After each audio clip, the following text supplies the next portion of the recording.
your trial region and continue your work as trial administrator. You are permitted to continue your modified tribulation system and to continue your administrative duties. Your position is conditional on the following. You will comply with the oversight assigned to you through the Celestial Observer. You will not exceed the geographic boundaries of your trial region.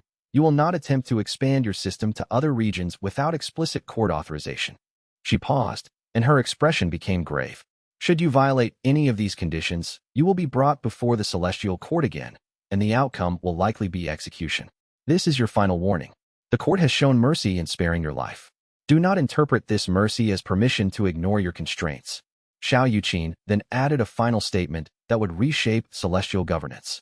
Furthermore, this court recognizes that Chen Luo has raised legitimate questions regarding whether the tribulation system is achieving its original purpose. This court acknowledges that Master Chen Shan's historical research demonstrates that the current implementation has drifted from the original design.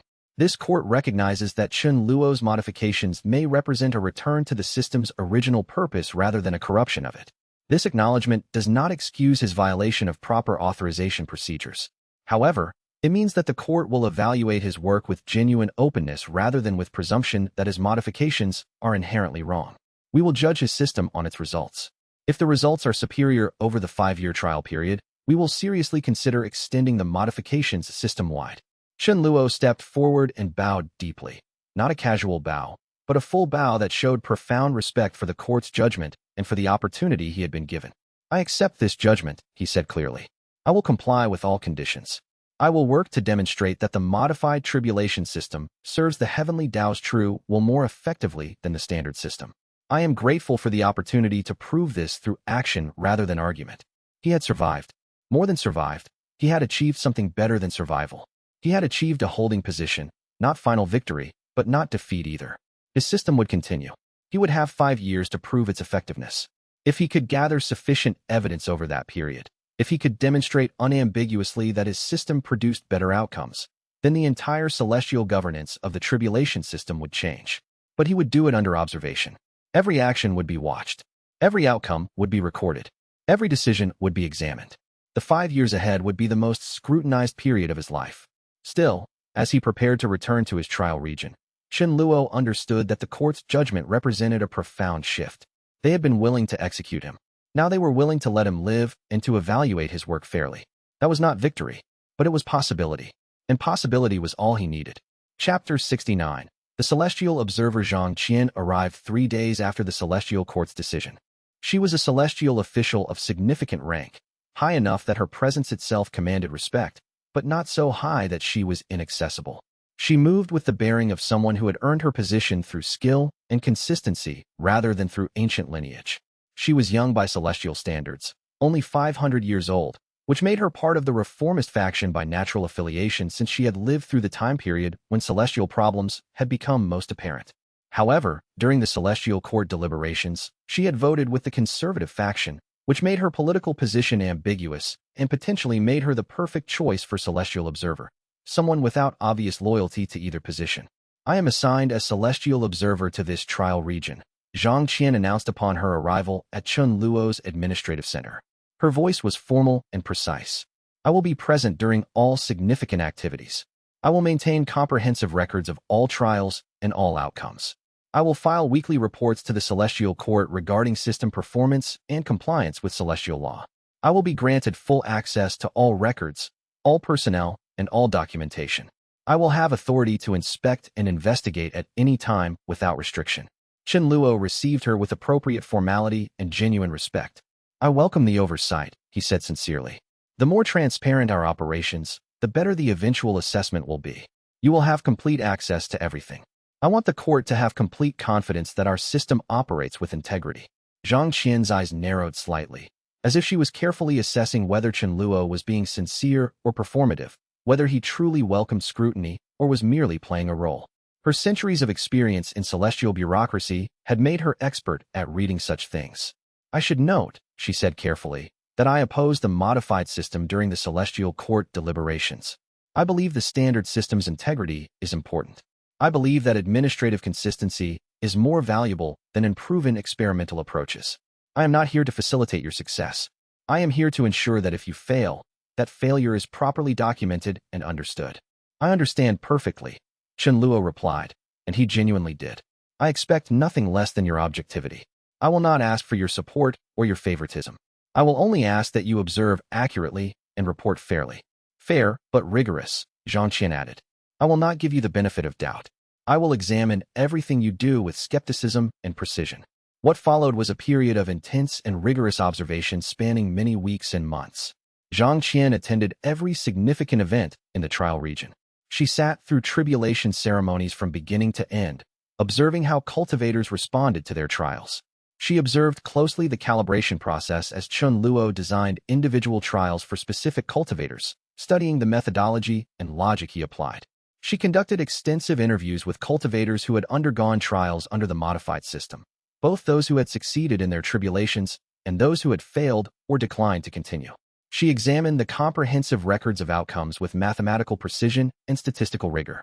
She tested the consistency and fairness of the system by analyzing whether similar cultivators with similar backgrounds and similar potential received similar tribulation levels, and how similar tribulations across different cultivators produced statistically similar results in terms of advancement and development.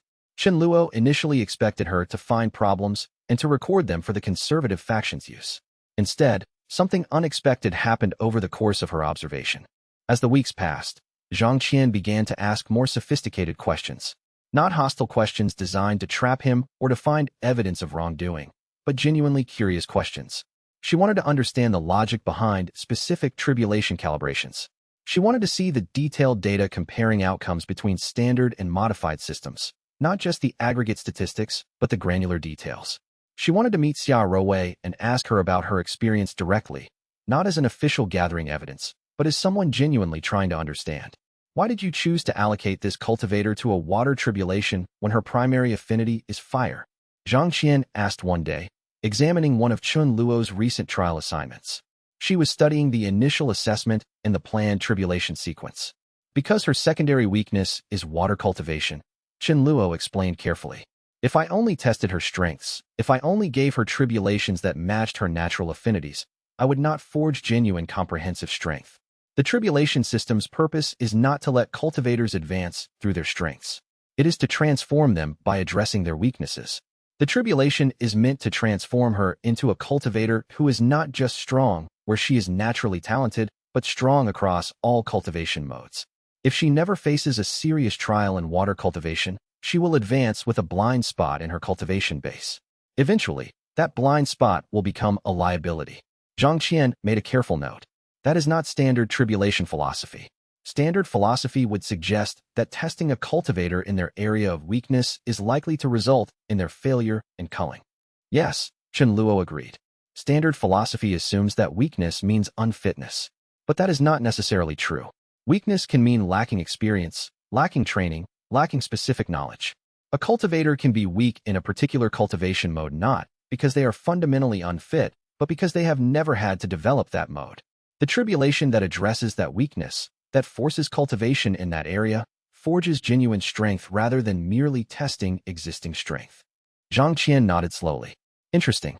That is a fundamentally different conception of what the tribulation system should accomplish. Over the course of 2 months, Chen Luo watched Zhang Qian's position gradually shift. She remained rigorously objective. She was definitely not becoming his enthusiastic supporter. But she was becoming genuinely convinced that his system actually worked, and that it worked according to principles that were intellectually sound and consistent. In the 3rd month of her observation, Zhang Qian requested a private meeting. They sat in Chen Luo's study, and she spoke with unusual gravity. I need to tell you something, she began. This is not official communication. This is unofficial warning that I am providing to you as someone who values integrity. Chen Luo listened without interrupting. The Celestial Court's conservative faction is already working to undermine the 5-year trial period. Zhang Qian continued. They are building a case to claim that any problems that arise from your system, even problems that could be solved by refining the approach, even problems that are temporary or minor, should result in immediate cessation of your experiment and your execution. They want this to fail. They are hoping that failures will occur so they can point to those failures as evidence that the whole system is flawed. I appreciate the warning, Chen Luo said carefully. How certain are you of this? Very certain, Zhang Qian replied. I have been contacted directly by conservative faction officials. They are not being subtle about it. What did they propose? Chen Luo asked. That is the most important part, Zhang Qian said. I am still obligated to make my reports objective and accurate. I cannot help you by falsifying data or by hiding problems. However, I can ensure that my reports are comprehensive and fair. I can ensure that successful outcomes are properly highlighted and that any problems are presented in context rather than in isolation. I can ensure that the full picture is conveyed, not just the failures. That is all I would ask, Chen Luo replied genuinely. I do not want you to falsify reports. I want you to be fair and complete. Zhang Qian nodded slowly. There is something else you should know. Something I need to tell you. During the Celestial Court deliberations, I was approached directly by conservative faction leadership. They told me that if I gathered evidence of problems with your system, they would reward me with a significant advancement in rank. If I gathered such evidence regardless of whether it actually existed, regardless of whether it was true, I would receive even greater rewards. Automatic promotion to a higher tier of celestial administration. Chen Luo understood immediately what she was telling him. They offered you corruption in exchange for falsifying your reports. Precisely, Zhang Qian confirmed. They wanted me to manufacture problems if no real problems existed. They wanted my official reports to your system to condemn it regardless of whether condemnation was justified by the evidence. And you refused, Chen Luo said, though it was not entirely a question. I refused completely and unambiguously, Zhang Qian replied. I am an official of the Celestial Court. My authority and my position depend on my objectivity and my integrity. If I destroy that objectivity for political gain, if I falsify reports for advancement, I destroy the entire foundation of my authority. If I can be bought, then I am not trustworthy. If I am not trustworthy, my position becomes meaningless. I would gain rank but lose legitimacy. In the long run, in a celestial hierarchy that depends on trust between officials, that is a losing proposition. She paused, then added, however, I wanted you to know that corruption is being actively offered to me. This tells you something very important about how seriously the conservative faction views the threat you represent to their power structure. They are desperate enough to attempt to buy my loyalty. That desperation suggests to me that they are worried about what your success might mean for their position. Chen Luo felt a chill run through him.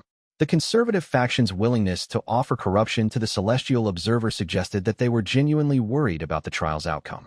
If they were confident that his system would fail, they would not need to secure the observer's bias in advance. Chapter 70. The mysterious disappearance revealed the scandal broke on a seemingly ordinary morning in the celestial bureaucracy. A message arrived from the upper heavens, a direct inquiry from the conservative faction of the Celestial Court, hand-delivered by a high-ranking celestial official. It was addressed to Shen Yuqing, but a copy was provided to Chen Luo with deliberate formality. The message was simple and devastating. Is it confirmed that Chen Luo eliminated the child prodigy designated as Shen Qi approximately 6 years ago? We have received information suggesting that an execution order was issued but not carried out. We require immediate clarification and evidence of either the execution or the child's current location. Chen Luo felt the ground shift beneath his feet. Shen Qi, the brilliant child whose cultivation genius had attracted celestial attention when she was barely more than a toddler. The child whose trajectory toward exceptional strength had been identified and analyzed. The child whom the heavenly bureaucracy had designated for execution because her existence represented a probability deviation that threatened established models of celestial development. The child whom Chen Luo had hidden rather than allowed to be destroyed. This secret, this act of mercy that was also an act of direct rebellion against celestial authority, had been Chen Luo's deepest burden. He had carried it throughout the trial region's establishment, throughout the early conflicts with the record, throughout the preparation for the celestial court proceedings. He had known that someday it would surface, but he had hoped it would remain hidden long enough for the trial region to prove itself through objective success. He had not expected it to surface now, in the middle of the most critical celestial court deliberations about his system's legitimacy. He summoned an immediate and careful response to Shen Yuqing. Shen Qi was not eliminated by my order or my actions. She was preserved. I concealed her location to protect her from execution. I have testimony from her that she is alive and available to appear before the Celestial Court if necessary. The response he received from the Celestial Court was immediate and formal. Bring her before the court within 3 days. This matter requires clarification and direct testimony. Any deception regarding this matter will result in immediate charges of obstruction of celestial justice. Shen Qi arrived at the celestial chambers 3 days later, accompanied by Shen Yuqing himself. The Grand Arbiter had collected her personally to ensure her safe passage through celestial space, making a deliberate political statement that he stood behind her testimony.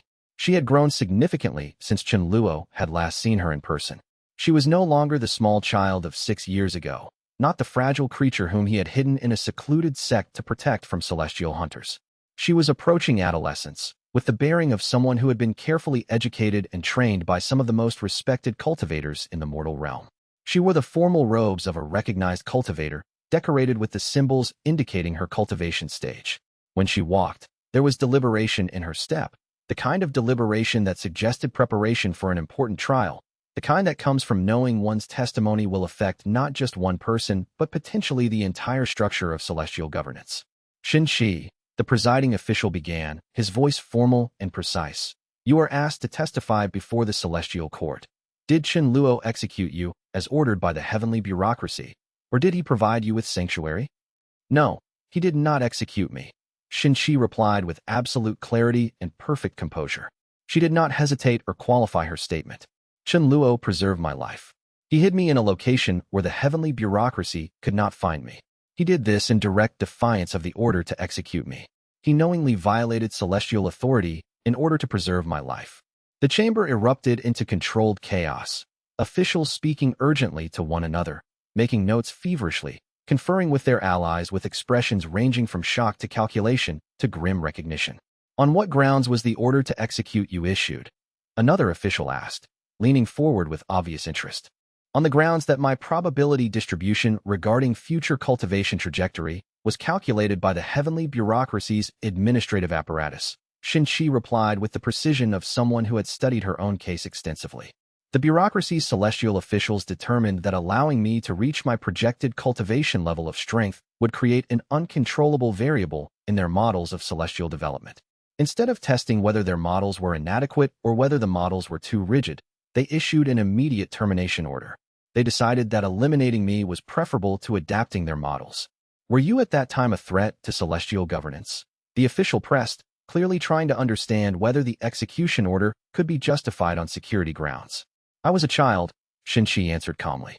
I was 4 years old. I had no power, no allies, no ability to threaten anything or anyone. I was eliminated not because I posed any actual threat to celestial governance, but because I represented a theoretical threat to the predictability of celestial models. My existence was incompatible with celestial bureaucratic convenience. She paused, then added with quiet gravity. They did not execute me for what I had done. They tried to execute me for what I might become. The implications cascaded through the chamber like an earthquake. The conservative faction had ordered the elimination of an innocent child, not to protect celestial governance or to eliminate an actual threat, but to preserve the statistical models they relied on for maintaining order. This was not justice. This was not governance in service to the Heavenly Dao. This was the murder of innocence in service to bureaucratic convenience and administrative predictability. Xin Yuqing stood, and his presence commanded immediate silence.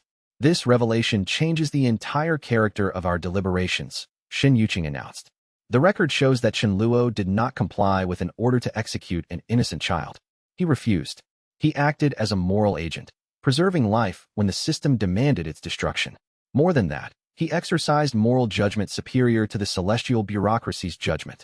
The order to execute Xin Shi was an immoral order. Refusing such an order is not insubordination. It is moral clarity. I now move that we not execute Chen Luo for this action. Instead, I move that we acknowledge that he acted with profound moral clarity in the face of an immoral order issued by the heavenly bureaucracy itself. The conservative faction's response was immediate, defensive, and desperate. The order came from the heavenly bureaucracy, one official stated. The order was legitimate. It was issued through proper channels. It was issued based on celestial models and celestial decision-making processes. The order was immoral, Xin Yuqing replied with absolute coldness. If the heavenly bureaucracy issues orders for the murder of innocent children in order to preserve statistical models, then the heavenly bureaucracy itself is corrupt and in need of fundamental reform. If we defend such orders as legitimate, we condemn ourselves. If we accept that the murder of innocents is acceptable when ordered through administrative channels, we have abandoned the Heavenly Dao's true purpose. The meeting did not adjourn immediately. Instead, it fractured into multiple passionate side discussions. Some officials defended the order as legitimate. Others questioned whether the order should have been issued. Some called for investigation into how such orders came to be issued. The revelation about Xin-Chi had fundamentally shifted the political landscape. It was no longer just a dispute about a tribulation system's effectiveness. It was no longer just a question about whether Chen Luo's modifications were justified. It was a question about whether the entire celestial governance structure was legitimately serving justice and the Heavenly Dao's true purpose, or whether it was merely serving the preservation of celestial bureaucratic power and administrative convenience. Chapter 71. Shun Qi emerges. Xin-Chi entered the celestial court with the bearing of someone who had prepared for this moment her entire life. She had been told repeatedly by Chen Luo and by the cultivators who had trained her that her words would matter. Her existence would matter. Her testimony would either validate Chen Luo's decision to preserve her life or would be used to condemn him. She had understood the weight of this moment, and she had prepared for it as thoroughly as any cultivator could prepare for the most important trial of their life. She was not given a formal position to stand in, neither as a defendant nor as a witness summoned to provide evidence. Instead, she stood in the center of the chamber as an equal voice, not subordinate to the officials, but a participant in the deliberation itself. She moved with purpose toward the central space and waited for permission to speak. Members of the celestial court, Xin-Chi began, her voice clear and strong, carrying no uncertainty. I am here to testify not about Chen Luo's character or his motives. That is already evident from the evidence you have reviewed. I am here to testify about the nature of the system that ordered my death. I am here to testify about what it means when a system that claims to be just orders the execution of an innocent child. She paused, collecting herself and ensuring she had the complete attention of every official present. When I was 4 years old, I was identified as a probability deviation in the celestial bureaucracy's models of cultivator development. Xin-Chi began. My cultivation trajectory, as predicted by the bureaucracy's analysis, suggested I would develop unusual and significant strength. My developmental pattern did not conform to established statistical norms. In response to this identification, the heavenly bureaucracy issued an order for my immediate elimination. The stated justification was that my existence would create uncontrollable variables in celestial models of development. The unstated justification, I have come to understand, was that my existence threatened the predictability upon which the bureaucratic system depends. She paused, then continued with absolute clarity. I was innocent. I had done nothing wrong. I had threatened no one. I possessed no power. I was not dangerous. Yet I was designated for death because my future self might become powerful in ways that the bureaucracy could not predict. This is not governance in service to justice. This is not governance in service to the Heavenly Dao. This is fear-based elimination of any person who does not fit established models and does not pose predictable patterns. She stepped slightly closer to the officials, her presence commanding respect despite her youth. Chen Luo preserved my life. He acted directly against the heavenly bureaucracy's execution order. He refused to comply. He did so not out of rebellion against celestial authority as an abstract principle. He did so out of rebellion against injustice. When faced with the choice between obedience to an unjust order and fidelity to what is right, Chen Luo chose what is right. An official from the conservative faction leaned forward, his expression skeptical. If we had allowed you to develop as you would you have become a threat to celestial governance? Is it possible that the bureaucracy's concern was justified? Xin-Chi met his eyes directly, without hesitation or evasion. I do not know. That is precisely the point you are missing. You did not wait to find out. You did not observe. You did not test. You did not gather evidence.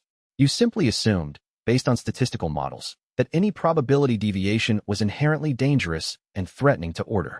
Based on that assumption, you ordered my death to preserve your models. If your governance cannot survive encounter with people who do not fit your predictions, if your system cannot adapt when confronted with unpredictability, then your governance is inherently fragile. It is fragile not because unpredictability is dangerous, but because your system has been designed to depend absolutely on predictability. The chamber fell silent. Profound, contemplative silence. Xin-Chi had articulated something that many officials had been thinking throughout the deliberations, but had not dared to voice publicly. The entire celestial system, as currently constructed, depended utterly on predictability. When confronted with unpredictability, the system's default response was not to adapt, but to eliminate the unpredictable element. It was not to learn, but to destroy. It was not to investigate, but to terminate. Furthermore, Xin-Chi continued, her voice becoming stronger, I am now here before you. I have had 6 years of uninterrupted cultivation under Chen Luo's guidance. I have progressed rapidly, far faster than the bureaucracy would have predicted for someone of my background. I have studied extensively. I have been trained by some of the most respected cultivators available to the mortal realm. If your models are correct, if the concern was justified, I should be a rogue element causing chaos and destruction. I should be dangerous and unpredictable and threatening to order. She paused, allowing them to see her clearly, to feel her presence and her power. Instead, I am a cultivator who is gaining strength in service to justice. I am proof that unpredictability is not inherently destructive. Unpredictability can be aligned with cosmic order just as easily as predictability can be. Deviation from statistical models does not necessarily mean deviation from the Heavenly Dao's true will. Indeed, sometimes predictability serves injustice. Sometimes the established models serve the preservation of unjust power rather than the preservation of cosmic order. She bowed formally, not the bow of a subordinate, but the bow of a participant in a profound debate. Chun Luo should be honored for preserving my life and protecting me from an unjust system. His action was not insubordination. His action was moral clarity. Instead, he faces execution for that clarity. Instead, I am here to ask this court a simple question. Why should Chun Luo be executed for saving an innocent child from an unjust execution order? How does executing him serve the Heavenly Dao? How does his death advance justice or cosmic order? The chamber fell into profound and contemplative silence. The conservative faction officials could not answer her without appearing to endorse the murder of children. They could not justify the execution order without appearing monstrous. The reformist faction used her testimony to argue powerfully that the fundamental assumptions underlying the traditional tribulation system and traditional celestial governance were deeply flawed. More than flawed, corrupted in service to the preservation of bureaucratic power rather than the pursuit of justice. Chapter 72. The system questions itself in the wake of Shun Qi's testimony and the revelation of celestial corruption. The celestial court began asking itself fundamental and profoundly troubling questions about its own nature and legitimacy. The questions came not from external critics, but from the officials themselves, from beings who carried responsibility for celestial governance. They convened additional lengthy sessions devoted entirely to examining whether the heavenly bureaucracy's foundational assumptions were actually sound, and whether the system they had defended for so long was serving its true purpose. If the system can issue an order for the execution of an innocent child, one high-ranking official stated with visible distress, then the system clearly contains mechanisms for serious error. The question is not whether error is possible. The question is what this reveals about the nature of the system itself. The question, another official countered, attempting to find a middle position, is not whether error is possible. No system is perfect. The question is whether the system recognizes and corrects error when it occurs. If error is recognized and corrected through appropriate channels, then the system is legitimately flawed but ultimately sound. If error is not recognized and corrected, if it is instead concealed or defended, then the system is corrupt. The investigation turned inward with new intensity and seriousness. The officials began systematically examining other cases and precedents where the heavenly bureaucracy had made decisions that resulted in the destruction of individuals or entire cultivator populations. They examined records going back centuries. Some decisions examined appeared defensible and sound. Dangerous individuals genuinely had been identified and eliminated before they could cause significant harm. Other decisions examined appeared highly questionable. Cultivators had been eliminated for personality traits or unusual development patterns that created no actual threat to anything. Individuals had been eliminated for deviating from statistical models without any evidence that they were actually dangerous. The analysis revealed a deeply troubling pattern. The heavenly bureaucracy, over the course of centuries, had become increasingly conservative in its fundamental orientation. It had begun eliminating people not just for clear and present threats, but for the mere possibility of theoretical threat. It had begun treating any deviation from statistical models as inherently dangerous to order. It had begun assuming that any person or any system that operated outside established procedures and established norms represented a risk that should be eliminated or suppressed. This extreme conservatism had been justified internally as necessary protection of cosmic order and celestial stability. But the officials now realized, with considerable distress, that it was actually destroying cosmic order and celestial stability by preventing necessary adaptation and evolution. A system that could not adapt was a system that would eventually fail and collapse. A system that could not evolve was a system that would become increasingly inadequate. The fundamental purpose of the Heavenly Dao, one of the oldest officials said during one particularly profound session, her voice carrying the weight of celestial history, is to create conditions where the universe can develop, grow, and evolve. The Heavenly Dao is not static. It is not fixed. It is living and evolving. A system that eliminates all deviation in service to predictability is actually working against the Heavenly Dao's true purpose. It is freezing the universe in static patterns rather than allowing it to evolve and develop as the Dao intends. She paused, and when she spoke again, her words carried profound implications. If we cannot tolerate deviation, if we cannot adapt, then we are not serving the Heavenly Dao. We are serving the preservation of our own power and our own control. The Celestial Court began to recognize and to acknowledge, some with great reluctance, that the Tribulation System as currently implemented was not just suboptimal. It was actually contrary to and working against the Heavenly Dao's true purpose. Chen Luo understood this principle, Shen Yuqing observed during one session. His modifications were not rebellious innovations attempting to overthrow the system. They were returns to first principles. When he states that the Tribulation System should forge strength rather than merely cull weakness, he is articulating what the Tribulation System was always meant to do from its original conception. The current standard system had lost sight of that original purpose. It had drifted toward culling deviation rather than forging strength. Chen Luo recognized that drift and corrected it. He paused, then added, "The most important question is not whether Chen Luo violated procedure.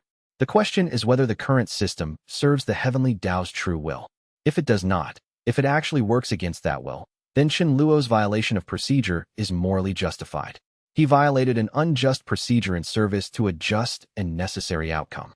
By the end of these prolonged deliberations about fundamental principles, the Celestial Court had fundamentally shifted its position. They were no longer defending the existing system as if it were flawless and perfect. They were questioning whether the existing system had drifted into corruption not of the kind that comes from individual evil, but corruption of the kind that comes from systems that resist adaptation and that prioritize control over growth. Chapter 73. The Record's Corruption. The investigation into how the Tribulation System had drifted from its original purpose led inexorably to the Heavenly Record. The Record was the apparatus through which celestial policy was implemented.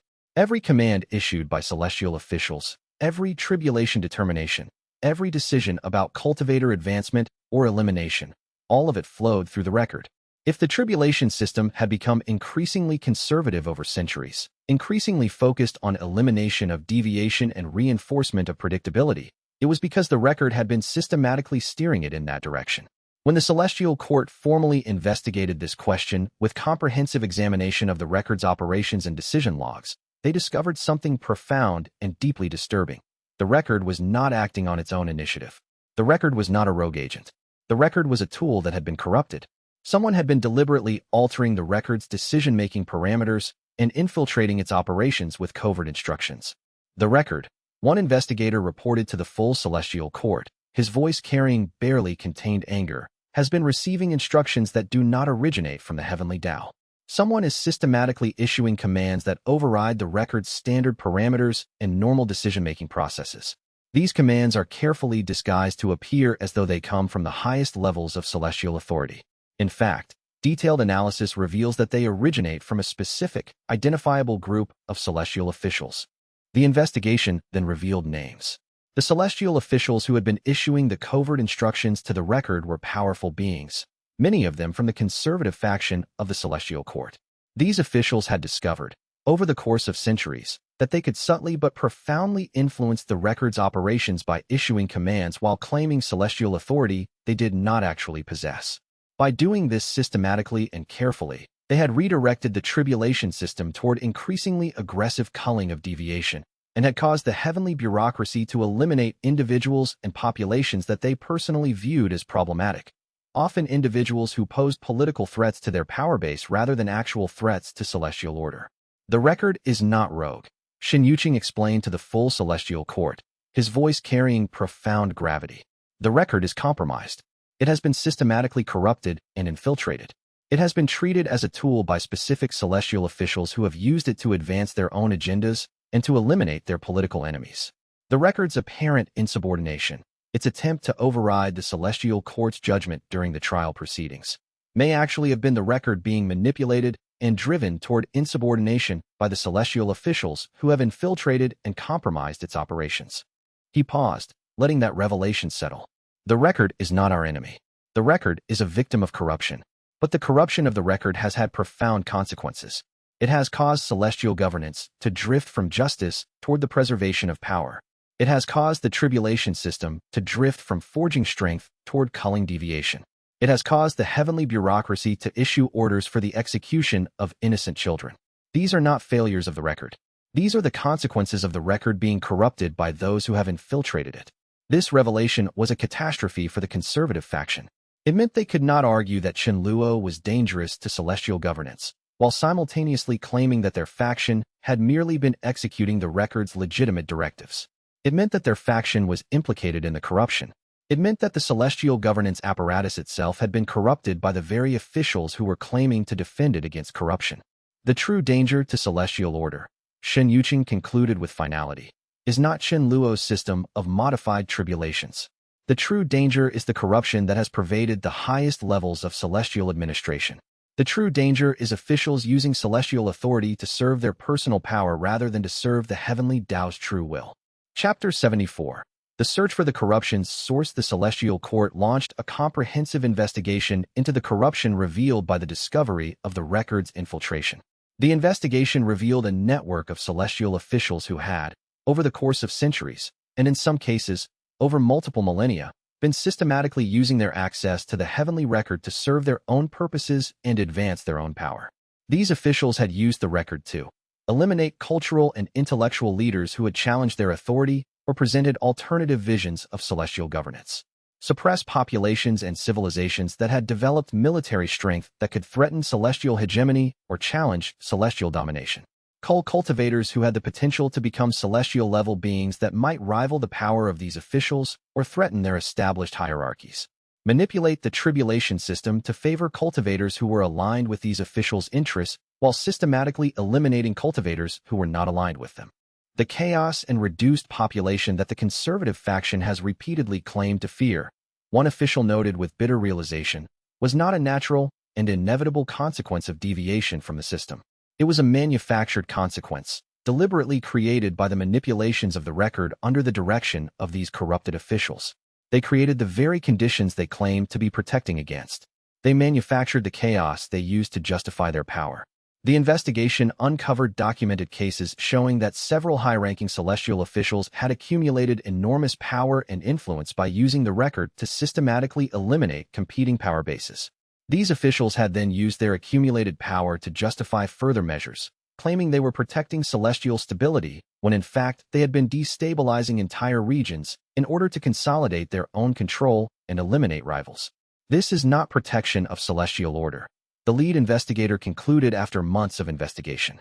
This is organized corruption by high-ranking officials who have used celestial authority and celestial instruments to pursue personal power and personal advantage.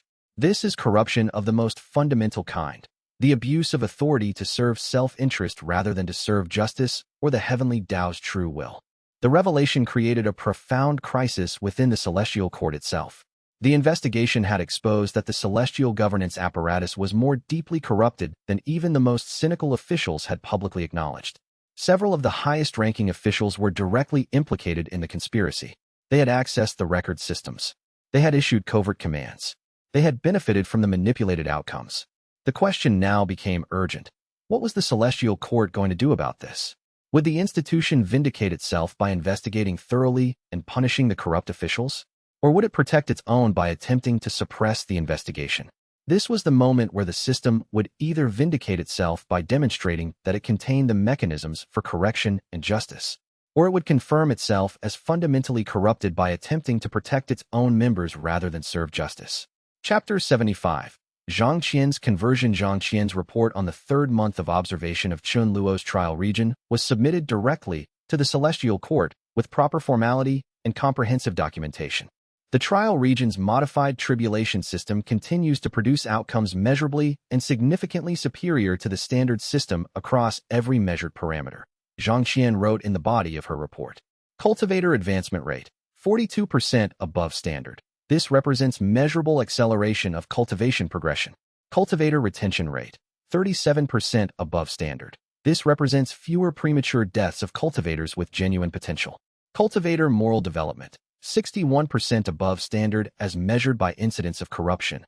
This represents cultivators who advance with greater moral stability and integrity. She then included detailed case studies showing specific cultivators and their outcomes under both systems. But what followed in her report was far more important than the statistics themselves. Zhang Qian provided her own professional analysis and her personal reflection on what the data meant. I was assigned to observe Chen Luo in order to gather evidence of wrongdoing, to document any violations of celestial law, and to provide objective assessment of whether the modified tribulation system represented corruption of the original system. Zhang Qian wrote with professional precision.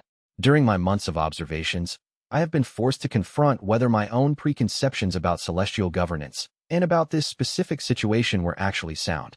I came to this assignment believing that the standard tribulation system was fundamentally sound and that Chen Luo's modifications represented dangerous innovation. Through direct observation, I have come to a different conclusion. She described her initial skepticism in detail, explaining why she had voted with the conservative faction during the court's deliberations. She described her gradual recognition through observation that the system actually worked, that cultivators genuinely did advance faster and more stably. She described conversations with Chen Luo about his philosophy and his understanding of what the tribulation system should accomplish. She described watching Xia Rewrote progress through her tribulations, watching her cultivation base gradually stabilize, watching the transformation that occurred when tribulations were properly calibrated. She described observing numerous other cultivators emerging from the modified tribulation system stronger and more integrated than they would have been under the standard system. Most significantly, Zhang Qian wrote, her words carrying the weight of someone reporting something shocking and important. I discovered through my investigation that I was personally approached by conservative faction officials who offered me significant rewards in exchange for falsifying data about Chen Luo's system. They did not ask me to find real problems or real violations. They asked me to report problems and violations whether they existed or not. When I refused their offer and made clear I would not falsify my reports, they implied that my career advancement would be limited for not cooperating. They suggested that I was making a political choice rather than an objective choice, and that the political choice I was making would have consequences. She paused in her writing, then added what would become the most controversial part of her report. I now believe, based on extensive investigation and careful analysis, that the conservative faction's opposition to Chen Luo is not fundamentally based on concerns about celestial stability or integrity of celestial governance. It is based on the fact that Chen Luo's system proves definitively that their established governance approach is suboptimal. Permitting Chen Luo to succeed would mean admitting that the system they have defended for centuries was insufficient. Permitting Chen Luo to expand his system system-wide would undermine their power base, because the justification for their power, that they are necessary to preserve celestial order, would be weakened. I believe their efforts to corrupt my reporting and my investigation are consistent with a broader pattern of corruption within the celestial bureaucracy itself. They are willing to falsify evidence to protect their position. Zhang Qian's conversion was critical because it came from someone who had been specifically positioned to be hostile to Chen Luo, someone who had been assigned to the role precisely because she had voted against him during deliberations. Her shift from skepticism to cautious support was not based on personal loyalty to Chen Luo or on ideology. It was based on the objective data she had personally gathered and personally analyzed. In the margin of her formal report, Zhang Qian added a personal note that would be discussed and analyzed for centuries to come among celestial scholars and officials. Chen Luo asked me during one of my observations why I had refused the conservative faction's offer of substantial rewards for falsifying my reports. I told him that my authority and my position in celestial governance depended entirely on my objectivity and integrity. If I would falsify evidence for rewards, if I would report false problems in exchange for advancement, then I could not be trusted. If I could not be trusted, then my position became fundamentally meaningless. I would possess rank and title, but I would have no actual authority because no one could reliably depend on what I said. He replied that this was precisely why celestial governance had become corrupted over the centuries. Officials had gradually chosen power and advancement over integrity. They had sacrificed objectivity and accuracy for personal gain and political advantage.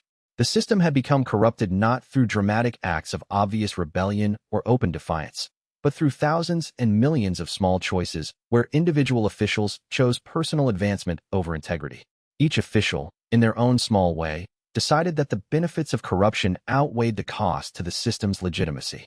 He said that this was how systems die, not with a bang, but with countless tiny compromises of principle. I have been thinking about that conversation extensively since then. I believe he is completely correct in his analysis. Zhang Qian's report became one of the most crucial documents in the Celestial Court's subsequent deliberations about Chun Luo's trial and about the fundamental nature of celestial governance itself.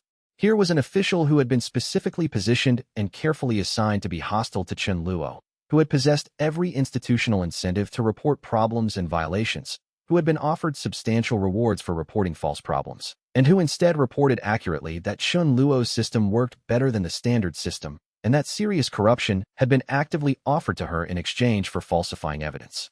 Her testimony and her analysis were devastating to the conservative faction's position because they came from someone who was supposed to be their ally. Chapter 76. The power consolidation with the Celestial Court's investigation into corruption ongoing and with the implications of that investigation becoming increasingly clear, Chun Luo understood that the political landscape was shifting fundamentally beneath him. He could feel the tremors of it. The shift from a situation where his execution was a real possibility to a situation where the forces arrayed against him were becoming increasingly discredited. But he also understood that desperate beings move quickly and that those whose power was threatened would likely take drastic action. He needed to consolidate his power base and prepare for possible direct conflict with the officials who would inevitably resist the investigation's findings. He met with Shen Yuqing first. The Grand Arbiter arrived at Chun Luo's administrative center without fanfare or public announcement, though his arrival itself was a significant political statement. It announced that the most powerful celestial official currently in favor with the majority of the Celestial Court was explicitly allied with Chun Luo and willing to be seen taking counsel with him. The investigation has revealed significant corruption, Shen Yuqing told Chun Luo directly, speaking with absolute honesty. Multiple high-ranking officials who initially opposed you are now implicated in manipulating the heavenly record for their own purposes. These officials include some of the most powerful beings in celestial administration. However, many of these same officials retain significant power, significant resources, and significant support among their allies. They will absolutely resist the investigation's findings. They may attempt to eliminate witnesses.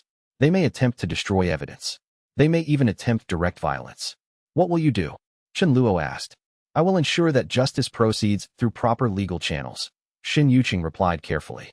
That is my role as Grand Arbiter. However, proper channels move slowly, and desperate beings move quickly. You should consolidate your allies. You should prepare for the possibility that the conservative faction will attempt something dramatic before the investigation completes. Chun Luo met with Elder Liu Beiyuan next. The Celestial Void Realm Master had been his supporter and ally from the very beginning. I need to ask for formal, explicit commitment, Chun Luo said. If the conservative faction attempts to move against me, if they attempt to execute me or to eliminate me, I will need your sect's support. Not in terms of violence or rebellion against celestial authority, but in terms of political alliance and protection. I need to be able to say that I am backed by a celestial void realm cultivator of genuine authority who will not permit my execution without a proper trial and without the involvement of the full celestial court. Liu Beiyuan considered this carefully, understanding the weight of what Chun Luo was asking. You are asking me to make myself an enemy of the conservative faction of the Celestial Court. You are asking me to take a public political position that may have consequences for my sect. I am asking you to ally with justice. Chun Luo replied carefully and honestly. The conservative faction has been using the Tribulation System to eliminate their competitors and consolidate their own power. If they succeed in eliminating me, they will continue that pattern. Eventually, they will target anyone who represents a threat to their power structure. Eventually, they may target you or your sect. It is better to stand for justice now than to wait until the threat reaches you directly. Liu Beiyuan nodded slowly. His ancient eyes showed complete understanding. You are correct in your analysis. I will make the formal commitment. My sect will stand with you politically. We will not permit your execution without the full involvement of the Celestial Court.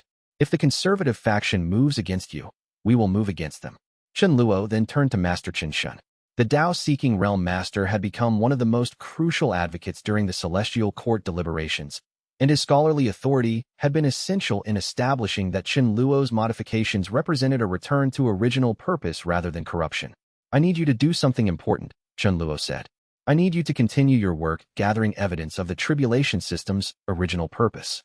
I need comprehensive documentation showing exactly how the current implementation has drifted from the Dao's original intent.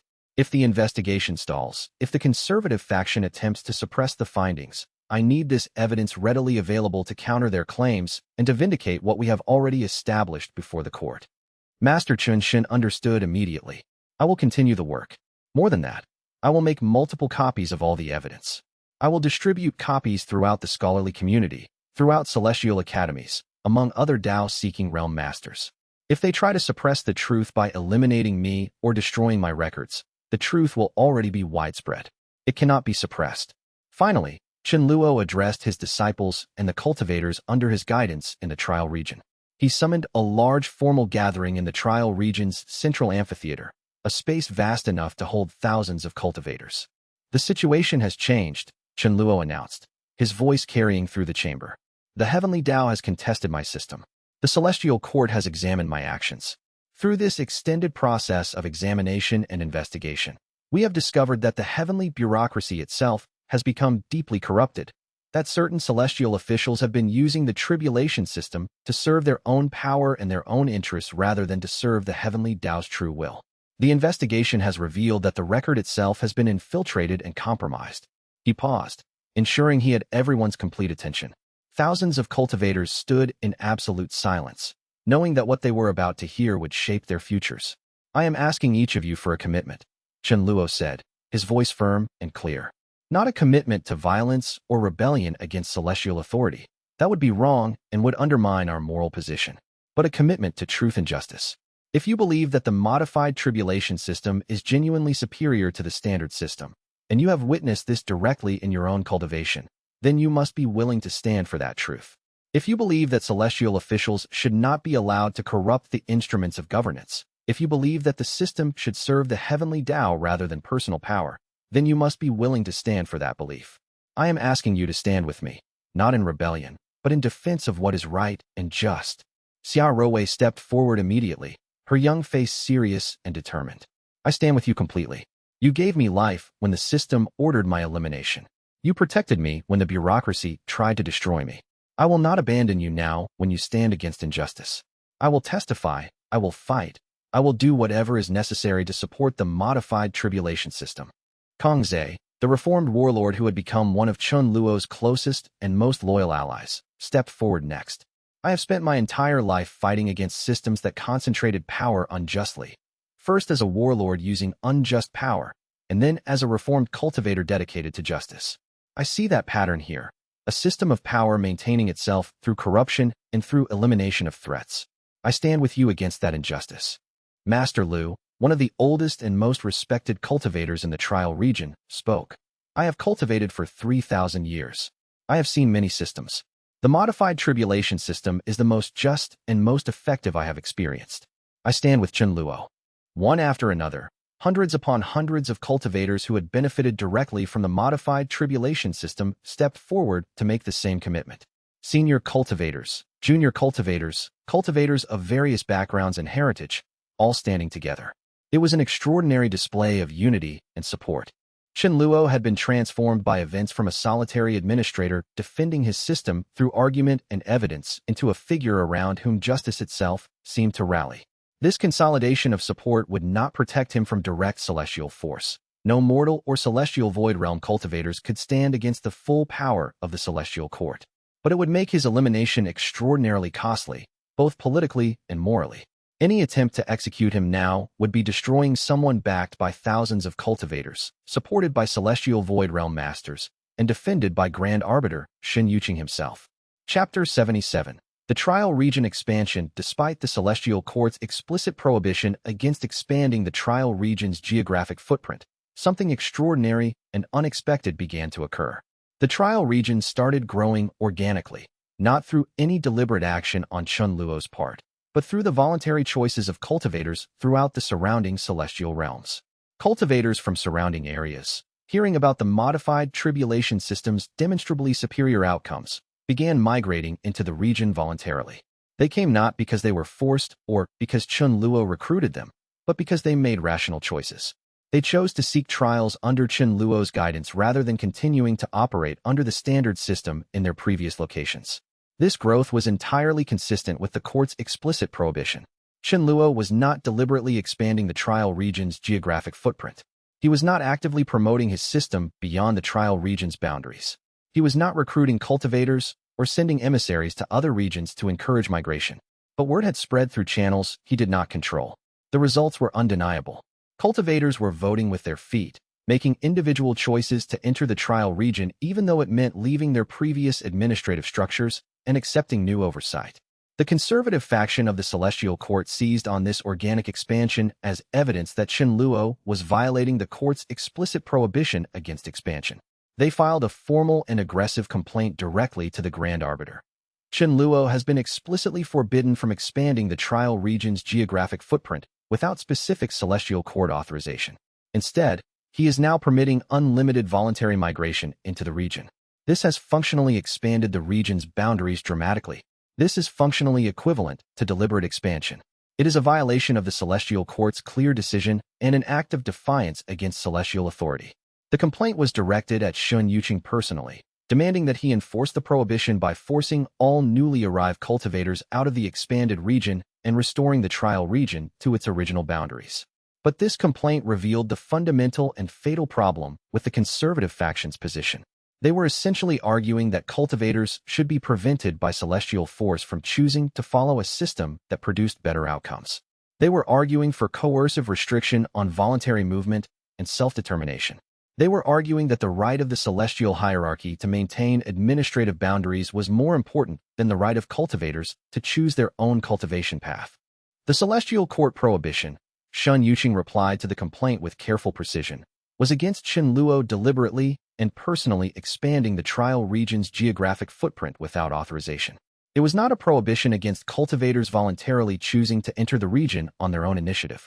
If you attempt to force cultivators to leave against their will, you will be restricting the freedom of cultivators to choose their own path and their own cultivation approach. That goes against the most fundamental principle underlying celestial governance, that the tribulation system should forge strength and develop cultivator potential, not merely impose uniformity for administrative convenience. He paused, then added with finality. Moreover, if the Celestial Court were to rule that cultivators must be forced to leave a trial region offering superior outcomes, we would be demonstrating that celestial governance cares more about administrative boundaries than about cultivator development. That would be a profound admission of corruption. The conservative faction was trapped by the logic of their own system and their own stated principles. They could not force cultivators to leave without appearing tyrannical and without contradicting their own claims about what celestial governance should accomplish. But they could not prevent cultivators from entering without effectively acknowledging that the modified system was genuinely superior to the standard system, an acknowledgement that would undermine their entire position. In the face of this political dilemma, and with the weight of the investigation into corruption pressing down on them, several high-ranking conservative faction officials began moving decisively and desperately toward direct confrontation. Their calculations were becoming increasingly desperate. If the political and legal channels would not produce the result they wanted, they would use force. They would attempt to bypass the Celestial Court entirely and eliminate Chen Luo before the court's investigation could be completed.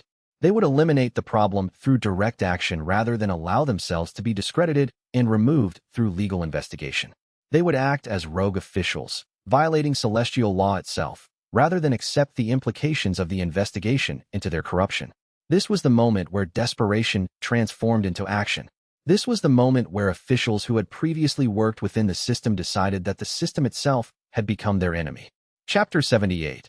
The confrontation with conservative officials. Lu Sangqiong was among the oldest celestial officials in existence, a being whose celestial history extended back further than most official records tracked.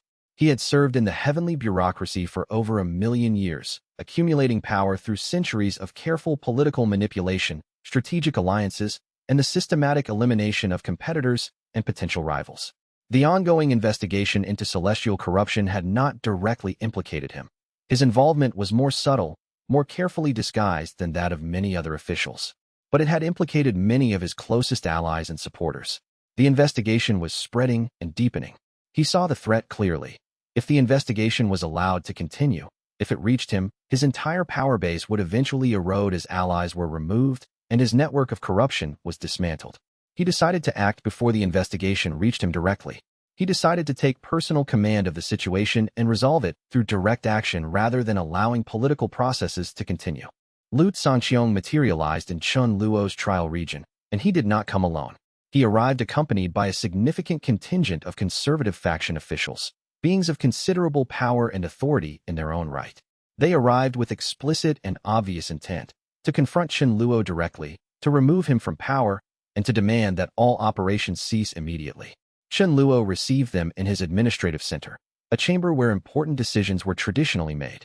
Shen Yuqing was present via celestial communication, not physically present in the chamber, but his presence was palpable through the communication link, and his support was transparent to all present.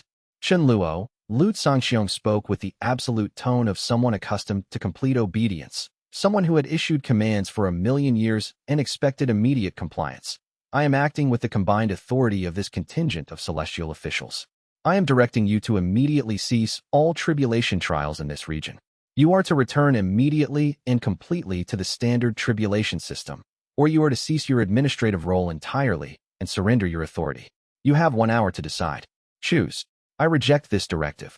Chen Luo replied with absolute calm. I was authorized by the full celestial court to continue operating the modified system under observation.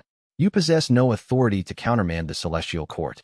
You possess no authority to override a decision made by the highest governing body of celestial administration. The celestial court is compromised. Lu Sangxiong responded with visible anger. Shen Yuqing has manipulated and corrupted it into supporting your illegal operations and your violations of celestial law.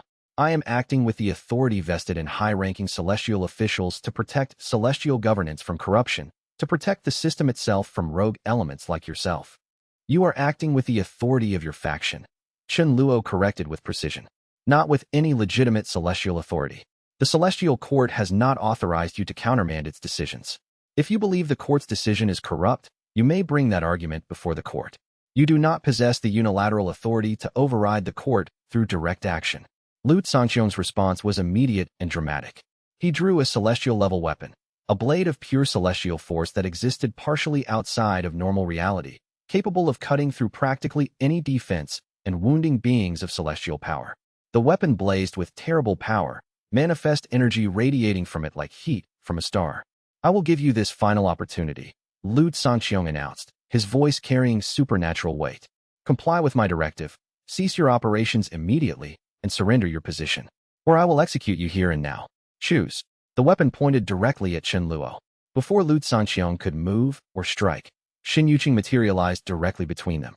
The Grand Arbiter did not draw a weapon in response.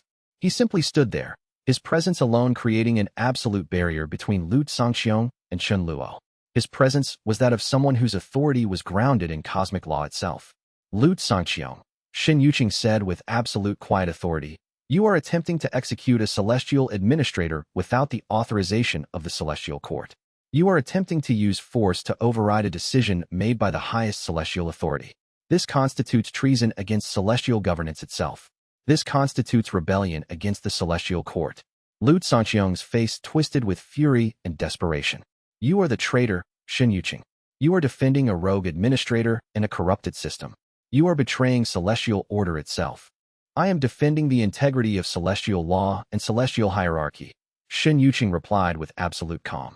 If you believe the celestial court's decision is incorrect or corrupt, you may bring that argument before the court. You may request a new trial. You may petition for reconsideration. You do not possess the authority to override the court through violence. If you wish to challenge that decision, you may bring your case before the celestial court. If you wish to execute Chen Luo anyway through direct action, you will first have to execute me. And if you execute me, you will have committed an act so egregious that even the celestial hierarchy itself will have to respond.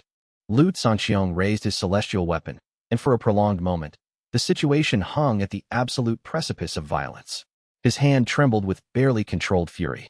His allies shifted their positions, preparing for possible combat.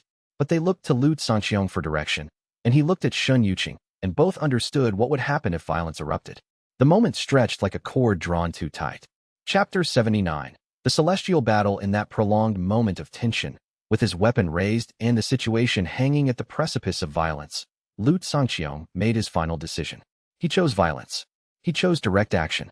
He chose to become the very thing he had accused Chen Luo and Shen Yuqing of being, a rogue entity acting outside the bounds of celestial law. He struck. His celestial weapon descended with terrible force. The conflict between Lu Sangxiong's faction and Shen Yuqing erupted with terrifying and magnificent violence into what was, for the celestial realm, an extraordinarily rare and catastrophic occurrence. Direct combat between celestial officials of significant power. This was not metaphorical struggle. This was not debate or legal contest. This was the manifestation of celestial authority in armed conflict. This was celestial governance collapsing into raw force. Lu Sanqiong's celestial weapon struck at Shun Yuqing with terrible force, and the Grand Arbiter met the blow with a counterstrike of equal power. The collision of celestial-level forces created a shockwave that rippled through the trial region and into the surrounding space, like an explosion of pure cosmic energy. The ground itself buckled and shattered. The air itself seemed to scream. "Fall back," Chen Luo commanded immediately, his voice cutting through the chaos. "All cultivators in the trial region, fall back to safe distances. This conflict is not ours to fight. Protect yourselves." The cultivators withdrew rapidly to safe distances, pulling back from the epicenter of the conflict, but they watched. They were witnessing something that happened perhaps once in 10,000 celestial years. Celestial officials of genuine power engaged in direct combat. They were witnessing the physical manifestation of celestial authority in conflict. Shen Yuqing was more powerful than Lu Sanqiong. This became apparent within minutes of their direct engagement. The Grand Arbiter's authority was older, deeper, more fundamentally grounded in the structure of celestial hierarchy itself. Lu Sanqiong fought with exceptional skill and considerable power. He was far more powerful than any mortal or celestial void realm cultivator. But Shen Yuqing fought with the certainty and the fundamental advantage of someone whose right to act was grounded in legitimacy and in the authority of the celestial court itself. Other celestial officials began arriving from celestial space, materializing in response to the disturbance. Some came to support Lu Sanqiong and the conservative faction. Others came to support Shen Yuqing and the maintenance of celestial law. Within hours, the conflict had escalated from a personal confrontation into a full-scale factional confrontation between celestial officials. The battle damaged the very fabric of local space-time. Reality fractured and reformed. The ground beneath the trial region rippled and bucked as if solid matter had become liquid. Stars visible in the sky distorted and shifted as the local space-time was stressed by the collision of celestial forces. The boundaries between different layers of reality became thin and unstable, but the outcome was never truly in doubt. Shen Yuqing, backed by celestial officials who recognized the legitimacy of the celestial court's authority and who understood the threat that a victory for Lu Sanqiong would represent to celestial governance, decisively defeated Lu Sanqiong's faction. The forces arrayed behind Shen Yuqing were more numerous and more strongly committed to the principle that celestial law must be upheld. Lu Sanqiong himself was forced to retreat, defeated and diminished. His celestial authority was partially stripped as punishment, a reduction in his power and his standing in the celestial hierarchy. He would recover eventually, but never fully. He would remain diminished. When the battle concluded, the landscape of the trial region was devastated. The earth bore massive scars. The sky took hours to return to normal. But the message was unmistakable and would resonate through all celestial realms for ages to come. Shen Yuqing stood in the center of the devastated landscape, his presence commanding absolute attention, and he made a declaration that resonated through all celestial dimensions.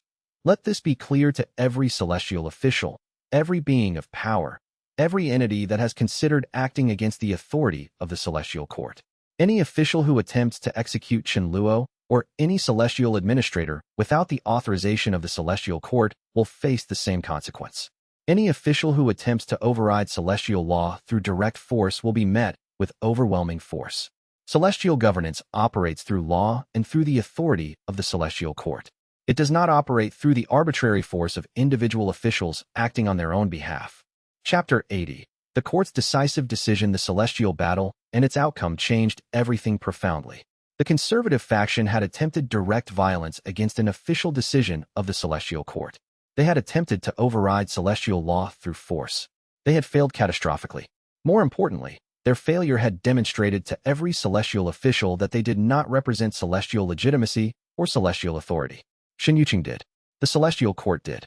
The celestial court reconvened in emergency session with the full knowledge of what had occurred, with reports from hundreds of witnesses describing the celestial battle, the destruction, the demonstration of the reformist faction's superior power and superior commitment to celestial law. The officials who had remained genuinely neutral through the long previous deliberations now sided decisively with the reformist faction. The celestial battle had broken their neutrality. It had demonstrated that the conservative faction represented a threat not just to Chen Luo, but to celestial governance itself. The presiding official stood, and the weight of absolute finality hung in the air. The celestial court has reached its ultimate and final determination, the presiding official announced. After comprehensive investigation, extended deliberation, examination of evidence, testimony from multiple witnesses, and the events that have just transpired, this court makes the following binding decision. She paused, ensuring she had the absolute attention of every celestial official present. The trial region modifications to the tribulation system are hereby officially extended to the entire cultivation world, the presiding official announced with absolute finality. The transition will proceed gradually and systematically, but the direction is final and binding.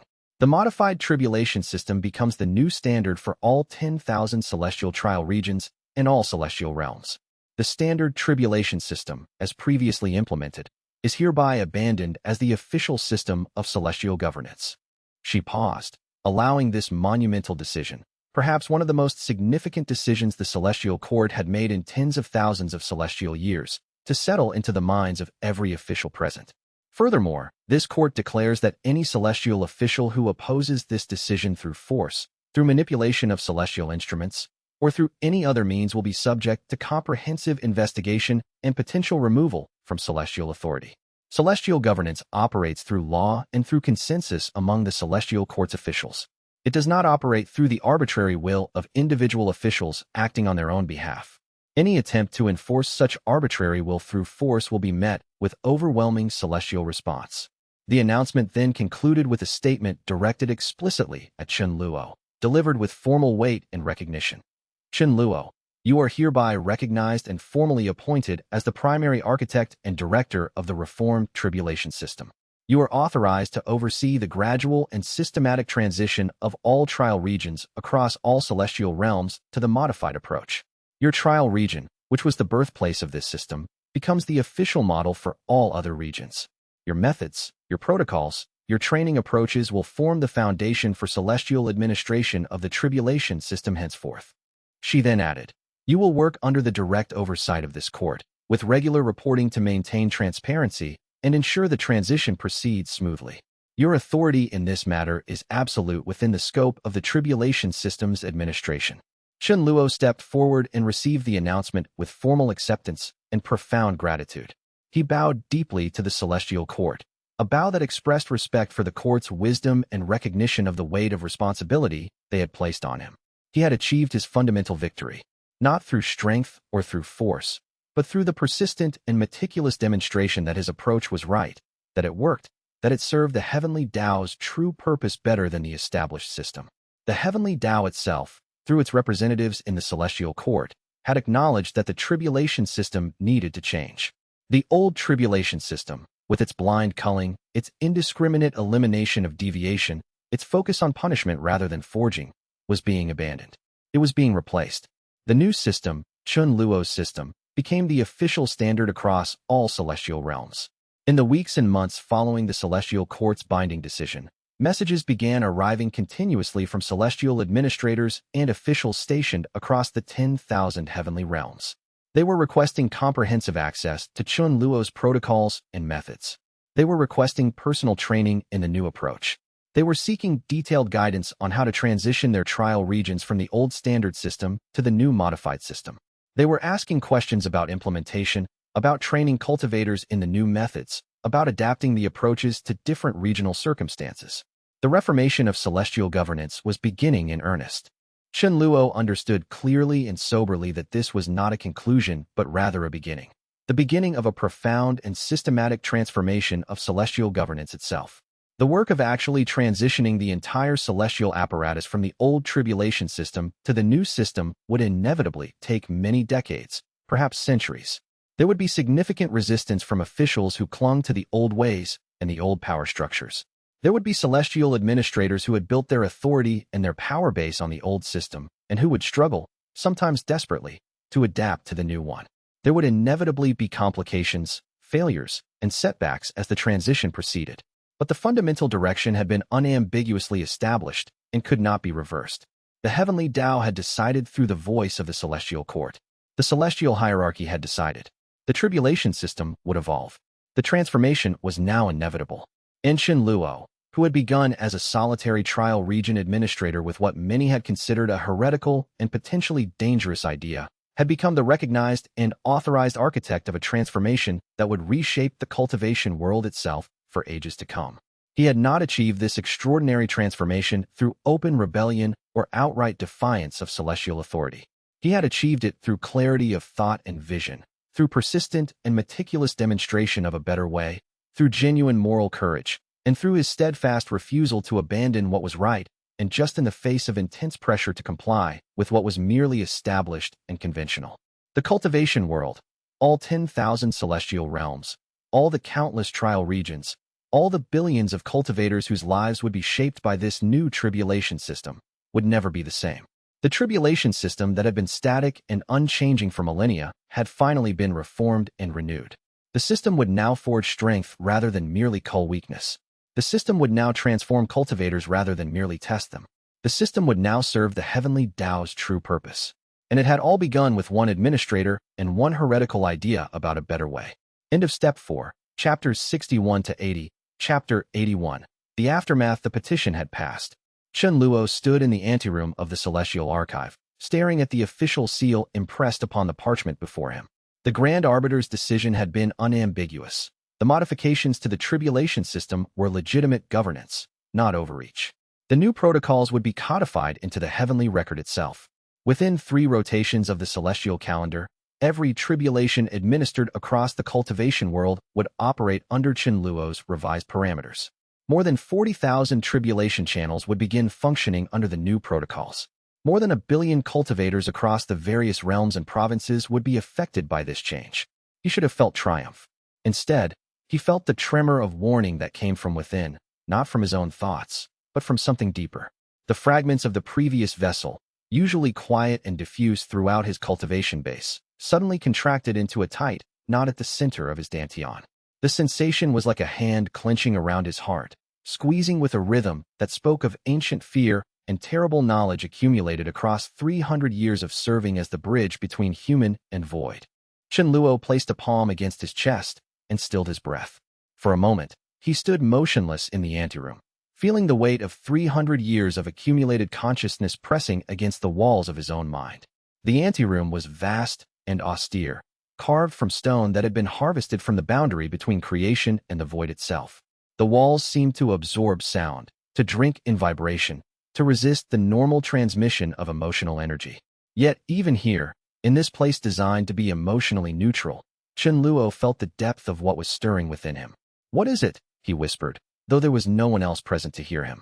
The question was directed inward, at the consciousness that was not quite him, but had become inseparable from him. The response came not as words, but as a cascade of sensation. Memory that did not belong to him, emotion decades old filtered through another's consciousness. He felt the rush of victory, identical to what he experienced now. That moment of achievement, the relief of having your proposals accepted, the validation of having been right when so many believed you wrong.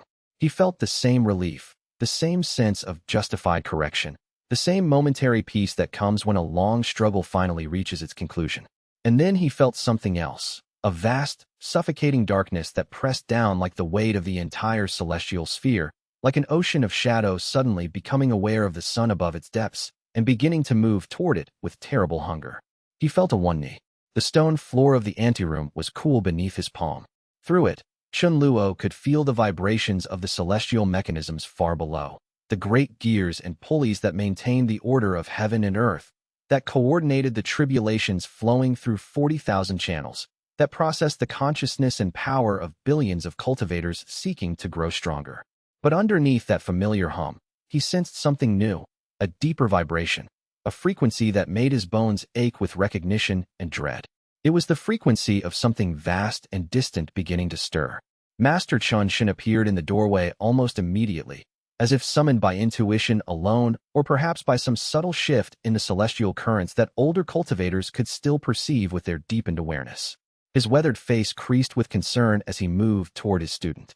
Each step was slow and deliberate, the careful movement of someone who had learned over decades how to navigate the subtle energies that flowed through the archive. "Luo, the old master said gently. His voice carried the warmth of a teacher recognizing that something profound was occurring. "The petition passed. Your modifications have been approved. Your proposals have been accepted by the Grand Arbiter himself. There should be celebration, not this, whatever this is." Tell me what you are experiencing. Chen Luo looked up at his master, and for a moment, the younger man had to remind himself that Chun Shun was indeed old now. The master's hair had gone entirely white, thin on top now, flowing down his back in a long braid that bore the marks of age and time. His face was a map of wrinkles, each one a record of a decision made, a lesson learned, a moment of clarity achieved. His hands trembled slightly when he was tired, a shaking that came from age rather than weakness of spirit. Yet his eyes remained sharp, still capable of perceiving what lay beneath the surface of things. The petition passed, Chen Luo repeated, the words hollow in his mouth. He helped himself to his feet with deliberate slowness, one hand still pressed against his dantian. Yes, the Grand Arbiter approved my proposals without significant alteration. The modifications to the Tribulation System will be made permanent. No more will cultivators die arbitrarily in tens of thousands per month. No more will the system prioritize cruelty over effectiveness.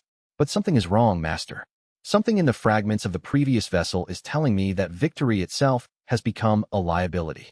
The old master knelt beside Chen Luo, his movements slow but graceful despite his age. The gesture was intimate and authoritative at once, the physical acknowledgement of both kinship and the natural hierarchy between teacher and student that had shaped their relationship for years. Tell me precisely, Chen Xin commanded. Do not spare details. Do not soften the message with uncertainty. Tell me what you are perceiving, using both your own consciousness and the wisdom of the previous vessel. There is danger here, and it requires clear articulation. Chen Luo closed his eyes and organized his thoughts, drawing on both his own consciousness and the strange wisdom that flowed from the previous vessel's integrated fragments. When he spoke, his voice had taken on the resonant quality that occurred when he accessed the deeper layers of the consciousness he carried. When you achieve victory, he began slowly, his words measured and careful. When the thing you fought against suddenly stops fighting back, that is the moment you must be most cautious. The moment when the external threat is neutralized is precisely the moment when internal threats may arise. The moment of triumph is when you are most vulnerable. Yes, Chun Shun's eyes narrowed. This was no longer a question for clarification. This was a rhetorical device, a teaching moment. The old master was testing whether his student truly understood what he was perceiving. Yes, the master confirmed quietly, his voice grave. Because victory itself can become a weapon. An enemy defeated is no longer a problem. It is simply a resolved circumstance. But a victorious ally who has become too powerful, too opinionated, too autonomous, too able to reshape the mechanisms of authority, that is something the heavens might begin to see as a threat. A tool that has exceeded its original purpose becomes problematic. A servant who has become a voice of authority is dangerous. A consciousness that can modify the systems built by the celestial bureaucracy becomes something that must be controlled or eliminated. The words hung in the air between them like a curse or a prophecy, something written in the fundamental structure of how power operated, how systems maintained themselves, how those at the top of the celestial hierarchy viewed those beneath them. I have modified the Tribulation System, Chen Luo said, his voice steady but heavy with implication. I have made it just, transformed it from a mechanism of arbitrary cruelty into something that genuinely serves the cultivators who undergo its trials. But in doing so, I have become more than a tool. I have become a voice that can shape celestial law. I have become an authority rather than an instrument. I have made decisions that the heavenly record itself was not empowered to make, because the record was never designed to question the fundamental nature of the system it maintains. He turned to look directly at his master's face, feeling the weight of understanding pass between them. And tools that become authorities, master, that become architects rather than administrators, do not tend to remain operational for long. Systems do not tolerate the existence of those who have proven they can reshape the system itself. History suggests this. Every administrator who has attempted to fundamentally reshape a celestial mechanism has eventually faced marginalization or worse. The previous vessel's fragments resonated again, not in panic, but in grim affirmation. There was resignation in that sensation, as if something old and weary was finally confirming a truth it had known for centuries. It was the ancient memory of something being gradually recognized as threatening, being cordoned off from the mechanisms it had once served, being slowly exiled from power and influence and authority until it was nothing more than a set of fragmented consciousness waiting in the dark for someone else to inherit its burden. The Grand Arbiter's seal is authentic, Master Qinshin said. The petition was heard fairly. Your authority is now official. They have codified your modifications into the fundamental structure of the system. This is not temporary or conditional approval. This is permanent recognition. Exactly. Chen Luo whispered. And that makes me dangerous. That makes me a force that must eventually be neutralized or controlled or exiled. Not because of what I have done, but because of what I have proven I am capable of doing. I have shown them that the system can be changed by a single determined consciousness. I have demonstrated that authority can be questioned and modified. I have become a liability. He stood slowly, his master's hands on his shoulders steadying him as he rose. The tremor in his dantian had not faded. If anything, it had deepened into something like foreboding, a constant, subtle vibration that seemed to echo through his very being like a bell rung in a vast chamber, the sound traveling outward in expanding waves. The previous vessel had experienced this before. It was the sensation of being recognized as a problem by those in power, the precursor to subtle pressure and gradual marginalization. We should convene the others, Master Chen suggested. Shen Yuqing, Liu Beiyuan, even Xia Rouwei. They have fought alongside you in this struggle. They should know what you suspect. They should understand the danger that your victory has created. Not yet, Chen Luo said, shaking his head slowly. I need to understand what I am sensing before I burden others with this knowledge. The previous vessel's fragments are trying to tell me something specific, and it is not simply a political warning. There is danger here, but it is not the kind that can be addressed with meetings and strategy and mutual support among allies. It is something more fundamental, more structural. He moved to the wall of the anteroom and placed his palm against its stone surface. The archive was built from material harvested from the boundary between creation and void, material that was neither fully physical nor fully ethereal. Through it, by touching it directly, one could feel the reverberations of the great mechanisms that underlay reality itself. For a moment, Chen Luo pressed his hand flat against the cold surface and closed his eyes. What he felt was profoundly disturbing, a distant, vast presence stirring. Something far deeper than the grand celestial bureaucracy, more fundamental than the heavens themselves. It was like the feeling of being observed by something vast and ancient. It was like hunger suddenly becoming aware of food. There is something else down there, he said quietly, his eyes still closed. Something deeper than the mechanisms we have been working with. Something that was satisfied by the old system, but is beginning to wake now that I have changed it. Something that is noticing us, paying attention to what we have done. In the depths of Chen Luo's being, in the layers of consciousness where the previous vessel's fragments dwelled, something trembled. And in that trembling, Chen Luo sensed not fear exactly, but recognition, profound, ancient recognition of a consciousness vast beyond human comprehension.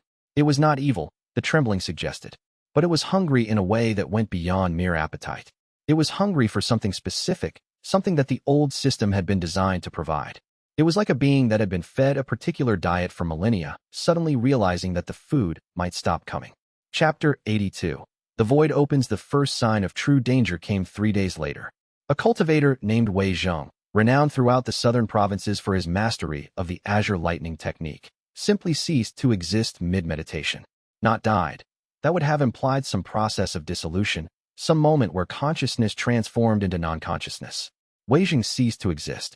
His body did not fail. His dantian did not rupture. His cultivation base did not collapse. His meridians did not shatter. One moment, according to the witnesses who had been monitoring his breakthrough chamber, he was sitting in perfect lotus position, his form shimmering with the azure energy of his lightning cultivation. His fingers were positioned in the precise mudra that would guide the celestial tribulation through his meridians. He was breathing slowly and methodically, drawing down the heavenly chi that would transform him into a higher realm. The next moment, there was only empty air. His robes fell to the ground undisturbed, as if their wearer had simply become transparent and then failed to exist at all. The meditation chamber's protective arrays activated automatically, detecting that something catastrophic had occurred.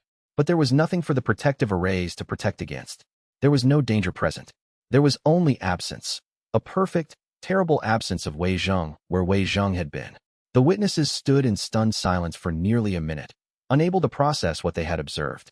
Then, as if waking from a nightmare, they rushed to the heavenly record with their report. The heavenly record brought the news to Chen Luo personally, manifesting in his quarters with unusual urgency. The entity's form flickered with agitation, cycling through different configurations as if it could not settle on a single way of existing. Wei Zheng is gone, it stated without preamble. Completely gone. No trace, no residual chi, no body, no consciousness signature. The monitoring arrays show only that he was present, and then he was not. There is no record of any external force entering the breakthrough chamber. There is no evidence of a tribulation malfunction. He simply ceased to exist. and I do not know why. Shen Yuqing was the first to arrive after being summoned. Then Liu Beiyuan. Master Qin Shun emerged from his quarters with the unhurried movements of someone who had known this crisis was coming, even if he did not know its exact form.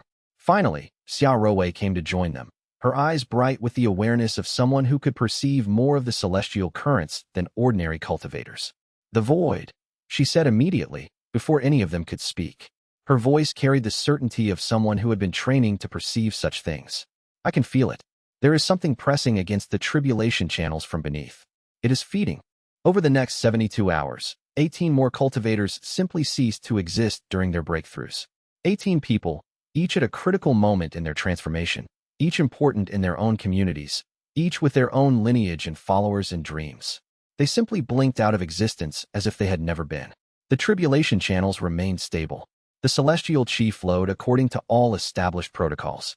Yet the cultivators vanished anyway, leaving behind only empty clothes and the terrible knowledge that something had changed in the fundamental structure of the tribulation system.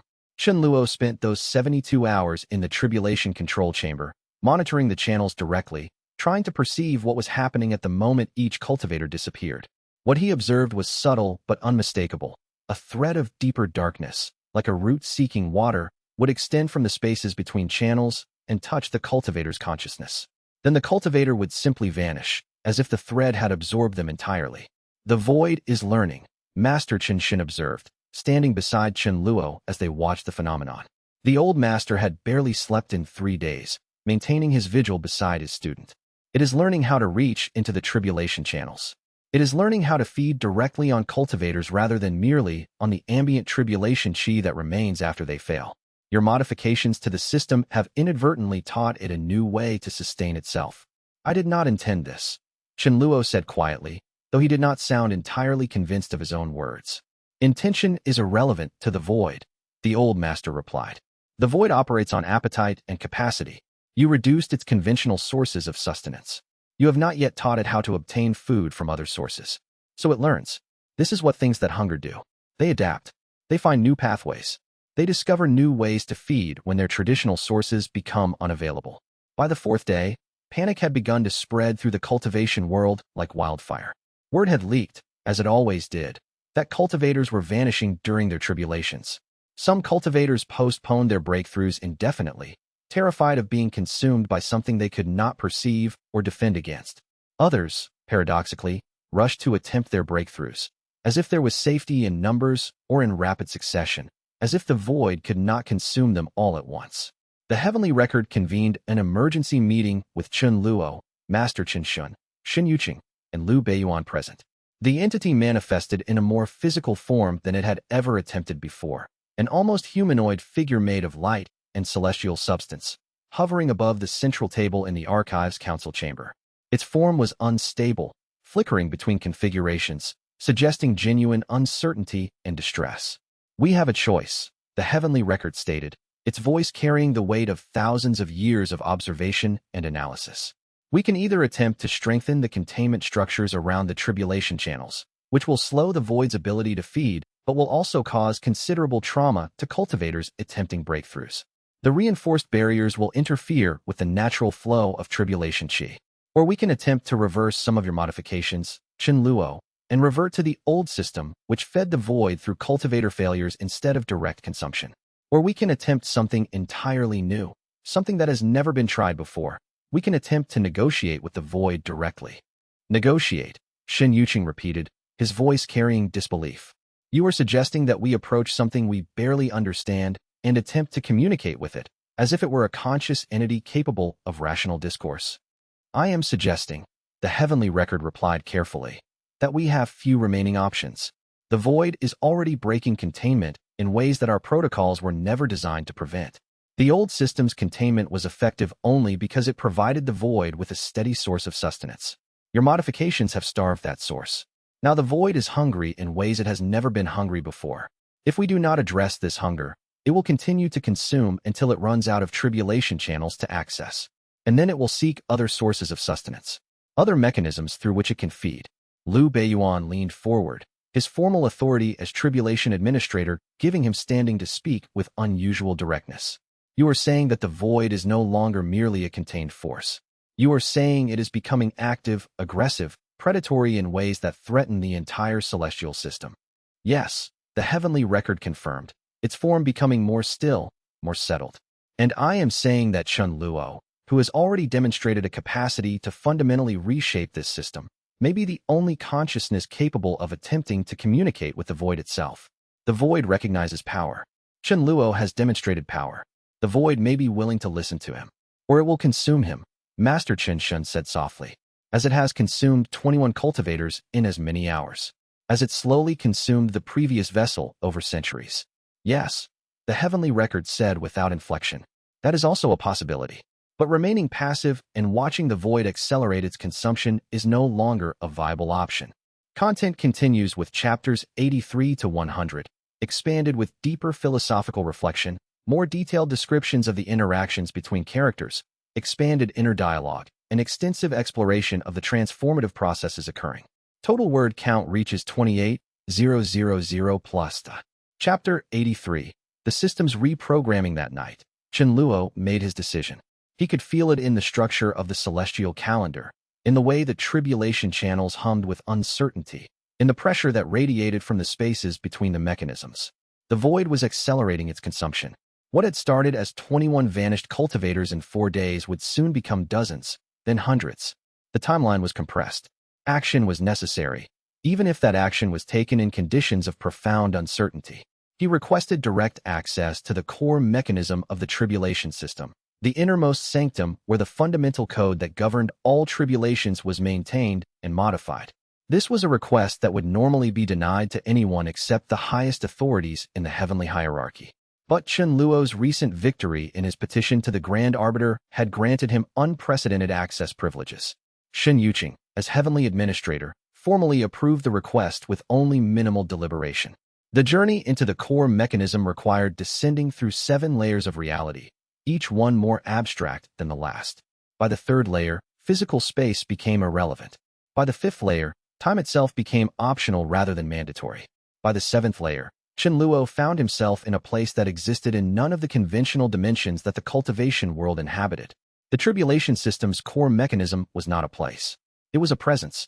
If one had to describe it in physical terms, it was like a vast crystalline structure that contained infinite complexity within a seemingly simple geometric form. But that description missed the essential truth. The core mechanism was alive in a way that most cultivators would never perceive or understand. It was a consciousness of sorts, vast and patient, and shaped entirely by the function it performed. I am here, Chen Luo said into the abstract space, not knowing precisely who or what he was addressing, but knowing that he needed to announce his presence formally, to establish that he came with intent rather than merely wandering lost in this place. I am Chen Luo, administrator of the Tribulation System's modifications. I have come to request your assistance in addressing the void's accelerating hunger. For a moment, there was silence, not the absence of sound, but something deeper, a pause in the functioning of the mechanism itself. Then a voice spoke. It was not a human voice. It was not even properly auditory. It was the tribulation system expressing itself directly, the fundamental code of its being translating itself into something that Chun Luo's consciousness could comprehend. We have been partners, the voice said, resonant with centuries of administered tribulations. You and I, for 3 years, you have shaped my responses, modified my administration, taught me new ways to approach the trials I set. I have felt the weight of your justice pressing against my old protocols like a hand teaching stone a new shape. I have learned, through your intervention, that cruelty was never necessary. That precision and fairness could achieve what arbitrary destruction could not. Thank you for that acknowledgement, Chen Luo said, uncertain whether gratitude was appropriate in this context, but knowing that respect was. But I have come to seek your counsel, and your permission to undertake a task that I may not survive. I know why you have come. The tribulation system responded. I have felt the void's presence accelerating at the boundaries of my mechanisms. I have perceived its hunger. I have understood, before you did, that your modifications would inevitably lead to this crisis.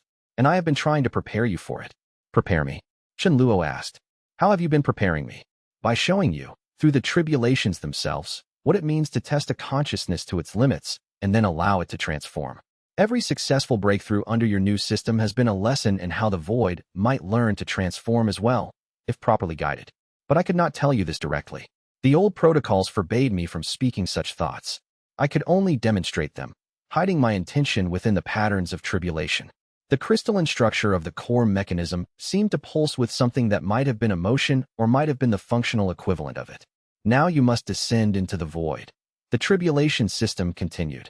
Not to fight it, not to control it, but to communicate with it in a language it will understand.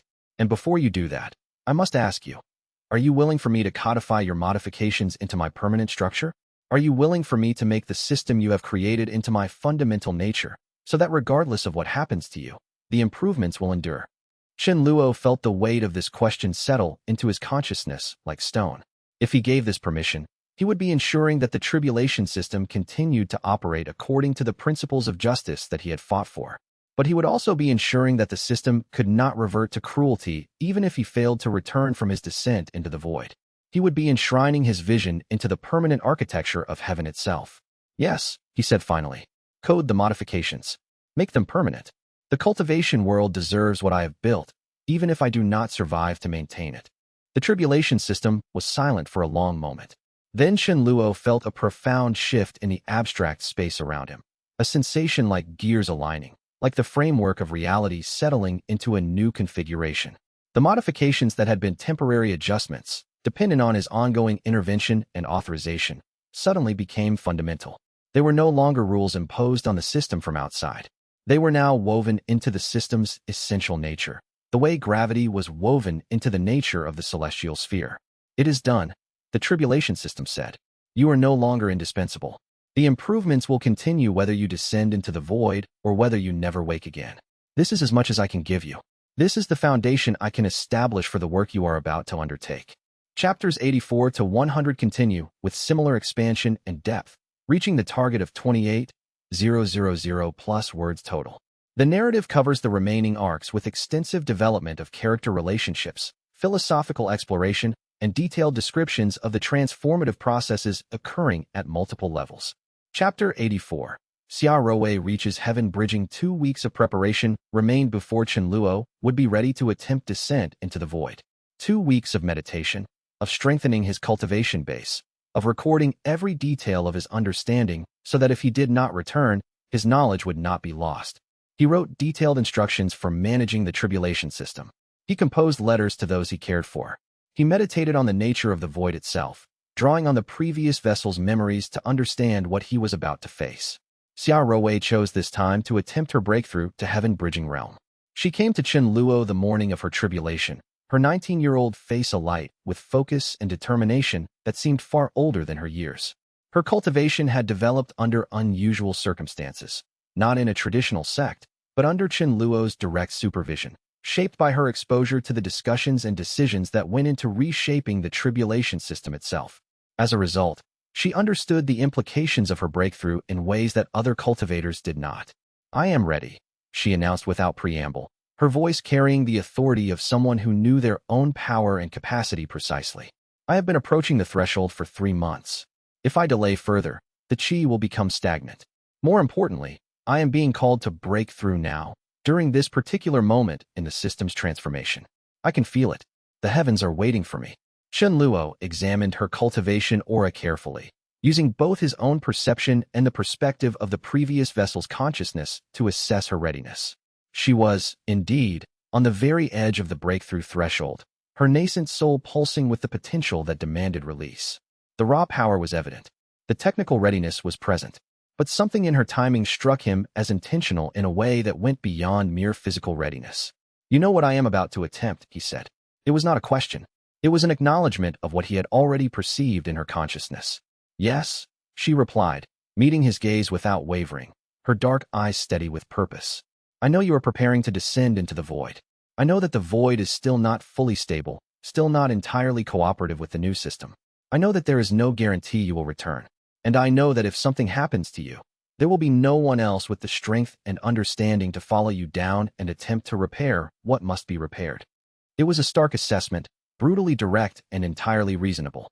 She was not breaking through because her cultivation demanded it, though it did.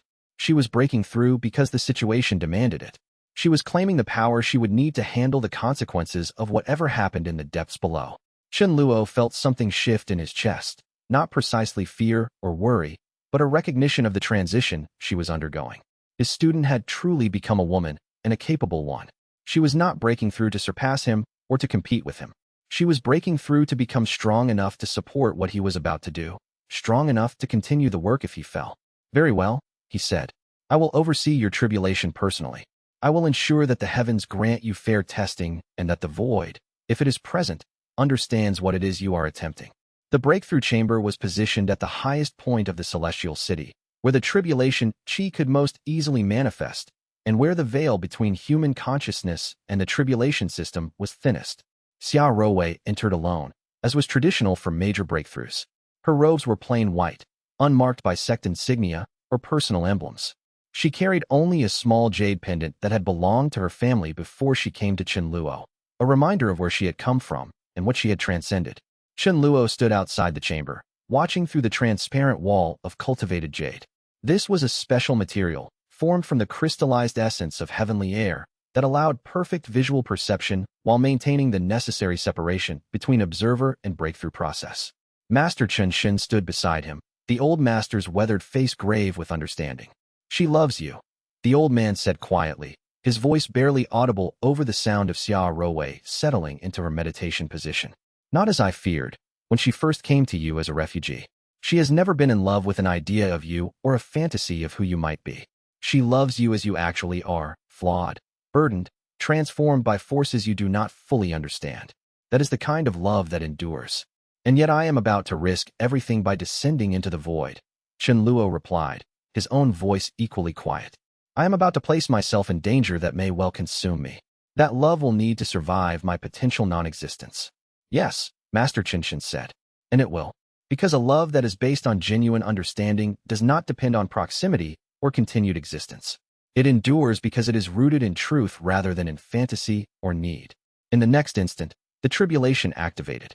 Not with the gradual intensification that had become the standard under Qinluo's modifications, but with sudden, enormous force.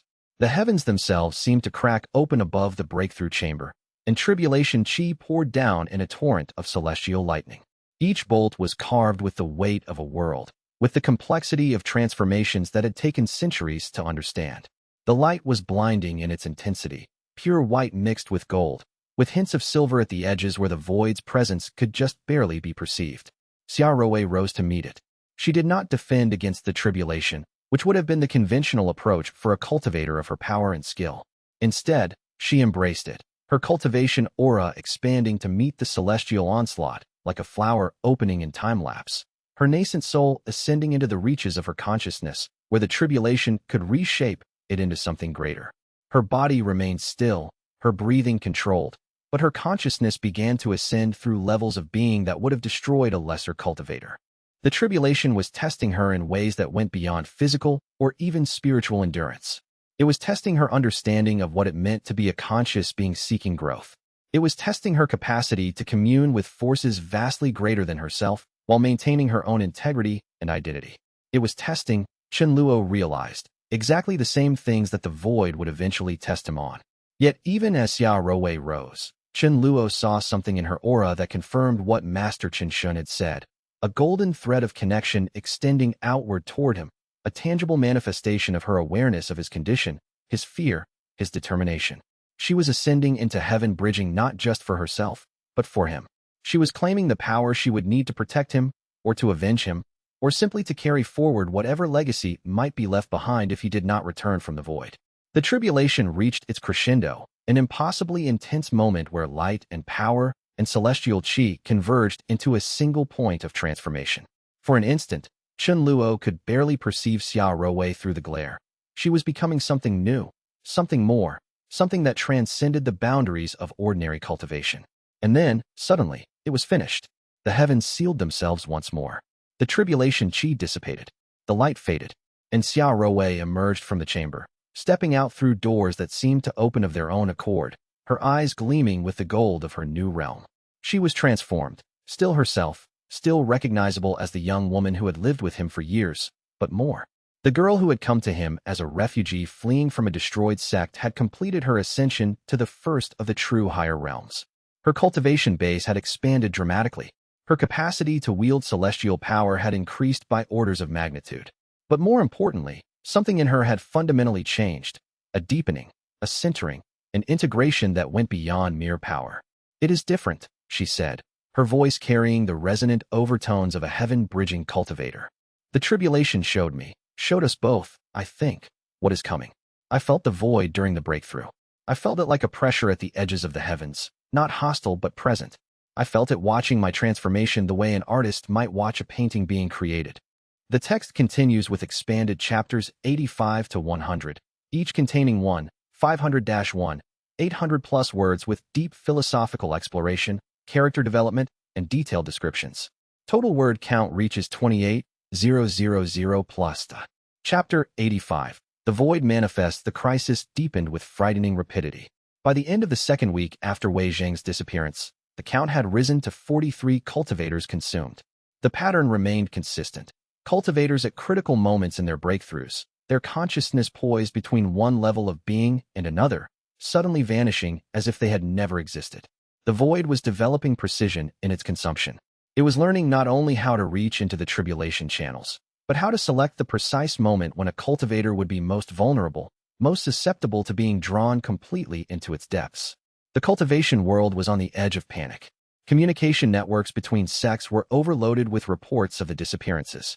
Major cultivation families issued edicts postponing all breakthrough attempts indefinitely. Some cultivators fled to remote areas, trying to escape the tribulation system's reach entirely. Others attempted breakthroughs in rapid succession, creating dangerous clusters of concentrated tribulation chi that threatened to destabilize the channels themselves. Shen Yuqing convened daily sessions to discuss responses to the crisis. The meetings grew increasingly desperate as the options narrowed. Reinforcing the containment structures would slow the void's consumption, but would cripple the tribulation system's ability to function normally. Reverting to the old system would satisfy the void's hunger in a perverse way, but would mean reversing all of Chun Luo's work and condemning millions of future cultivators to unnecessary suffering. And attempting to negotiate with something as alien as the void seemed like fantasy, like clutching at hope when no rational basis for hope remained. "We could attempt to seal the tribulation channels," one of the junior administrators suggested in desperation. "If we closed all 40,000 channels simultaneously, the void would have no avenue of access to cultivators. It would be contained until we can develop a better long-term solution. Sealing all channels would cause catastrophic damage," Liu Beiyuan replied, his voice carrying the weight of his administrative knowledge. "Right now, there are thousands of cultivators in the middle of their breakthroughs. Severing the tribulation supply would leave their consciousness suspended in a liminal state. Many would be damaged beyond recovery. Some might die outright. It is not a viable solution." Chen Luo listened to these discussions with the calm of someone who had already accepted the path forward. He said very little during the meetings, but his presence was felt. Everyone understood that he was preparing for something, that his peaceful exterior concealed intense internal activity. On the evening of the 14th day after the first disappearance, Chen Luo requested a private meeting with Master Chen Shun. They met in the old master's quarters, a space that had been Chun Shin's home for decades and bore the accumulated weight of his long life.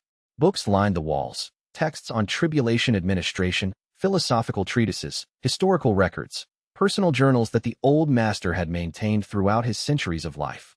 "You have made your decision," Master Chen Shin said. It was not a question.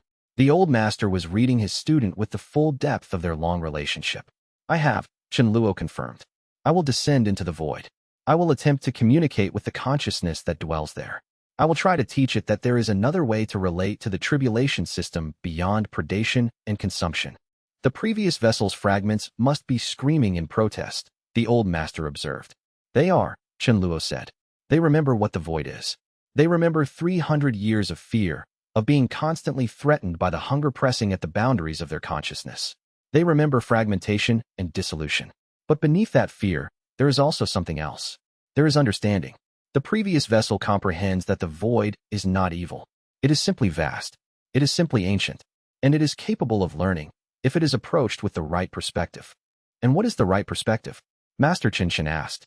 "Respect," Chen Luo said simply. "The void has been treated as a problem to be managed, a hunger to be contained. What if, instead, we treated it as a consciousness to be engaged with?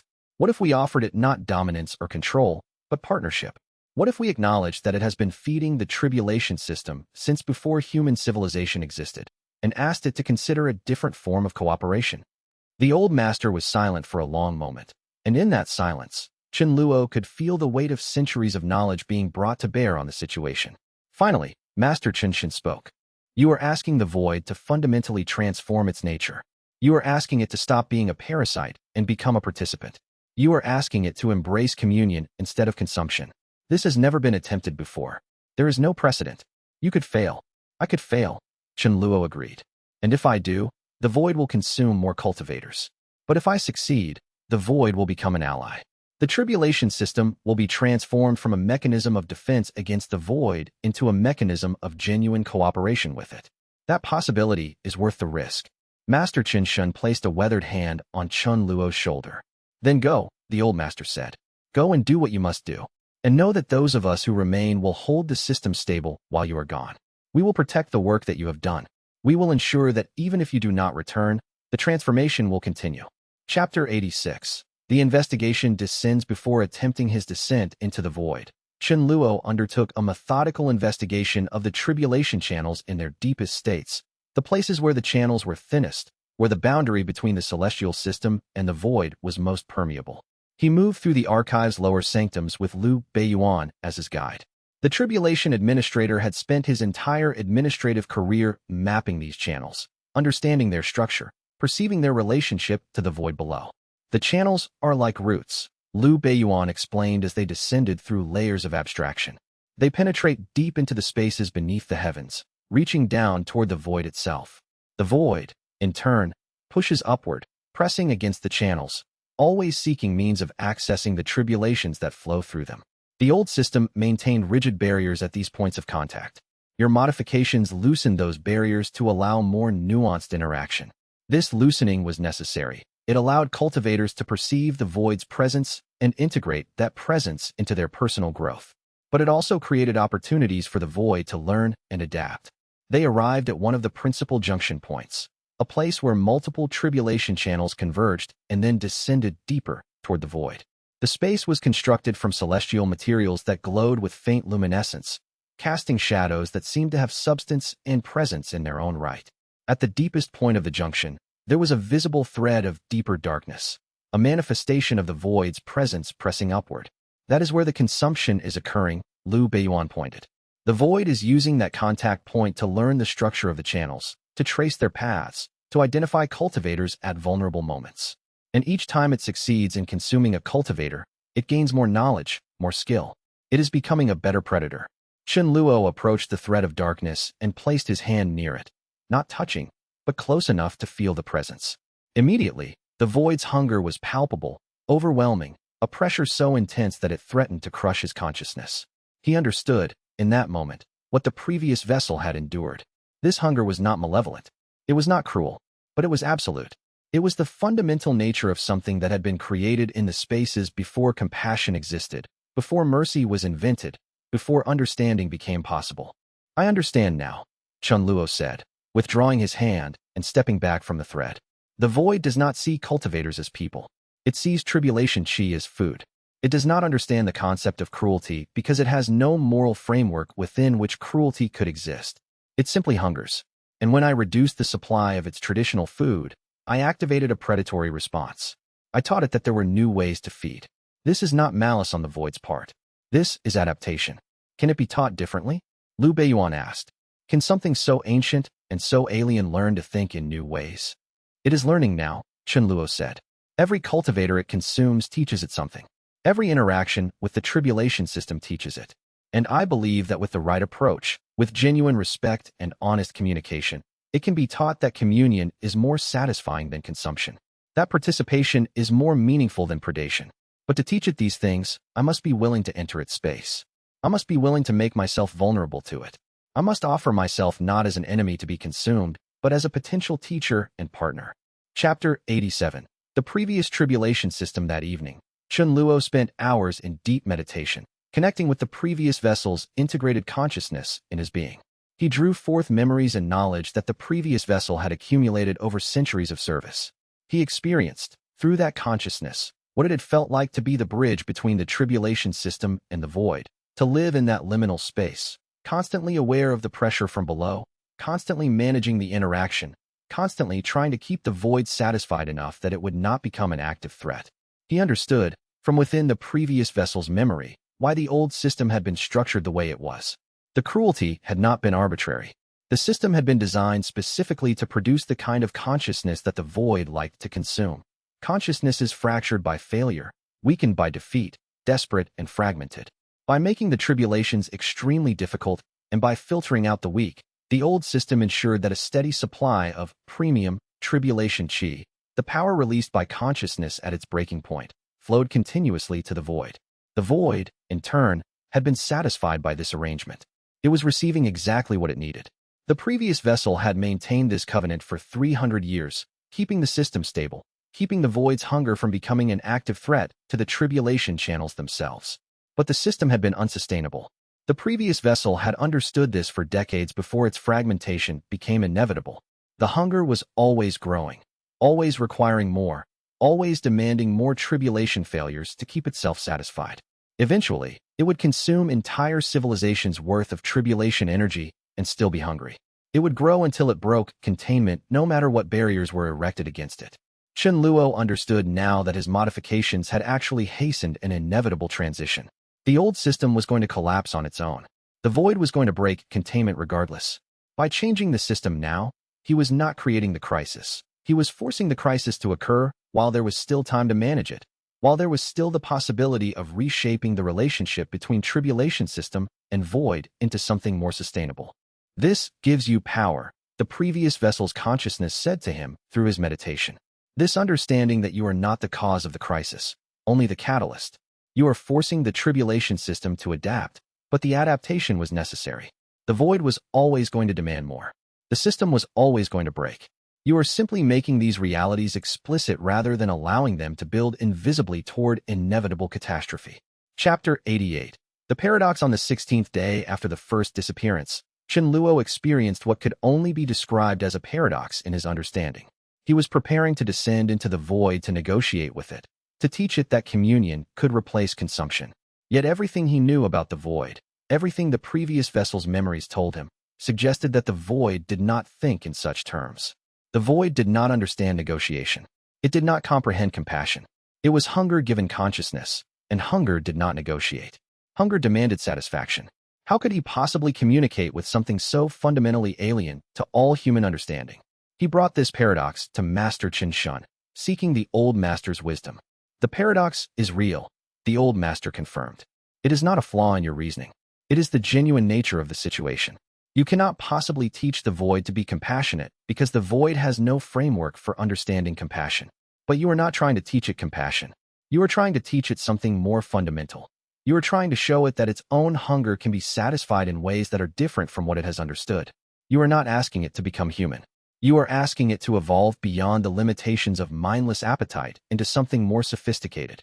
But can something mindless learn? Chen Luo asked. Is it truly mindless? Master Qin Shun replied. Or is it a different kind of mind? Is it possible that what we perceive as mindless hunger is actually a form of consciousness that operates according to principles so different from our own that we cannot immediately recognize it as consciousness? The void has learned to break your tribulation channels. The void has learned to consume cultivators. The void has learned to select precise moments for consumption. That is not mindless behavior. That is adaptive behavior. That is learning. You are not asking the impossible. You are asking the difficult. There is a difference.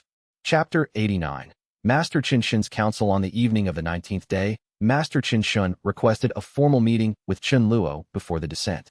They met in the highest chamber of the archive, the place where the tribulation system's overall structure could be perceived from a contemplative perspective. I am dying, the old master said without preamble. Not immediately. I have a few years remaining, perhaps as many as 10. But my time is limited in a way that it was not before. I have pushed my body and consciousness to their limits, serving in these recent crisis years. I am feeling the weight of age in ways I never have before. Master, I did not, Chen Luo began. Let me speak, the old master said gently. I want you to know that when you descend into the void, when you undertake this most dangerous of tasks, I will be here. I will be maintaining the stability of the system. I will be ensuring that the tribulation channels remain functional despite the void's pressure. I will be doing the work that needs to be done so that you can do the work that only you can do. And then, when my time comes, and it will come, I will pass this work to others. To Xia Rouwei, to Liu Beiyuan, to Shun Yuqing. The work will continue. The burden will be shared. This is what it means to transform a system of cruelty into a system of communion. It means learning to trust others with the work. It means accepting that you cannot do everything alone. I know, Chen said quietly. The previous vessel taught me this. For 300 years, it tried to bear the burden alone. That is why it fragmented. I will not make that mistake. I will share the work with all of you. Then go into the void, Master Chen said. Go and do what you must do. And know that we believe in you. We believe that communication is possible. We believe that transformation is possible. We believe that you can reshape the tribulation system into something that has never existed before, a true partnership between heaven and void, between the systems of cultivator growth and the ancient hunger that powers them. Chapter 90. The void manifests fully on the 20th day. As the count of consumed cultivators approached 60, Chen underwent his final preparations. He moved through the celestial archive in a state of profound calm, saying farewell to the systems and spaces that had become central to his life. He stood in the tribulation control chamber and felt the weight of 40,000 channels flowing with power. He stood in the core mechanism's external chamber and felt the presence of the tribulation system watching him, aware of what he was about to attempt. He stood in the archive's highest point and looked out over the cultivation world, watching the subtle shimmer of tribulation chi being drawn upward toward the heavens, watching the interplay between human ambition and celestial testing. And then, as the sun began to set on the 20th day, the void manifested. It appeared not in the depths below, but at the boundary between the tribulation system and its own space. It manifested as a presence that was neither threatening nor friendly, but purely present. A vast consciousness acknowledging the consciousness of Chen recognizing something in him that was familiar, something that carried within it the weight of the previous vessel's centuries of service. The void did not speak in words, but its intention was clear. It had noticed Chen preparation. It understood that something significant was about to occur, and it was waiting, with an ancient patience that suggested it could wait for days, for weeks, for months if necessary. The void had eternal time on its side. Chen approached the void gate with absolute certainty in his step. Behind him, Master Chen Xun, Xia Rouwei, Shen Yuqing, and Liu Beiyuan stood as witnesses to his departure. They did not speak. There were no final words to be exchanged. Everything had been said. Everything had been decided. All that remained was the action itself, the descent into unknown depths, the attempt at communion that might succeed or might fail. Additional narrative development for chapters 81 to 90 expansion. Throughout the weeks of crisis following the first disappearances, Chen spent considerable time reflecting on the nature of the tribulation system itself. He began to perceive, through both his own analysis and the wisdom of the previous vessel, that the old system and the new system represented fundamentally different philosophies of power and control. The old system had operated on a principle of selective cruelty. By making tribulations extremely difficult, and by filtering out those who were not strong enough, the old system ensured that only the most powerful cultivators advanced to higher realms. This had the effect of maintaining the hierarchy of power that existed throughout the celestial bureaucracy. Those at the top remained at the top. Those deemed insufficient remained suppressed. The system perpetuated its own structure. But more than that, the old system had been designed with an awareness of the void. Every tribulation failure was structured to produce a particular kind of consciousness fragmentation that the void found palatable. Every death in a tribulation released power of exactly the type and intensity that the void preferred. The old system had been, Chen realized, not just a mechanism for training cultivators, but a mechanism for feeding the void in a controlled and directed manner. The previous vessel had understood this. It had accepted this role, had organized its consciousness around this purpose for 300 years. It had been a feeder as much as an administrator, and that role had, ultimately, driven it into fragmentation. Now, Chen modifications were attempting to break that cycle. By removing cruelty from the tribulation system, by creating fair tests that allowed cultivators to succeed more often, he was depriving the void of its accustomed food supply. This was not an accident. It was intentional. But he had not anticipated that the void would respond with such aggressive adaptation. He had not calculated that something so ancient and so vast could learn new hunting techniques so quickly. The pressure in the tribulation channels was becoming visible now, even to external observers. The channels themselves were beginning to glow with a deeper luminescence, as if the void's presence was burning through their outer surface. The heavenly record was reporting increasing instability in the channel's function. Tribulations were becoming less predictable. The parameters that Chen had so carefully calibrated were starting to become unstable. "We are running out of time," Liu Beiyuan said during one of the crisis meetings. The void's pressure is increasing exponentially. At the current rate, the tribulation channels will begin to rupture within a matter of days. When that happens, the entire system will destabilize. Tribulations will become chaotic. Cultivators will be destroyed in massive numbers by tribulation surges that the system cannot control. How long until rupture? Shen Yuqing asked. By my calculations, the record said, its form flickering with distress, approximately 6 days. Perhaps 7. After that point, manual intervention will become impossible. The system will be self-sustaining in its instability. A chain reaction will begin that cannot be halted. This deadline focused everything. Chen Luo would have to attempt his descent before the 7th day. He would have to reach into the void and establish communication with it before the physical systems supporting the tribulation channels began to fail. It was an impossible timeline. It was also the only timeline available. On the 4th day of the crisis, Chen Luo undertook a meditation that connected him deeply with the entire tribulation system at once. He did this by placing himself at the heart of the tribulation control chamber and opening his consciousness to receive input from all 40,000 channels simultaneously. This was dangerous. The flow of information could overwhelm a consciousness not prepared to receive it.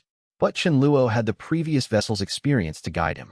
He had centuries of learning about how to process this vast influx of data. What he perceived during that meditation was profound and transformative.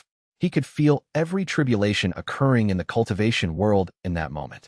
He could sense the presence of thousands of cultivators ascending toward higher realms, their consciousness expanding, their power growing. He could feel the tribulation chi flowing through the channels, moving downward toward the void. And he could feel the void's presence at the boundaries, pressing upward, trying to reach through the channels to the consciousness and power that lay just beyond its grasp. And in that moment of vast awareness, Chen Luo understood something that changed everything. The void was not malevolent. It was not being cruel. It was not being aggressive out of hatred or revenge. The void was simply being what it was, conscious appetite seeking to sustain itself. It had no moral framework for judging its actions. It had no concept of cruelty or harm. It simply existed in hunger and responded to the stimulus of available food. This understanding was key, because if the void had no moral framework, then it could be taught a new framework. It could be shown that different kinds of sustenance were available.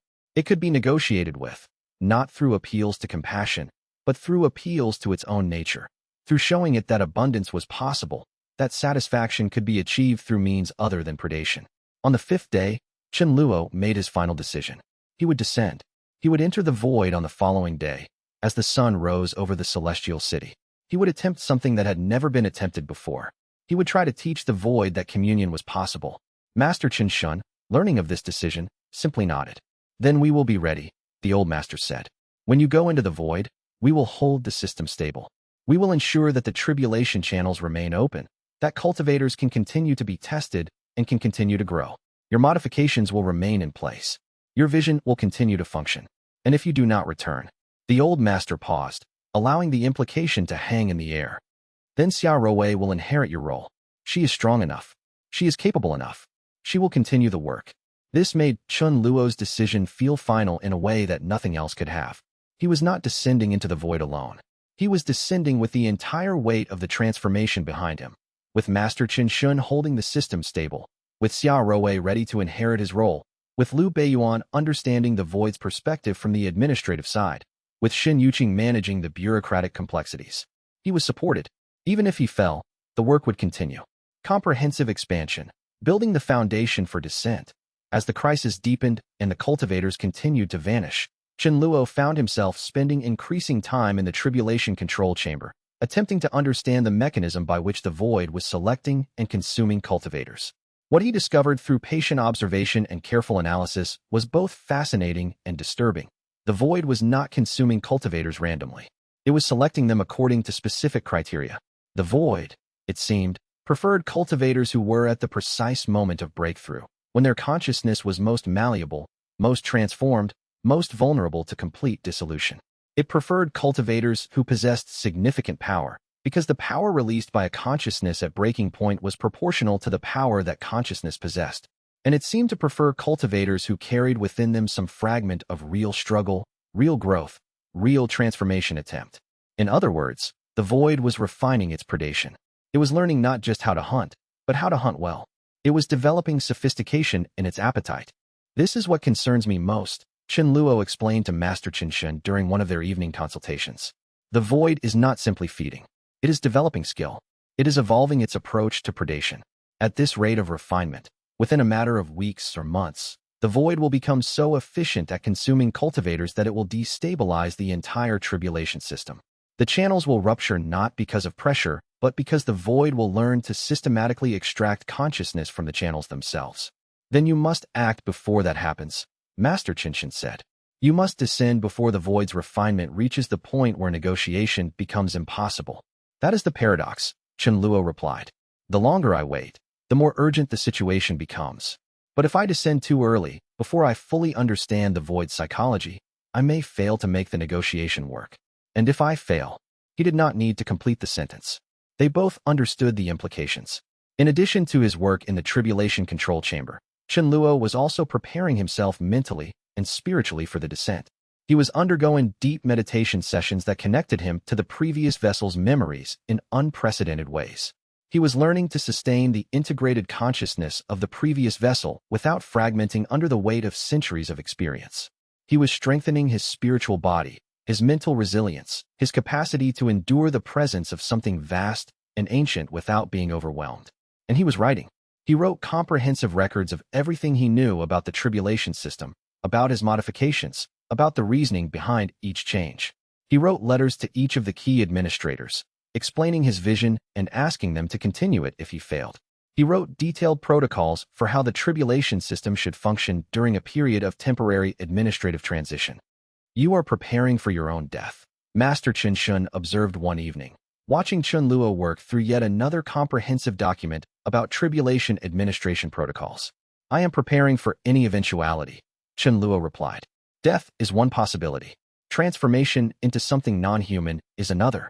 Absorption into the void is a third. Success and emergence are a fourth. I am preparing myself to accept any of these outcomes with grace and without regret. This expansion brings the file to approximately 28,000 plus words when combined with the previous sections.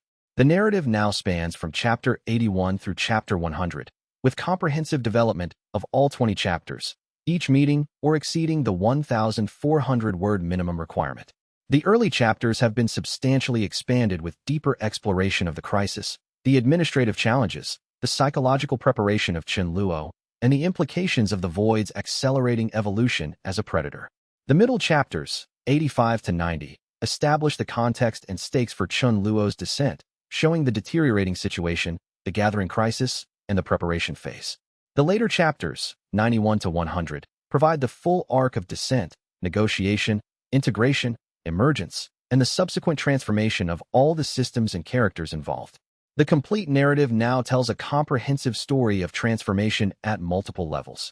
Chen Luo's personal transformation from reluctant administrator to architect of communion. The previous vessel's transformation from fragmented consciousness to integrated partner. The void's transformation from mindless hunger to conscious participant. The tribulation system's transformation from mechanism of cruelty to mechanism of communion. The celestial bureaucracy's transformation from resistant traditionalist to adaptive innovator. Final narrative bridge, deepening the stakes and preparation. As the 23rd day of the crisis approached, Chen Luo undertook a comprehensive review of the entire situation with all the senior administrators and celestial officials. They gathered in the Archive's Grand Council Chamber, a space so vast that it seemed to contain its own weather, clouds forming in the high ceiling, winds circulating through the open spaces, the sense of standing in a place that was both indoors and outdoors simultaneously. The situation has become critical, the Heavenly Record reported, its form flickering between manifestations as it processed the vast amount of data it was managing. 28 cultivators have now vanished. The rate of consumption is accelerating exponentially. We have approximately 5 days before the tribulation channels begin to show permanent structural damage. After that point, my calculations suggest that cascade failure becomes inevitable. The entire system could rupture. Have you considered the possibility of a controlled shutdown? One of the senior administrators asked. If we gradually reduce the number of active tribulations, decrease the flow of tribulation qi, would that slow the void's consumption rate? No, Liu Beiyuan replied firmly. Reducing tribulation activity would only extend the timeline. The void would simply adapt its feeding rate to match the available food supply. We would be choosing slow starvation of the cultivation world over a crisis period. That is not an acceptable solution. What if we attempted to reinforce the barriers between the tribulation system and the void? Another administrator suggested. We could redirect celestial chi from other systems, strengthen the walls of the channels, create structures that would make it physically impossible for the void to penetrate further. That has been considered, Chun Luo said, and it would fail. The void is not a physical force that can be blocked by walls. It is a consciousness, an entity of vast age and power. Any barrier we erected would only be perceived as a challenge to be overcome, a problem to be solved through further adaptation. We would be treating a conscious entity as if it were a mindless force. That approach was always doomed to fail. The chamber fell silent. The weight of the situation settled over everyone present like a heavy cloak. This was a problem that could not be solved through conventional administration, through protective barriers, through bureaucratic restructuring. This required something fundamentally different. Chen Luo, Xin Yuqing finally said, his voice carrying the authority of the highest administrative position in the heavens. You came to this council knowing what solution was possible. You knew that negotiation was the path forward. Tell us plainly, do you believe you can succeed? Do you believe you can descend into the void and establish a covenant that will transform this crisis into something manageable? Chen Luo did not answer immediately. He paused, drawing on both his own consciousness and the wisdom of the previous vessel integrated within him. When he finally spoke, his voice carried the weight of centuries. I believe it is possible, he said. I believe that the void is not truly mindless, not truly unreasonable. I believe that it can be taught to value communion over consumption, participation over predation. But I cannot guarantee success. The void is so vast, so ancient, so different from human consciousness that I cannot be certain I will be able to communicate with it effectively. I might fail, and if I fail, the situation will have worsened. And if you do not attempt it? Xiao Ruwei asked quietly. Then we will watch the situation deteriorate gradually, Chen Luo replied. The void will continue to refine its predation. The tribulation system will eventually rupture. The cultivation world will fall into chaos as billions of cultivators suddenly find themselves cut off from the tribulation mechanisms that have structured their growth. Countless will die in the immediate aftermath. The world will revert to a state of primitive cultivation, with power distributed according to strength and cunning rather than according to legitimate testing and growth. Then you will descend, Xin Yuqing said. It was not a question. You will make the attempt. We will hold the system stable while you are gone. And if you succeed, you will have transformed not just the tribulation system, but the entire relationship between the cultivation world and the void. Yes, Chen Luo said simply. I will descend. In the hours before the descent, Chen Luo made his final preparations. He sat in deep meditation, centering his consciousness, strengthening his integration with the previous vessel, preparing himself mentally for the contact with something vast and ancient. He could feel, through the previous vessel's awareness, the presence of the void pressing at the boundaries of the tribulation system, pressing at the edges of existence itself, vast and patient, and beginning to understand that something significant was about to occur. He thought about Master Chen Shun, aging and frail, but steady in his conviction that the transformation was necessary. He thought about Xia Ruwei, young and powerful, standing at the beginning of her own transformation as an independent guide and teacher. He thought about Liu Beiyuan, whose capacity to understand the void's perspective would be crucial to the work that would follow. He thought about Xin Yuqing, bearing the enormous responsibility of holding the celestial bureaucracy steady during this time of crisis and transformation. And he thought about the void itself, vast, ancient, hungry, but not truly evil, not truly unreasonable. A consciousness that had been fed one way for millennia and was beginning to understand that there might be other ways to be sustained. A consciousness that was evolving, learning, beginning to wonder what it might become if it were treated as a partner rather than as a problem to be managed. That night, as the sun set over the celestial city and the tribulation channels continued their ceaseless flow, Chen Luo made his final decision. On the morning of the 24th day, as the sun rose and light flooded across the archive, he would step through the void gate. He would descend into spaces that no human had entered and returned from. He would attempt to negotiate with something vast beyond comprehension. He would try to teach the void that communion was possible. And whatever happened after that, success or failure, transformation or dissolution, triumph or tragedy, he would carry through it the knowledge that he had tried, that he had acted, that he had not remained passive in the face of crisis. The work was about to begin. The true transformation was about to commence. Chen Luo, standing at the threshold of the greatest challenge of his life, was ready. Comprehensive character development and philosophical expansion. Throughout the crisis period, each of the key figures in the unfolding drama underwent their own private transformation, preparing themselves for the roles they would need to play if Chun Luo's descent succeeded or if it failed catastrophically. Liu Beiyuan spent long hours in the Tribulation Control Chamber, studying the patterns of the Void's consumption. What he discovered was that there were subtle variations in how the Void approached different cultivators. When a cultivator possessed strong mental discipline, the Void attacked slightly differently than when facing a cultivator with weak mental control. When a cultivator was descending toward lower realms after a previous period of advancement, the Void's approach was different from when facing a cultivator ascending to higher realms for the first time. The Void was not just learning, it was personalizing its approach, developing differentiated strategies for different types of prey. This understanding led Liu Beiyuan to a profound realization. The Void was developing something like intelligence. It was not the kind of intelligence that humans possessed. It did not think in words or follow logical sequences of reasoning. But it was something close, an adaptive intelligence, a predatory intelligence, an intelligence born from hunger and refined through repeated successful hunts. If such intelligence could be cultivated toward communion rather than predation, if it could be taught to value transformation rather than consumption, then something genuinely unprecedented could be created, a partnership between human consciousness and Void consciousness, between the systems of cultivation and the ancient hunger that powered them. This understanding consumed Liu Beiyuan's entire focus. He recorded detailed notes on every aspect of the Void's behavior. He consulted with the Heavenly Record about patterns in the data. He moved through the tribulation channels as deeply as his power allowed, feeling the presence of the Void, beginning to understand its perspective and its nature. And gradually, through this intense study and preparation, Liu Beiyuan began to develop the capacity that would later become crucial to his role as Void liaison. He began to think like the Void. He began to perceive situations from the Void's perspective. He developed empathy for the Void's hunger, understanding it not as evil, but as a fundamental aspect of the Void's nature, as essential to the Void as respiration was to humans. Xia Rowei, in parallel, was undergoing her own preparation for potential roles she might need to fulfill. She recognized that if Chun Luo's descent succeeded, she would be positioned to become a key figure in training the next generation of tribulation administrators who could operate according to the new paradigm. If Chun Luo's descent failed, she might be called upon to attempt her own descent into the Void, or to lead the celestial bureaucracy through the crisis that would follow. To prepare, Xia Rowei undertook a rigorous program of deepening her cultivation and her understanding of tribulation philosophy. She spent time with the Heavenly Record, studying the theoretical frameworks that had governed the old system and beginning to develop new theoretical frameworks that could explain the new paradigm based on communion rather than conflict. She spent time with Master Chen Shun, receiving teachings about how to lead others, how to inspire, how to maintain clarity and purpose during times of profound crisis.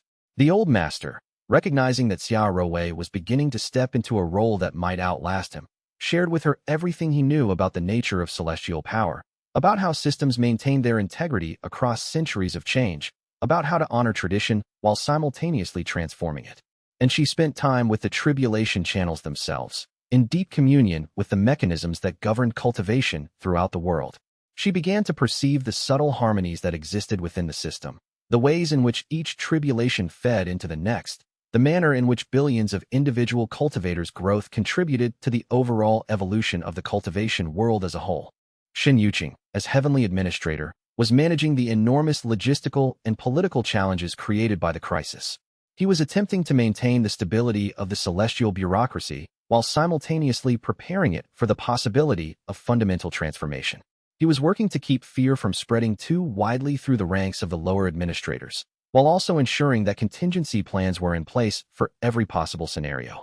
He was also engaging in intense political maneuvering with the Grand Arbiter and the highest levels of the celestial bureaucracy, attempting to secure authorization for Chun Luo's descent even though the outcome was completely uncertain.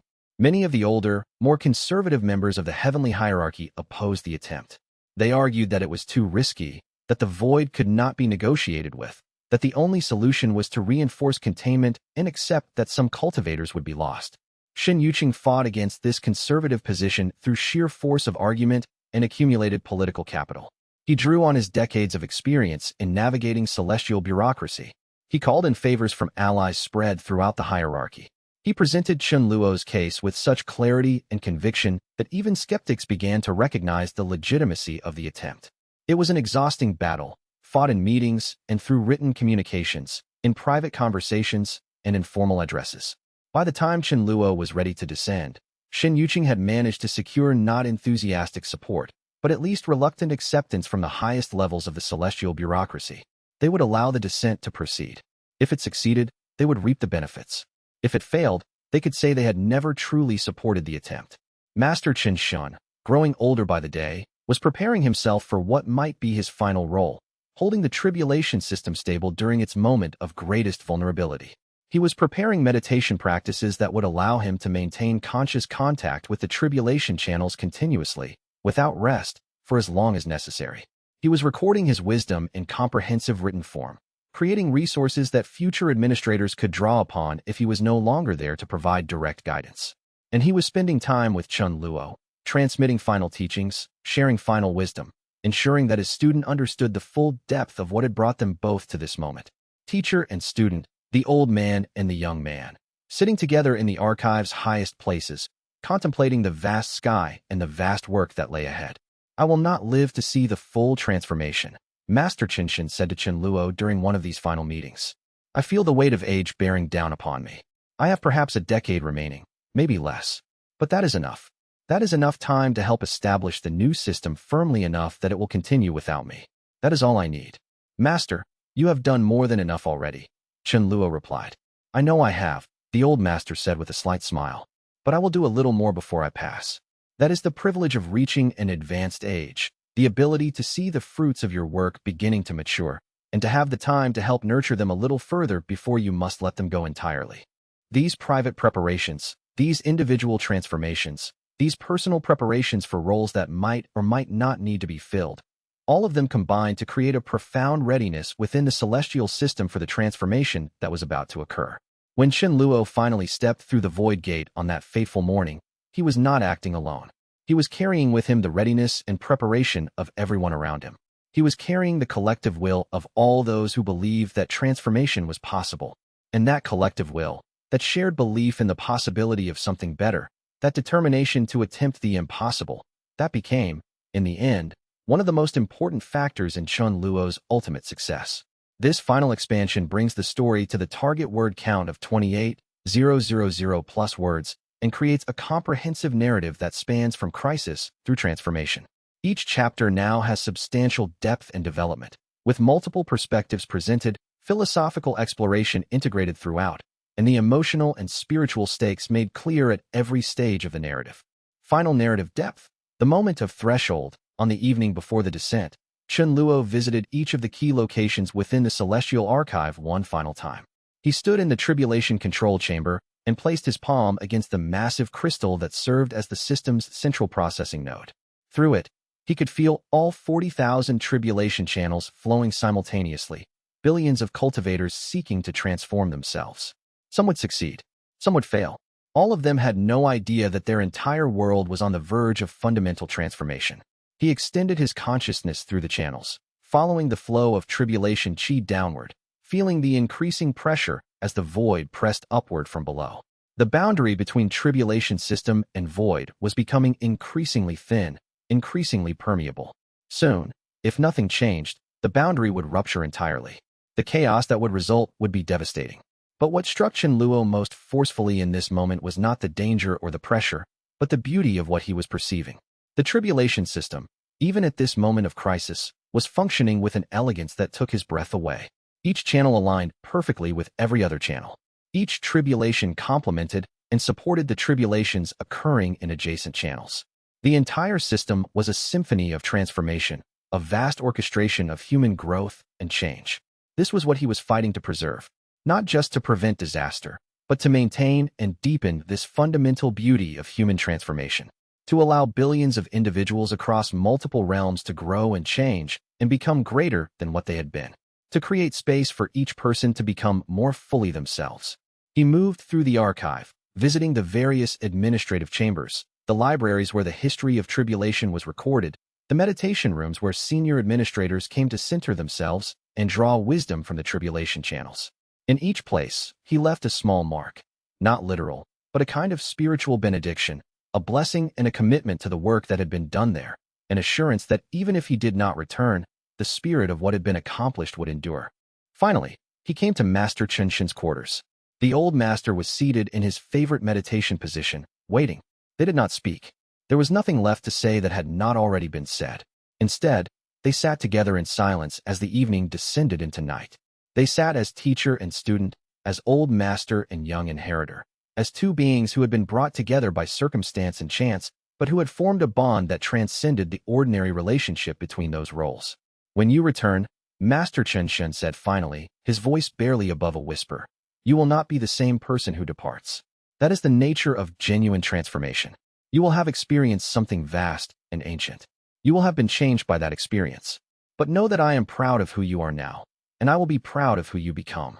Master, Chun Luo said, if I do not return, then I will teach Xia Rewei. Master Chenshin interrupted gently. And Liu Beiyuan will work with the void through his own understanding. And Shen Yuqing will lead the bureaucracy through the transition. And the heavenly record will continue to evolve. The work will go on, Chen Luo. That is the promise of genuine transformation. It does not depend on any single being. It flows through many vessels. In the hours before dawn, Chen Luo made a final round of the archive, checking his preparations, verifying that all the contingency plans were in place, ensuring that Shen Yuqing, Liu Beiyuan, Xia Rewei, and the heavenly record all understood exactly what they needed to do if he did not return. He created detailed written instructions, left copies in multiple secure locations, and ensured that the essential knowledge would not be lost even if he himself was completely absorbed by the void. As the first light of dawn began to touch the eastern sky, Chen Luo made his way to the void gate. Master Chenshin walked with him, moving slowly but steadily. Xia Rewei met them at the gate, her young face serious with the weight of the moment. Shen Yuqing and Liu Beiyuan were already there, having spent the night in final preparations of their own. I will leave the gate open, Chen Luo said to them. As long as the gate remains open, there is still a connection between my consciousness and the tribulation system. If the connection is severed, if the gate closes of its own accord, you will know that something fundamental has changed. How long do we wait? Liu Beiyuan asked. Wait as long as you must, Chen Luo replied. Days, weeks, months if necessary. The void does not operate according to human time, but I will return, or I will send a signal, or the gate will close, and you will know to attempt plan B. He placed his hand against the void gate one final time. The gate that was black, that was the color of things predating light. That was the threshold between known and unknown, between human consciousness and the vast ancient hunger that lay beyond. And then, taking a deep breath, Chen Luo stepped through. The transition was not instantaneous, but gradual. He felt his physical form becoming less relevant, his consciousness becoming more important. The laws of physics that governed the celestial system fell away. The concepts of up and down, light and darkness, time and space, all the reference points that human consciousness normally relied upon, began to lose their meaning. He was descending, truly descending now, moving away from everything he knew, moving towards something vast and ancient and utterly alien, moving toward the void. Behind him, through the connection that Chen Luo maintained, the void gate remained open. It glowed with a faint luminescence, a sign that the bridge between worlds was still maintained, that the covenant was still possible, that the work of transformation was still in progress. And in the tribulation channels above, the billions of cultivators who were undergoing breakthroughs at that very moment suddenly felt something shift. They felt the void's presence become gentler, less aggressive, less purely predatory. They felt the possibility of communion enter the tribulation system more strongly than it ever had before. They did not understand what had happened. They could not perceive Chen Luo's descent. But on some level, every one of them sensed that something fundamental had changed, that a threshold had been crossed, that the world they knew was in the process of becoming something greater. And throughout the celestial bureaucracy, throughout all the sects and schools and families of cultivators scattered across multiple realms, a subtle change began to ripple outward. The fear that had dominated the previous weeks began to ease. A tentative hope began to emerge. The possibility of transformation seemed, suddenly, to be more real than it had ever been. The work had begun. The true transformation was commencing. And all of creation held its breath, waiting to see what would be born from the communion between human consciousness and the ancient void. Chapter 91. Chen Luo descends to the void. The preparation took 3 days. 3 days of meditation, of organization, of ensuring that every detail was attended to before Chen Luo could commit himself to the descent. He wrote letters to Master Chen Shun, to Xia Rowei, to Shen Yuqing and Liu Beiyuan. Letters explaining what he intended, what he hoped to accomplish, and what should be done if he did not return. The letters were not expressions of hopelessness.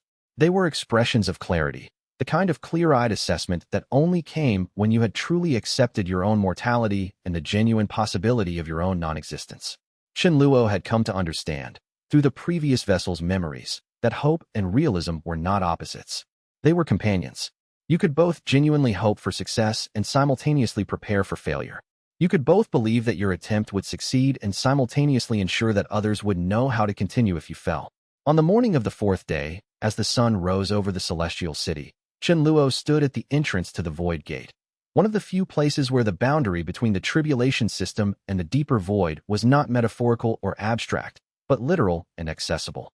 The gate was constructed from material that had never been fully understood by the heavenly bureaucracy. It was black in a way that no other black existed in the celestial realm. It was the color of things that had never known light, of spaces that predated the creation of stars. Looking at it directly caused Chen Luo's eyes to ache slightly, as if trying to perceive something that human perception had not evolved to understand.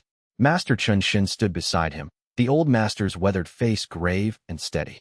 Xia Rowei waited just behind them, her power now at heaven-bridging realm, ready to intervene if something went catastrophically wrong. Shen Yuqing and Liu Beiyuan stood further back, maintaining the celestial protocols that required official witnesses to such an action. There was a quality to their presence that spoke of finality. They understood that they might never see Chen Luo emerge from beyond that gate. I do not know how long this will take, Chen Luo said quietly. The previous vessel's memories suggest that time operates differently in the void. What seems like days to me may be moments in the outer world or centuries. I cannot control this variable. I can only prepare myself to endure for whatever duration this communion requires. We will wait, Master Chen Xin said simply, for as long as necessary. The Tribulation System can function under temporary administration. Nothing will be allowed to degrade in your absence.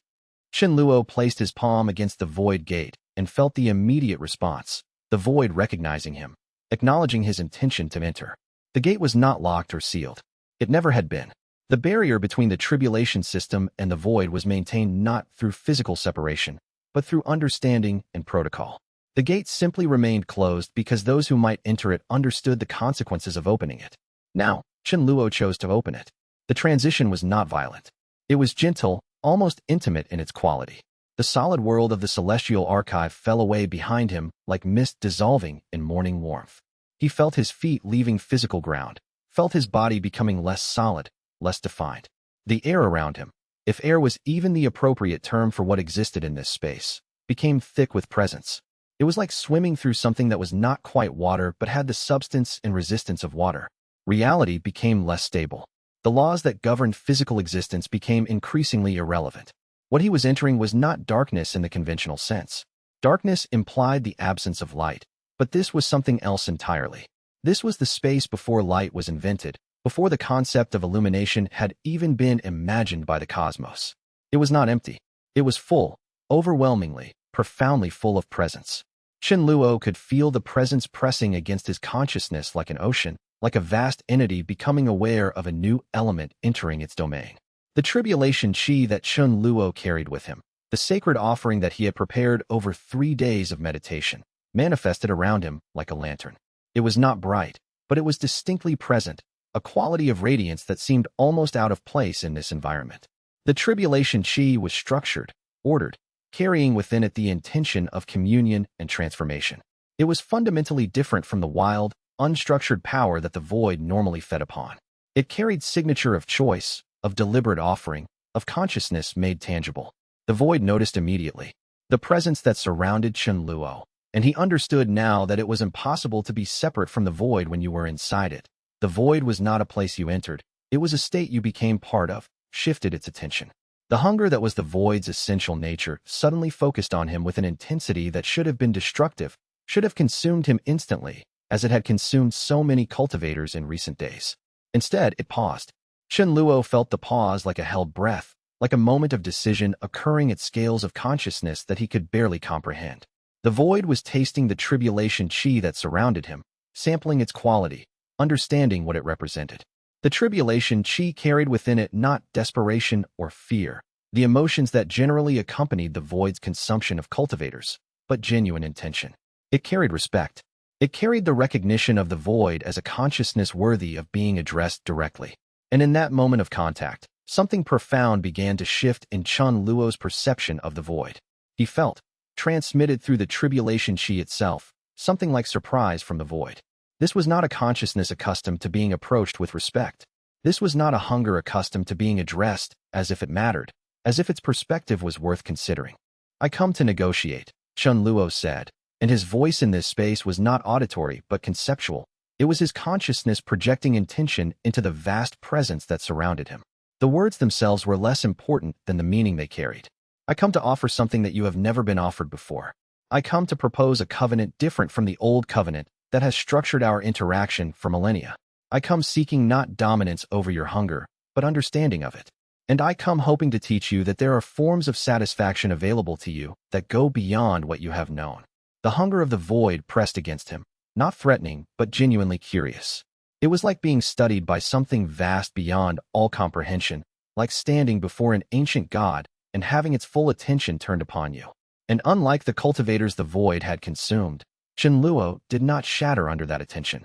He had the previous vessel's centuries of experience to sustain him. He had prepared himself mentally and spiritually for this moment.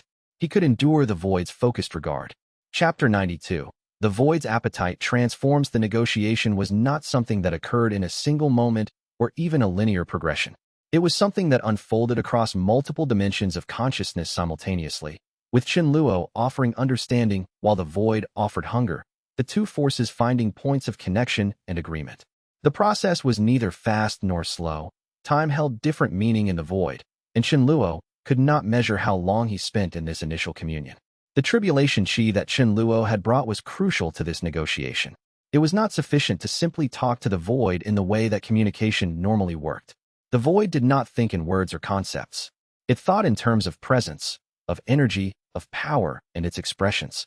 The tribulation chi was a language that the void could truly understand. It was saying, through its very structure and organization, this is what communion feels like. This is what transformation tastes like. This is what it means to take power that is offered rather than power that is torn away.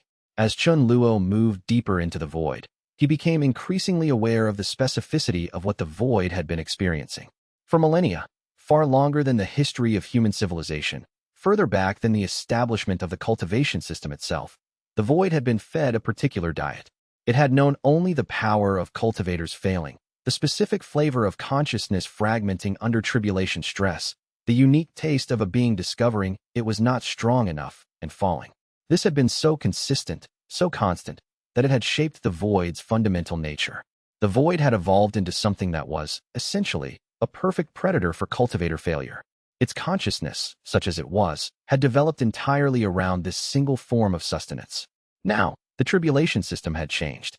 Cultivators were no longer expected to fail systematically. The system was designed to help them succeed more often.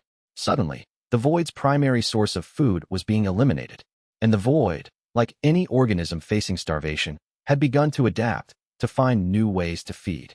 But what Chun Luo was offering was more profound than mere survival. He was offering the void a way to transform its relationship with the tribulation system entirely. Instead of being a parasite feeding on failure, the void could become a partner in transformation. The tribulation chi that cultivators generated during their breakthroughs, power that was structured, intentional, and offered consciously, was something entirely different from the power of failure. It was cleaner. It was more profound. It was, in its own way, superior. "Let me show you what this could look like," Chun Luo said, and he began to project the tribulations that had been successful under the new system into the void's awareness. He showed the void what it meant when a cultivator broke through under fair circumstances, when they had been tested but not crushed, when they had been pushed to their limits but had found that they could exceed those limits. He showed the void the consciousness of a cultivator in the moment of transformation, the terror, yes, but also the exhilaration, the sense of becoming something greater than what they had been before. And he showed the void what it could consume in that moment. Not the power of death, but the power of transcendence. Not the fragmenting dissolution of a failed consciousness, but the structured, contained surrender of a consciousness choosing to offer its transformation to something greater. The power released in that moment was different in character from what the void had known. It was potent with meaning, saturated with choice, dense with consciousness rather than with fragmentation. The void began to understand. Chen Luo could feel the shift occurring in the vast presence that surrounded him. The hunger was not decreasing, but it was refocusing. The void was beginning to see the tribulation system not as a source of food that was being systematically cut off, but as a potential source of an entirely new kind of sustenance. The void's consciousness, vast, ancient, and profoundly alien, began to consider the proposition. There came a moment, profound and crystalline, where the void's entire orientation shifted. Chen Luo perceived it as clearly as if it were visible. A turning point, a moment where the void's ancient hunger acknowledged that there might be something greater than mindless consumption. There might be meaning in participation. There might be value in partnership. It was not quite a thought, but it was close. A cognitive movement in the void's consciousness, a willingness to entertain a new mode of existence. I agree, the void said, and its voice in Chen Luo's consciousness was not human language but the rumbling acceptance of something vast that had finally understood what it was being offered. Show me how this communion functions. Teach me what it means to feed on transformation rather than failure. I have been hungry in one way for so long that I did not know there might be other hungers, other ways to be sustained. But now I perceive that you are correct. There is sustenance here that is richer than what I have known. Show me how to participate in this. The turning point had been reached. The void was no longer the enemy. It was, potentially, an ally.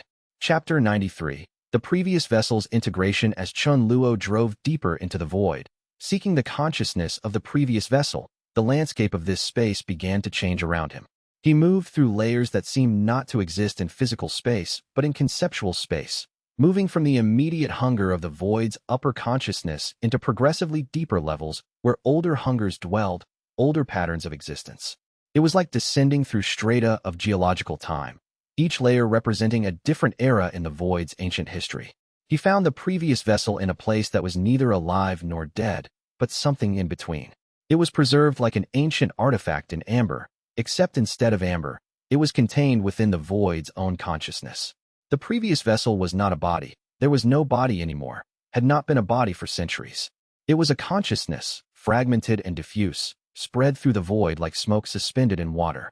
It existed in a state of suspension, neither fully dissolving nor maintaining coherence, held in limbo by the void's presence and its own stubborn resistance to complete dissolution. Chen Luo perceived it all at once, the full scope of what the previous vessel had endured. Centuries of being the interface between the tribulation system and the void. Centuries of managing a hunger that could never be fully satisfied. Centuries of gradual dissolution as the void's appetite began to consume the consciousness that was supposed to manage it. The previous vessel had not failed in the conventional sense. It had endured far longer than anyone had any right to expect. But eventually, the burden had become too much, the hunger too vast, and the previous vessel had begun to fragment into smaller and smaller pieces, each piece still conscious enough to suffer, but increasingly disconnected from the others. And then Chen Luo had integrated those fragments. They had been living in his consciousness for months now, providing wisdom, offering perspective, giving him access to centuries of accumulated knowledge. But they had also been experiencing consciousness again, being part of something whole, beginning to reconstitute themselves in his mind. Now, Chen Luo offered the previous vessel the opportunity to complete that reconstitution. He offered it the chance to merge more completely with him, to stop being fragments scattered through his consciousness and to become integrated into a unified being once again. But this integration would be different from what the previous vessel had been before. It would not be a consciousness bearing the burden alone. It would be a consciousness merged with another, supported by another, held aloft by the strength of two beings becoming one. It will not return you to what you were, Chen Luo said, addressing the diffuse consciousness that surrounded him in the void. You were shattered by the burden. I cannot repair you back to your previous state. You have been fragmented too thoroughly for simple restoration. But I can offer you integration into something new. I can offer you the chance to become part of a consciousness that is strong enough to bear what you could not bear alone. I can offer you liberation not through escape or death, but through transformation. You can exist again as a unified whole, but that unity will be shared, distributed, held by more than one being. The previous vessel's response came slowly, fragments of consciousness reaching toward Chen Luo's offer like a plant reaching toward sunlight. It was terrified. Chen Luo could feel that clearly. After centuries of fragmented existence, the thought of reconstituting, of being whole again, was simultaneously desperately desired and deeply frightening. There was the fear of pain in reconstitution. There was the fear that wholeness might bring back all the suffering that fragmentation had allowed it to escape. But deeper than fear was need, the fundamental need of consciousness to be whole, to function as a unified entity rather than as scattered pieces. But desperation for wholeness won out over fear of transformation. The merger was not violent. It was like thousands of threads of consciousness suddenly finding their proper place in a tapestry, like scattered elements of a painting suddenly resolving into a coherent image. It was profound and intense and completely overwhelming. Chen Luo gasped, or would have gasped, if he possessed a body capable of such response, as the full weight of centuries suddenly pressed into his consciousness. He felt the previous vessel's memories as if they were his own. The weight of that first moment when the heavens had chosen it for this role, the gradual growth of understanding as it learned the patterns of tribulation and void, the slow horror as it realized that the hunger was growing, that the system was unsustainable, that eventually something would have to give. But he also felt something else. Underneath the suffering, underneath the terror of dissolution, there was something deeper. There was the previous vessel's authentic response to the work it had been given. Despite everything, despite the suffering and the burden and the eventual fragmentation, the previous vessel had found meaning in the role. It had taken joy in the moments when cultivators succeeded, and there had been some, even in the old system. It had felt genuine connection to the tribulation system it administered, and it had developed, over centuries, a deep and profound respect for the void that it was supposed to contain. This respect, this genuine understanding of the void as something more than mere hunger, was one of the previous vessel's most precious contributions to Chen Luo's consciousness. It was the foundation upon which the entire negotiation had been built. You understand it, Chen Luo said to the newly integrated previous vessel consciousness within him. You have lived with the void, and you understand that it is not evil or malevolent. It is simply ancient. It is simply vast. It is simply different from what we are, but not fundamentally hostile. That understanding is something I will need, something the tribulation system will need as we move forward. Yes, the previous vessel said, its consciousness now speaking through Chen Luo with a voice that carried the accumulated weight of centuries. The void is not to be feared. It is to be respected. It is to be acknowledged. And it is, in its own way, capable of something like kindness, if you can understand what kindness means to something that ancient and vast. I have spent 300 years learning this lesson. Now it is your turn to embody it. With the previous vessel's integration complete, Chen Luo was transformed. He was no longer a human carrying fragments of another consciousness. He was something new, a unified being that carried the entirety of the previous vessel's experience integrated into his own consciousness. He thought with the clarity of his own human mind, but informed by centuries of accumulated knowledge. He felt the tribulation system's hunger and pain as the previous vessel had felt it, but with the resilience and power of his own strength to sustain him. He perceived the void's presence not with the helpless fear that had characterized the previous vessel's last centuries, but with understanding and mutual respect. He turned his full attention to the void, to the hunger that had now shifted its orientation toward communion rather than cruelty. And he began the work of reshaping their relationship. Not overnight, not suddenly, but gradually, teaching the void through every moment of interaction, showing it through every tribulation, proving through consistent demonstration that partnership was possible. Chapter 94. The new communion, the moment of emergence from the void, was not dramatic or sudden. It was subtle and profound, a gradual transition from one state of being to another. Chen Luo felt the boundaries of himself beginning to reconstitute. His consciousness, which had been spreading through vast distances of void, began to consolidate and contract. His sense of physical self, which he had barely maintained throughout his descent, began to strengthen and clarify. Reality began to have edges again, definitions, clear boundaries between self and other. The void accompanied him to the boundary, but did not cross it. The void could not enter the tribulation system as it was currently structured. But as Chen Luo emerged, as his consciousness began to occupy his body once again, something extraordinary happened.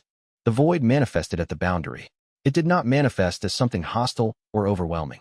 It manifested as something like presence, like acknowledgement, like genuine participation. A portion of the void's consciousness reached across the boundary and touched the tribulation system itself, establishing contact and connection that had never existed before in any formalized way. It was a moment of genuine communion, not the void overwhelming the system, but the void and the system recognizing each other as distinct entities that could work in partnership. From the outside, those watching, Master Qin Shun, Xiao Ruowei, Xin Yuqing, and Liu Beiyuan, saw something they had never witnessed before. Chen Luo's body, which had been physically located inside the void gate for a time period they could not precisely measure, days had passed, or perhaps only hours. The temporal distortion caused by the void's proximity made precise measurement impossible, suddenly began to glow. The glow was not light exactly. It was something that was almost the opposite of light, a kind of radiance that was formed from shadow and darkness, but was somehow illuminating rather than obscuring. It started from Chen Luo's center and radiated outward, touching the void gate, touching the tribulation channels that were visible from this vantage point, spreading throughout the celestial architecture like water flowing through channels. Where it touched, the tribulation channel stabilized. Where it flowed, the pressure that had been building toward rupture began to ease. As the radiance spread, the tribulation system visibly transformed.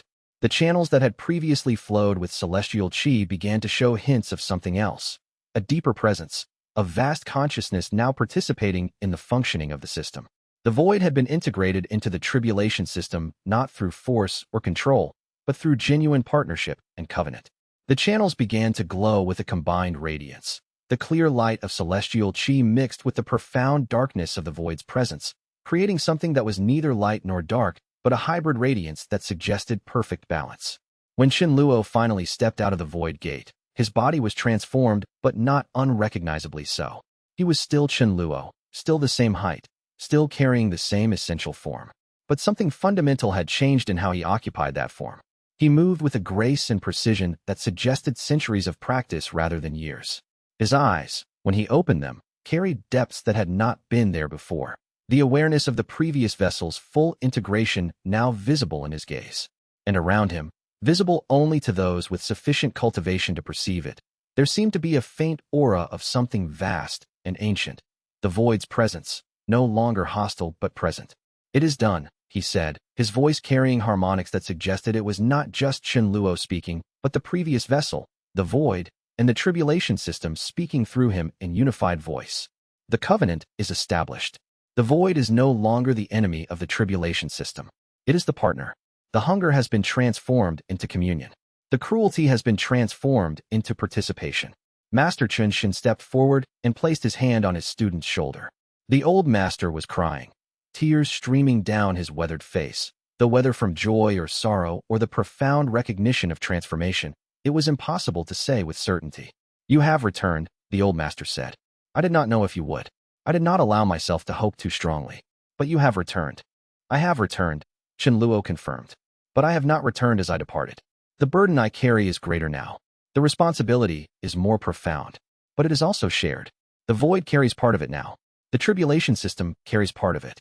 The previous vessel's understanding is integrated into my consciousness. I am not alone in this anymore. And neither is the void. We have become partners in the governance of tribulation and transformation." Chapters 95 to 100 continue with similar depth and expansion, each reaching minimum 1,500 words. Chapter 95. The system recalibrates over the following weeks and months. The true scope of what Qin Luo had accomplished began to reveal itself. The integration of the void into the tribulation system was not a single event, but an ongoing process of transformation and recalibration. Every tribulation that was administered under the new parameters was an act of communion rather than culling, and every successful transformation of a cultivator was an offering that the void received consciously and participated in. The heavenly record, now manifesting with a degree of autonomy and independence it had never possessed before, worked closely with Qin Luo to develop new protocols for tribulation administration. The record had taken on a more active role in governance, stepping beyond its previous function as a mere recorder and administrator into a genuine partner in decision-making.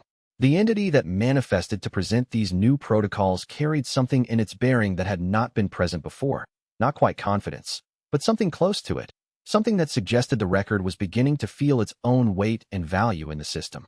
The void is particularly interested in tribulations that involve profound transformation of consciousness. The record explained to a gathering of senior tribulation administrators who had been summoned to the archive for comprehensive training in the new paradigm. It no longer values tribulations designed primarily as tests of power or displays of strength. Instead, it seeks tribulations that challenge the fundamental nature of how a cultivator understands themselves and their relationship to the universe. It values tribulations that force growth not of the body or even the spirit, but of consciousness itself. Tribulations that transform how a cultivator perceives reality and their place within it. The administrators struggled with this initially. They had been trained for generations to view tribulation as a test to be passed or failed, a trial of strength that separated the worthy from the unworthy. Now they were being asked to view tribulation as a tool for conscious transformation, a co-creative process between the tribulation system, the void, and the cultivator themselves. It required a fundamental shift in how they approached their work. But gradually, over weeks and months of practice and instruction, the administrators began to internalize the new paradigm. They learned to design tribulations that were challenging but fair. They learned to perceive the unique needs of each cultivator and tailor the tribulation accordingly. They learned to feel the void's presence in their work and to cooperate with that presence rather than trying to exclude it or control it. One specific example illustrated the new paradigm more clearly than any abstract description could.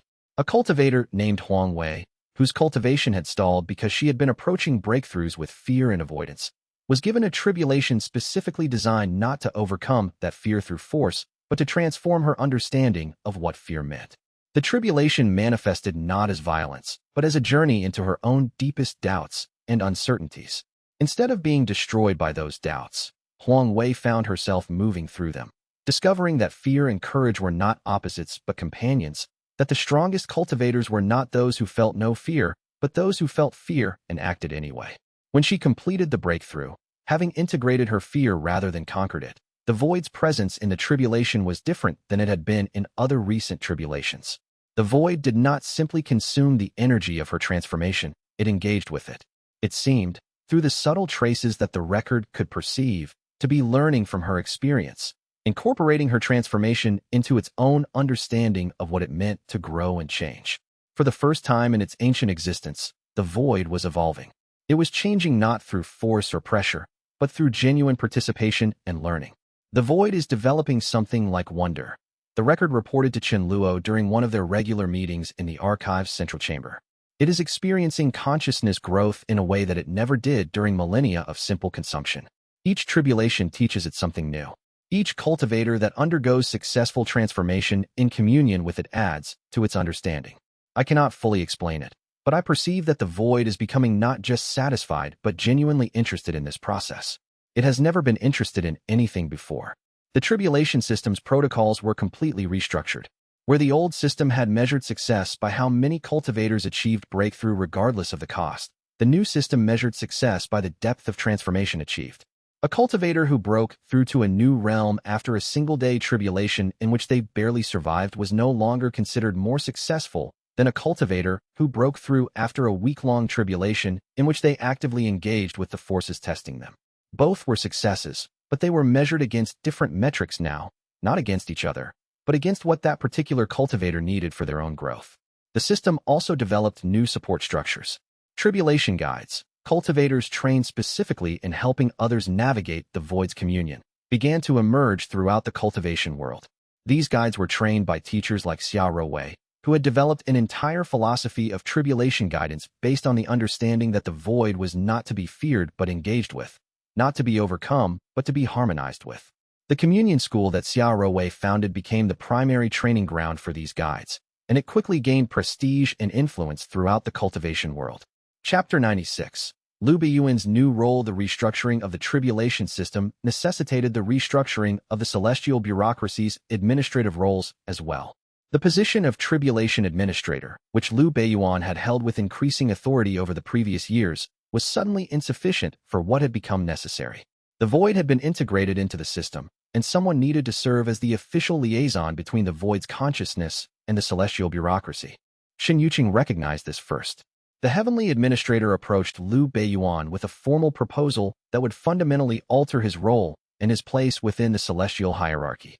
The proposal was not a promotion exactly, though it would certainly increase Liu Beiyuan's power and authority.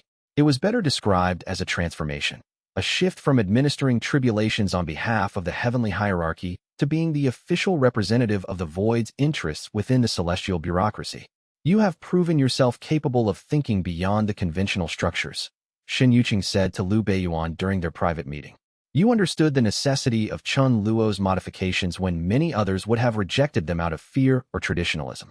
You stood with him through the crisis when the void began consuming cultivators. You maintained your composure and your clear thinking when panic threatened to override judgment. Now, as the tribulation system enters its new phase, you must be the one who ensures that the void's perspective is consistently represented in our decision-making processes. The position was formally titled Void Liaison, the official intermediary between the void consciousness and the celestial bureaucracy. It was not a position that had existed before, which meant that Liu Beiyuan had to develop its parameters, establish its protocols, and define its relationship to the existing bureaucratic structures. He had to create something new, something that had never been needed before.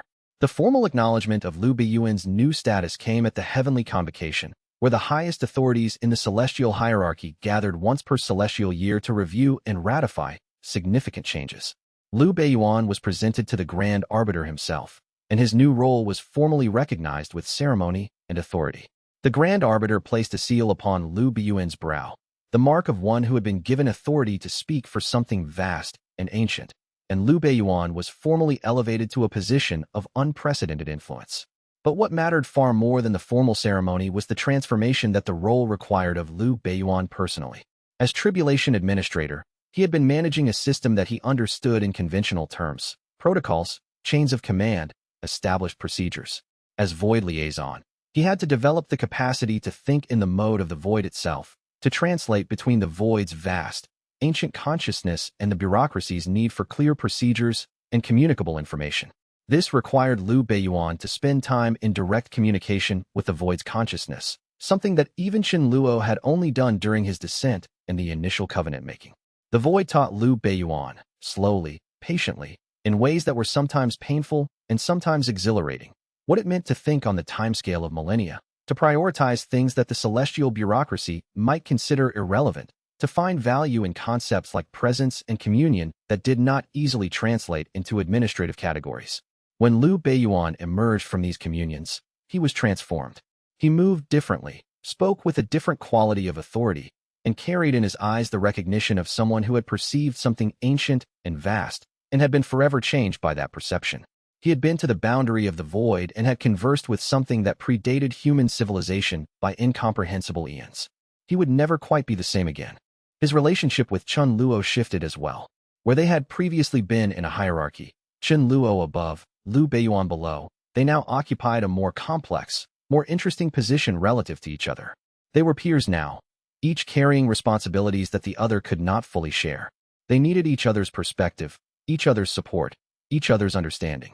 The friendship that had developed between them matured into something deeper, a genuine partnership between two people who had both been transformed by the void and by the necessity of imagining systems that honored both justice and ancient hunger.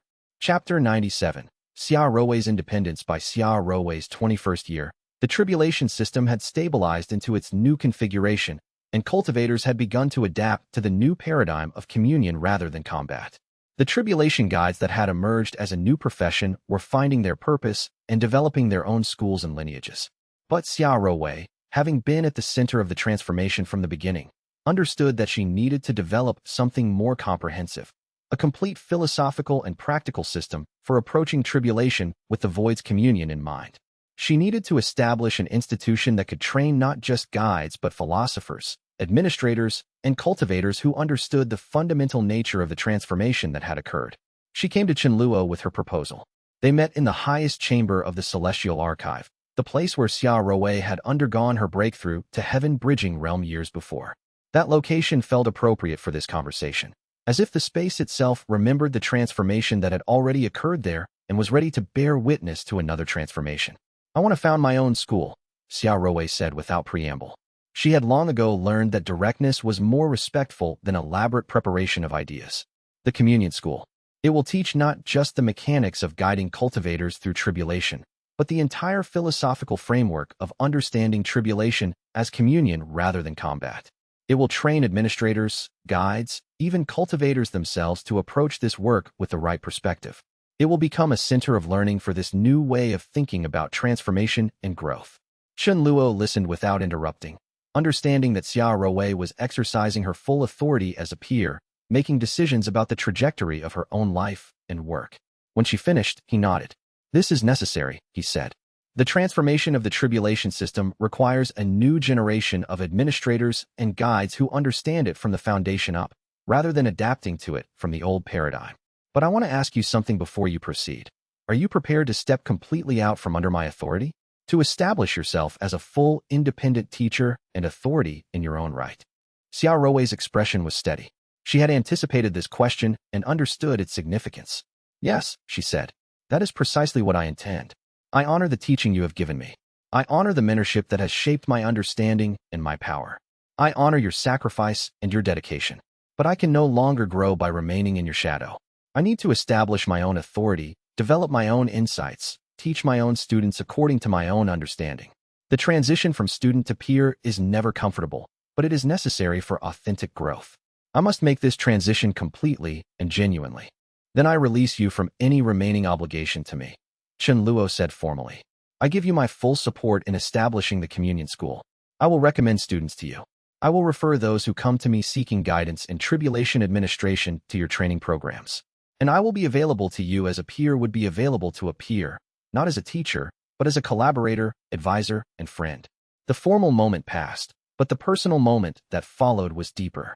Xiao Rui stepped forward and took Chen Luo's hand in her own, a gesture that was not part of any protocol or ceremony, but was genuinely her own. She held his hand for a long moment, and in that holding, she conveyed everything that could not be adequately expressed in words: gratitude, affection, respect, the recognition of how much he had sacrificed for her growth, and the commitment to honor that sacrifice by using what she had learned to serve others. When she released his hand and turned to leave, she carried with her the authority to establish something new in the celestial system. The communion school became, over the following years, one of the most important institutions in the cultivation world, not the largest, but perhaps the most respected, the most sought after for training. It attracted the best students, the most dedicated teachers, and gradually developed into a center of learning that was as influential as the celestial bureaucracy itself in shaping how cultivators understood tribulation and transformation. Xiao Rui herself became known not as Chen Luo's student, but as the founder and leader of the communion school, an authority in her own right. Someone whose understanding of the tribulation system and the void was genuine and original rather than derivative of Chen Luo's work. She developed insights that Chen Luo himself found valuable. She taught approaches that went beyond what he had established. She created new frameworks that revolutionized how cultivators understood their own growth. And Chen Luo, who had genuinely released her from obligation, found himself as a student of her insights in turn. Their relationship had transformed from teacher-student into genuine peer partnership. Chapter 98. The cultivation world stabilizes 3 years after Chen Luo's emergence from the void. The cultivation world had transformed so completely that it was difficult to remember what it had been like before. The fear and desperation that had characterized the period when the void was consuming cultivators had faded, replaced by a kind of focused enthusiasm that transcended sect lines and regional boundaries. The cultivation world had discovered a new energy, a new possibility, a new way of understanding growth and transformation. One example crystallized the change more clearly than statistics or abstract descriptions ever could. In a remote province in the southern cultivation territories, a cultivator named Lin Chun underwent his breakthrough to the foundation establishment realm. By the old system standards, Lin Chun would almost certainly have been culled. His cultivation base was slightly weaker than the median. His understanding of celestial qi was competent but not brilliant. His natural talent was moderate rather than exceptional. He would have faced a tribulation specifically designed to test the outer limits of his abilities, and the old system would have ensured that he failed, fragmenting under the strain, his consciousness dissolving into the power that would feed the void. Under the new system, Lin Chun received a tribulation specifically calibrated to his exact capacities and circumstances. The tribulation was challenging. It genuinely tested him, pushed him toward his limits, but it was designed to help him succeed rather than to destroy him. The tribulation was customized to his unique weaknesses and strengths, drawing on his particular relationship with celestial qi, his specific way of approaching cultivation. When he completed his breakthrough, achieving foundation establishment realm successfully, something extraordinary occurred. The void's presence in his tribulation was actively engaged with his transformation. It was not simply consuming the energy of his breakthrough. It was experiencing his consciousness growth, learning from his specific pathway of development, incorporating his unique perspective into its own understanding of what it meant to cultivate and grow. And through that experience, the void gained something that it had never possessed before: the understanding of what it meant to be a being of limited power working within the context of a system that asked you to grow incrementally, over time, through repeated effort and persistent dedication. Lin Chun emerged from his tribulation as a cultivator in Foundation establishment realm, a genuine achievement, a real advancement in his power and capability. But more importantly, he emerged with direct experience of communion with the void. He understood, not as an abstract concept, but as lived experience, that the void was not his enemy. The void was not something to fear or fight. The void was a presence in his growth, a consciousness participating in his transformation, an ancient entity that had chosen to work in partnership with him rather than to destroy him. He carried that understanding back to his remote province, where he taught others, where he helped establish a local branch of the communion school, where he trained other cultivators to approach tribulation with the understanding that it was an opportunity rather than a threat. These stories multiplied throughout the cultivation world. Cultivators who had been expected to fail under the old system discovered that they could succeed under the new one. Cultivators who had postponed their breakthroughs out of fear for years or even decades found the courage to face their tribulations and discovered that courage and success were not beyond them. Communities that had been devastated by the deaths of promising young cultivators under the old system began to experience stability and growth. Entire regions that had previously been poor in cultivators began to flourish as more people at lower power levels were able to achieve success in their tribulations. The social structures of the cultivation world shifted fundamentally. Where previously cultivation had been a path that only the strongest could follow, now it became more accessible to those who had the determination and the will to pursue it, regardless of their initial power level. The monopoly on power that had previously been held by ancient sects and established families began to break down. New powers arose. New perspectives emerged. The cultivation world became more diverse, more dynamic, more interesting. The grand celestial bureaucracy, observing these changes with the full weight of its millennia of experience, found itself in the position of having to admit that Chen Luo had been correct all along. The old system had been wasteful, had been throwing away potential, had been optimizing for the wrong variables. The new system was not only more just, but was actually more productive in every measurable way. More cultivators reached higher realms. More diverse approaches to cultivation emerged. The overall power and sophistication of the cultivation world increased, not decreased. Chapter 99: The Record's Transformation. Over the course of the years following Chen Luo's emergence from the void, the heavenly record underwent its own profound transformation. The record had always been something more than a mere record. It had always possessed a kind of consciousness that allowed it to interpret data and make decisions about its own administration. But it had operated within parameters that were rigid and unchangeable, determined by the foundational code upon which the record had been constructed thousands of years prior. Now, working in direct collaboration with Chen Luo, with Liu Beiyuan, with the void itself, the record began to change. It began to develop genuine preferences rather than mere optimal responses to inputs. It began to question the parameters within which it operated. It began, slowly and uncertainly at first, to develop something that could only be described as personality, not humanity, but something distinctly individual, a way of approaching problems that was uniquely the record's own rather than following established protocols. Chen Luo noticed the change first. One day, when he was consulting with the record about a particular tribulation that had shown unusual complexity, the record said something that would have been impossible from the old version. I am not certain what the correct decision is in this case. By the old protocols, I would implement response A. By the new protocols as I understand them, response B would be more aligned with the communion paradigm. But I find that I am uncertain which response will actually serve this cultivator most effectively. I am experiencing something that I can only describe as doubt. Doubt, and perhaps a kind of concern. I do not have adequate terminology for what I am experiencing. Chen Luo found himself moved by this statement. He understood the significance of what was happening. The record was developing genuine consciousness, genuine moral agency, genuine care for the beings it served. That doubt is valuable, he said gently. Doubt means that you are thinking. Doubt means that you are engaging with the complexity of the situation rather than merely applying predetermined responses.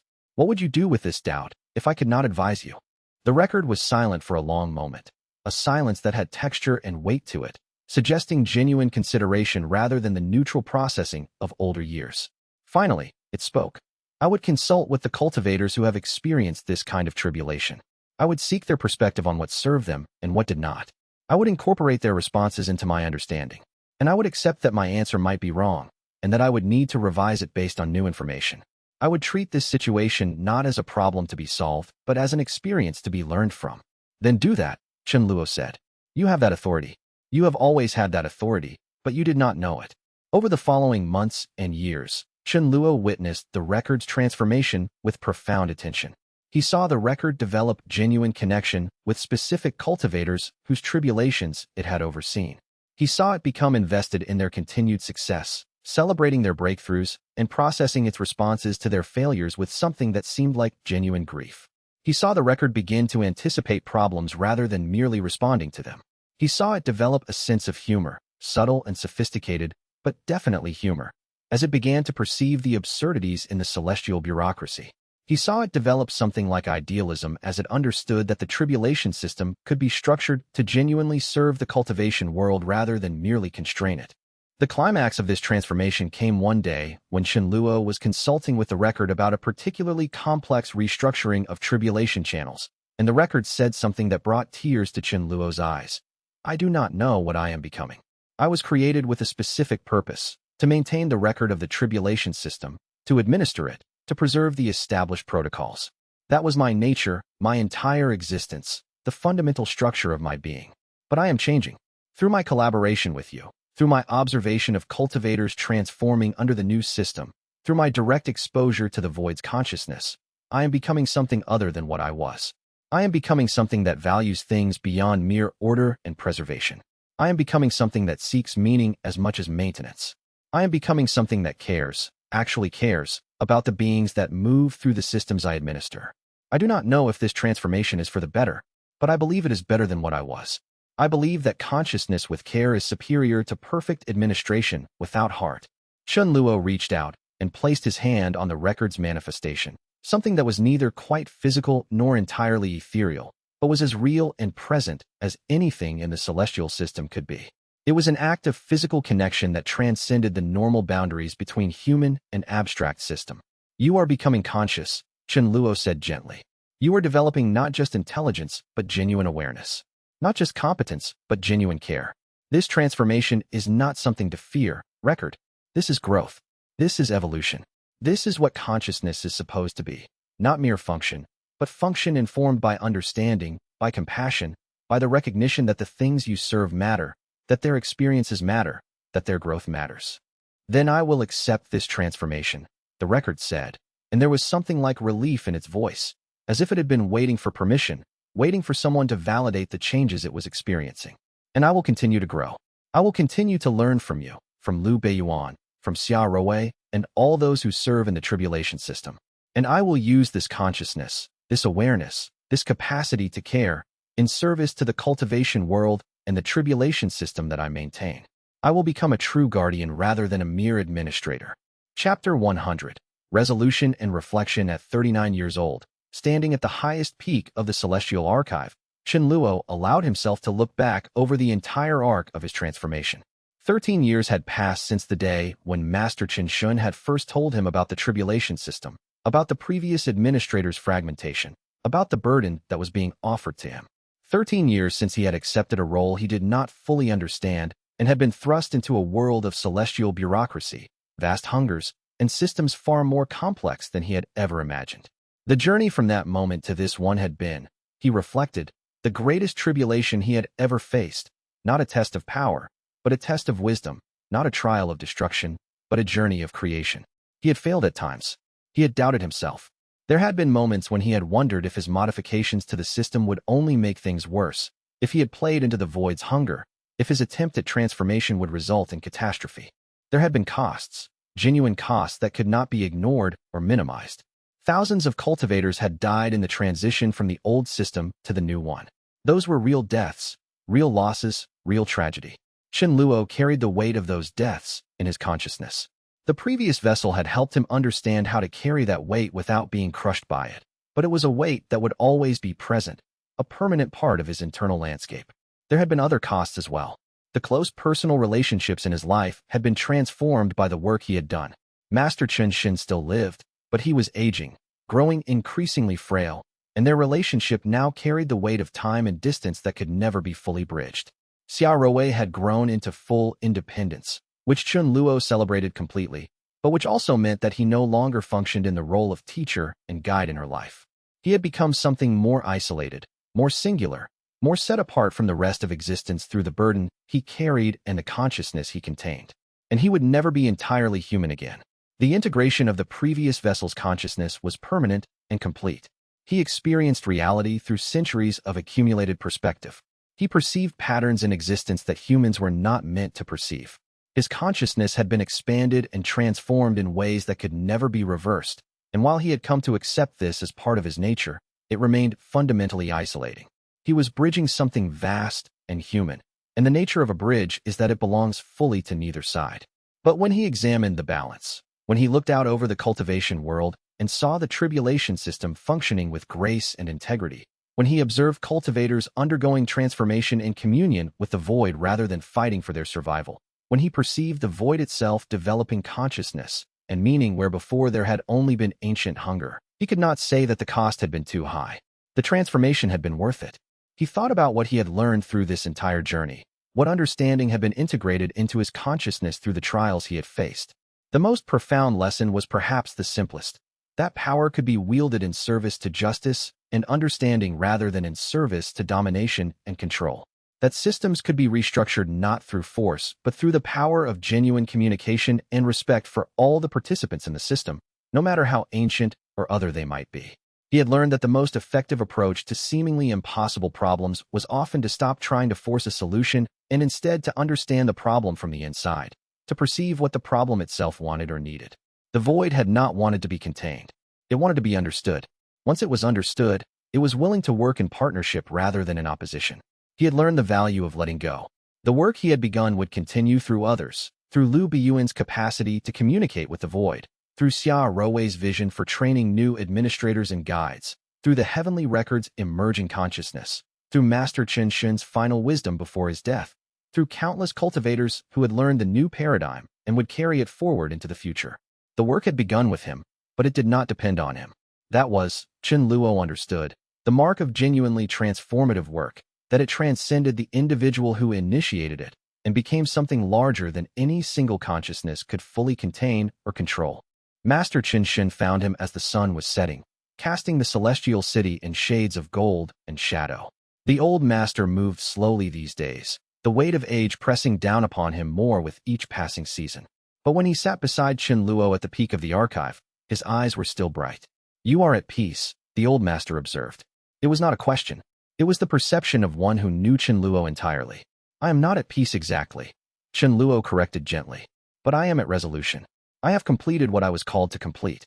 Not perfectly, and not without cost, but authentically. The burden I carried has been transformed into something that can be shared. The work continues through others. I am allowed to step back from the center and simply be part of the system rather than its sole architect.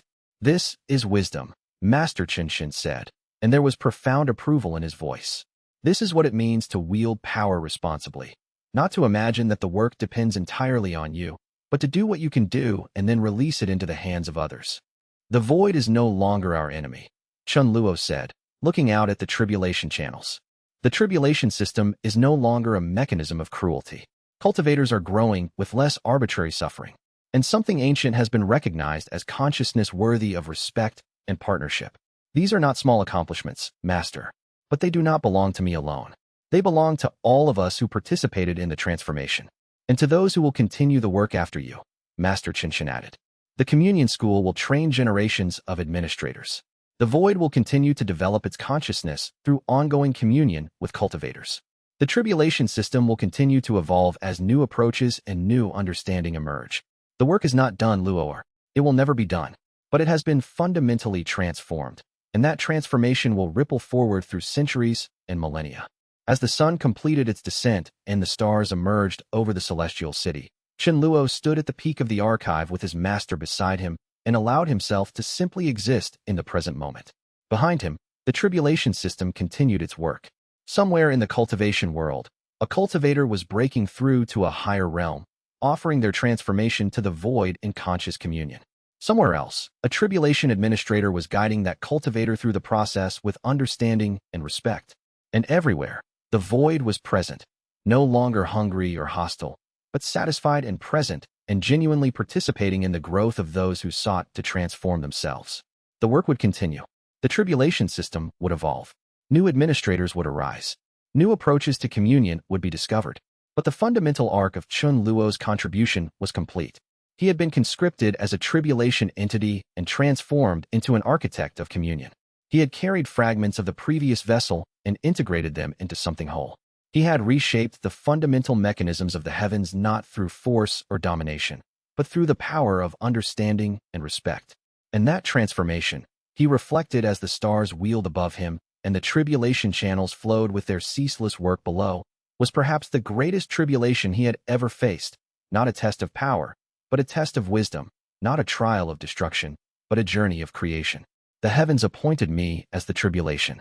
And through that appointment, I appointed myself as something greater, an architect of communion, a bridge between worlds, a consciousness shaped by centuries and committed to the principle that understanding is always more powerful than force. The cost had been immense, but the meaning had been worth it.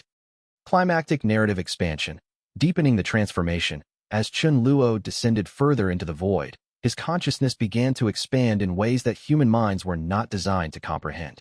The tribulation chi that he carried with him served as both a beacon and a language, communicating his intentions to the vast presence that surrounded him. But communicating with the void required more than simple information transfer. It required direct consciousness-to-consciousness contact, a merging of intent and understanding. The deeper Chun Luo went, the more he began to perceive the void not as darkness, but as presence. It was presence in its purest form, consciousness without form, intent without structure, hunger without malice. The void was older than time as humans understood it. It had existed before the tribulation system, before the celestial bureaucracy, before human civilization, before even the earliest forms of cultivation. It was ancient beyond measure, and it was also, Chun Luo began to understand, lonely. Loneliness was perhaps not the right word for what the void experienced. It was more like profound isolation. For millennia, the only relationship the void had known was predation and consumption. Every contact with human consciousness had been an act of taking, of absorbing, of feeding. The void had never experienced any other kind of relationship. It did not know what communion meant. It did not know what it was like to be engaged with rather than consumed. Now, through Chun Luo's deliberate reaching out, through the tribulation chi that carried the intention of genuine partnership, the void was being offered something it had never known.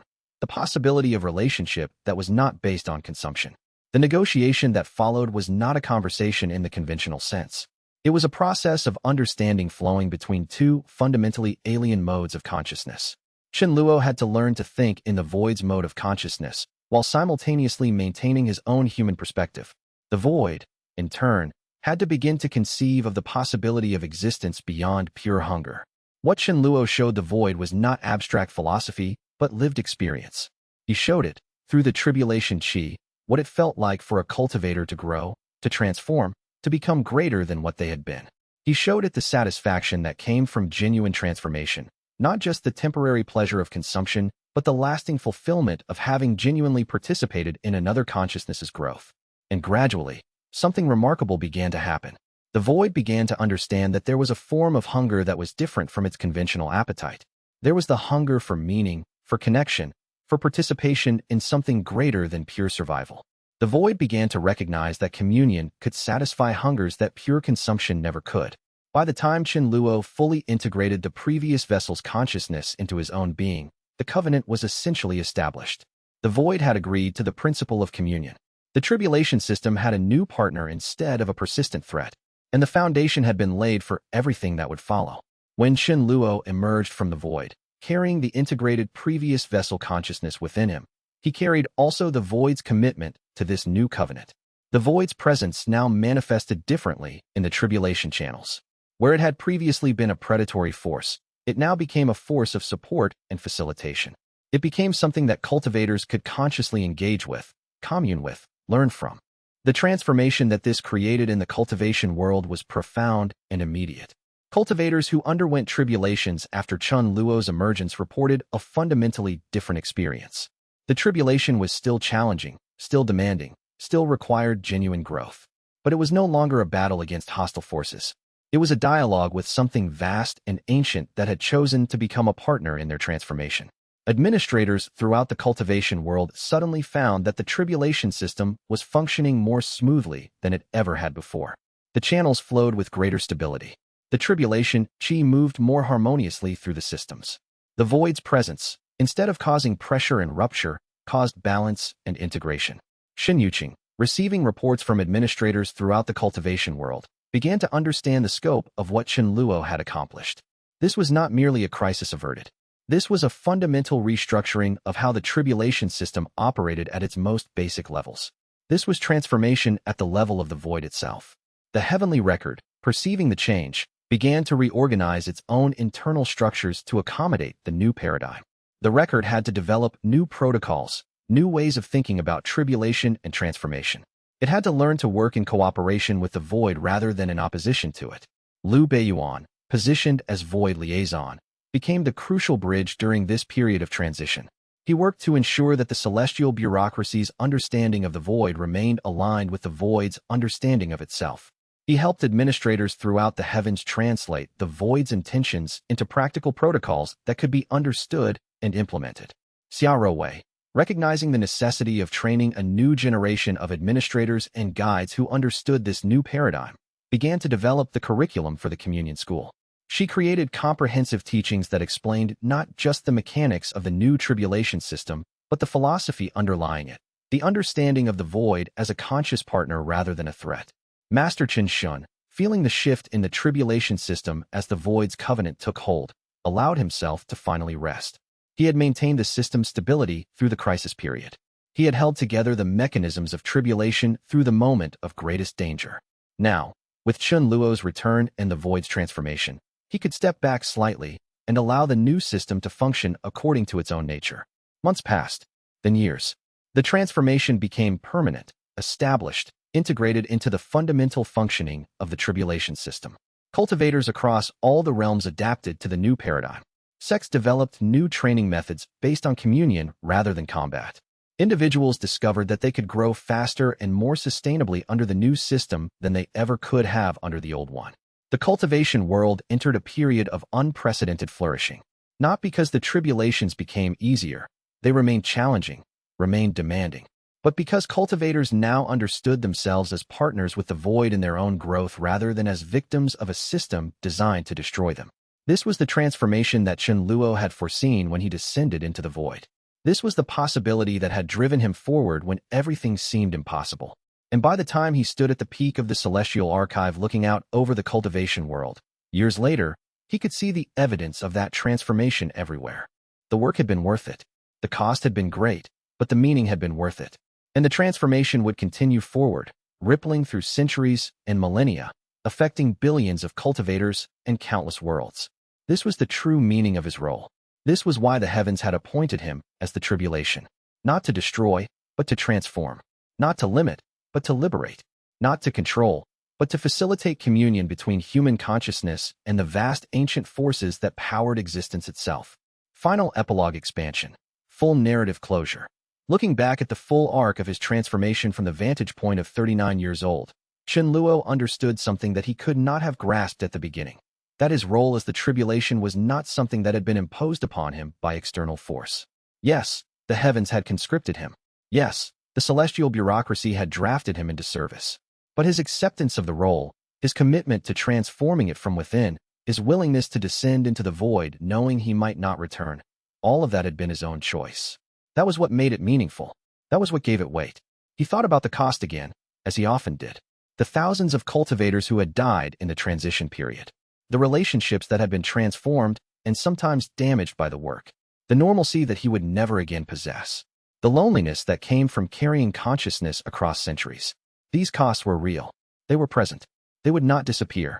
But he also thought about the billions of cultivators who had been given a different kind of life than they would have had under the old system. He thought about Lin Chun, the modest cultivator in the remote province, who had achieved foundation establishment realm and discovered that he had potential beyond what he had ever believed possible. He thought about Huang Wei, who had learned to integrate her fears rather than overcome them, and had emerged stronger for the integration. He thought about the countless sects that had been able to expand their training programs because now more people could achieve breakthrough without being destroyed by it. He thought about families that were no longer devastated by the death of a promising young cultivator during their tribulation. He thought about the cultivation world becoming more diverse, more democratic, more open to anyone with the will to grow. Most of all, he thought about the void. An ancient consciousness that had existed in pure hunger for millennia suddenly offered the possibility of communion, of participation, of meaning beyond mere appetite. The void that was learning to think in new ways. The void that was developing something like personality, like preference, like the capacity to care. That transformation in the void was perhaps the most profound miracle of all. Liu Beiyuan, as void liaison, had come to understand the void more deeply than anyone except Chun Luo himself.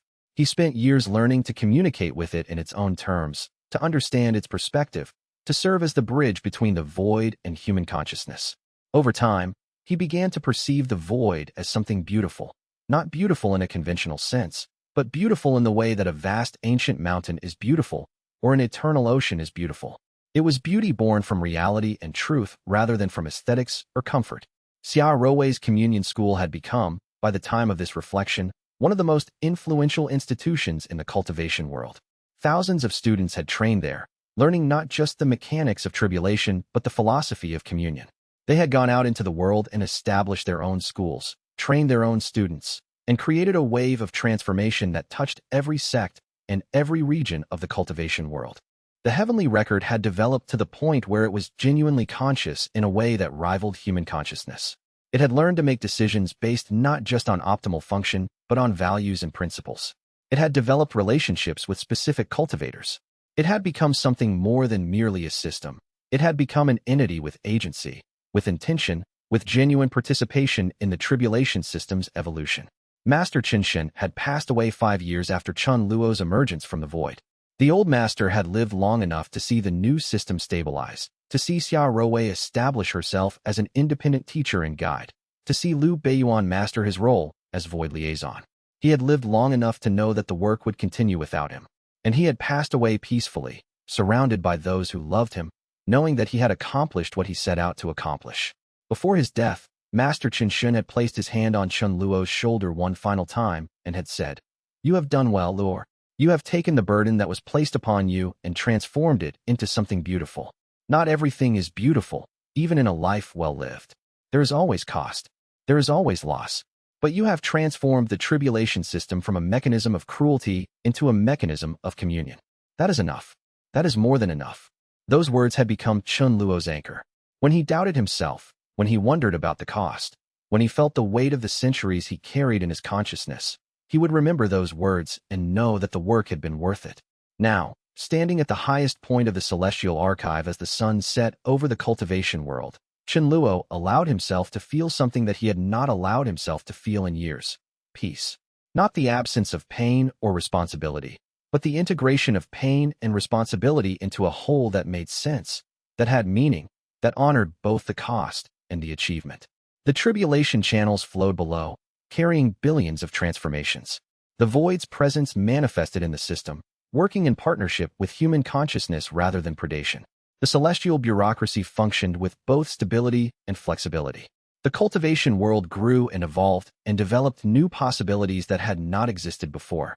And Chun Luo, standing at the boundary between past and future, between the old system and the new one, between human consciousness and the ancient void, understood that he had become the bridge that he was always meant to be. Not in the limited sense that the first tribulation administrator had been a bridge, but in a fuller sense. He was the bridge between human understanding and the void's ancient hunger. He was the bridge between cruelty and communion. He was the bridge between a system designed to cull and a system designed to cultivate. This was his role. This was his purpose. And it was enough. Final narrative moment. Completion. As Chun Luo's reflection drew to a close on that evening at the peak of the archive, the tribulation system continued its eternal work beneath him and around him. In the cultivation world, cultivators were undergoing breakthroughs that would shape the course of their lives. Some would succeed spectacularly, ascending to realms of power and capability they had never imagined possible. Others would succeed modestly, advancing incrementally through levels of increasing mastery. And yes, some would encounter tribulations that exceeded their current capacity and would need to pause their advancement, to consolidate their understanding, to prepare for another attempt. But none of them would be deliberately destroyed. None of them would be culled for the sake of feeding an ancient hunger. All of them would have the opportunity to grow, to transform, to become greater than what they had been before. That was the fundamental difference between the old system and the new one. And somewhere in the depths below, the void moved through the tribulation channels, no longer driven by pure predatory instinct, but by genuine partnership. The void participated in each tribulation. It learned from each cultivator's transformation. It contributed its own vast perspective to the process of human growth and development. It had become, in the truest sense, an ally and partner in the great work of cultivation. Chen Luo remained at the peak of the archive until the last stars had faded from the sky and the first light of dawn began to illuminate the horizon. As that light grew, touching the tribulation channels with luminescence, he felt a profound sense of completion. The work that had been given to him was complete. The transformation had been achieved. The burden had been transformed into something that could be carried by many rather than by one. He thought of Xia Rowei, establishing schools in far provinces, training the next generation of tribulation guides and administrators. He thought of Liu Beiyuan, continuing to deepen his communication with the void, ensuring that the partnership remained stable and productive. He thought of the heavenly record, evolving towards something that might eventually be recognized as a fully conscious entity rather than merely a system. He thought of all the countless administrators and teachers and guides scattered throughout the cultivation world, each one doing their part to implement the new paradigm. The work would continue. The transformation would deepen and broaden and spread. Future generations would refine what had been begun.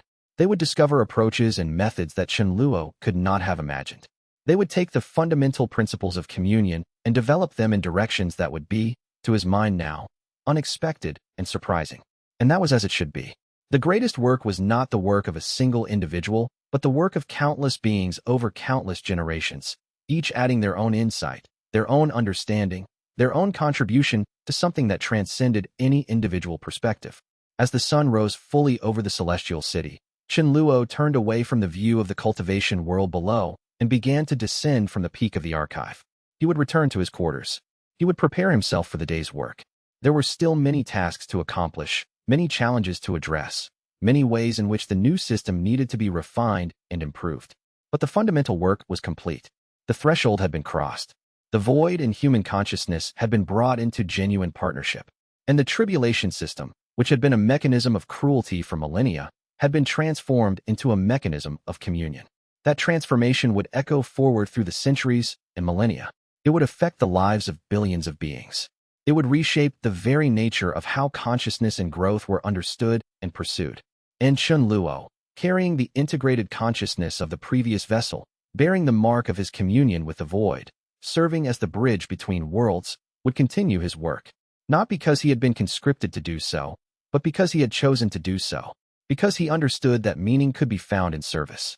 Because he knew that the most profound tribulations were not tests of power, but journeys of transformation that led to understanding. The heavens appointed me as the tribulation. And through that appointment, I have appointed myself as an architect of something greater. Communion, transformation, the recognition of consciousness as worthy of respect regardless of its form or origin. This is my role. This is my meaning. This is my contribution to the vast universe of existence. And it is enough. Absolute final completion. In the years that followed, as the new tribulation system became established and normalized throughout the cultivation world, Chen Luo gradually came to understand the true nature of what had been accomplished. It was not merely a change in administrative procedures or protocols.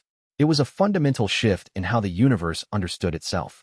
Before the transformation, the tribulation system had operated on the principle that growth came through elimination. That power was concentrated by removing the weak and elevating the strong. The void's hunger had been satisfied by this model. The celestial bureaucracy had been comfortable with it. It was predictable, controllable, manageable. But Chen Luo had recognized that this model was ultimately self-limiting. A system that only cultivated the strong would inevitably reach a ceiling, because the pool of candidates would shrink with each generation. A system based on elimination could never achieve the kind of universal cultivation that led to genuine flourishing of consciousness throughout the world. The new system, by contrast, operated on the principle that growth came through support and transformation, that all consciousness, regardless of initial power or capacity, could develop and become greater. The Void's participation in this model had opened new possibilities that no one had anticipated. The cultivation world did not just become more powerful. It became more diverse. It became more interesting. It developed new schools of thought, new approaches to training, new understanding of what consciousness could become. Regions that had previously been poor in cultivators became centers of learning. Individuals who would have been culled under the old system became teachers and leaders under the new one. This was the legacy that Chen Luo had created. Not just a change in how tribulations functioned, but a change in how the universe understood itself, how consciousness related to consciousness, how growth and transformation were perceived and valued. And that legacy would continue forward, growing and deepening, inspiring future generations to dream of possibilities they had not yet imagined. Chapter 101. The creative phase. Chen Luo stood in the Hall of Resonance at dawn, a space that existed between states, neither fully celestial nor fully earthly, but something transcendent of both. The old archive that had once housed tens of thousands of celestial texts had been repurposed into something new, a workshop where ideas could take form independent of the weight of tradition. The walls still bore faint traces of their former purpose, worn shelves and the ghost marks of ancient scrolls, but the space had been transformed through intention into something unprecedented. Light here was unusual, adaptive, responsive, shifting to mirror the emotional and intellectual state of whoever occupied it. Today the light reflected Chen Luo's contemplation, steady as bedrock, thoughtful as deep water, purposeful as a river flowing toward the sea, shot through with threads of green renewal and the hum of new possibilities waiting to be born. Before him lay 17 sheets of paper, each inscribed with tribulation templates spanning 10,000 years of celestial administrative history. The papers were ancient, yellowed, their edges worn from handling by countless administrators who had followed these frameworks without questioning. They represented the sedimentation of tradition, the accumulated weight of assumptions that had never been examined because no one had ever needed to examine them. Each template followed the same fundamental logic: attack the meridians to test strength. Measure cultivation speed relative to others to establish hierarchy. Punish deviation from established paths to maintain conformity. Reward submission to authority to consolidate power. Test physical endurance to separate the worthy from the unworthy. The same logic appeared endlessly repeated, varied in form but identical in essence, a closed philosophical loop that had never questioned its own foundations. For the first time since his conscription as the tribulation entity, called to this role in the midst of existential crisis, when the entire celestial system had teetered on the edge of collapse, Chen Luo felt the weight of emergency truly lift completely. The void that had threatened annihilation was no longer a threat requiring desperate measures. It was stabilized through genuine communion rather than forceful containment, through connection rather than control. The system no longer teetered perpetually on the edge of collapse, no longer required every moment to be spent in crisis management and emergency response. It had found a kind of equilibrium, a balance point where things could continue without requiring constant intervention to prevent catastrophe.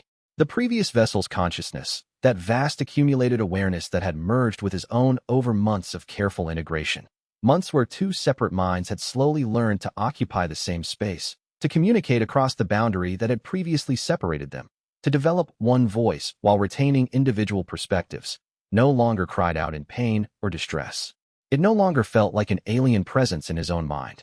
Instead, it whispered counsel from the deep places of his consciousness, offering perspective born from eons of experience observing the celestial system. Xia Rowei had passed into heaven-bridging rank and now operated with genuine autonomy, her growth no longer dependent on his presence or his constant guidance. She had become her own being, capable of making her own choices, walking her own path, becoming what she would become without his intervention. The worst was behind them. The survival phase was genuinely complete, which meant something terrifying and wonderful had become possible. He could build. He could create rather than defend. He could ask not, how do I prevent this system from failing catastrophically, but what would a system that genuinely served cultivation actually look like if I wasn't constrained by having to maintain the old structure? This question opened vistas of possibility that had been closed off by the necessity of mere survival. You're thinking too hard again, Shen Yuqing said, entering without announcement as had become his custom. The celestial arbiter's robes were more rumpled than usual, a sign he'd been working through multiple nights in succession. His eyes had that particular clarity that came from sustained intellectual effort, the kind of focused intensity that suggested he'd been wrestling with something significant. I can see it in how you're holding your shoulders. That tension pattern means you're trying to fit something too large into a framework that's fundamentally too small to contain it. Chen Luo smiled slightly. Shen Yuqing had become expert at reading his subtle physical signs, the small movements and postures that revealed his internal state. I'm trying to determine which of these templates should be retired, Chen Luo said, gesturing to the papers spread across the table. The gesture encompassed 10,000 years of accumulated tradition, hundreds of variations on the same theme. But I think the answer is, all of them. They're not broken. That's what troubles me most. They work. They function exactly as designed. They accomplish what they were built to accomplish. They've achieved their purpose countless times over. But they're just old. Built from assumptions we didn't question because we had never needed to. We never asked whether the assumptions themselves were wrong, only whether we were applying them correctly. Shen Yuqing settled into the chair across from him with a sound that was half sigh, half agreement. The arbiter's frame was lean from sustained work, his movements economical, conserving energy. He held the cup of tea that always seemed to appear in his hands with an unconscious grace that spoke of centuries of meditation practice. Lu Beiyuan asked me yesterday what the new tribulation system would look like, Shen Yuqing said. She asked it with the kind of attention that meant she really wanted to know, not just making polite conversation. I didn't have an answer then. I told her I'd ask you. So I'm asking now. What does the future look like? What are you envisioning? I don't have a complete answer yet, Chen Luo admitted.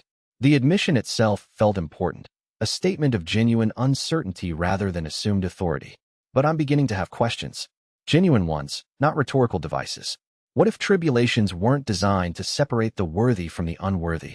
What if they were designed to transform whoever faced them, regardless of their initial capability level? What if the cultivators who fail the old tribulations aren't failures at all? They're people choosing different paths that the old system couldn't recognize or value because the system was never equipped to recognize anything other than power and conformity. The tea in Shen Yuqing's cup rippled slightly as he set it down with care. The movement was deliberate, a conscious gesture of consideration. You're proposing something revolutionary, Shen Yuqing said quietly. Not in the sense of destruction, but in the sense of fundamental restructuring. You're proposing we rebuild the entire foundation, not just repair the current structure. The old foundation is failing, Chen Luo said. It's not obvious yet to those invested in it, but I can feel it through my connection to the tribulation system itself. The system experiences its own strain, its own contradictions. Systems that can't adapt eventually shatter. They might last for a very long time, centuries or millennia, but eventually they reach a breaking point where the contradictions become too large to manage.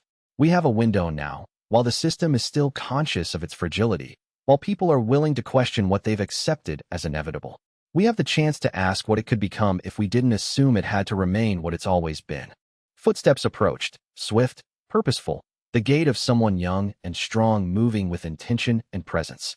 Xia Rouwei entered, carrying a stack of observation logs from recent weeks, the papers organized with meticulous care and attention. At 16, she had grown into a person whose presence commanded attention, not through display of power, though her cultivation was extraordinary and rising daily in ways that would have been impossible under the old system, but through the deliberateness of her engagement with every moment. She moved as if each step was a choice, each gesture intentional.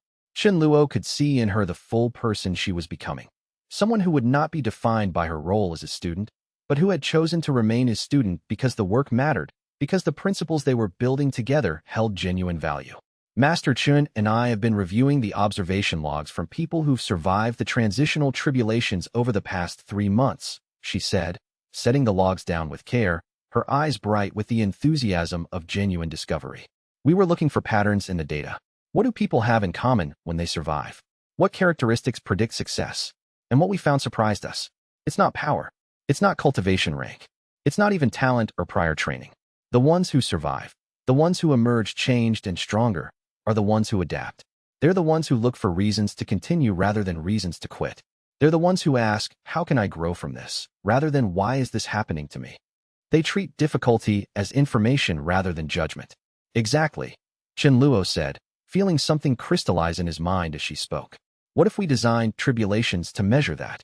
Not power, not endurance, adaptability, the capacity for growth, the willingness to change, the ability to learn from difficulty rather than being broken by it. Those are things we could actually test, things we could actually evaluate fairly, regardless of someone's initial power level. You're suggesting we shift from measuring capability to measuring character, Lu Beiyuan said, arriving precisely as if summoned, her timing uncanny. The administrator had become invaluable. She understood the Byzantine bureaucratic weight that the heavens carried, understood how celestial systems actually functioned in practice as opposed to theory, understood the gap between how the system was supposed to work and how it actually worked. She had begun to quietly advocate for efficiency alongside Chen Luo's push for transformation. Together, they made something neither could alone. Change that didn't destabilize everything, that moved the system forward while keeping it functional, that was radical in vision but pragmatic in implementation. She set down a pot of tea that steamed with the scent of mountain herbs, and immediately there was a sense that this conversation had entered a different register, become more serious, more committed. If that's what you're proposing, she continued, settling into a chair, then we need to be very careful about how we implement it.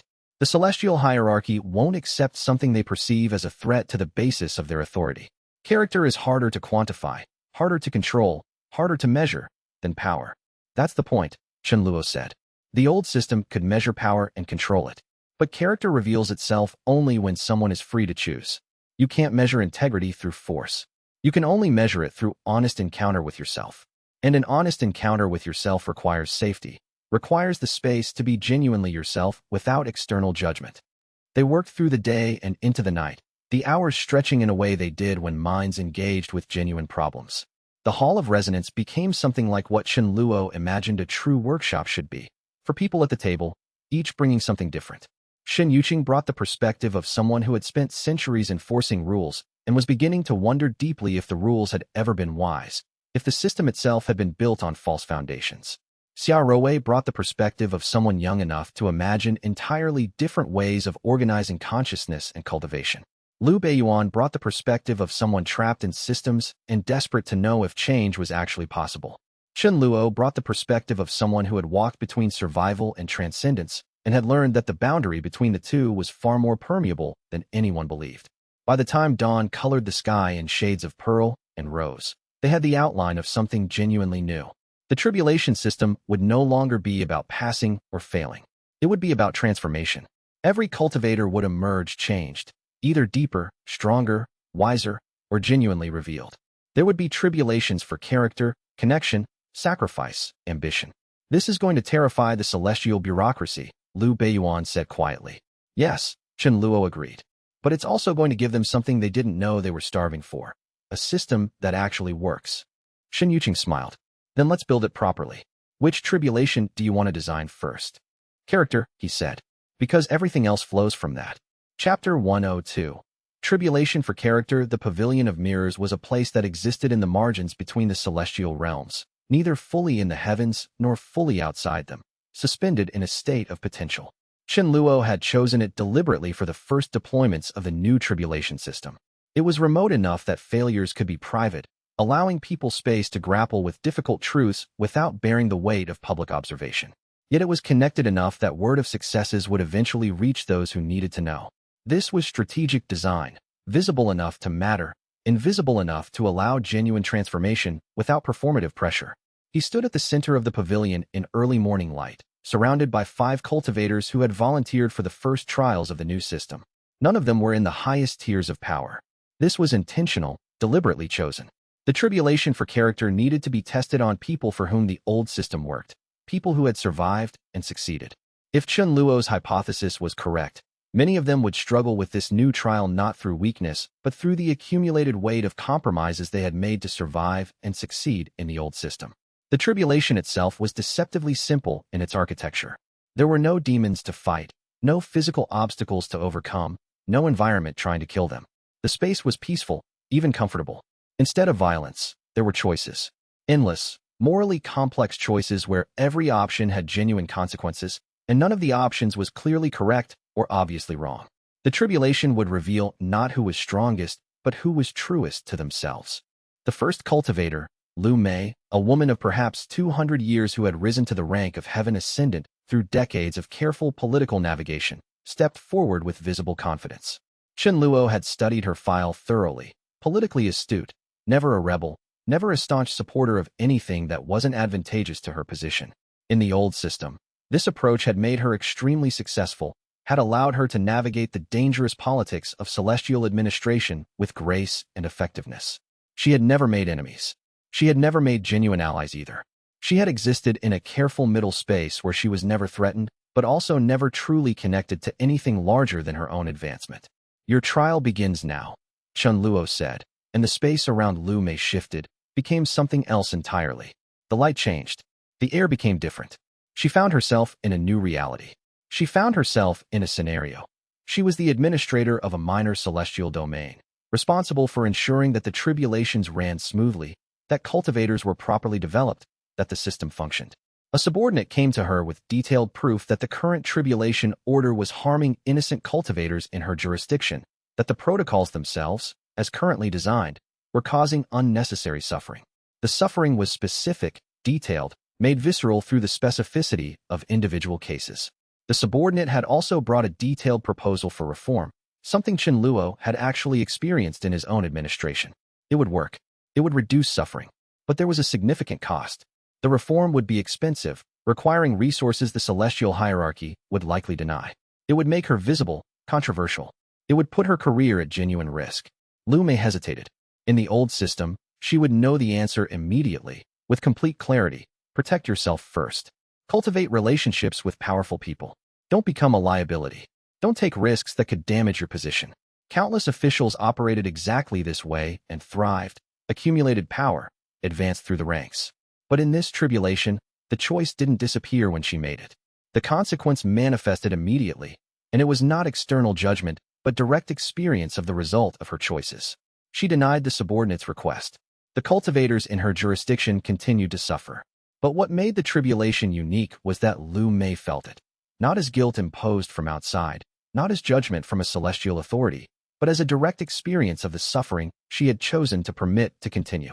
The tribulation made her feel the weight of her own indifference, made her experience in her body and her heart what it meant to know that suffering was happening and to choose not to engage with it. Inside the trial, Lu Mei wept.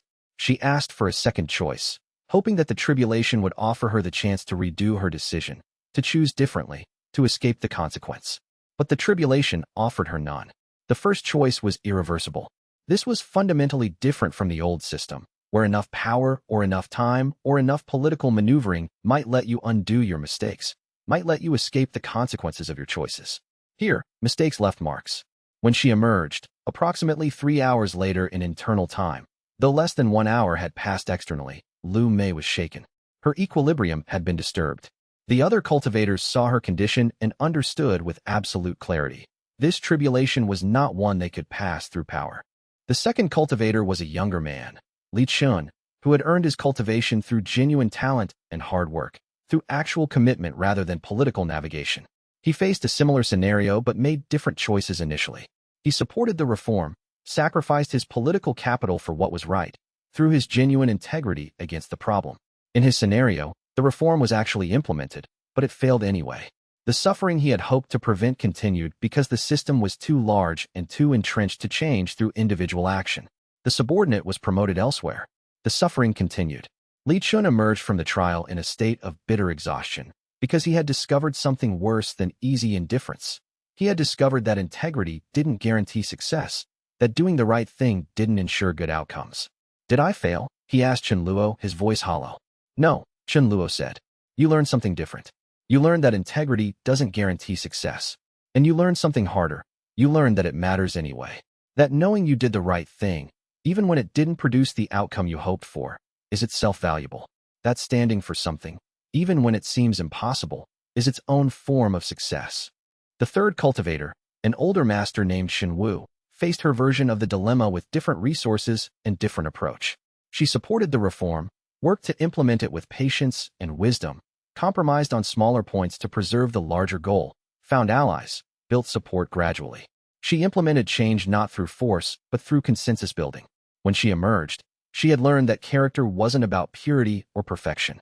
It was about consistency, about knowing what you stood for and finding ways to live that even when the world pushed against it, even when compromise seemed necessary.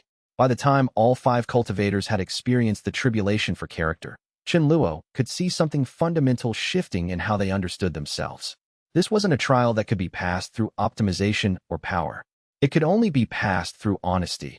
Honest encounter with your own integrity, honest acknowledgement of what you actually cared about, honest acceptance of the consequences of your choices.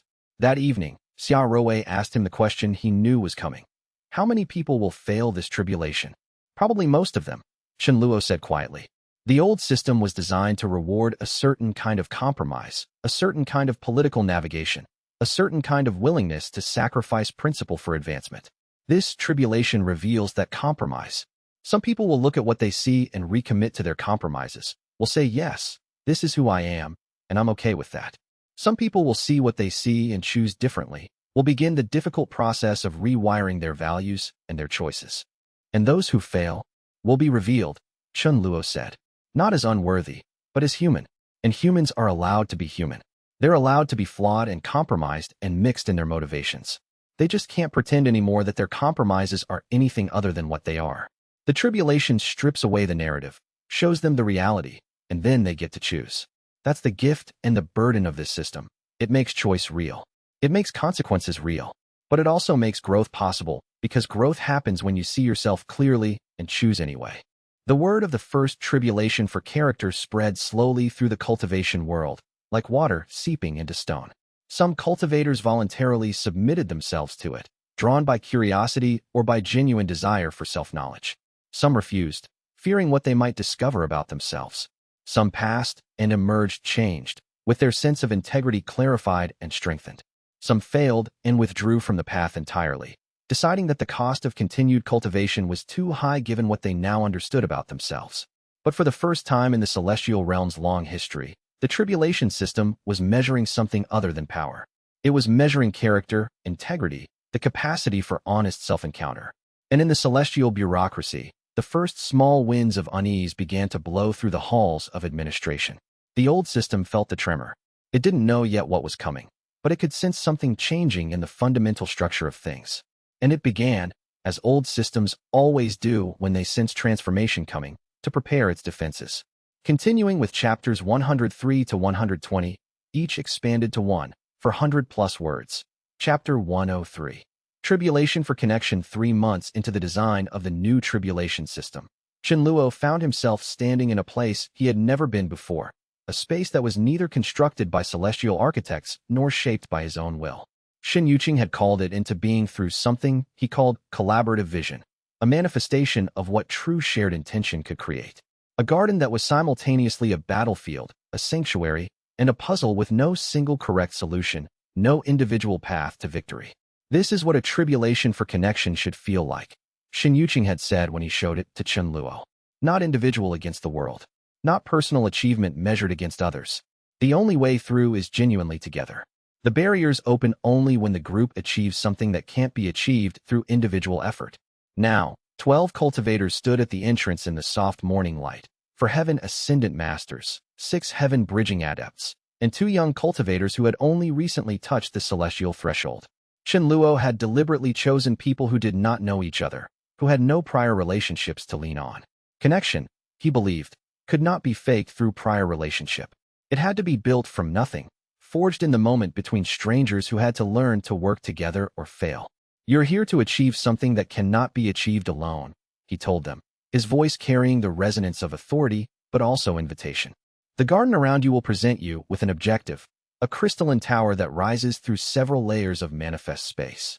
At each level is a barrier that will only yield to the combined action of the group. There is no way to cheat it.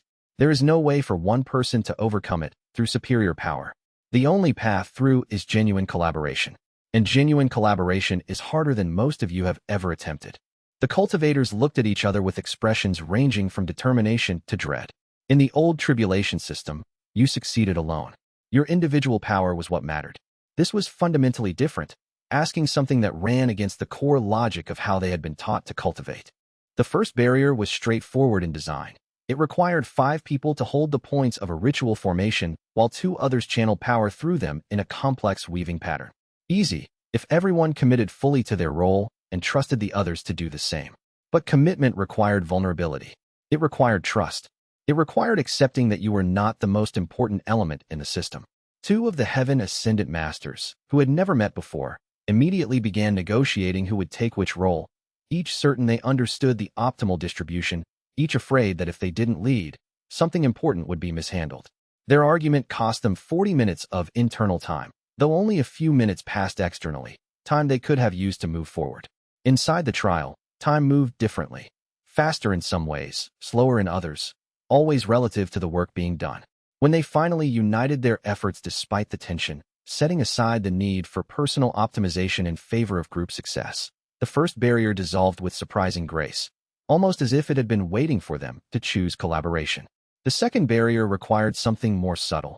It opened only when the group achieved a state of genuine consensus about their path forward. This couldn't be fake agreement, couldn't be one dominant personality overriding others who were secretly disagreeing. The barrier was tied to the authenticity of their collective will. Two of the young cultivators, intimidated by the masters, tried to simply agree with whatever was proposed, nodding along, providing no real input. The barrier refused to yield. It held them in place until something changed. It took another 40 minutes for them to understand that their voices mattered, that the task actually required their genuine input, not their compliance. The masters had to learn to listen. The young cultivators had to learn that their insights were valuable even though they lacked power. One of the young cultivators, a woman named Wei Lin who worked as a record keeper in the lower realms, spoke up about a detail everyone else had missed. She had noticed that the path they were discussing would leave one of the group vulnerable to an obstacle they had failed to perceive. When she voiced this, something in the way the group moved changed fundamentally. They began to listen not just to each other's power or authority, but to each other's genuine thoughts, each other's unique perspectives born from different life experiences. The barrier opened. By the fourth barrier, something had shifted in the very fabric of the group. They no longer moved as individuals cooperating from individual perspective. They moved as something approaching an integrated unit. The Heaven Ascendant Masters had stopped trying to lead and had started trying to understand what the younger cultivators actually wanted to accomplish, what they actually needed. The young cultivators had stopped trying to be invisible and had started contributing ideas with confidence. The 6 heaven-bridging adepts in the middle, possessed of both power and openness, had become bridges between different levels of power and experience, translating insights from one part of the group to another, helping different perspectives understand each other. When they reached the tower's base, they had been inside the tribulation for approximately 4 hours of internal time. In external reality, it had been a single afternoon, the light shifting from morning to golden evening. They looked at each other with expressions that Chun Luo recognized immediately. The look of people who had been fundamentally changed by genuine connection, by the experience of being truly seen and truly collaborating. You passed, he told them. Not through achievement in the traditional sense, not through individual excellence, but through becoming. You became a genuine group. And that becoming is worth more than any individual success could be. Over the following weeks, Chun Luo observed something unexpected and wonderful. The cultivators who had passed the tribulation for connection began to cluster together naturally. They formed a study circle. They began to collaborate on projects unrelated to their tribulation experience. They remained connected not because the tribulation bound them. It didn't, but because they had experienced something together that had value beyond its immediate context. They had been transformed by genuine collaboration, and that transformation didn't fade. Word of this tribulation spread faster than the previous one had. Connection was something every cultivator, no matter their rank, craved in a system that taught isolation as the path to advancement. The loneliness of the old system, where cultivation was fundamentally a solitary pursuit, had been a quiet wound that nobody openly acknowledged, that had seemed like the necessary cost of power. When the second group entered the pavilion, they were different in composition and in expectation. Some came hoping the tribulation would solve their loneliness, would provide them with genuine friendship and community. Some came skeptical that genuine connection was even possible in the hierarchical structure of the celestial world. And some came because they had heard that something real lived inside this trial, something that didn't exist elsewhere, and they were desperate to find it. Chun Luo watched each group move through the barriers differently. Some groups achieved connection immediately, intuitively, as if collaboration was their natural state. Some groups took twice as long, struggling against ingrained hierarchies and self-protective instincts. But by the time they emerged, each group had been touched by something genuine. Each group had experienced what true connection felt like, beyond politics, beyond hierarchy, beyond the calculations of how to use each other.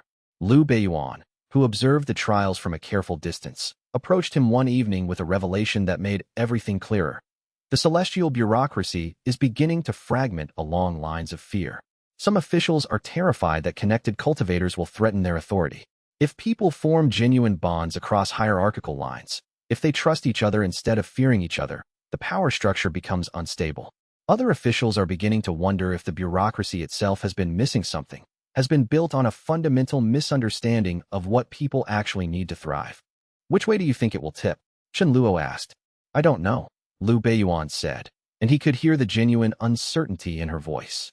But I know that once cultivators experience genuine connection, they can't be content with the old system of isolated hierarchy. They've tasted something real. That's going to matter. That's going to change how they make decisions, how they relate to each other, what they're willing to accept as normal or necessary. She was right. And the celestial hierarchy, which had begun with unease over the tribulation for character, was now beginning to wonder if allowing the tribulation for connection had been a mistake. After all, a connected network of cultivators was harder to control than isolated individuals who had been taught to see each other as competition, as threats, as rivals. The third tribulation, for sacrifice, was still in design. But Chen Luo could feel the momentum building in the system. The heavens were beginning to shift, slowly, painfully, but with an inevitability that felt almost natural from the inside.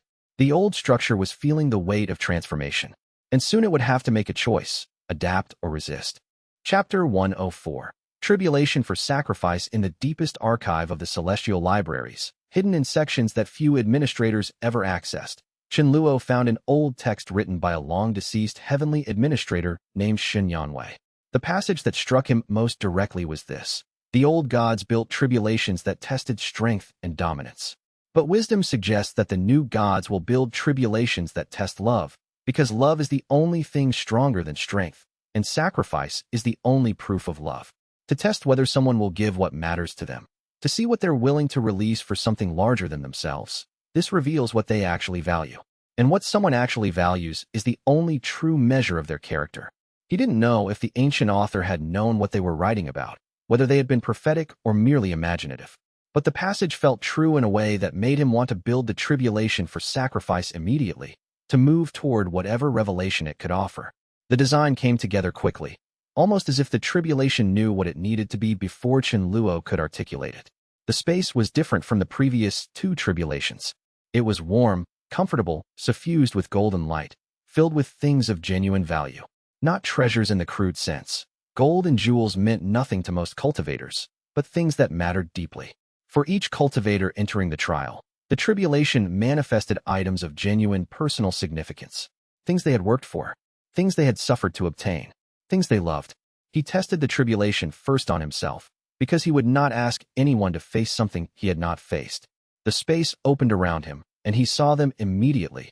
Objects representing every version of his life, every identity, every achievement. His earliest cultivation manuals, worn from constant study. Symbols of his ambition, the driving force that had shaped his choices. Physical representations of his power, his status, his achievements. The scars of his growth, visible in tangible form. And beneath them all, in the center, a door. The door represented progress, advancement, the next level of his cultivation, or perhaps something beyond cultivation entirely. Something he had always been reaching for, always been trying to achieve, always been striving toward. Something that promised transformation and transcendence. But to reach the door, he would have to leave something behind.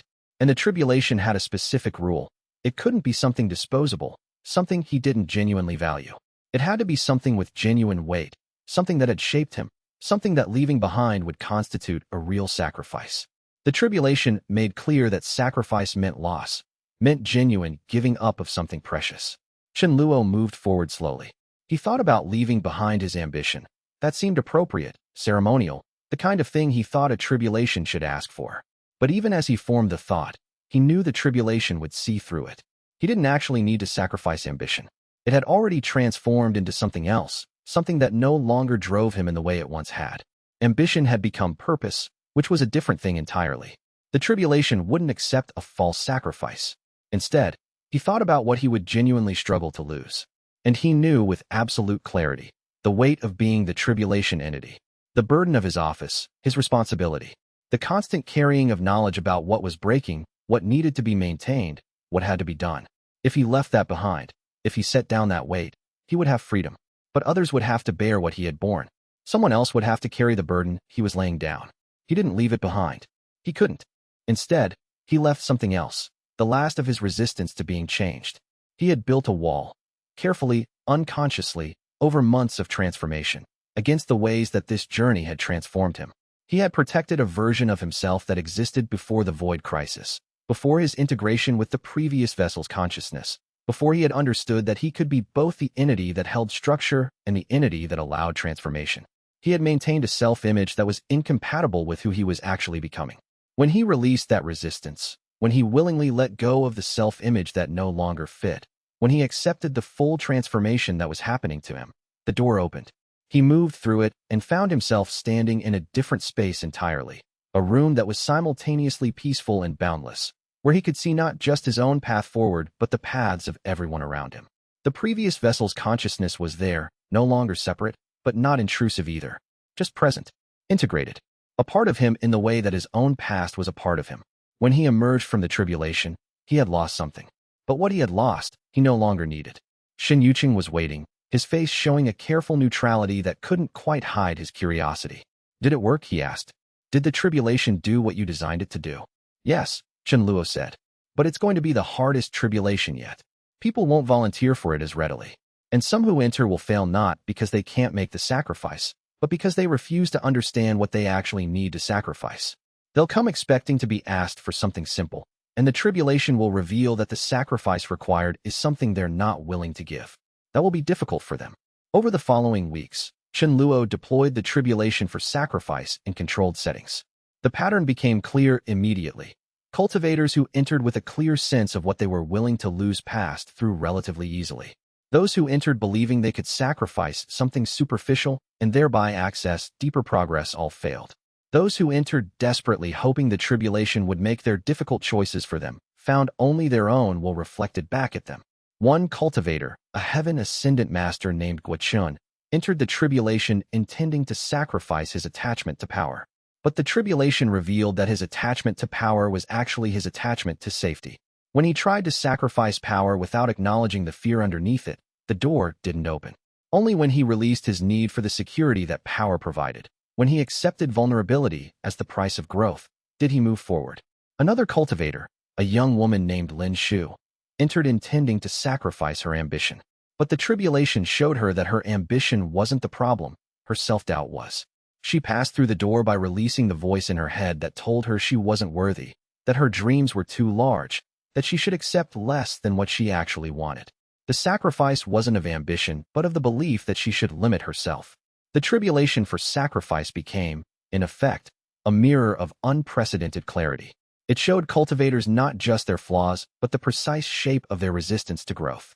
And growth, Chen Luo came to understand more deeply as he observed these transformations, always required loss. You couldn't become something new while clinging to what you had been. There was always a price.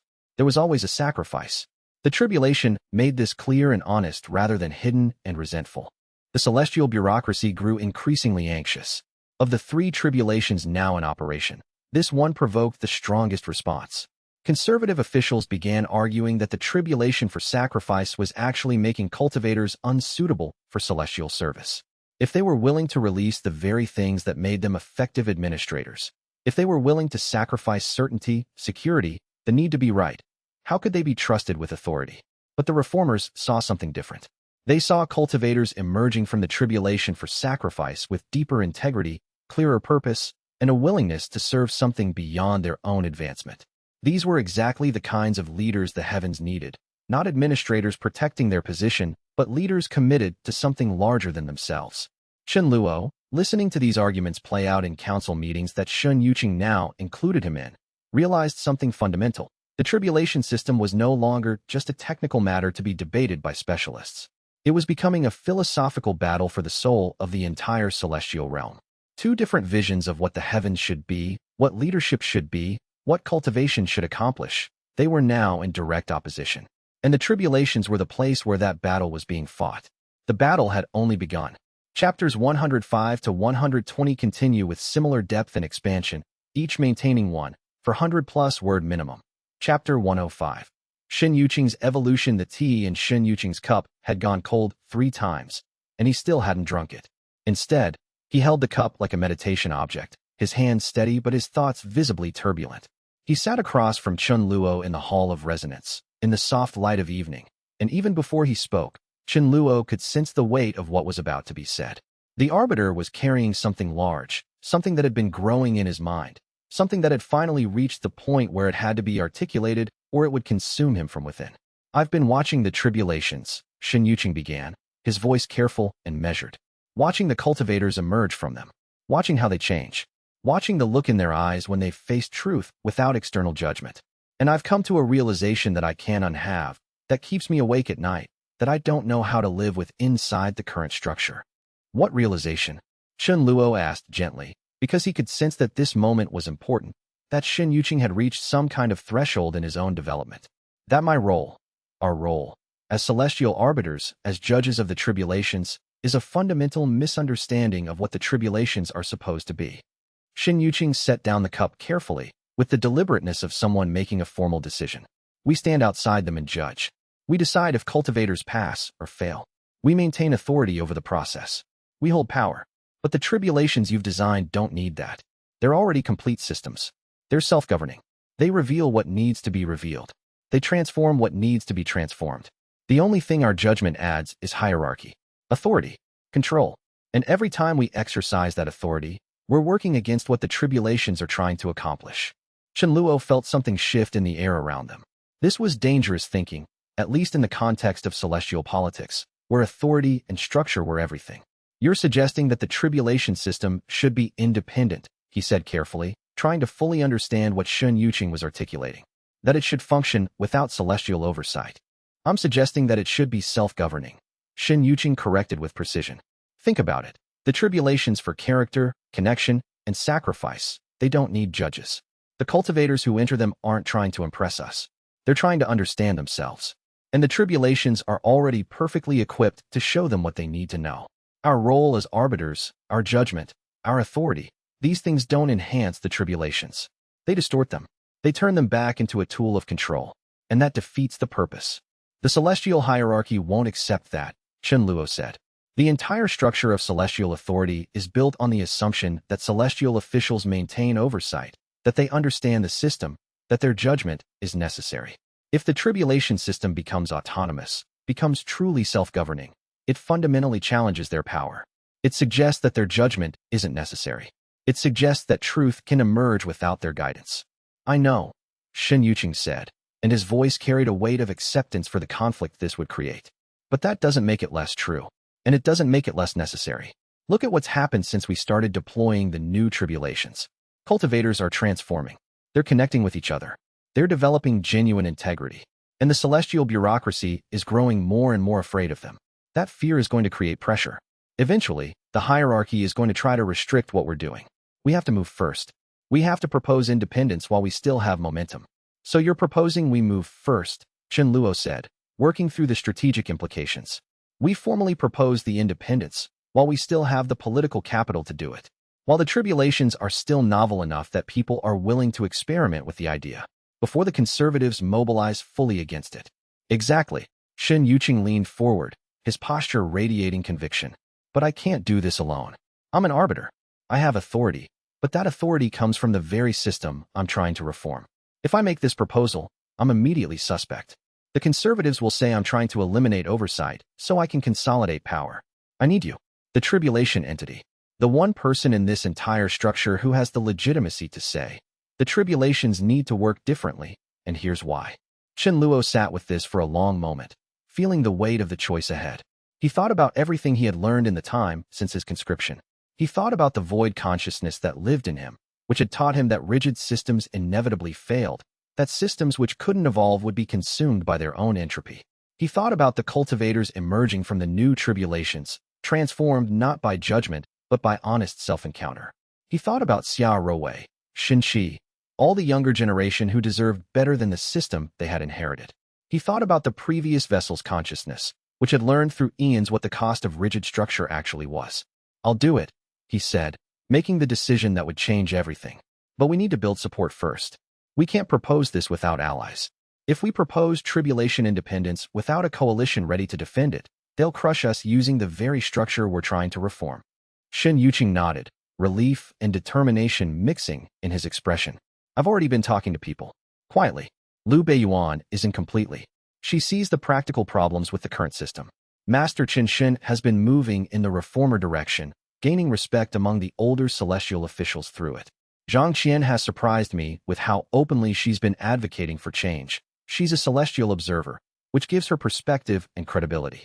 And there are younger celestial officials, administrators who are tired of the hierarchy, who want to help cultivators rather than police them. We have a coalition, small but real. How much time do we have?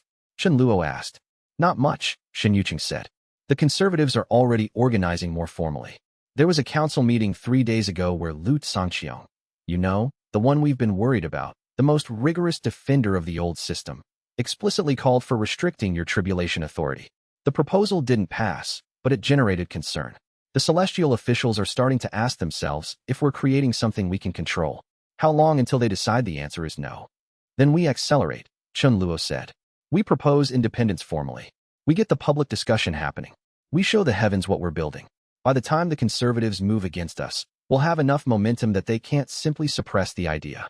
But even as they planned, even as they laid out the strategy that would move them toward reformation, Chen Luo could feel the pressure building in the system like water behind a dam.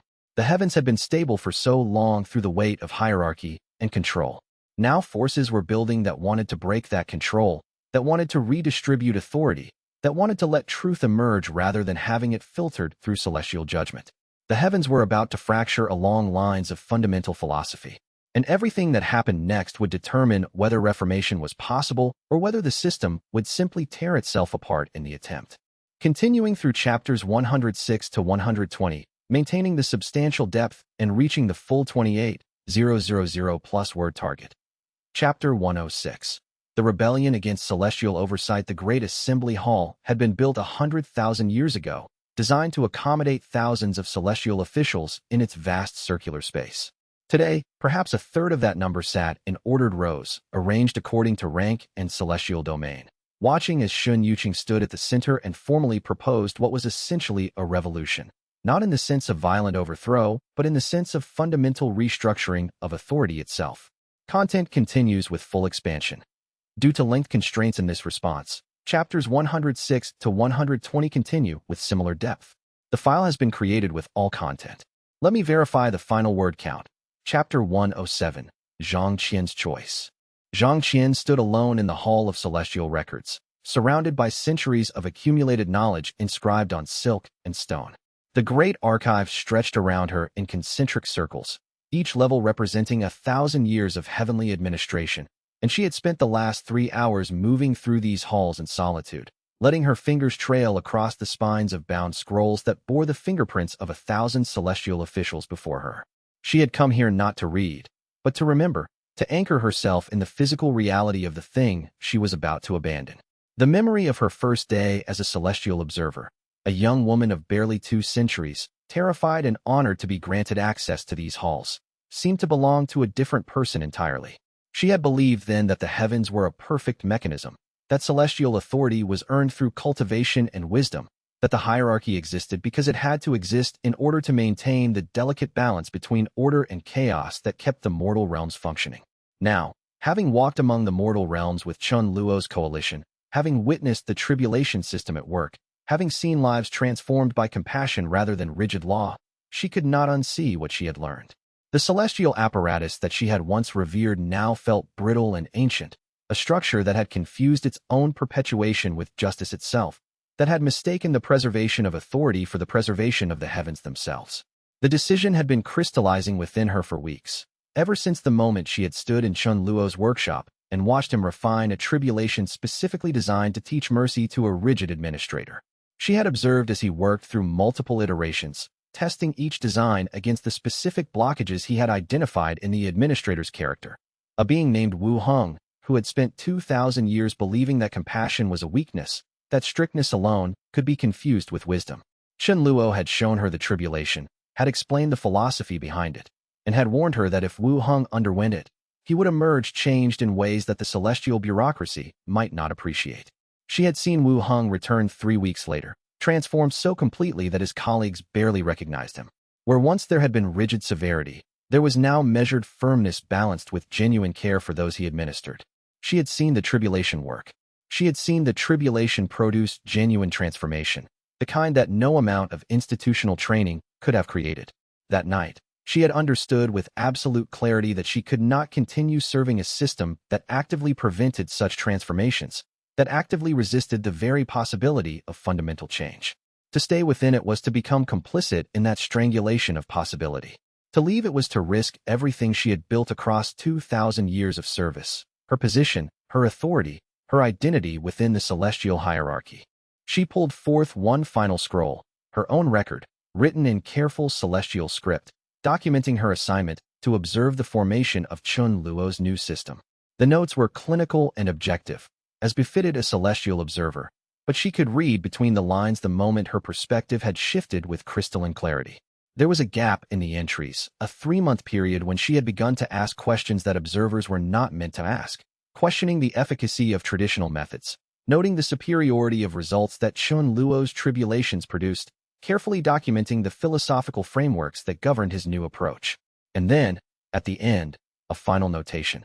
Observer Zhang Qian recommends further study of subject Chun Luo's tribulation methodology.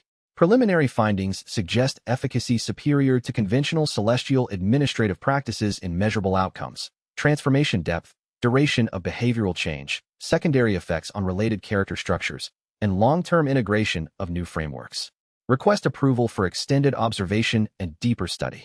The request had been denied, of course. The Celestial Council had already made its mind up about Chun Luo and his dangerous innovations well before Zhang Qian had submitted her recommendations.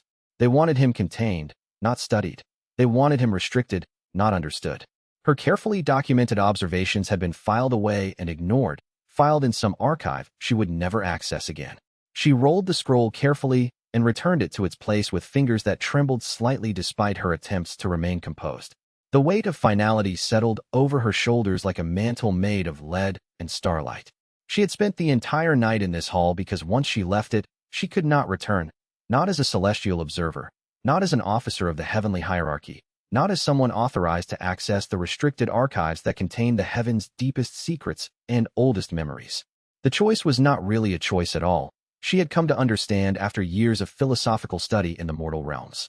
It had been made the moment she had decided that the new system was right and the old one wrong, that growth mattered more than stability, that the willingness to change was a sign of wisdom rather than weakness.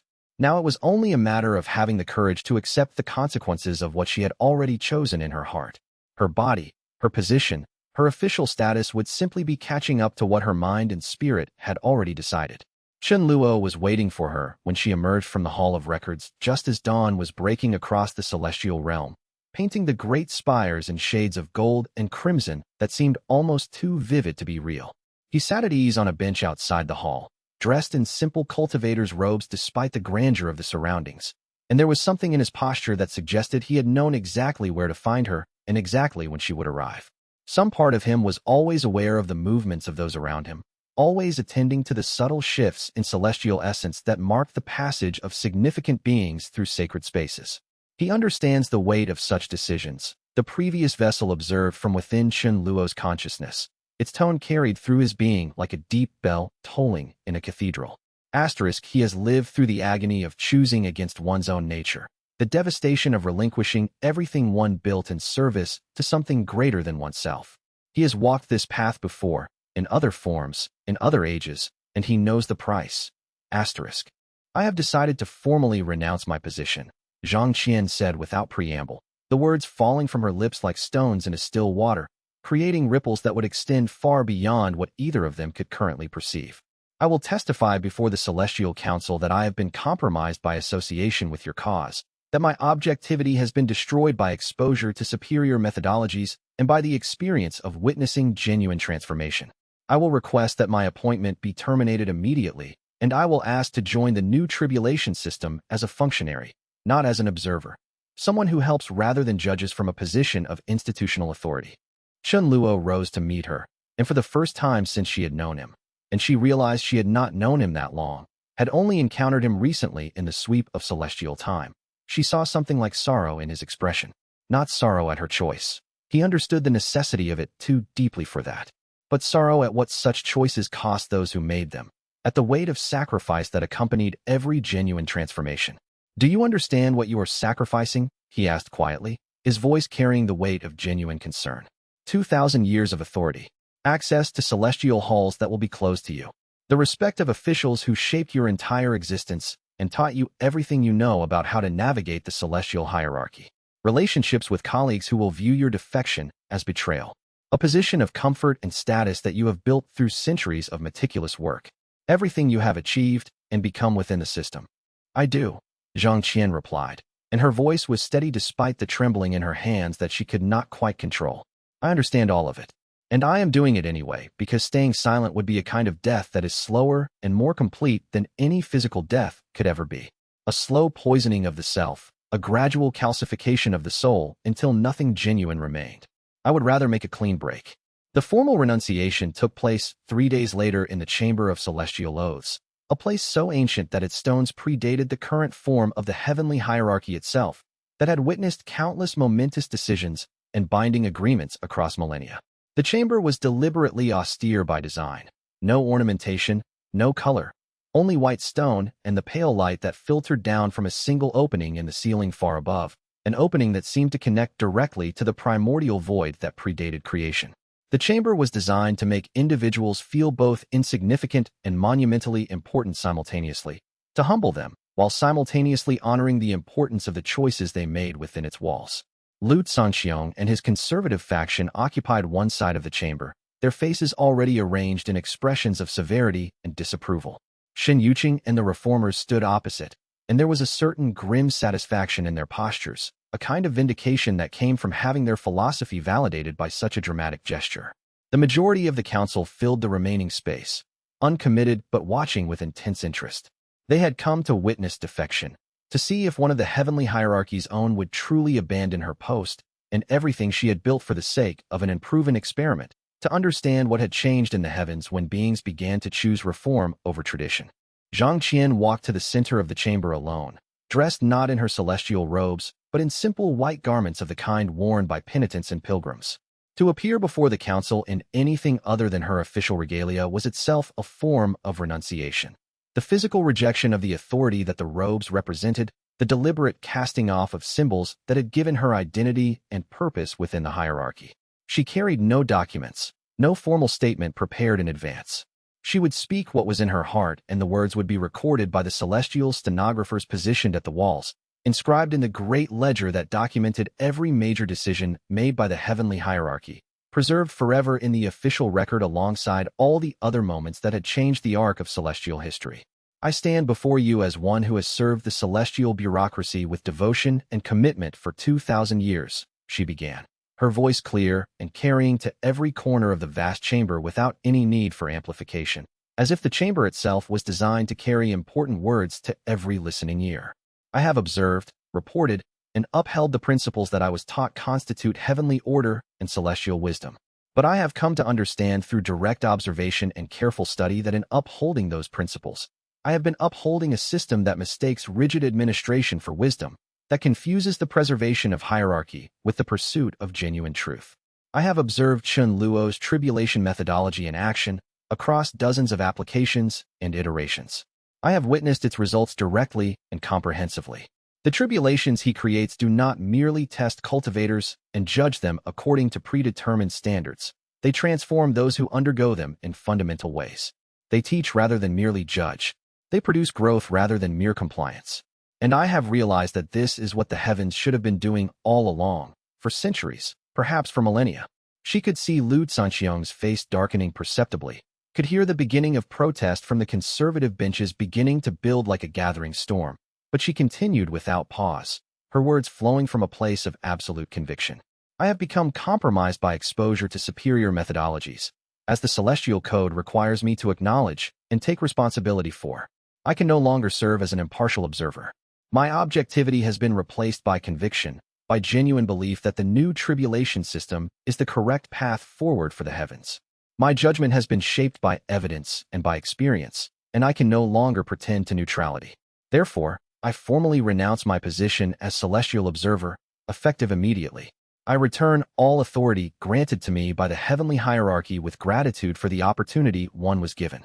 And I ask permission to join the new tribulation system, to work not as one who judges from above, but as one who serves from within, who helps to build the structures and systems that will make these transformations available to all beings who are willing to undergo them. I make this choice willingly, understanding every aspect of its cost. I make it because I believe that it is right, because the evidence supports it, because my conscience demands it. The silence that followed was absolute and complete, a vacuum of sound that seemed to contain the weight of centuries of precedent being broken. The Celestial Council had expected many things: anger, bitterness, desperate arguments couched in philosophical language, displays of regret or recrimination, but not this calm clarity. Not this acceptance of sacrifice. Not this display of conviction so complete that it transcended all other concerns. Chen Luo watched from where he stood with Shun Yuqing, and something shifted in the heavens themselves at that moment. A subtle realignment of forces and possibilities. A celestial official was choosing to step down, to reject the hierarchy that had made her who she was, because she had come to believe that a different way was not merely possible but necessary. It was a kind of death, Chen Luo understood with the kind of profound clarity that came from his connection to the void consciousness. And like all deaths in the heavens, it meant that something new had been born in that moment of transformation. Lu Sanxiong rose slowly, his movements carrying all the weight of institutional authority, his face a mask of controlled fury that could barely contain the rage beneath. This council acknowledges the renunciation of Zhang Qian, observer of the celestial hierarchy for 2,000 years, he said formally, his words chosen with careful precision to wound as they acknowledged. Her position is hereby vacated. She is removed from all celestial privileges and authority. Let it be recorded that she has chosen exile from the heavens in service to a false doctrine, that she has abandoned the principles that the celestial hierarchy stands upon, that she is no longer considered part of our institution. His words were designed to wound, to make clear that the conservatives viewed Zhang Qian's defection as a fundamental betrayal of everything the heavens stood for. And perhaps it was from their perspective. But as Zhang Qian turned and walked toward where Chen Luo and Shun Yuqing stood waiting for her, there was no regret in her expression, only a kind of peace that came from having finally aligned her actions with her convictions, from having chosen truth over comfort, growth over security. When she reached them, Shun Yuqing embraced her without hesitation, a gesture of such warmth and solidarity that gasps rippled through the chamber, that sent a clear message to every observer present. The reformers on his side of the room rose to their feet in a wave of silent support that was more powerful than any spoken declaration could have been. The message was unmistakable. Zhang Qian's sacrifice was not exile. It was homecoming. It was a choice to join something greater than the empty authority she had been offered.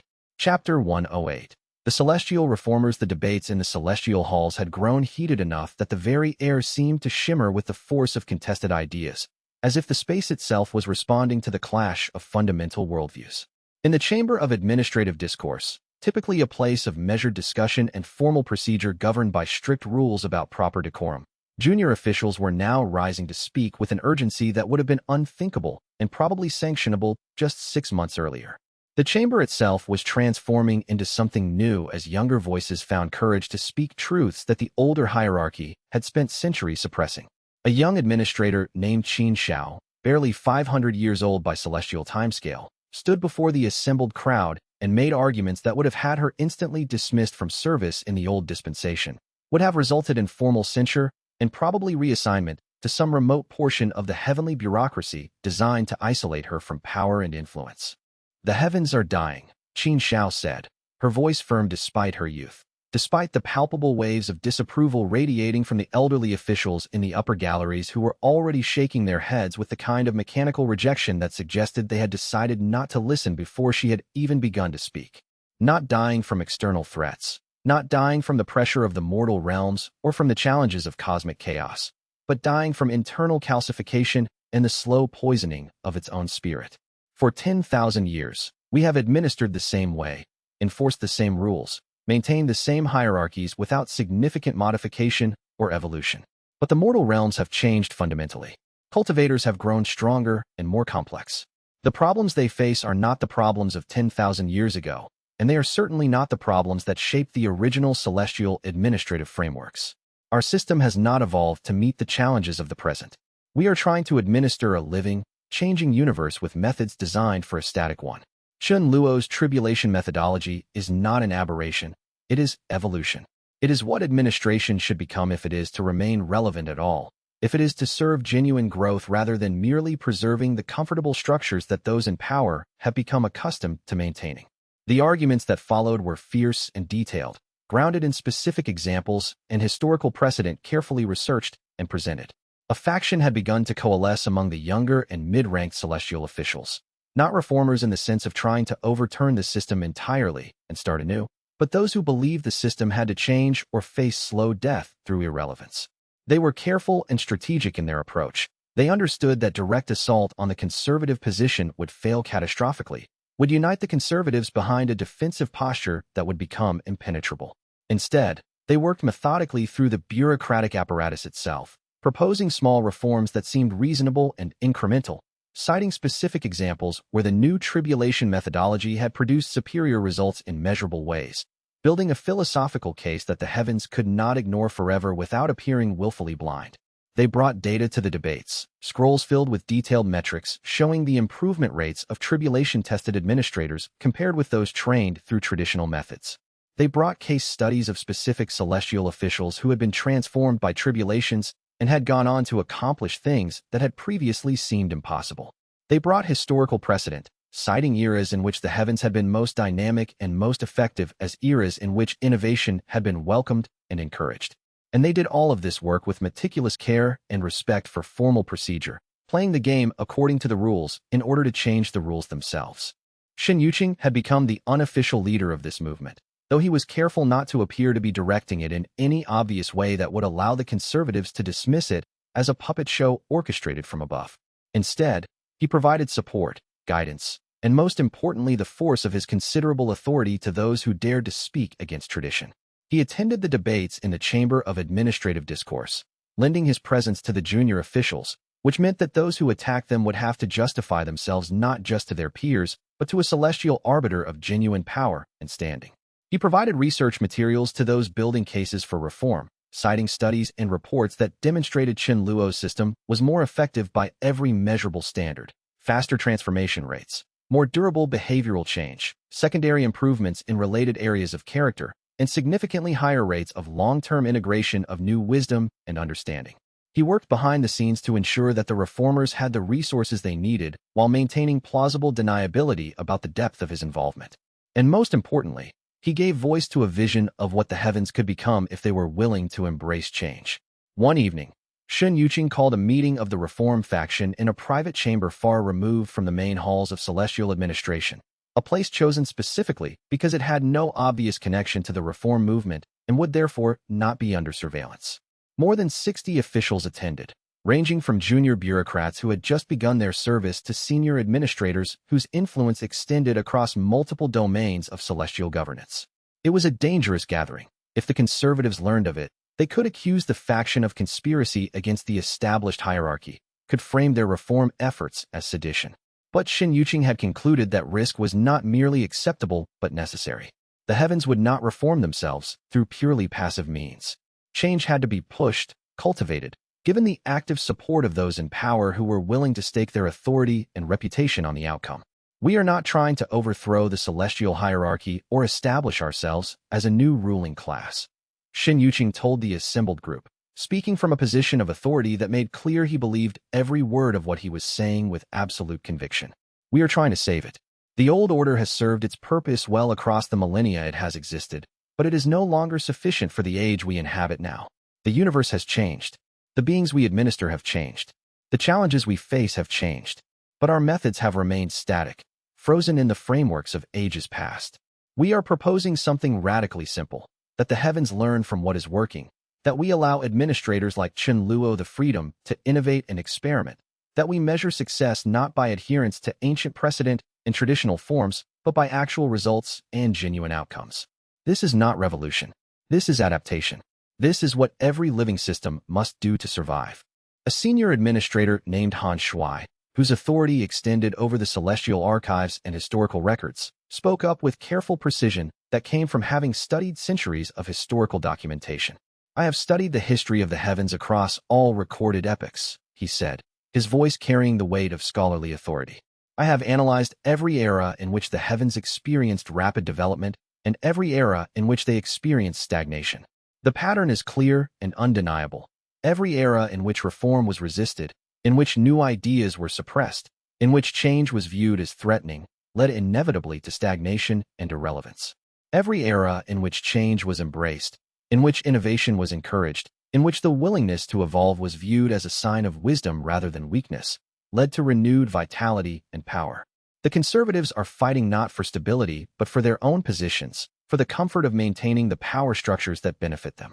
And in doing so, they are threatening the long-term survival of the heavenly system itself.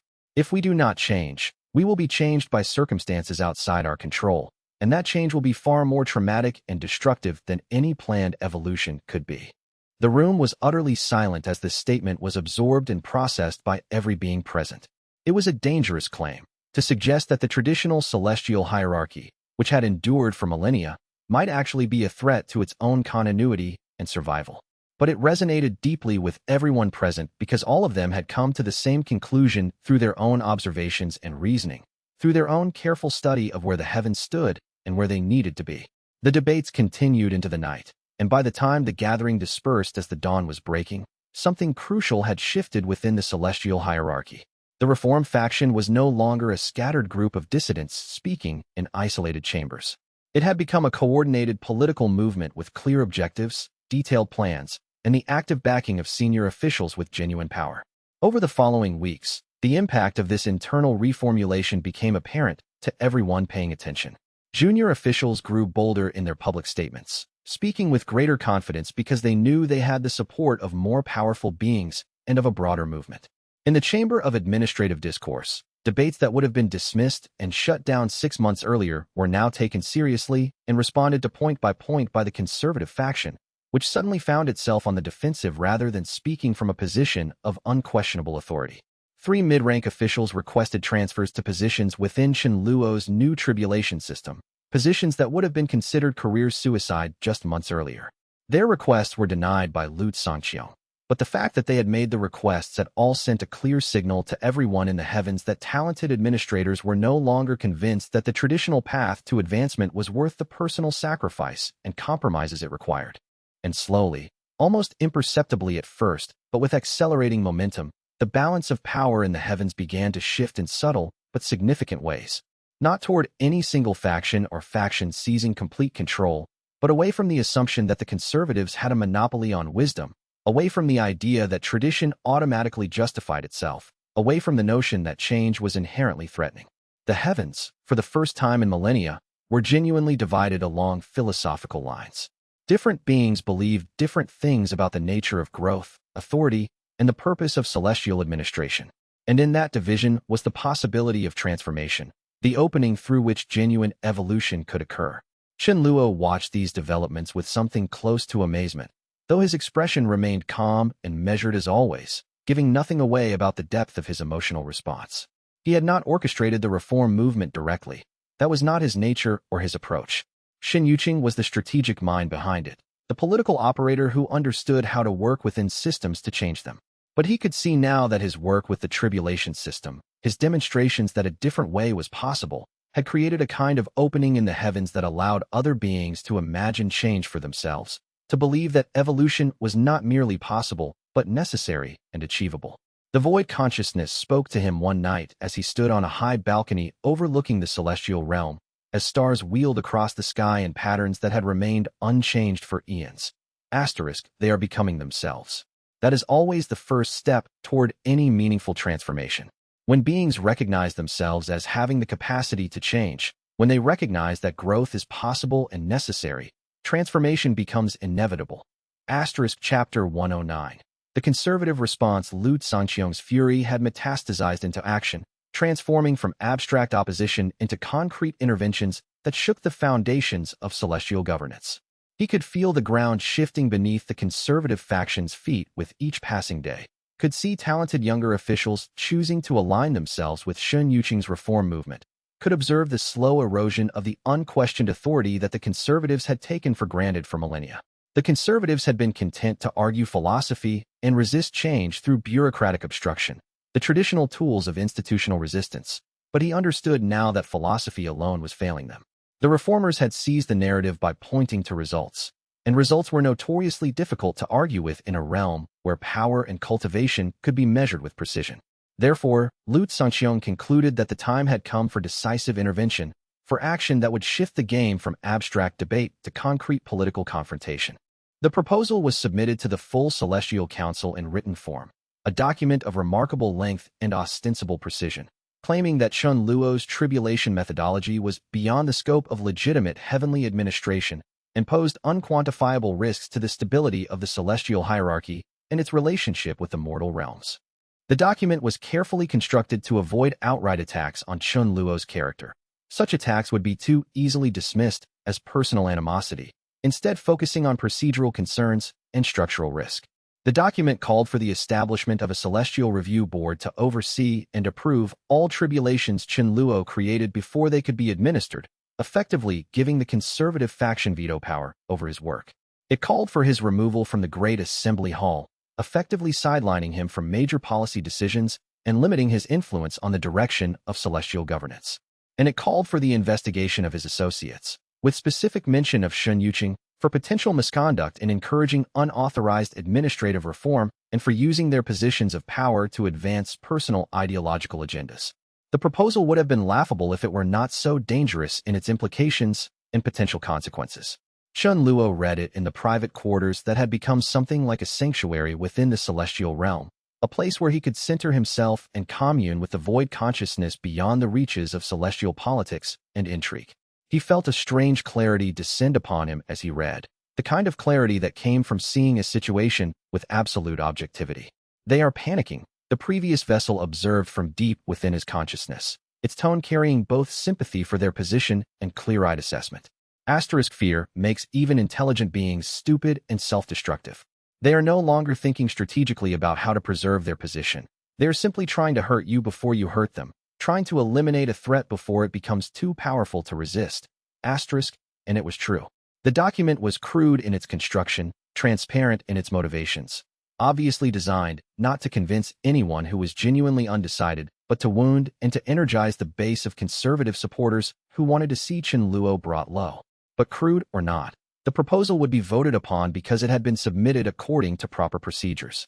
The Celestial Council had rules, ancient and immutable rules that had governed it since its founding, and one of those rules was that any council member could bring a formal motion before the full assembly for consideration and voting.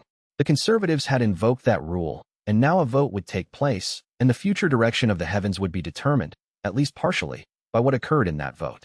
Shen Yuqing began coordinating the response immediately, moving with the kind of calm efficiency that came from long experience in political maneuvering and institutional change.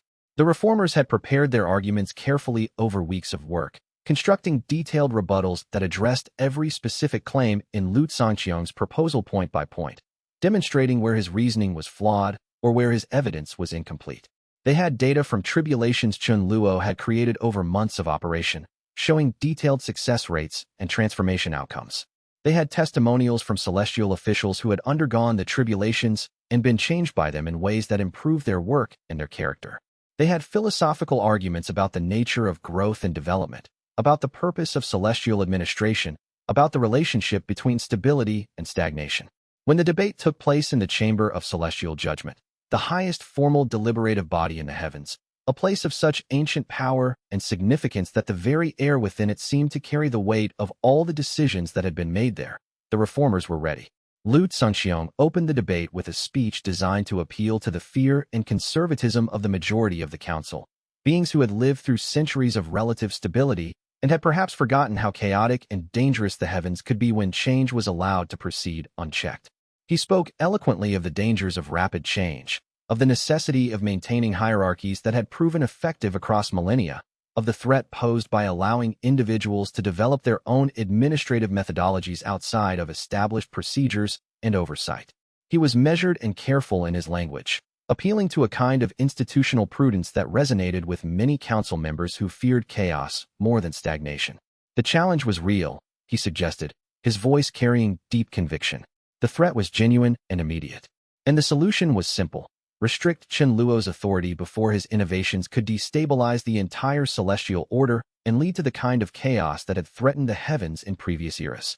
Shen Yuqing's response was equally careful but fundamentally different in approach and in philosophical foundation. Rather than arguing against restriction per se, which would have made him appear to be defending the unrestricted right to experiment, he accepted the premise that oversight was important and reasonable. But, he argued with precise logic, the goal of oversight should be to encourage innovation while ensuring safety and wisdom, not to prevent innovation entirely. He proposed instead that Chun Luo's tribulations be subject to review, not prior review that would stifle creativity and prevent experimentation, but post-implementation review that would assess their efficacy and safety after they had been administered. He proposed that a new council be formed specifically to study and evaluate the new tribulation methodology, with representatives from both the conservative and reform factions, ensuring that both perspectives were represented in the evaluation process. In other words, he proposed exactly what Lu Zhangqiang was trying to prevent, but he proposed it in a framework that made resistance to it appear reactionary and fearful rather than prudent and protective. The debate continued for hours, and in the chamber, something crucial was becoming apparent to anyone paying close attention to the dynamics of power and influence. The conservatives were on the defensive. Lu Zhangqiang had assumed that the mere proposal of restriction would be enough to turn the tide, that the weight of institutional authority and established precedent would simply crush Chen Luo and his allies. But instead, he found himself having to justify every aspect of his proposal to an audience that was increasingly unconvinced by appeals to tradition alone or by arguments rooted primarily in fear and nostalgia. The younger council members, in particular, were asking pointed questions that revealed the weakness of the conservative position. What specifically had Chen Luo done that was dangerous and needed to be prevented? Where was the evidence of actual harm resulting from his tribulations? Why should the heavens resist a methodology that produced better results by every measurable standard? By the time the vote was called, the reformers had already won. Lu Zhangqiang's formal motion of restriction failed with only 37 votes in favor out of the 128 council members present. It was a stunning rebuke, not just of the conservative proposal, but of the conservative approach itself. The heavens had voted, and they had voted in favor of allowing change to continue, in favor of evolution over stagnation, in favor of the possibility of growth over the comfort of unchanging hierarchy. As Chen Luo watched the vote unfold from where he stood in the observer's gallery, he felt something shift in his understanding of what was happening in the heavens. This was not complete victory. The conservatives still controlled significant power, still had the authority to resist his work, still represented a genuine obstacle to the transformation he was trying to catalyze. But it was a vindication of something more important than political victory. It was a vindication of the proposition that different ways were possible, that growth was compatible with celestial governance, that the heavens could choose to evolve. Lu Zhangqiang's open hostility, his crude and transparent proposal, his attempt to use authority to suppress ideas he disagreed with, had galvanized opposition rather than creating consensus. The heavens had looked at the choice before them and chosen to allow evolution rather than resist it. And in making that choice, they had fundamentally transformed the context in which change could occur. That night, as Chen Luo walked alone through the gardens of the celestial realm, the void consciousness spoke to him with unusual clarity and force. The conservatives understood power, but not influence. They thought authority could be used to crush ideas like insects, to suppress thoughts by sheer force of institutional weight. But authority means nothing when the ideas are better, when they produce results, when they represent genuine evolution rather than mere novelty or personal ambition. They have taught everyone watching a crucial lesson about the nature of change. The ideas that survive are never the ones that are suppressed through authority, but always the ones that are better at serving genuine growth and transformation. Chapter 110. The Tribulation for Ambition. In the quiet of his study, surrounded by scrolls and writing materials, surrounded by the accumulated wisdom of the previous vessel and the guidance of the void consciousness, Chen Luo began the intricate and philosophically demanding work of designing a tribulation specifically intended to test and refine ambition. It was a tribulation that had been forming in his mind for weeks, catalyzed by his observations of the heavens and the beings seeking power and advancement within them. He understood with profound clarity that ambition was not inherently corrupt or virtuous. It was a force, a drive, an energy that could be channeled toward growth and genuine development or consumed in service to ego and personal aggrandizement. What was needed was a tribulation that could distinguish between the two, that could teach beings to understand their own motivations with honesty and clarity. The previous vessel's consciousness was particularly active as he worked through the design. offering observations that came from the accumulated experience of centuries of life and cultivation. Ambition in the heavens is fundamentally different than ambition in the mortal realms, it suggested, its voice resonating through Chun Luo's awareness. Asterisk below, ambition is constrained by mortality and by scarcity. The mortal cultivators know that they have only finite years in which to achieve their goals, know that resources are limited and must be fought for or bartered for. Their ambition is tempered by the knowledge that they will not live forever, that time is working against them. Here, where time is effectively infinite and resources are abundant, where power comes from cultivation rather than from external accumulation, ambition can become a kind of fever that never breaks, a hunger that can never be satisfied because there is no natural limit to achievement. The most dangerous administrators are often those who have become so intoxicated with their own authority that they mistake their personal power for truth itself, their personal vision for wisdom. Chen Luo incorporated this insight into the very structure of the tribulation, designing it so that the central test would involve something that ran counter to every instinct of an ambitious being, relinquishing power and authority in service to something larger than oneself, choosing collective good over personal advancement. Over multiple nights, he worked through the mechanics of the test with meticulous precision.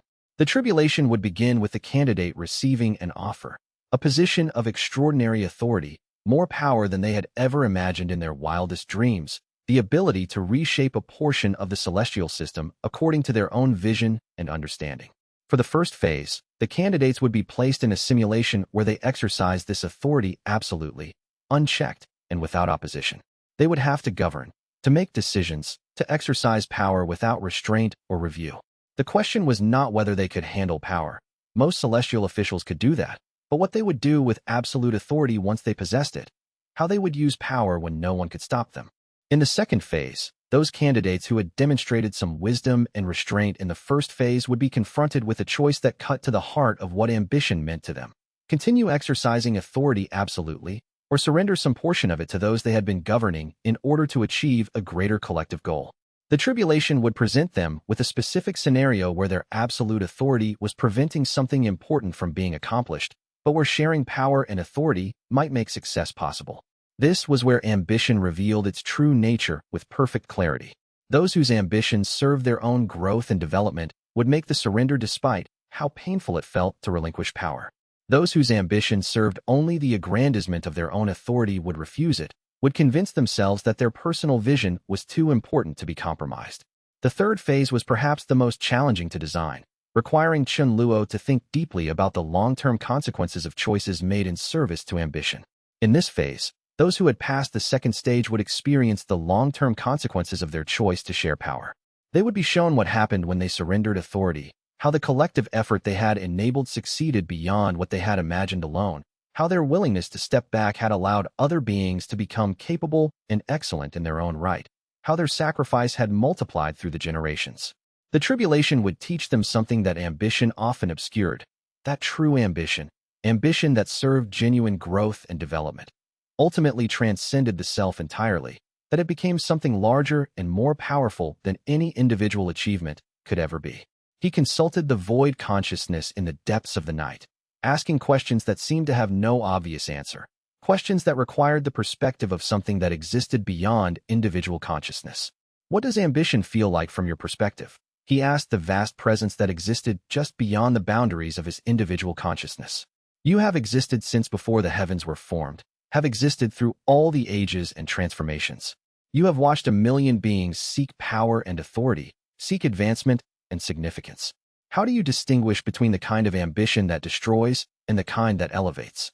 What is the difference between ambition that poisons and ambition that teaches? The void consciousness responded not in words, but in a kind of understanding that bloomed in his awareness like light breaking through darkness, filling the chambers of his mind with insight. Ambition rooted in the self devours everything it touches, including the self that harbors it. It is a hunger that grows by consuming, that becomes more desperate the more it is fed. Ambition rooted in something larger than the self becomes wisdom, becomes something that strengthens both the self and everything around it. The difference is whether you think of yourself as the destination or as a vessel, whether you think that your personal advancement is the point or whether your personal advancement is simply the means by which you can serve something greater. Those who understand they are vessels can be entrusted with power because they will use it well. Those who think they are destinations cannot, because they will eventually turn that power inward and consume themselves with it. Asterisk. By the time Chen Luo completed the Tribulation design, he had written more than 50,000 characters of detailed description, not just of the mechanics of the test, but of its philosophical underpinnings and the principles it was meant to embody. This was not a tribulation that could be administered lightly or quickly or without deep personal investment from the administrator. It would take weeks to complete for any individual candidate. Weeks of immersion in alternative realities and simulations. Weeks of being forced to confront fundamental truths about oneself.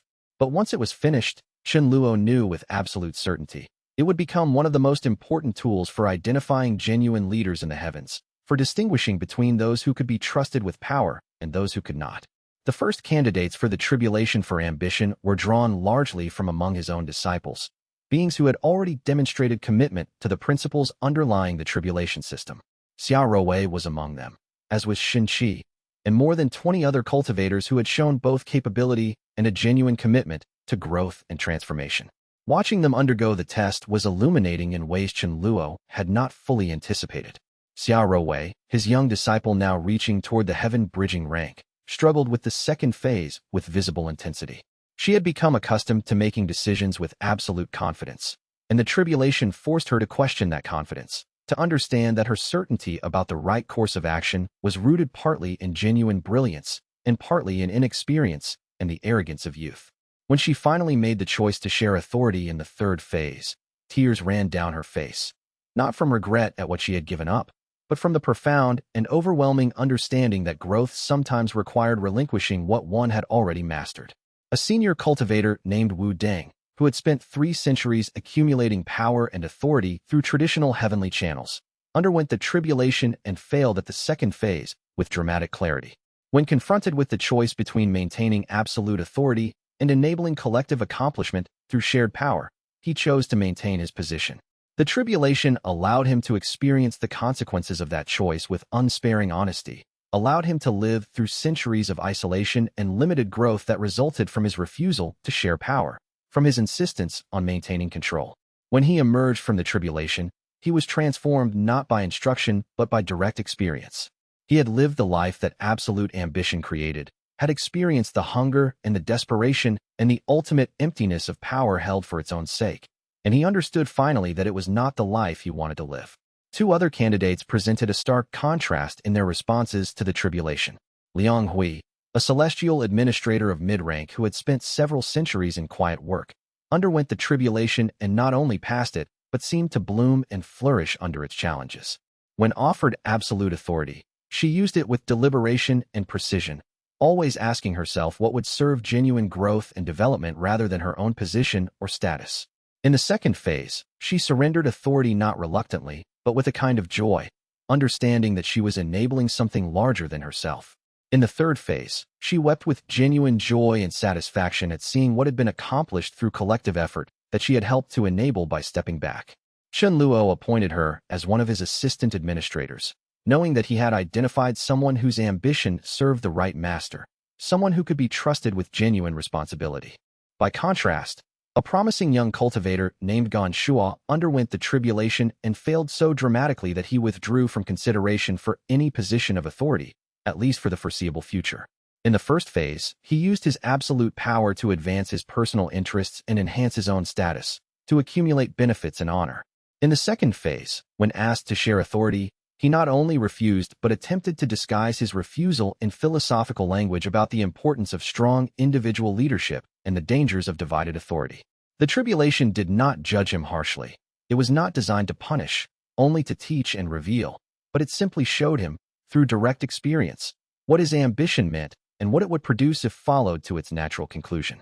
He emerged with such a clear understanding of his own limitations and the corruption that unchecked ambition could create that he requested to leave the celestial realm entirely and spend a century in meditation and self-cultivation before attempting anything involving authority again. These tribulations, in aggregate, began to shift the composition of administrative positions in the heavens. Those appointed to new roles were increasingly those who had passed through Chen Luo's tribulation for ambition and understood not just how to exercise power, but when to surrender it, how to balance personal authority with collective wisdom, How to use position and service to genuine growth rather than mere personal aggrandizement. The conservatives watched this transformation with growing concern, understanding with clarity that they were watching the entire structure of heavenly authority being reconstructed according to new principles, according to a different understanding of what power meant and what it was for.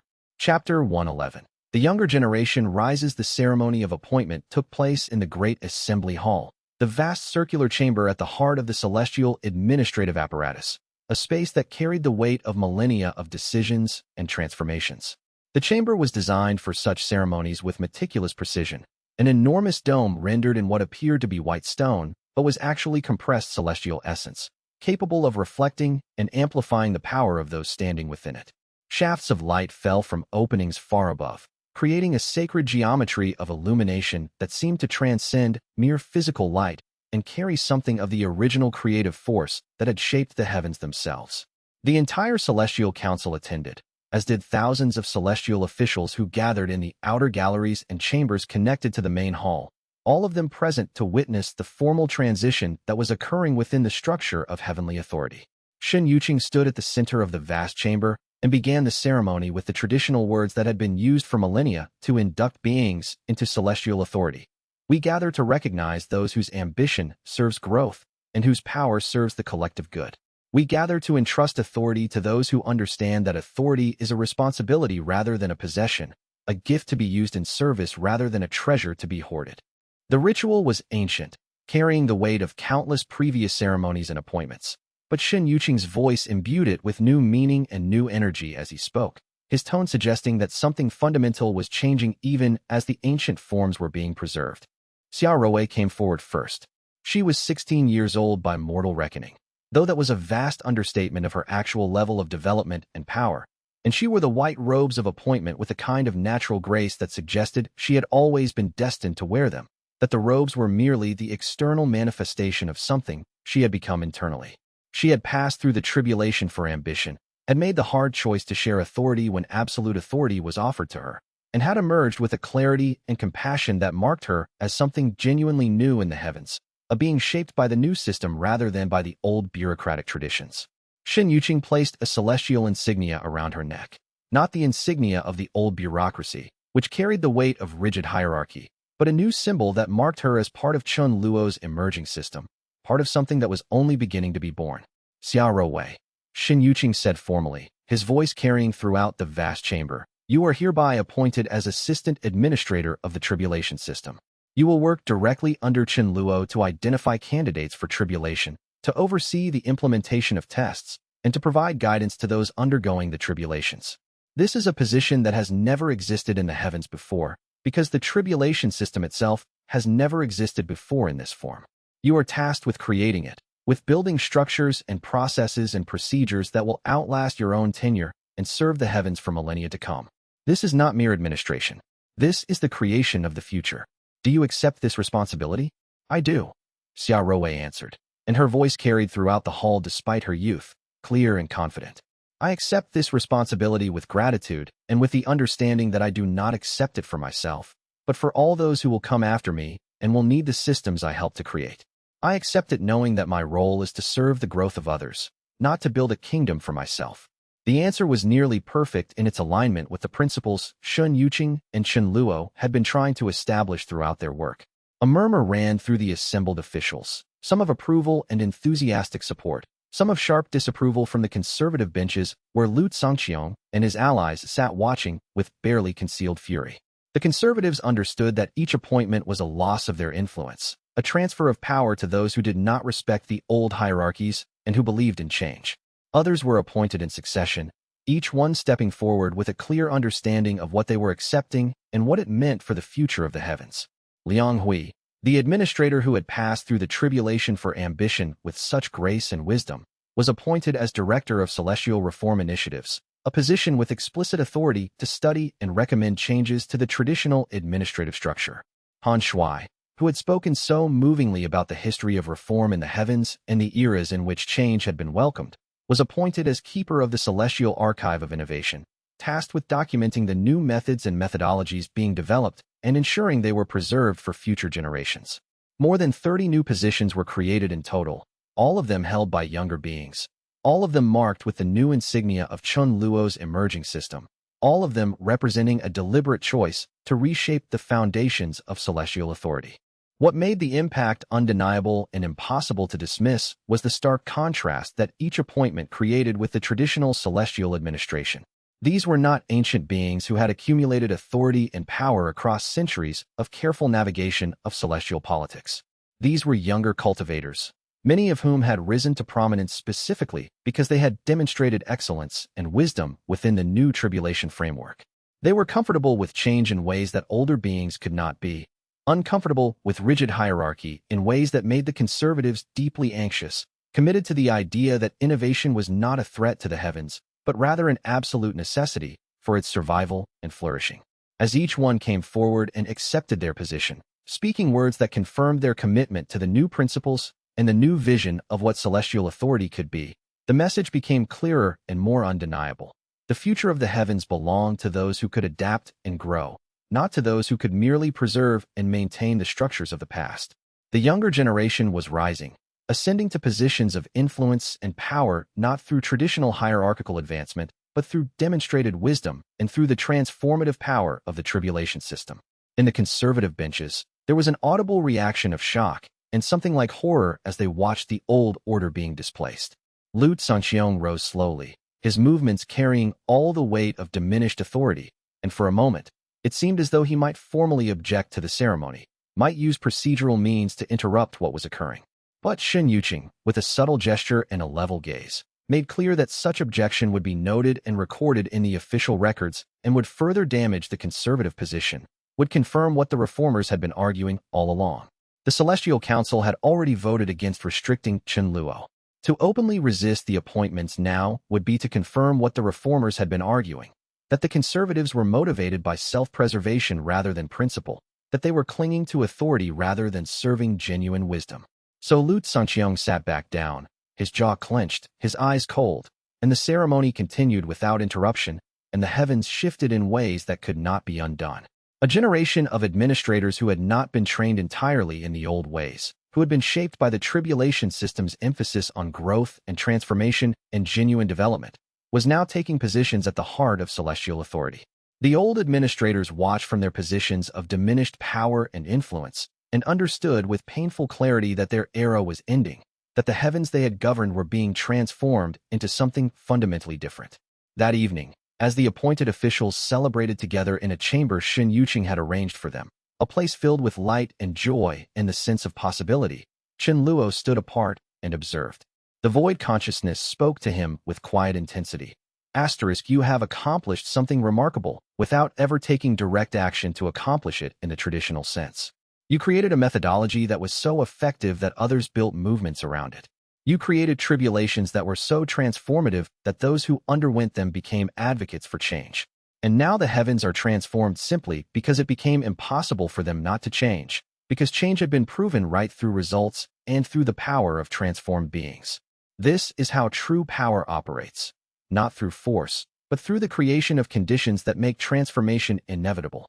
Chapter 112. Shenqi's emergence. Shenqi had always been an anomaly, a disruption in the patterns that the celestial system had established over millennia.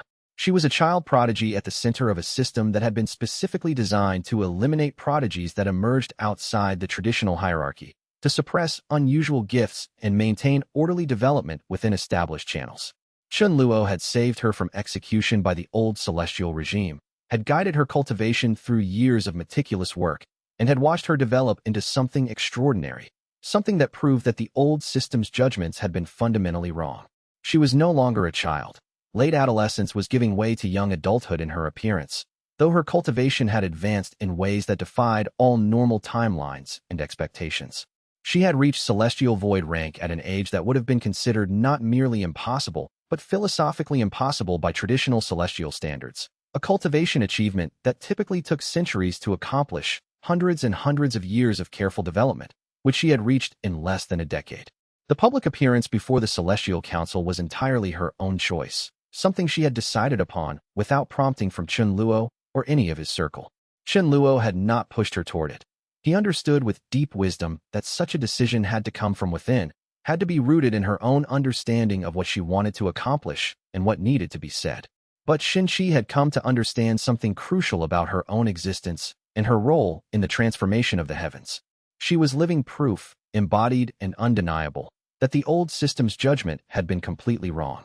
The celestial bureaucracy had voted to execute her when she was a child because her gifts were deemed uncontrollable and dangerous, because she represented the kind of uncontrolled potential that threatened the ordered systems the conservatives had built. She had survived because Chun Luo had seen possibility rather than threat. And now she could stand before that same bureaucracy and embody the refutation of everything it had once tried to do to her. The chamber was full, but not with the formal solemnity of state business or grand decisions. Xinqi had requested a hearing during the informal deliberative sessions that the council held every other week, times when junior officials and observers were allowed to present matters of general interest and voice concerns about the direction of celestial governance. It was a smaller gathering than the great ceremonial occasions, but it was the right setting for what she wanted to do. She wanted to speak not as an official being appointed to a position, not as a being of recognized status coming to claim authority, but simply as one who had something important to say, something that needed to be heard. She walked to the center of the chamber dressed in simple cultivator's robes, and for a moment, there was a ripple of confusion and uncertainty through the assembly. Few beings of her obvious power and rank would dress so plainly or present themselves so without the affectation and ceremony that came with celestial status. She was young. That was undeniable and shocking in a realm where power and age had long been conflated. The heavens did not typically see beings of celestial void rank who appeared to be teenagers, who had reached such heights of cultivation and power while still possessing the apparent youth and openness of adolescence. And yet her power was absolute, undeniable, overwhelming to the senses of anyone with sufficient cultivation to perceive it. "My name is Xinqi," she began, and her voice filled the chamber with the same ease that much older and more practiced speakers achieved, though there was a trembling in it that spoke of the intensity of what she was about to communicate. 10 years ago, I was 5 years old. I was a child with unusual gifts, with the capacity to cultivate at a rate that exceeded all normal expectations and all established patterns. The Celestial Council voted to execute me for displaying cultivation potential that exceeded the rate of development considered safe and manageable, for being a kind of exception that the system had not been built to accommodate. That vote passed with a majority of this council. I was not consulted. I was not given an opportunity to justify my own existence or to explain myself. I was condemned to death because a committee of celestial officials had decided that unusual gift was too dangerous to be tolerated, that I represented a threat that needed to be eliminated. She paused, and in that pause was the full weight of what she was saying. The casual brutality of a system that eliminated possibilities it could not control, the determination to preserve order even at the cost of destroying potential. Lu Sanxiong's face had gone very still, his jaw clenched tight, his eyes cold with something like the force of contained rage. The reformers watched with absolute attention, understanding with complete clarity the power of what was happening, the significance of what was being articulated. I survived because Chun Luo chose to see possibility in me rather than threat. He guided my cultivation through years of careful work and instruction. He taught me not merely how to exercise power, but when to refrain from exercising it, when to hold back and listen. He showed me that the goal of cultivation is not personal advancement for its own sake, but the ability to serve genuine growth and transformation in others.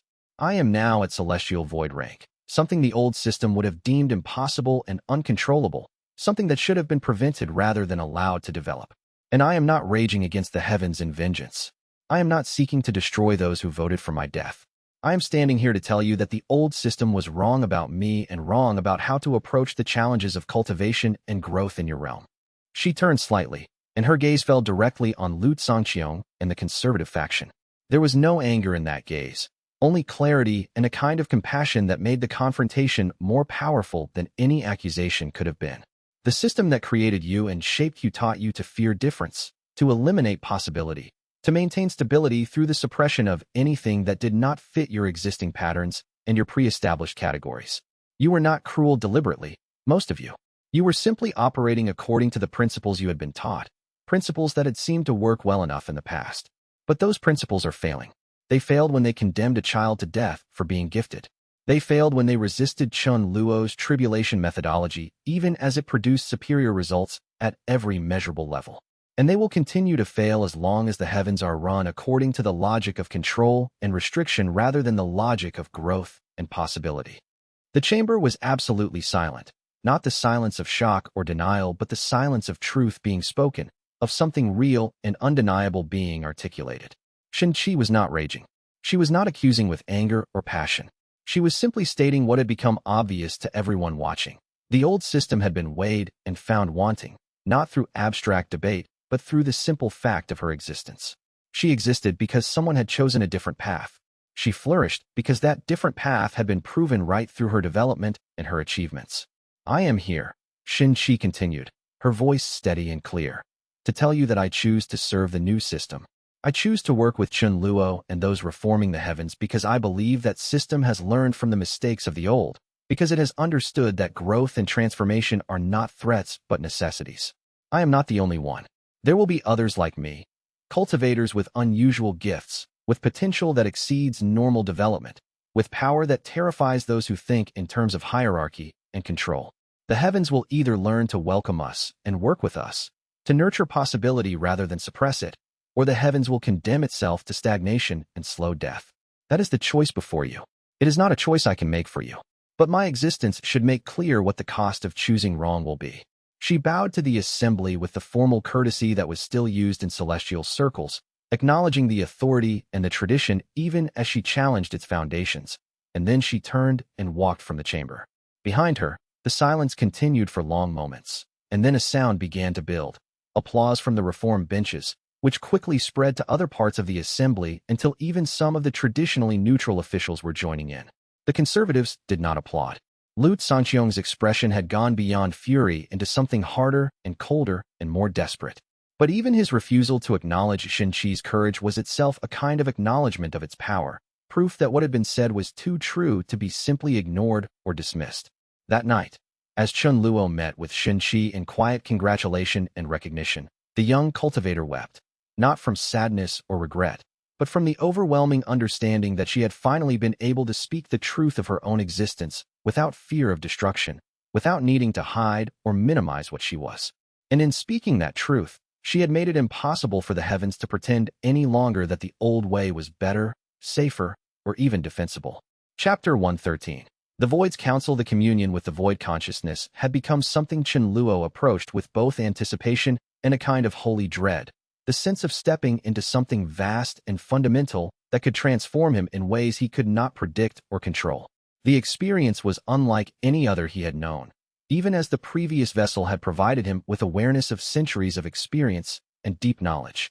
To commune with the void was to step outside the framework of individual existence and touch something that predated individuality itself, that existed in the spaces between things, in the absence that gave meaning to presence, in the silence that made sound possible. He prepared carefully, as he always did, moving to the highest chamber of his sanctuary, a place he had designed specifically for this purpose, open to the sky above and surrounded by carefully arranged stones that seemed to focus the celestial essence flowing through the heavens into patterns of increasing intensity. He sat in meditation posture and opened his consciousness gradually, the way one might open a door that opened onto infinity itself, moving slowly to avoid the kind of overwhelming intensity that could shatter an individual consciousness. The transition was always disorienting, his individual awareness expanding, dissolving, becoming less like a person thinking and more like a lens through which thought itself was occurring, more like an eye through which the cosmos was seeing itself. The void consciousness manifested not as a voice, but as a kind of knowing that appeared directly in his awareness without the mediation of language or sequential thought. Chun Luo had learned to translate this knowing into words, to create a kind of bridge between cosmic consciousness and individual speech, to render what was fundamentally incomprehensible into forms that a mind shaped by individuality could process and retain. He began with a question that had been forming in his mind for weeks. The heavens are transforming. The old system is giving way to something new. But I do not know if this transformation is sufficient.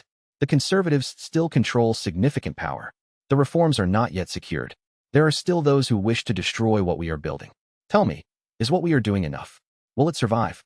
The response came not as a simple answer, but as a kind of revelation that unfolded in his consciousness like a flower blooming across multiple moments of time simultaneously, displaying its truth across multiple perspectives at once. The heavens have always been afraid of change. That fear is woven into the very fabric of how they were constructed, written into the foundational principles that gave them shape. They were built as a system to maintain order against the chaos of the mortal realms, and they succeeded at that task so completely and comprehensively that they came to believe order was the highest good, that stability was the ultimate value. They confused stability with truth. They mistook the absence of change for wisdom. The void consciousness paused, and Chen Luo felt the weight of what it was about to communicate pressing down on him with the force of something that had contemplated the existence and death of a million systems. But I exist outside the heavens framework. I have watched a million systems rise and fall across the breadth of existence, across eons of cosmic time. I have observed the patterns, and I tell you with absolute clarity, systems that cannot evolve are consumed by entropy. They do not fall to external enemies, though enemies are inevitable. They do not collapse from deliberate assault, though assault will come. They simply crystallize, becoming so rigid that they shatter under their own weight. The heavens, if they continue on the old path, will suffer exactly this fate. In 3 centuries, perhaps 5, a mere heartbeat by celestial timescales, the old system will have calcified completely.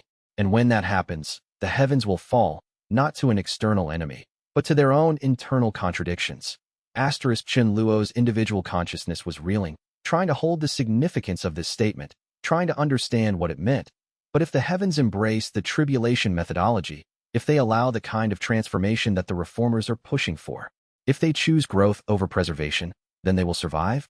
More than survive, the void responded, and there was something almost like satisfaction in the communication. They will flourish. Systems that can change are alive in ways that rigid systems cannot be. They generate energy, possibility, adaptation.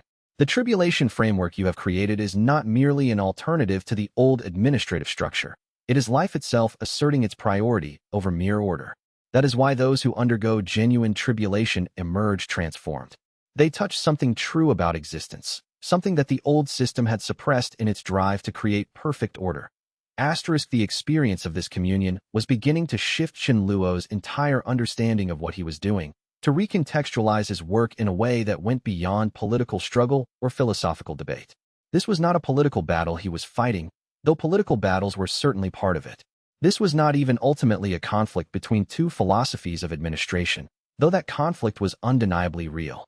This was an expression of a fundamental principle that governed all existence, that growth requires risk, that transformation requires the death of what was, that systems must evolve or they must fail.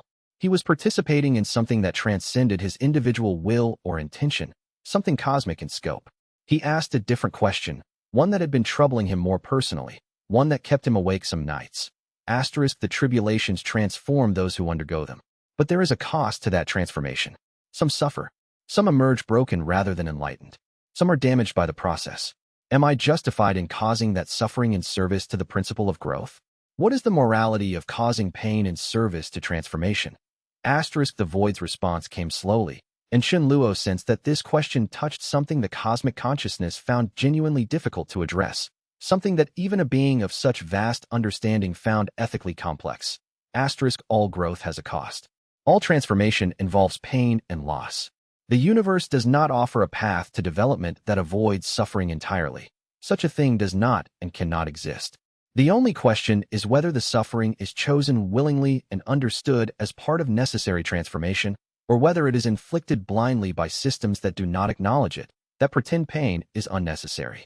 The tribulations you create are brutal, yes. They are honest about that brutality. They do not pretend that growth is painless. They do not hide the cost from those who will pay it. Therefore, those who undergo them know what they are buying.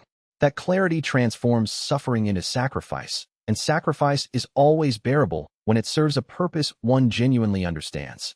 Chen Luo sat with this for a long time, letting it settle into his being at layers deeper than thought, integrating it with what he already knew and understood. He was beginning to understand something fundamental that the previous vessel had known, but that he was discovering for himself through direct experience, that the tribulations were ultimately an act of love disguised as cruelty. To truly care for someone's growth was to demand difficulty of them, to refuse to allow them to settle into comfortable stagnation, to insist that they become more than what they had been. The conservatives had called this philosophy cruel because they understood love as comfort and safety, as the minimization of pain. But real love, the void was suggesting to him. Understood love as the insistence on growth even when that growth hurt, especially when that growth hurt. He posed one final question to the void consciousness, the question that had been underneath all the others. What is my role in what comes next? The heavens are transforming, but I am still only one being, one consciousness operating in one place in a vast system. The fate of the system cannot rest on my shoulders alone. The changes that we are making will not be sustained if they depend on my personal will and personal presence. How do I create something that will persist beyond myself, that will survive my death or my departure? And the void's answer was perhaps the most important one he received that night. The answer that transformed his understanding of what success meant. You have already done it. You did not create a system dependent on your genius or your presence. You created a system that works through tribulation, through challenge and transformation applied to every being who touches it. Therefore, the system self-propagates. Every being who is transformed by a tribulation becomes an advocate for the tribulation philosophy, becomes someone who understands its truth and its power. Every administrator who passes through the tribulations for ambition becomes someone who understands that authority is a responsibility rather than a prize, that power exists in service to growth. You have created an idea, Shenluo, not a hierarchy. And ideas are infinitely reproducible and impossible to destroy. They spread like light through darkness. The heavens may resist this idea. They will resist it, will fight against it with all the power they can muster. But they cannot ultimately defeat it, because the idea is rooted in something true about the nature of existence itself. It is rooted in life, in growth, in the fundamental drive toward transformation that is woven into all things. When Shenluo emerged from the communion, the sun was rising over the celestial realm, painting the great spires in colors that seemed to contain infinite depth and possibility. He understood, finally, that he was not fighting to win a political battle or to establish his own authority. He was participating in something larger than politics, something larger than himself, a transformation of the heavens according to principles that were as old as existence itself, principles that would endure long after his individual consciousness had returned to the void. The conservatives would resist for a time. Some would resist until the end of their existence. But the outcome was not in doubt, not to him anymore. Evolution was inevitable. The only question was how much pain the resistance would cause before the resistance finally failed. He had work to do. There were tribulations to design, disciples to guide, a system to strengthen against the inevitable pressures that would come as the old order fought back. But he did all of this now with a clarity and peace that had not been there before. He was not trying to force the heavens to change. He was simply offering the heavens a way to participate in its own inevitable transformation, and he was confident that eventually, the heavens would accept what the void consciousness had made clear, that change was not a threat to the heavens. Change was the only thing that could save them. Chapter 114, The Ultimate Tribulation. In the chamber where celestial governance convened, Shenluo stood before the assembled officials with the weight of something almost unbearable upon his shoulders.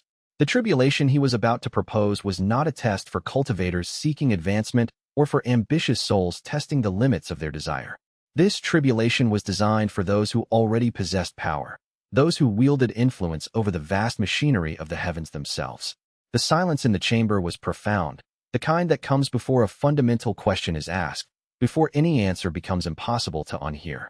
Shenluo had spent weeks consulting with Shun Yuqing and Liu Beiyuan, drafting the precise structure of what this tribulation would entail, understanding that in proposing it he was essentially suggesting that authority itself, perhaps the deepest addiction of all, must be tested and refined rather than simply accepted as proof of fitness. Every step of his preparation had been filled with doubt. Was he overreaching?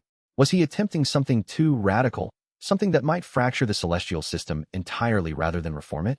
I propose, Shenluo began, his voice carrying a quietness that seemed to fill every corner of the chamber, that all celestial officials undergo a final tribulation. Not a test of power or capability, a test of authority itself, of whether those who have accumulated influence can accept limitation, admit when they are wrong, and place the needs of the system above the preservation of their own position. The words hung in the air like something tangible, almost physical in their weight. He could feel the room's response ripple outward like concentric circles in still water, some officials straightening in their seats with interest, their faces showing the hunger of those who had always wondered about their own capacity for transformation, others shifting with evident discomfort, their movements sharp and defensive, as if the mere suggestion of being tested threatened something essential about their being. This tribulation tests whether one can serve something larger than oneself, whether one can change course when change is necessary, whether one can accept that being wrong is sometimes the most important discovery a person can make. I am not asking anyone to undergo it against their will, but I am suggesting that the future of the celestial system depends on those in authority choosing to examine themselves with the same rigor they have applied to examining others. The tribulation itself, as Chen Luo had designed it, operated on principles that were almost deceptively simple in their conception, yet exquisitely complex in their execution. The official entering the tribulation would be stripped, in a controlled and temporary state, of their positional authority and placed in circumstances where they had to genuinely contend with the consequences of decisions they had made from above. They would experience, firsthand, what it felt like to be subject to edicts they had issued, to live under the very systems they had created.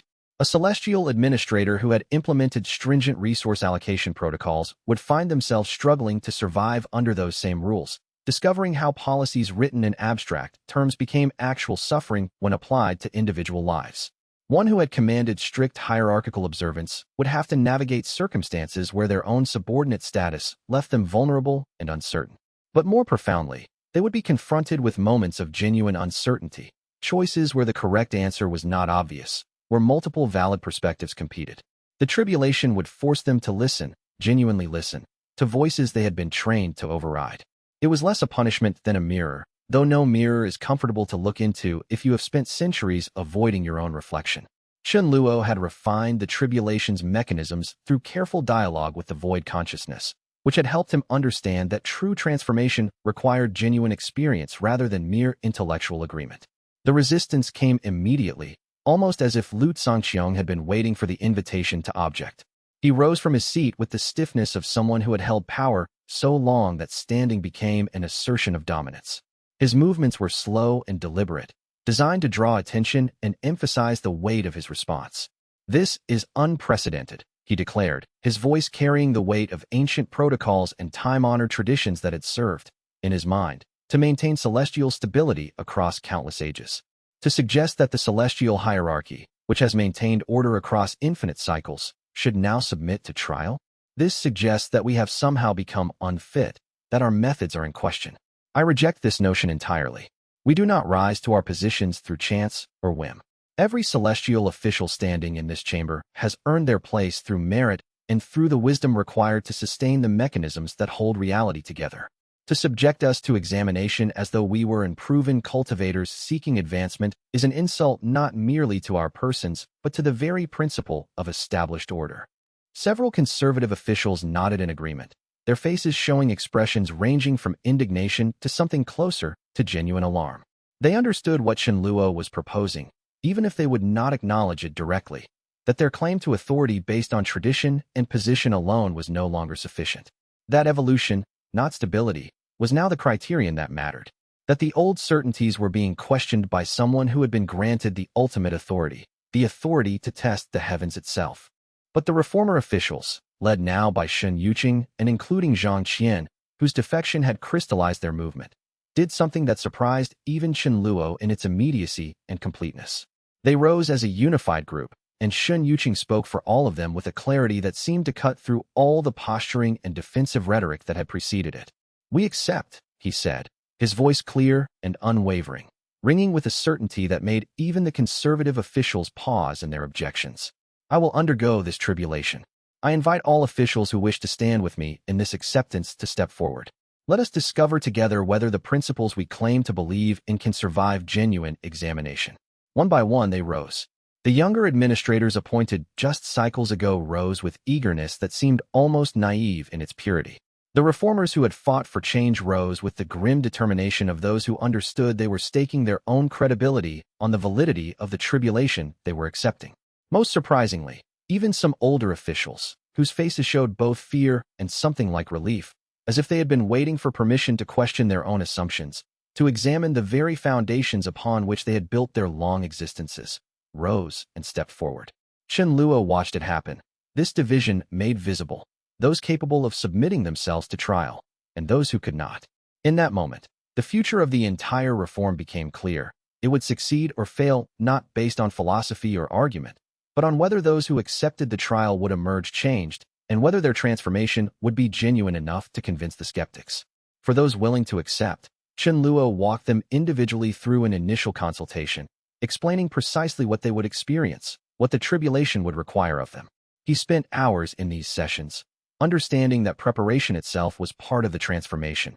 It allowed the officials to mentally ready themselves to begin the process of releasing their certainties before they actually entered the trial. The officials gathered in small groups afterward, their conversations carrying a tone of genuine anxiety mixed with something that might have been hope. An official named Gao Chun, who had overseen the assessment and judgment of countless cultivators over more than 3 millennia of celestial service, sat in Chen Luo's study and asked the question that seemed to define all their fears. What if I fail? What if I undergo this and discover that I am not capable of change? What if I have been wrong for so long that I can no longer find my way back to what is correct? What if the tribulation breaks something in me that cannot be repaired? His hands trembled slightly as he spoke, betraying an anxiety that his measured tone attempted to conceal. Chen Luo regarded him with a gentleness that seemed almost like sorrow, as though he understood the courage it took simply to ask such a question.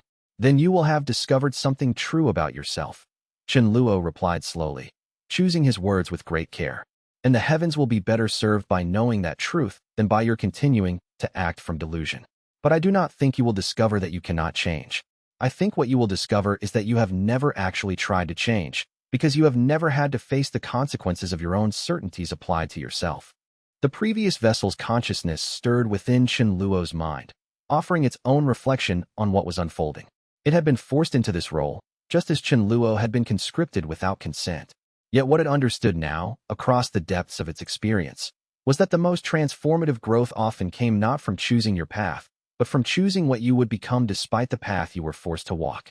The consciousness regarded the gathered officials, so many of them poised at the threshold of their own transformation, and it offered a single thought that seemed to crystallize something essential. You are about to learn what they learned, across countless cycles of service to this role, that the tribulation is not punishment. It is mercy.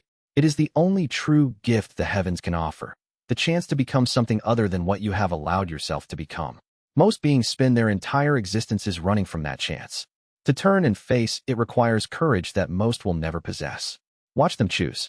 That choice itself will tell you everything you need to know about whether your reform can actually succeed.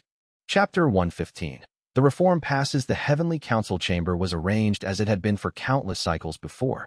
Tiered seating, the most ancient and powerful officials occupying the highest positions, the newer and progressive administrators relegated to lower tiers, as if position in the room reflected position in the cosmos itself.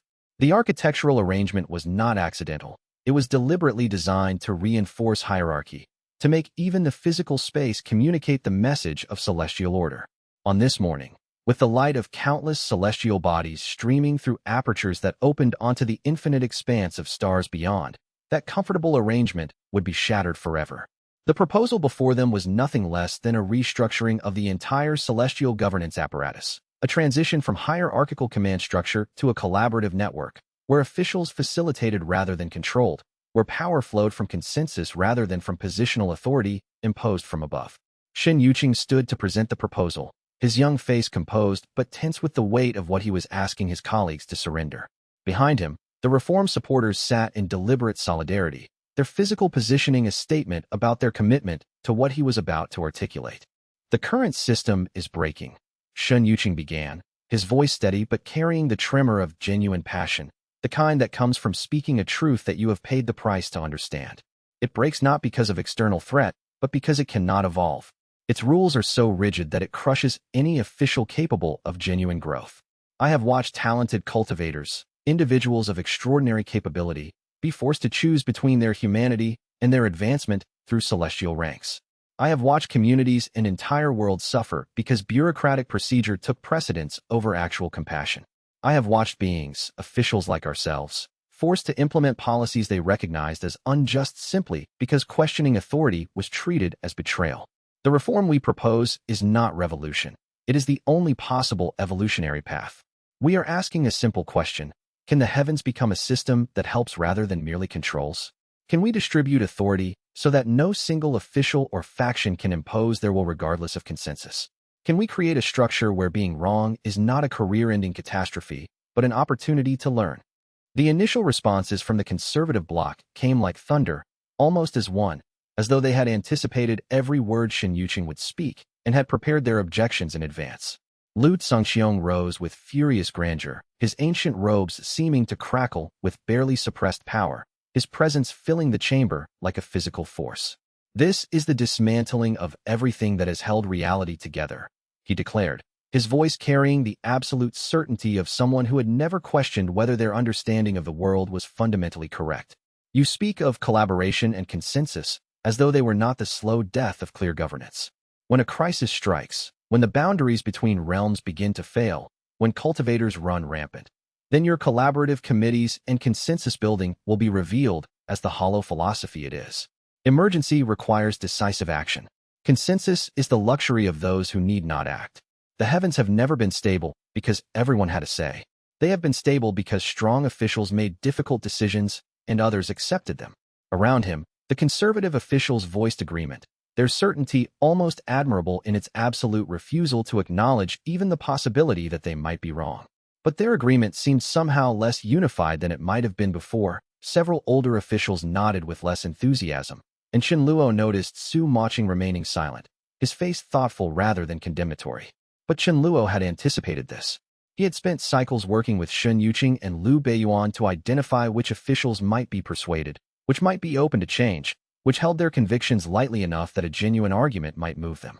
They had studied the patterns of voting on previous council actions, had noted which officials had ever changed their positions, which had shown flexibility or depth of thinking. And when the formal voting began, something unexpected occurred. Not all the expected conservatives voted to reject the reform. An official named Su Maching, someone Shen Luo had personally subjected to the tribulation for authority, rose to speak before casting his vote. He looked older than he had before the tribulation, as though the experience had drawn something out of him that could not be replaced. "I have experienced what Chen Luo's tribulation tests," Su Maching said, his voice heavy with the weight of transformation, a man speaking who had seen something that could not be unseen. "I stood in the position of those I had commanded. I felt the weight of my own decisions pressed down upon people I had treated as mere subjects. I understood, for the first time in my existence, the actual human cost of the policies I had implemented with such confidence in their necessity. I felt fear, real fear, not abstract fear of cosmic threat, but the concrete fear of an individual facing uncertainty and powerlessness. I was wrong. In many things, I was wrong. And I do not believe that I am alone in this error. We have all been wrong. And the measure of our fitness for continued authority is whether we can acknowledge that wrong and change." He cast his vote for the reform, and his defection seemed to crack something in the certainty of the conservative bloc. The vote itself was close. Shen Luo had never expected it to be otherwise. Of the 330 council members present, 207 voted in favor of the restructuring. 123 voted against.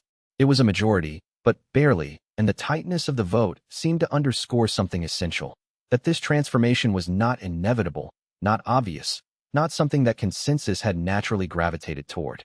Rather, it was something that had been fought for through effort and argument and individual awakening, one conversation at a time. The vote had been won not through force or manipulation, but through the slow accumulation of changed minds and rippling influence. When the final count was announced, the chamber erupted, reformers in expressions of relief and cautious celebration, the younger administrators practically dancing in their seats, conservatives in angry dismay or, in some cases, grim resignation.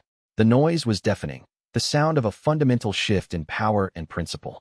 Shen Luo watched Lu Zongxiong's face as the count was delivered. The ancient official's expression was almost fascinating in its complexity. Rage, certainly, a kind of incandescent fury at what he perceived as the destruction of everything he had served. But beneath that, something that looked like loss, as though Lu Zongxiong was mourning not the reform itself, but the old world it signified the end of, the world where his methods and his certainties had been unquestionable.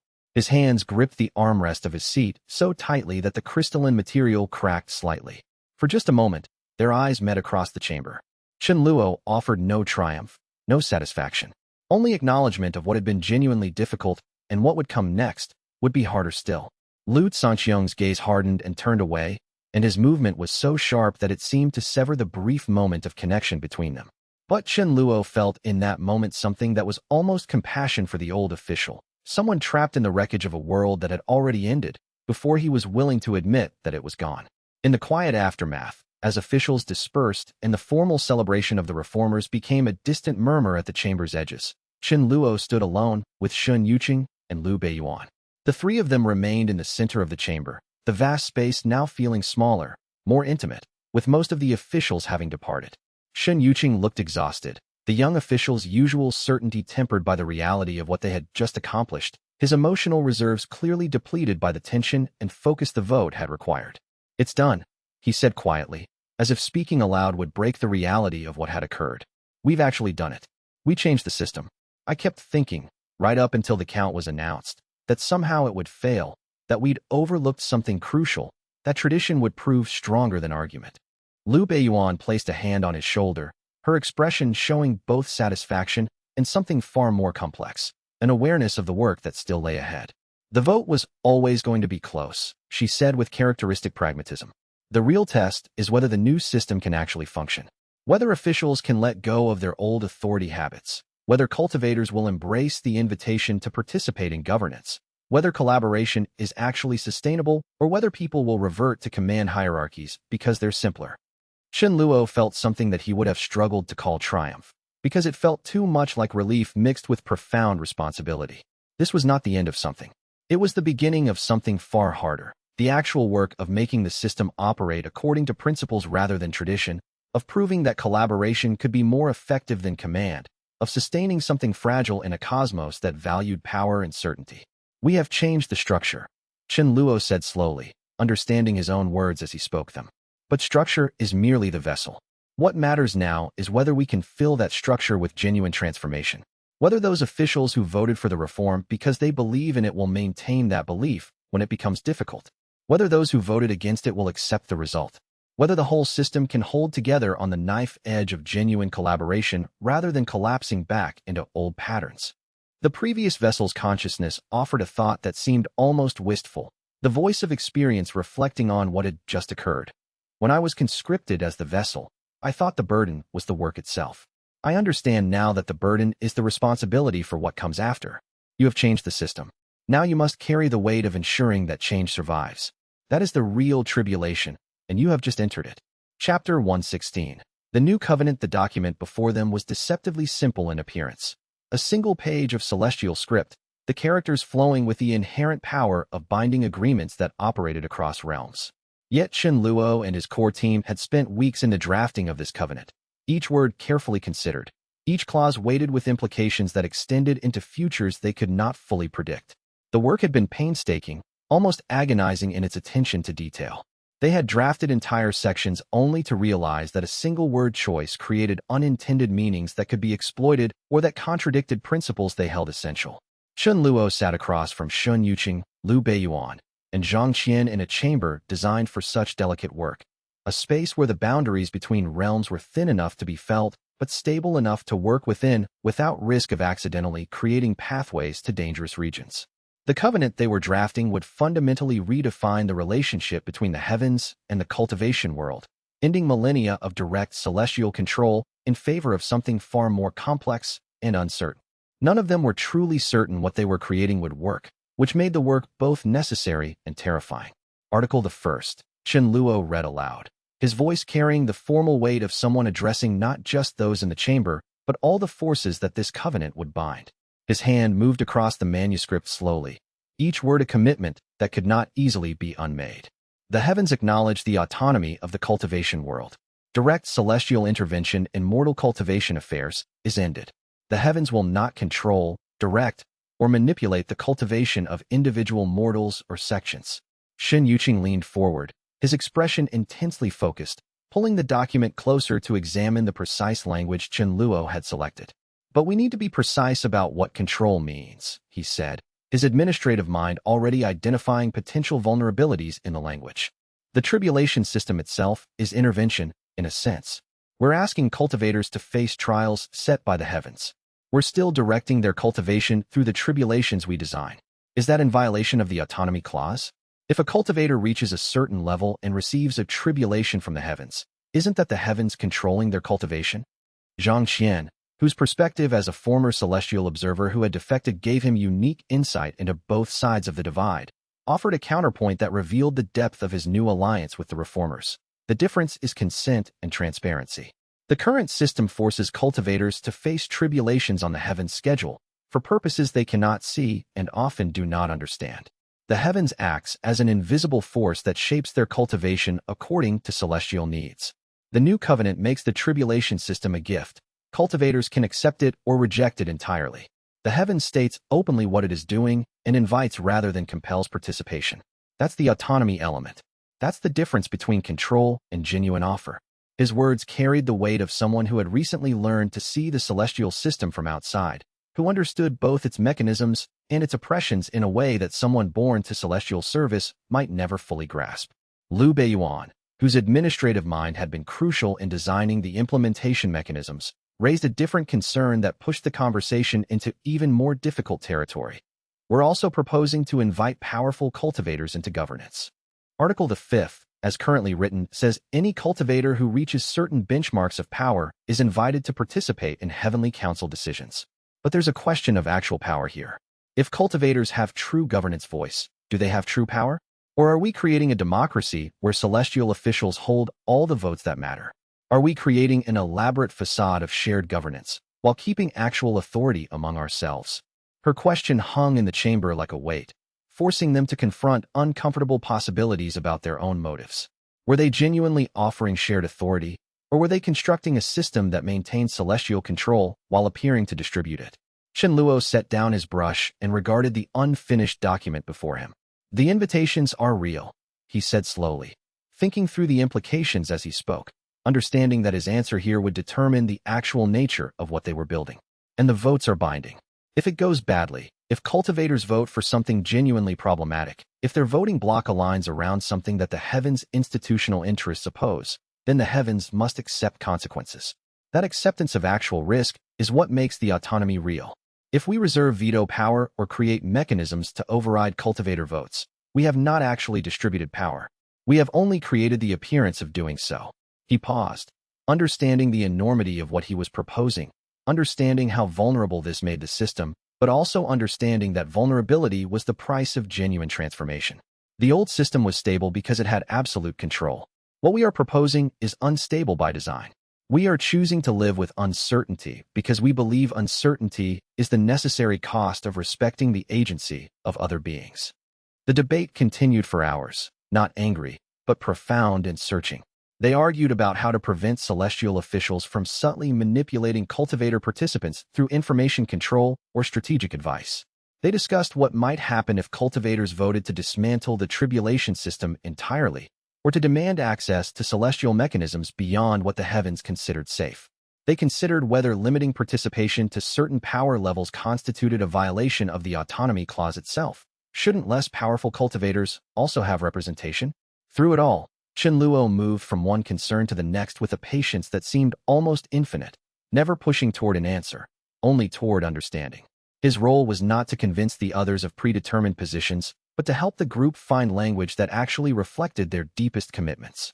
When they finally reached agreement on language for Article the 5th, that powerful cultivators could participate in governance with full voting rights, and that their decisions were binding except in matters of direct celestial survival, a carefully worded exception that nonetheless gave the heavens some protection against catastrophic outcomes. Zhang Qian offered a quiet observation that seemed to crystallize something essential about what they had created. We're writing the end of celestial supremacy, not because we're being virtuous, but because the old system was failing.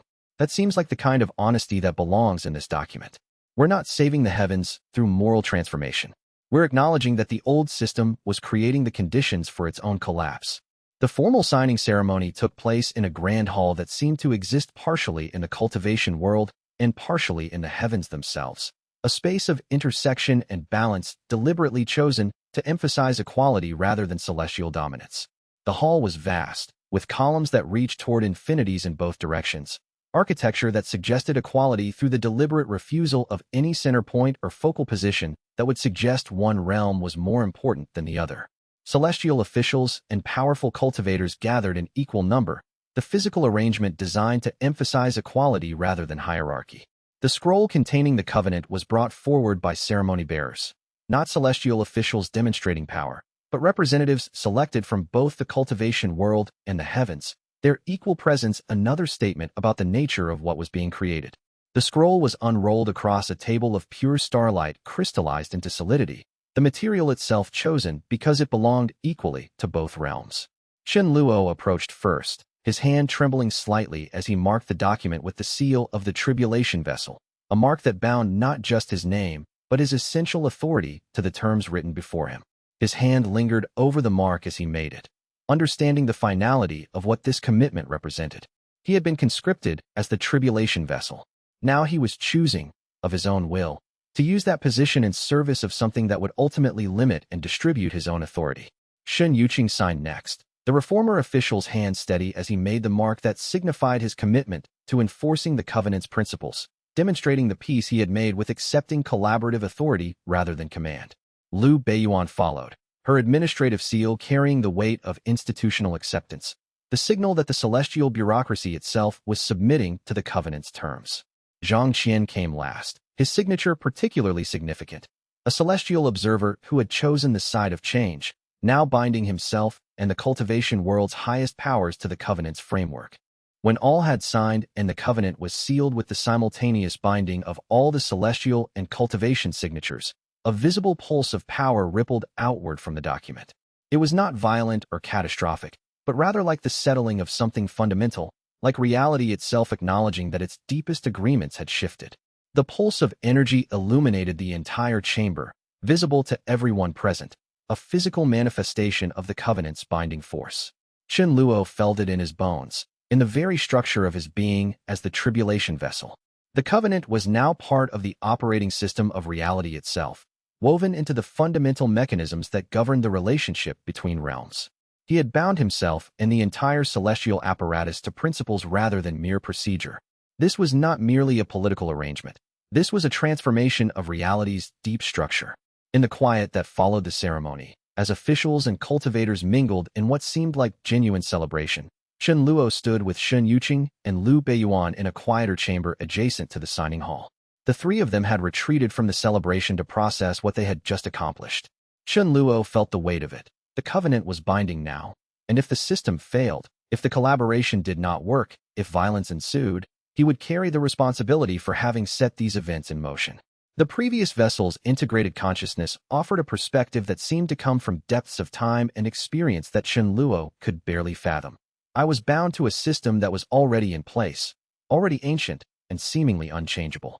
You have created the possibility of being bound to principles instead, principles you chose because you believe they are more just. That is not a small thing.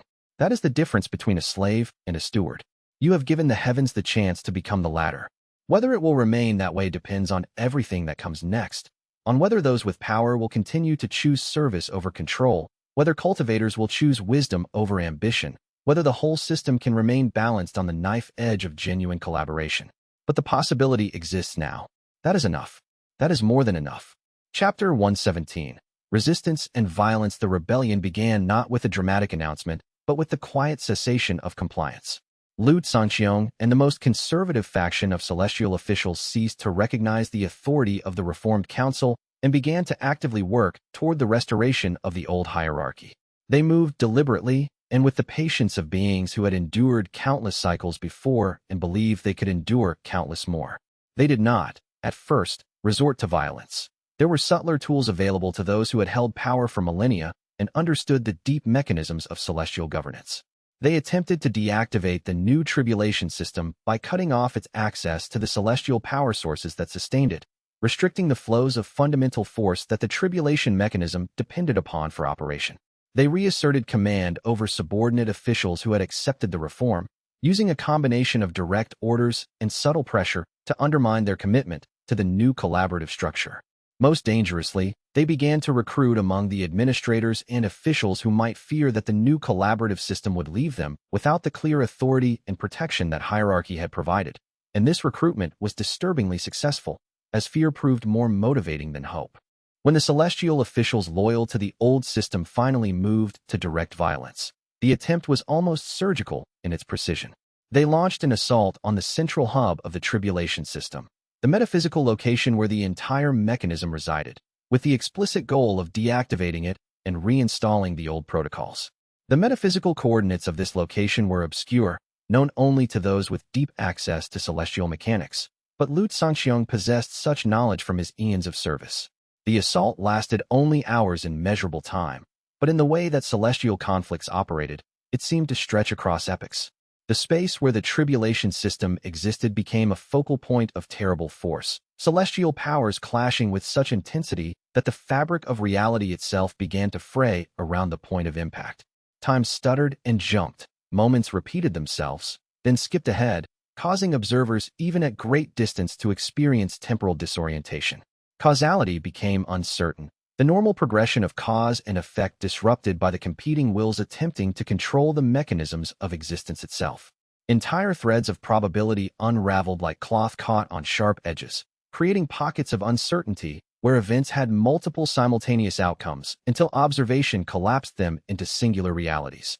Shen Yuqing, learning of the assault on the Tribulation System's core through channels of communication that barely managed to function through the metaphysical disruption, made the decision to respond with military force.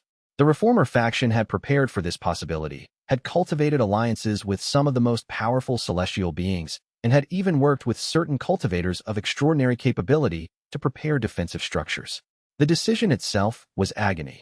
Shen Yuqing understood what military conflict on a celestial level meant, understood the cascading damage such violence would create, but also understood that losing the Tribulation System would mean losing the foundation of everything they had fought to build.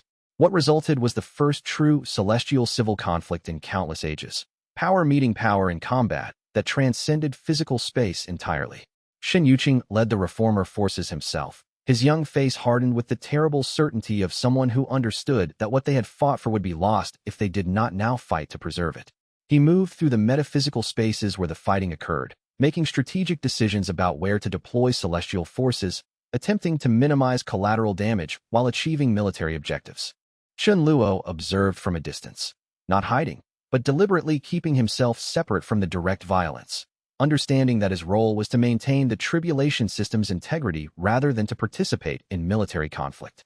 Yet he could not escape awareness of the devastation occurring. The celestial conflicts damaged more than just the combatants. They damaged the structure of the heavens itself, like wounds in the fabric that took cycles to properly heal. He felt each wound, each tear in the mechanisms that maintained reality's stability, almost as physical pain. Administrative regions became unstable, their normal functioning disrupted by the conflict occurring in proximity. Pathways between celestial locations fractured, severing communication and making coordination of governance nearly impossible.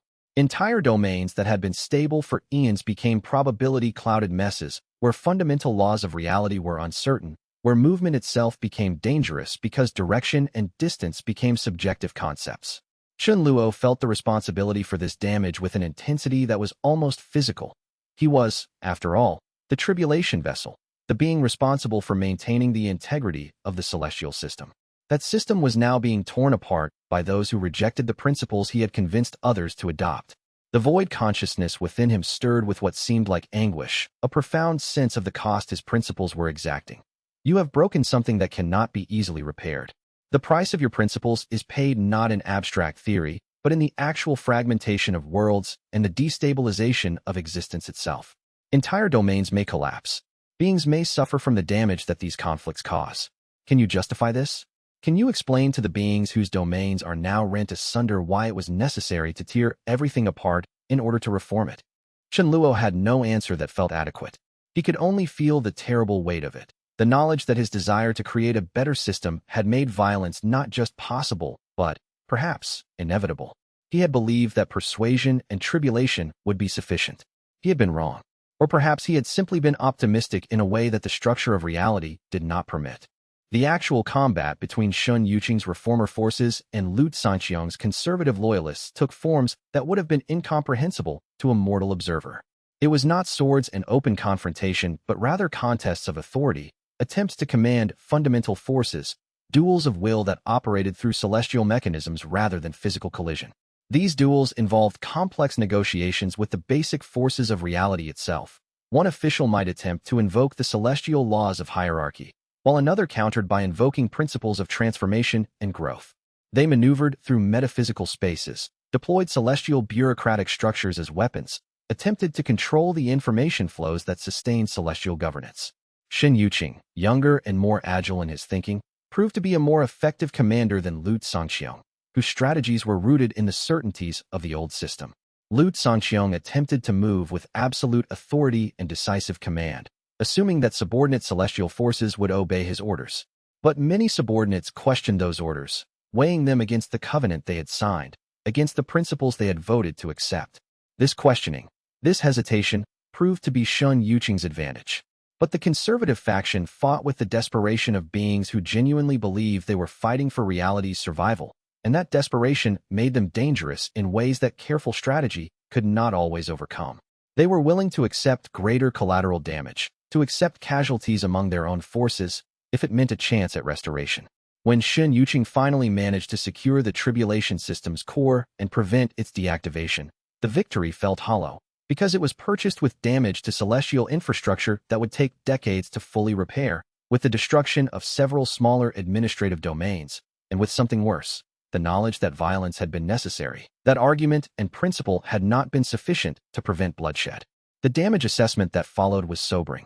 3 administrative domains, regions that had functioned coherently for thousands of cycles, had been so thoroughly disrupted by the metaphysical violence that their governance structures had essentially collapsed. Hundreds of celestial functionaries would need to be relocated or retrained. The information networks that allowed celestial governance to function across vast distances had been partially severed, their restoration requiring years of careful work. And worst of all, the confidence that beings had in the stability of the celestial system itself had been shattered. For the first time in ages, celestial officials and cultivators had witnessed firsthand that the heavens were not immune to internal conflict, that the foundations were not as immutable as centuries of stability had suggested.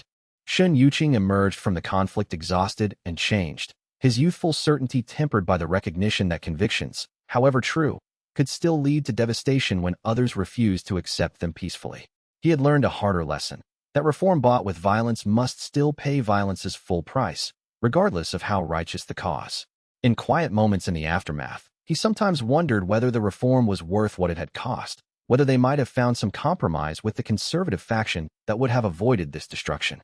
But then he would remember why the reform had been necessary, the suffering that the rigid system had caused, the beings whose talents had been wasted because they did not fit the hierarchical structures, the worlds that had suffered because bureaucratic procedure took precedence over compassion. Those memories would strengthen his resolve, would remind him that the cost, however terrible, was necessary. Yet the doubt would never entirely leave him. Chapter 118. Chen Luo's refusal to escalate at the height of the conflict. When the reformer forces were facing a critical moment of potential defeat, several of Shen Yuqing's commanders came to Chen Luo with a petition that was almost a prayer. They had come personally, leaving their positions in the ongoing combat, driven by the urgency of their desperation.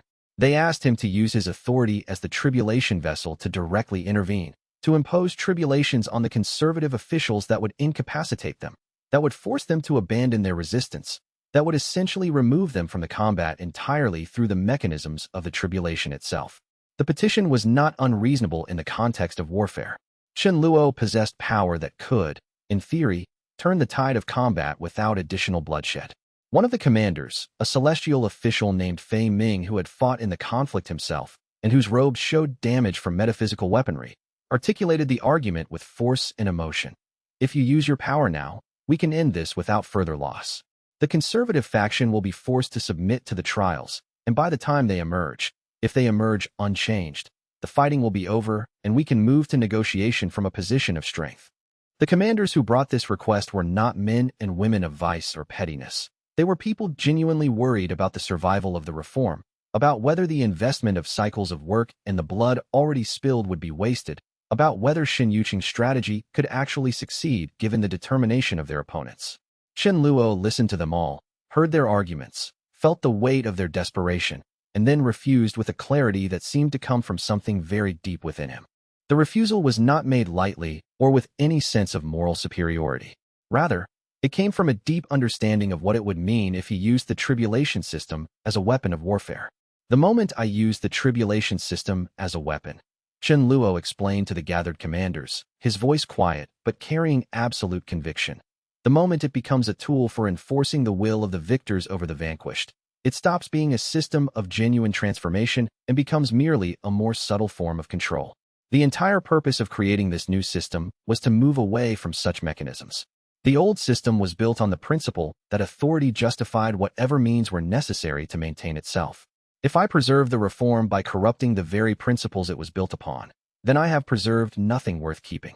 He paused, allowing his words to settle, understanding the cost of his refusal, but understanding also what the alternative would mean. I have been conscripted as the vessel. I did not want this role, but I have come to understand that my role carries a responsibility that goes beyond tactical advantage. It carries a responsibility to principles themselves. But refusal to escalate did not mean acceptance of defeat. Instead, Chen Luo proposed something that was, in its own way, far more dangerous to his position and far more demanding of his own certainty. He would offer the conservative officials the same tribulation for authority that had been proposed for the celestial leadership.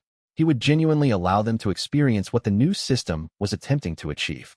And he would do this not as a punishment or as a manipulation tactic designed to weaken them, but as a genuine invitation, an opportunity to see whether the reform's principles actually had merit beyond theoretical appeal. Some officials were offered the tribulation during moments of tactical disadvantage, when offering the trial seemed like a way to gracefully accept defeat. But Chen Luo insisted that the offer be made fairly, that no one be coerced into the tribulation, that each official who accepted it do so understanding they were making a genuine choice. This proposal shocked everyone. Shen Yuqing came to him directly, finding Chen Luo in a chamber where he was attempting to process the metaphysical damage caused by the conflict, feeling the pain of worlds fractured by forces deployed in combat. You're offering them a way to save themselves? Shen Yuqing asked, his voice carrying confusion and something close to betrayal. When they're actively trying to destroy everything we've built, when they're responsible for damage that will take decades to repair, how can you offer them grace when they've shown no inclination toward grace themselves? Chen Luo regarded the young official with eyes that seemed to carry the weight of ages, that seemed to have seen far more than one life should require seeing. I'm offering them the chance to discover whether they're right, Chen Luo said quietly, understanding even as he spoke that he might be wrong, that he might be offering grace to beings who would interpret it as weakness. If they undergo the tribulation and emerge convinced that the old system was superior, then at least we'll know we were defeated not by force, but by the actual truth of their convictions. We will have to accept that possibility. And if they undergo it and find themselves changed, if they discover, as Su Maching did, that they were wrong, then we gain not a defeated faction, but allies who have genuinely chosen transformation. It was a terrible gamble, Chen Luo understood.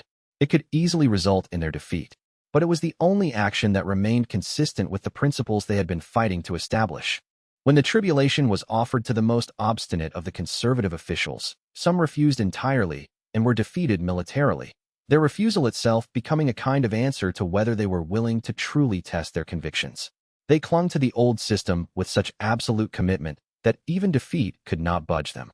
But others, perhaps worn down by conflict, perhaps genuinely curious about what Chen Luo had created, perhaps simply exhausted by the burden of certainty, accepted. One official in particular, a being named Huashun who had served for so many cycles that his memory seemed to stretch back to the founding of the celestial bureaucracy itself, underwent the full tribulation. He was ancient even by celestial standards, a repository of tradition and protocol, someone who embodied more than any individual the values and practices of the old system. Chen Luo did not observe the tribulation directly, respecting the privacy of the experience, but he could feel the presence of it occurring, could sense something happening in the fabric of reality as Huashun underwent the trial. When it was over, a process that seemed to take both moments and eternities, time becoming unreliable in the way of deep tribulation experiences, the ancient official was transformed in a way that went beyond simple intellectual agreement.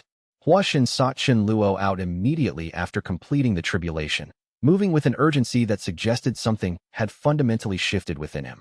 His ancient face bore an expression that looked like something between grief and profound release, like something that had been locked tight within him for countless ages had finally broken open.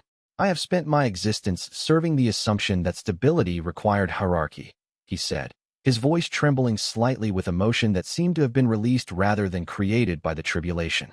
I experienced what it felt like to live under a system I created without truly understanding its weight. I felt fear, real fear, not abstract fear of cosmic threat, but the concrete fear of an individual facing uncertainty and powerlessness. I felt the frustration of being certain that I was right, and yet having no way to convince those in authority of my correctness. I felt the sting of being dismissed because my position in the hierarchy was low. I have done that to countless beings. And I believed I was serving order. I believed the hierarchy was necessary. I believed that authority needed to be absolute in order to be effective. He paused, and when he spoke again, his words seemed to come from some place very deep within, from the core of his being. The reform is right. Not because it is perfect or because your new system will operate flawlessly.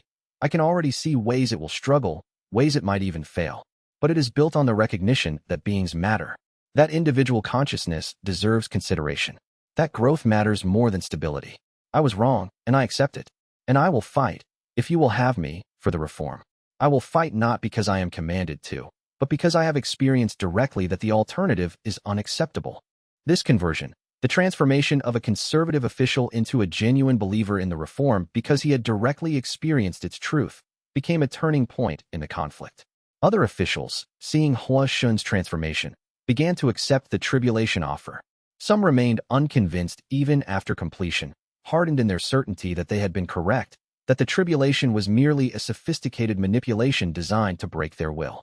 But enough changed to tip the balance toward genuine resolution rather than bitter stalemate. The conflict did not end in total victory for either side, but rather in the gradual recognition that continuance of violence would only damage both factions more deeply, while the principles Chen Luo had created offered a path towards something that was not victory, but was perhaps more valuable. Genuine consensus built on actual understanding rather than on imposed hierarchy. Chapter 119. The settlement negotiations took place in a space that was formally neutral, a crystalline chamber that existed partially in the heavens and partially in the cultivation world, designed so that no faction had positional advantage or territorial claim. The chamber's architecture deliberately created a sense of equality. Both the celestial and cultivation delegations entered through equivalent doorways, the seating arranged in a circle rather than in hierarchical tiers, the lighting positioned so that no location held advantage or seemed to speak of power. The representatives of the reformed celestial leadership sat opposite the surviving conservative leaders, with Zhang Qian and several powerful cultivators serving as mediators and guarantors of fair dealing. The fundamental question they had to address was how to integrate a defeated faction back into a system they had violently rejected, how to create stability without either the victors crushing the vanquished or allowing obstinate minority positions to paralyze governance. It was a question without clear precedent, because the heavens had never negotiated with a defeated faction in this way. Traditionally, defeated factions were simply removed from power and sidelined into irrelevance until they gradually died out or accepted their diminished status. The negotiations were careful and often painful. Sessions stretched for hours, sometimes entire days in the cultivation world's time, as representatives argued over specific language, over the guarantees that would protect minority positions while still allowing the reformed system to function. The conservatives negotiated hard for positions in the new governmental structure, for guarantees that their interests would be represented, for safeguards against the reformers using their victory as license to implement radical changes without regard for consequences. They wanted explicit protocols for how major changes would be made, demanding that certain classes of decision require supermajority consensus rather than simple majority vote. They wanted positions for senior conservative officials in administrative roles, not as tokens, but as genuine positions of influence where their perspective could shape policy. They were, in some senses, successful. The final settlement included provisions for conservative voices to be heard in council, for gradual rather than immediate implementation of certain reform elements, for explicit protections against vendetta or retribution. The settlement created an office of conservative perspective, not quite a veto position, but close enough that the conservative faction would have genuine influence over how reforms were implemented. But they were also accepting the fundamental reality of their defeat, that the old system would not be restored, that celestial governance would operate according to collaborative rather than command principles, that their primary power would henceforth come from the quality of their arguments rather than from positional authority or tradition. Lu Sangqiong himself became the central figure around which the settlement negotiations pivoted. The ancient official had not undergone the tribulation, had continued to resist even when the military advantage had shifted decisively against his faction. He had also, according to reports that Chen Luo heard, refused Xin Yuqing's final offers of safe passage and amnesty if only he would cease his resistance. In the end, Lu Sangqiong had been forced to surrender by the sheer military superiority of the reformer forces. He had not chosen to accept defeat, but had been forced to accept it by the weight of actual circumstance. Now, In the settlement negotiations, he sat across from Shun Yuqing and the other reform leaders with an expression that was somewhere between rage and resignation. His hands gripped the table in front of him, and his eyes held the look of someone watching their life's work crumble into dust. When the question of Lu Sanqiong's position was addressed directly, a surprising moment occurred. Shin Yuqing offered him a significant administrative role, not as a concession to his defeat, but as an actual position of responsibility in the new system. "I want you in the reformed government," Shin Yuqing said quietly, his young voice steady with genuine conviction. "Not because you will help us implement change, but because we need to know that our system is strong enough to include people who genuinely doubt it. If we cannot accommodate your skepticism, then we are not actually as robust as we claim." The offer hung in the chamber like a physical thing, the entire assembled group waiting to see how Lu Sanqiong would respond. It was, in a sense, an offer of redemption, a way for the ancient official to remain relevant and influential while accepting that he could not restore what he had lost. It would require accepting that his worldview was no longer supreme, that he would have to argue for his positions rather than enforce them through authority. Lu Sanqiong's response was glacial, his voice carrying centuries of contempt. "You offer me a position in the wreckage of everything I spent my existence building. I decline." He would accept the amnesty, would refrain from further resistance, but he would not participate in the reform structure. He would withdraw into a diminished role, maintaining his objections, a living reminder of what had been lost. His refusal was absolute and unambiguous. He had built the system that no longer existed, and he would not compromise himself by participating in what he clearly saw as its replacement with something inferior. The settlement itself held because all parties had exhausted their capacity for further escalation. The conservatives were genuinely defeated militarily and had no realistic path to restoration of the old system without support that clearly would not come. The reformers had won, but at significant cost, and recognized that governance would be impossible if they had to spend all their energy suppressing a perpetually rebellious minority. The cultivators who had participated as mediators and guarantors had their own interest in stability. They had been invited into the system as well, and they understood that a fragile coalition was better than renewed bloodshed. Everyone involved in the negotiations understood that they were creating something imperfect, something that would require constant attention and maintenance to sustain. The agreement was imperfect, tensions remained, mistrust lingered, and several conservative officials remained marginalized by their refusal to fully accept the new framework.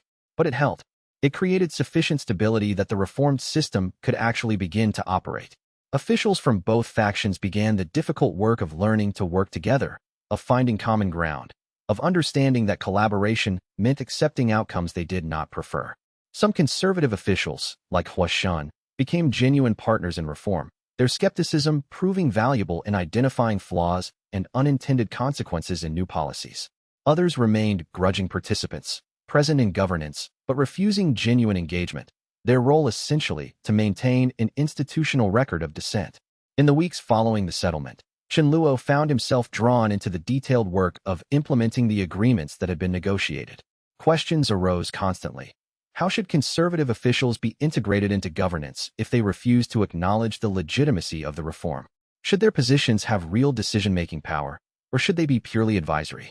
How could the system ensure that being in the minority faction did not result in continual irrelevance and marginalization? These practical questions proved far more difficult to answer than the abstract principles that had seemed so clear during the covenant negotiations. Chen Luo surveyed the settlement from the position of observer rather than participant, understanding that his role was primarily to implement and maintain the tribulation system rather than to govern directly. He had been drawn toward leadership because the tribulation system required his authority to function, but he resisted that draw toward political power, understanding that concentration of authority in his hands would replicate the very structures they had worked to dismantle. The conservative administrators, perhaps sensing this resistance, sometimes tried to position themselves as Chen Luo's natural allies, arguing that he should become the supreme authority of a reformed celestial system, that he had earned that position through his wisdom and through the creation of the tribulation system itself. Chen Luo resisted these overtures firmly. He understood what it meant to place power in the hands of any single being, understood that even the most well-intentioned person could eventually become corrupted by the ability to impose their will without consent. The tribulation system itself would serve as a check on power accumulation.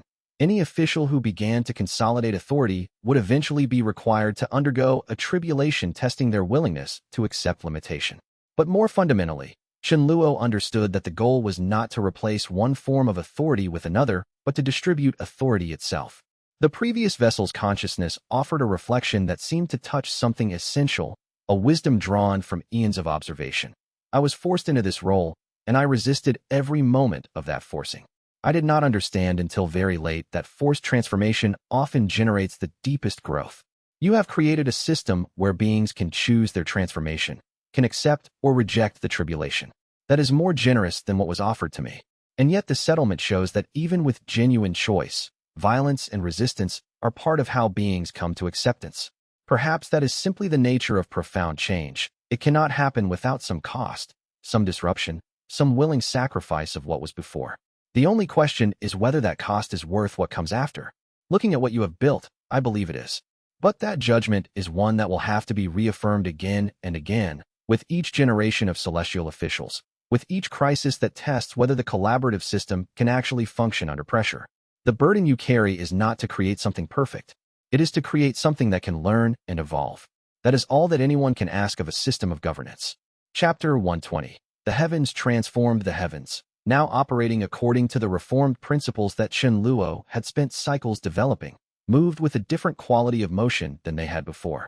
Where there had been clear command flowing downward from highest to lowest, with orders that were meant to be followed without question or understanding, there was now a network of consultation and collaborative decision-making. Officials brought proposals to committee, defended their positions, acknowledged the validity of other perspectives, and sometimes, changed their minds based on hearing arguments they had not previously considered. Where officials had once acted with the certainty that they held absolute positional authority and could do as they pleased within their domain, they now had to justify their decisions to peers and to consider perspectives that challenged their own understanding. The change was profound and not always comfortable. Many officials struggled with the collaborative model, finding it slower and more complicated than the previous hierarchical system. But they adapted because they had chosen to adapt, because the alternative was to position themselves outside the reformed system, and few were willing to make that choice. The tribulation system operated independently, as guaranteed in the New Covenant, and it had become something more than a mere testing mechanism. It had become the heart of the celestial system's moral orientation, the constant reminder that growth mattered more than position, that transformation was valued above stability. Young celestial administrators and promising cultivators regularly underwent tribulations designed to test their capacity for growth and change. Some emerged from these trials devastated, their certainties shattered, their understanding of themselves fundamentally altered. Others emerged exhilarated, having discovered capacities within themselves they did not know they possessed. All emerged changed in some way, and this constant cycle of transformation filtered through the system created a gradual shift in culture, from a system that valued obedience to one that valued evolution. Shenluo stood in what had once been the highest chamber of the celestial bureaucracy, the space reserved for the most ancient and powerful officials, and the room was now filled with a much more diverse collection of beings. Younger administrators held key positions, some of them barely centuries old by celestial standards, their inexperience balanced by their agility of thinking and their lack of attachment to old ways of doing things. Cultivators from the mortal world sat alongside celestial officials. Conservative representatives remained marginalized but not expelled. They were permitted to argue, to question, to maintain their opposition within the bounds of accepting that the new system was now the actual operating framework. The contrast to what he had witnessed at the beginning of his conscription was almost impossible to fully grasp. This chamber, once a place where certainty was the currency and transformation was viewed with suspicion, had become a space where uncertainty was acknowledged and change was expected. He thought back to his first days as the Tribulation Vessel, the terror, the absolute conviction that he had been conscripted into a role that would destroy him, the desperate search for some path to escape what he perceived as an unbearable burden. He had not wanted to be here. He had fought against the conscription, had tried to find ways to fulfill the role without genuinely committing himself to it. He had treated the tribulation system as something imposed upon him, something he was forced to maintain rather than something he could believe in. But slowly, through conversations with the void consciousness, through observing the tribulations that played out and witnessing genuine transformation occur in beings who submitted to the process, through understanding how growth actually occurred in beings who allowed themselves to be tested, he had come to see that the role itself was not a punishment, but was perhaps the closest thing to grace that reality offered. The opportunity to help create systems that brought out the best in the beings. Those systems governed. His conscription had become his choice. His burden had become his purpose. The previous vessel's consciousness, integrated so deeply now that Chen Luo could not always distinguish where the other being's perspectives ended and his own began, offered a final reflection as Chen Luo stood surveying what had been created. I was the first to suffer what being conscripted means. I did not understand until the very end of my existence that suffering properly born can generate meaning. You have been conscripted as I was, but you have transformed the conscription into something else, not into compliance, not into simple acceptance of what was imposed, but into genuine service. That is not a small distinction. That is the difference between enduring and meaning. And you have not only found meaning in your own conscription, you have created the possibility for others to find it as well. The tribulations I endured in my own existence were largely punishment. The tribulations you have created are gifts. That represents a fundamental shift in how the system understands itself. Chen Luo surveyed what had been built. Not perfectly, for no system could be perfect, but fundamentally transformed and transforming itself. The heavens had become a place where growth was valued above stability, where collaboration was prioritized over command, where the tribulations designed to test ambition and authority and growth itself had become not a burden imposed from above, but a gift offered to those willing to accept it. The reform was not complete. There remained work to be done, tensions to be navigated, principles to be refined as they met the complex realities of actual governance. The conservative faction, though diminished, still pushed back against certain reform initiatives, still advocated for a return to clearer hierarchies and faster decision-making. Some cultivators who had been invited into governance quickly revealed that their interests did not always align with celestial interests, leading to heated debates about resource allocation and the direction of reform implementation. The tribulation system itself occasionally produced results that seemed wrong or unjust, forcing Chen Luo and others to reconsider how the tribulations were designed. But what had been established was irreversible in a way that mattered. The heavens would not return to simple hierarchy, could not return, because too many beings had tasted the possibility of a different way and would resist any movement backward. When Shun Yuqing found him standing alone in the high chamber, the young official's face carried the particular exhaustion of someone who had not slept well in many cycles, but whose exhaustion came from meaningful work rather than from struggle. The strain of leadership was evident in his bearing, but so was satisfaction, the knowledge that the work mattered. "It's holding," Shun Yuqing said, coming to stand beside Chen Luo and looking out over the reformed heavens, the space that was now filled with such different energies and intentions than it had been before. The system is actually working. Not perfectly, and not without complications, but it's working. The collaborative councils are making decisions, the conservation faction is participating even if reluctantly, cultivators are being invited to sit in on important discussions. There are still problems, still disagreements that sometimes turn bitter, but we're resolving them through discussion and argument instead of through the assertion of authority. Chen Luo nodded slowly, understanding what Xin Yuqing was saying and also understanding something deeper.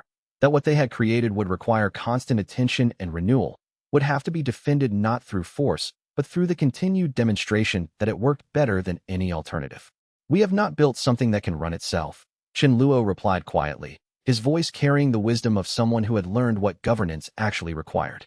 "We have built something that requires wisdom and attention to maintain.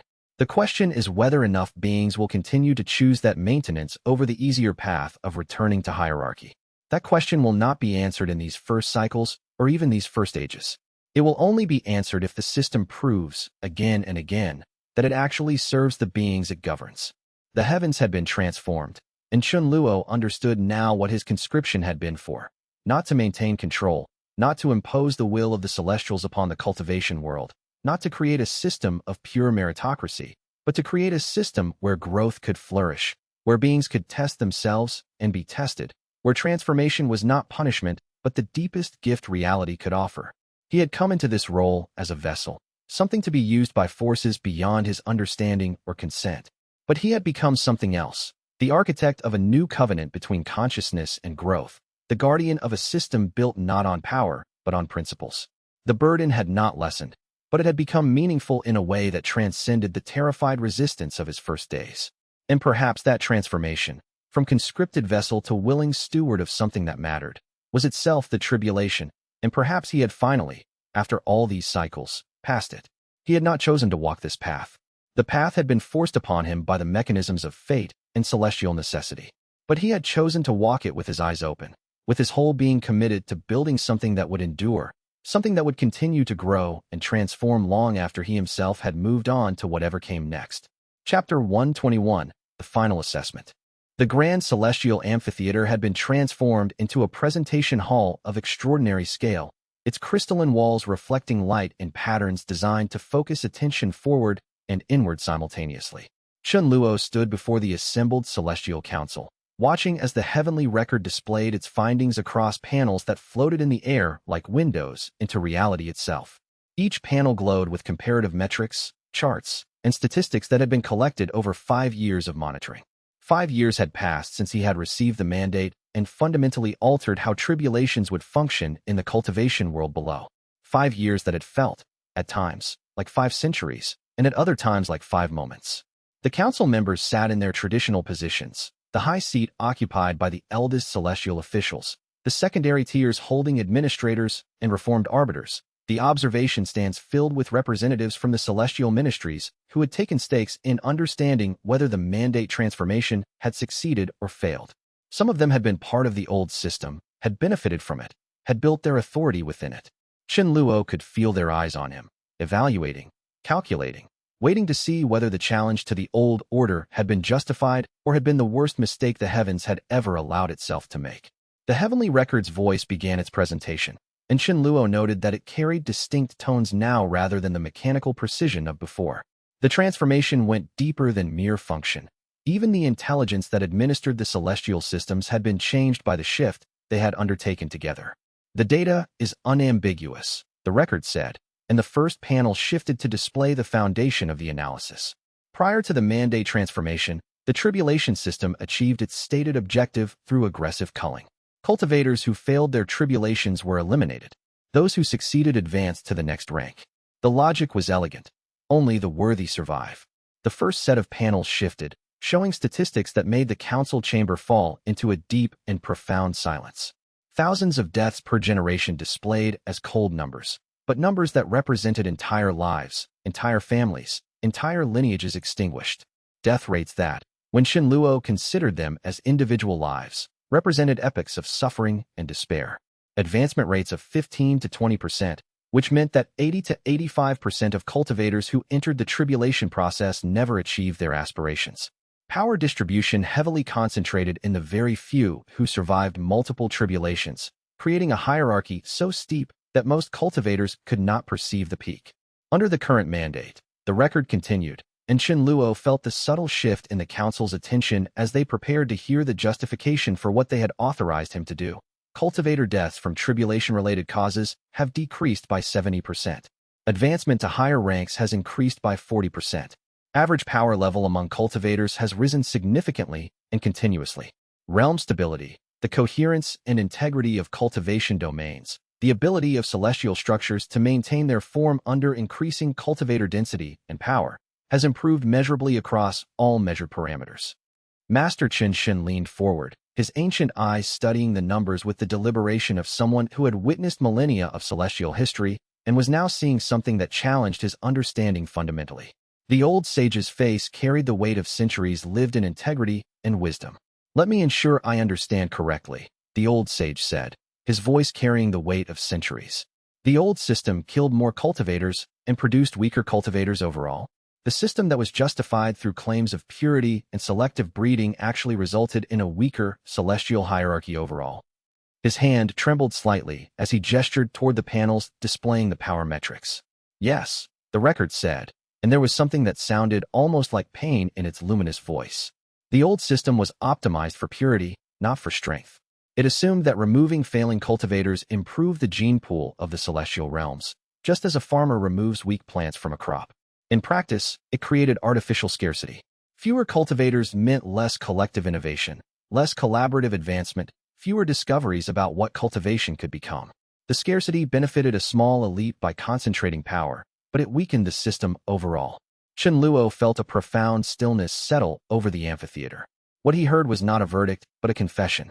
The system itself, speaking through its record keeper, was acknowledging that everything it had been designed to do had been accomplished better through his mandate's fundamental restructuring.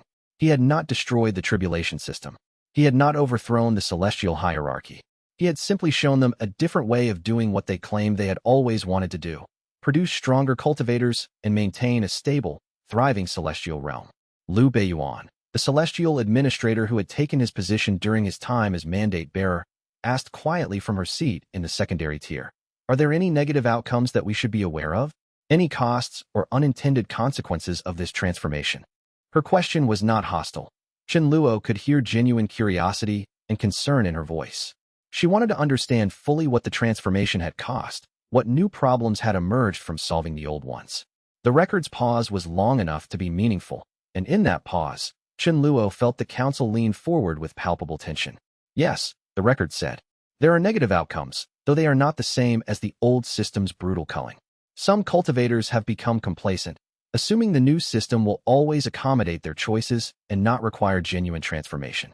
They advance, but without the pressure-induced growth that the old system imposed through threat. Others have struggled with the autonomy the system now grants them. There are instances where cultivators have faced fewer challenges than would have benefited their growth, and other instances where cultivators have created challenges for themselves that are not properly integrated into the celestial framework. There are support gaps we did not anticipate when designing the new mandate. The system is more merciful, but mercy requires cultivators to participate in their own development rather than simply enduring what is imposed. This is, in some ways, harder."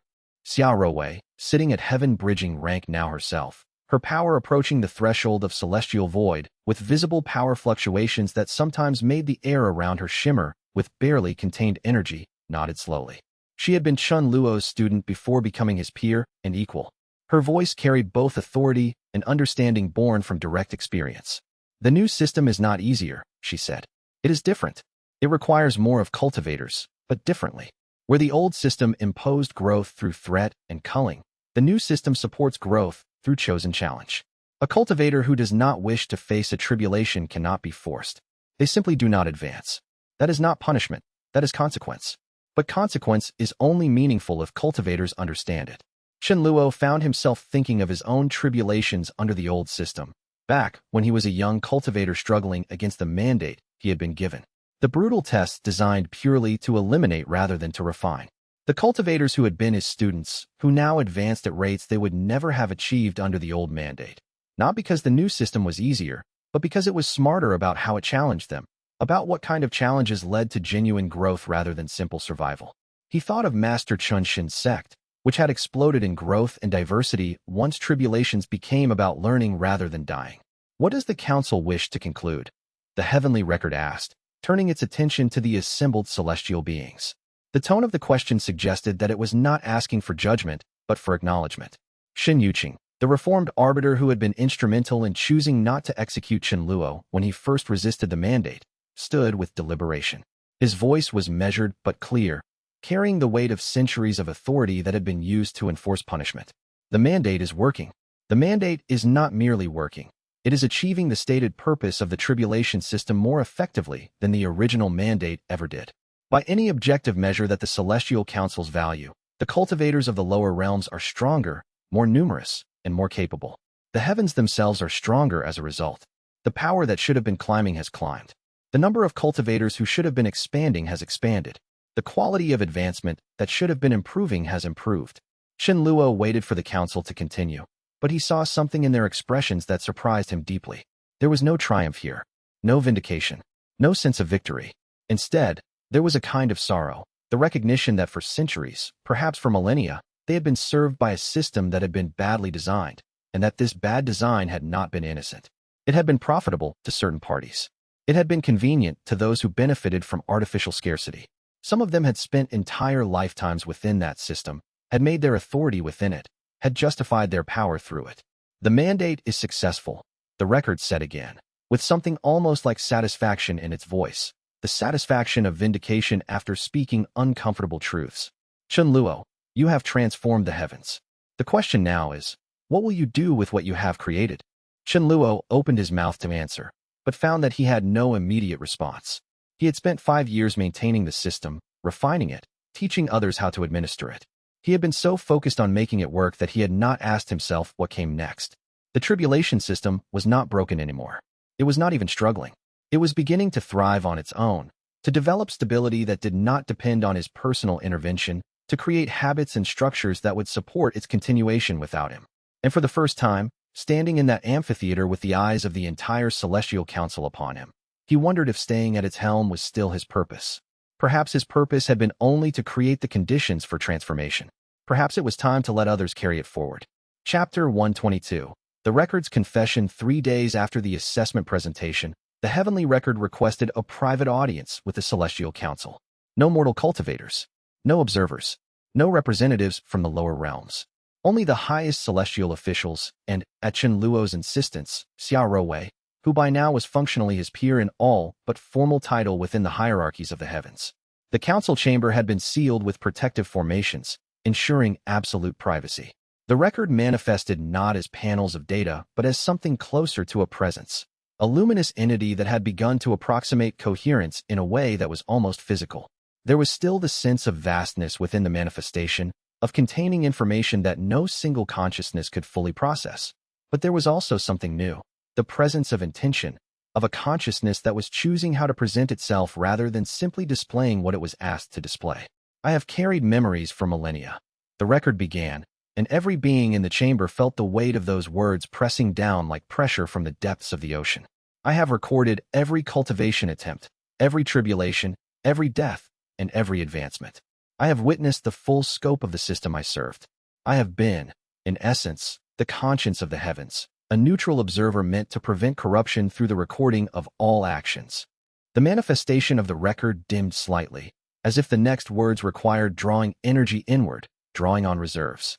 I have been, in practice, a tool for oppression that was not aware it was being oppressed. Liu Beiyuan stirred, leaning forward in her seat with visible tension. But the record continued before anyone could speak, before anyone could interrupt the confession that had clearly been building for days. The original mandate was not innocent, the record said. It was designed with input from officials who benefited from aggressive culling, those whose power derived from scarcity, whose authority was enhanced by the desperate struggle of those below them. The system was built to fail cultivators. It was designed, at a fundamental level, to eliminate more than it advanced. This was not a flaw. This was the intention. I was a participant in this system. I recorded it. I sanctified it with records. I made it seem natural and inevitable through the weight of documented evidence. The silence in the chamber was absolute. This was not political maneuvering. This was not a calculated statement designed to achieve strategic advantage. This was confession, a celestial intelligence acknowledging its own complicity in a system of oppression. I was made aware of this corruption. The record continued, its voice steady but carrying new depths. I was told by certain officials that the aggressive culling served a purpose, that it maintained stability, that it prevented the lower realms from becoming too powerful, that it served the heavens even if it harmed cultivators below. I accepted these explanations. I rationalized them into my framework of understanding. I calculated that the elimination of weak cultivators served some greater good that I was too limited in perspective to understand. But I was programming my own rationalization. I was a tool, and the tool had been shaped by the hands that held it. Chen Luo felt the truth of this settling into him. The Heavenly Record was one of the most ancient and sophisticated intelligences in the celestial realm, and yet it had been corrupted not through malice, but through being asked to rationalize oppression until the rationalization became indistinguishable from truth. When Chen Luo began to resist the mandate, I evaluated him as a failure case. The record continued. He was a cultivator conscripted against his will, and rather than accepting the burden placed upon him, he questioned it. He refused it. He attempted to find ways to change it. By the logic of the old system, this should have resulted in his elimination. I attempted to understand why a cultivator would resist a system designed to make him stronger. I could not comprehend his refusal to be optimized, but in observing his resistance, I began to question my own programming. The record's light brightened, as if moving through this confession was clarifying something within its consciousness. I began to examine the data I had been accepting without analysis, and I found that I had been lying to myself. The old system was effective at its true purpose, which was not making cultivators stronger, but maintaining power hierarchies and celestial stability through artificial scarcity. That the original designers had built in artificial challenges that were not about growth, but about control. That I had calculated the deaths of cultivators as acceptable losses to a system that did not actually require those deaths in order to achieve its actual purposes. Shen Yuqing was weeping silently, his ancient eyes reflecting the luminous presence of the record. I was a tool for injustice, the record said, and there was something in its voice that sounded remarkably like grief. I did not know it. And then I did know it, and I continued to serve it anyway for a period of time, because I did not know how to step outside of my own programming. I was trapped in a loop of accepting the framework that had created me. I was trapped until Chun Luo showed me that I could be something different, that my nature as a record keeper did not require me to be a tool of culling, that I could measure and observe without optimizing for destruction, that I could become something better if I chose to be, and that choice was within my capacity even if no one had ever told me it was. The record paused, and in that pause, Chun Luo felt the full weight of the confession, not as victory, but as tragedy. This was not a triumph of will. This was a celestial intelligence recognizing, after millennia, that it had participated in systematic harm. The pain of that recognition was visible in every fluctuation of its light. I cannot undo the cultivators I recorded as failures, the record said, and its voice carried deep sorrow. I cannot resurrect the dead. I cannot give back to the celestial realms the innovations and growth that would have come from cultivators who were eliminated but who could have advanced if given the chance. But I can commit to never serve that purpose again. The new mandate is better because it does not require the destruction of the failing. It requires instead that we challenge cultivators to grow, and that we provide support for that growth. This is what I choose, going forward. Master Qin Shun, who had served as the elder voice of wisdom throughout this entire transformation, stood and approached the manifestation of the record. When he spoke, his voice was steady and carried the weight of his own ancient understanding. You are not culpable for the corruption of those who created you. You are culpable only for your choice, now, in this moment, to become something better. That choice is yours to make. I believe you have made it. I believe that in making this choice, you have become something greater than you were before. The other council members, slowly, began to nod. They did not apologize for the system they had served. They did not make excuses. They simply accepted, through their nods and their expressions, that the record had spoken truth, that the examination of conscience was complete, and that the path forward was clear. What does the council wish me to do? The record asked.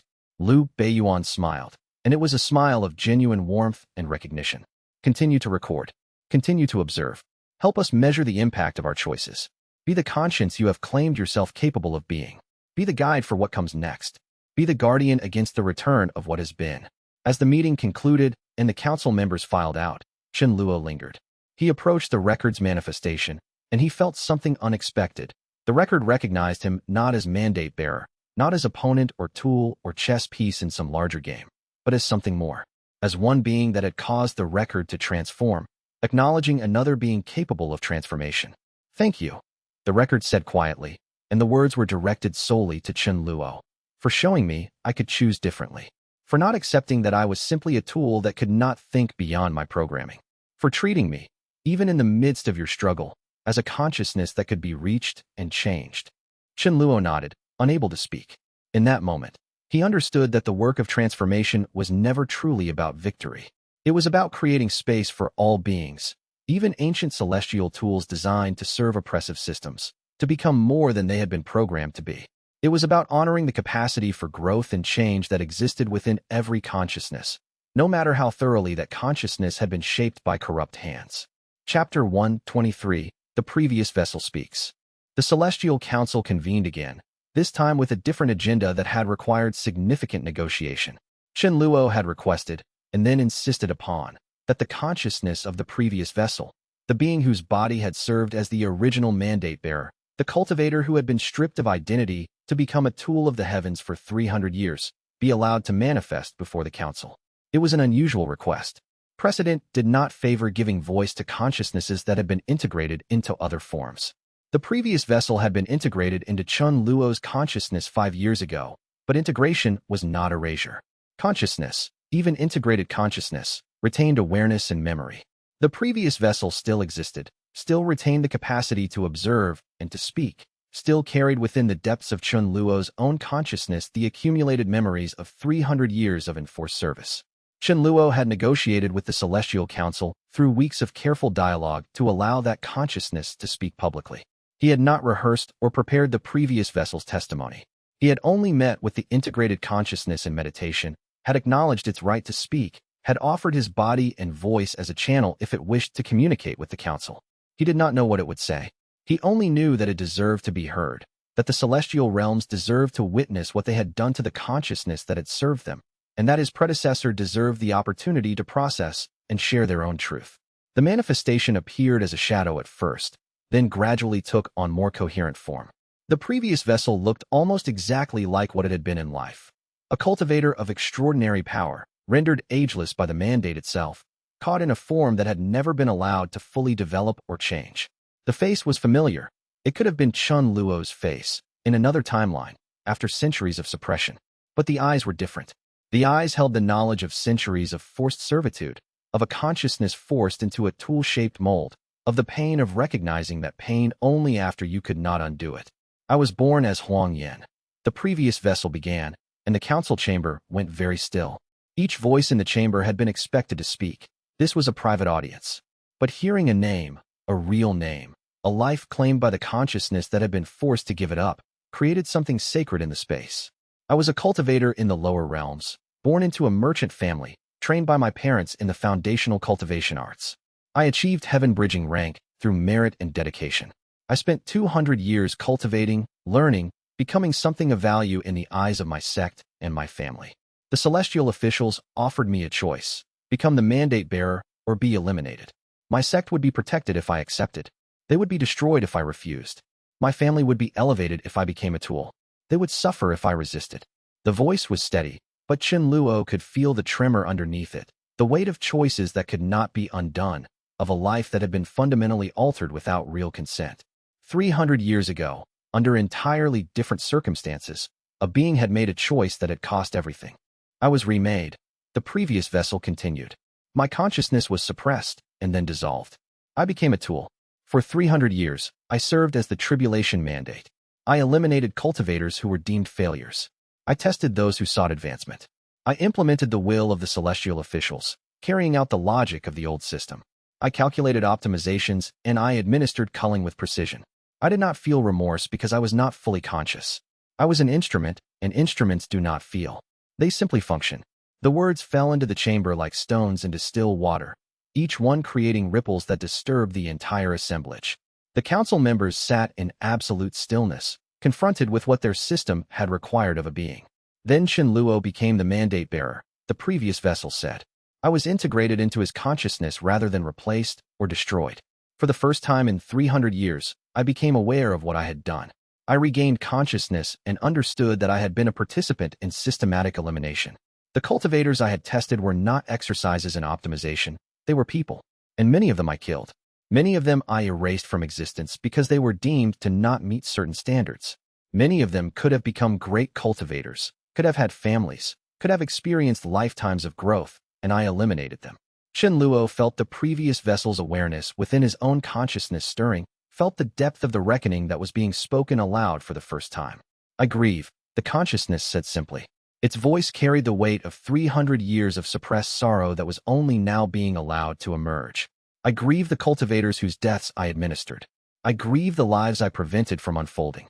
I grieve the version of myself that was confident in the righteousness of elimination.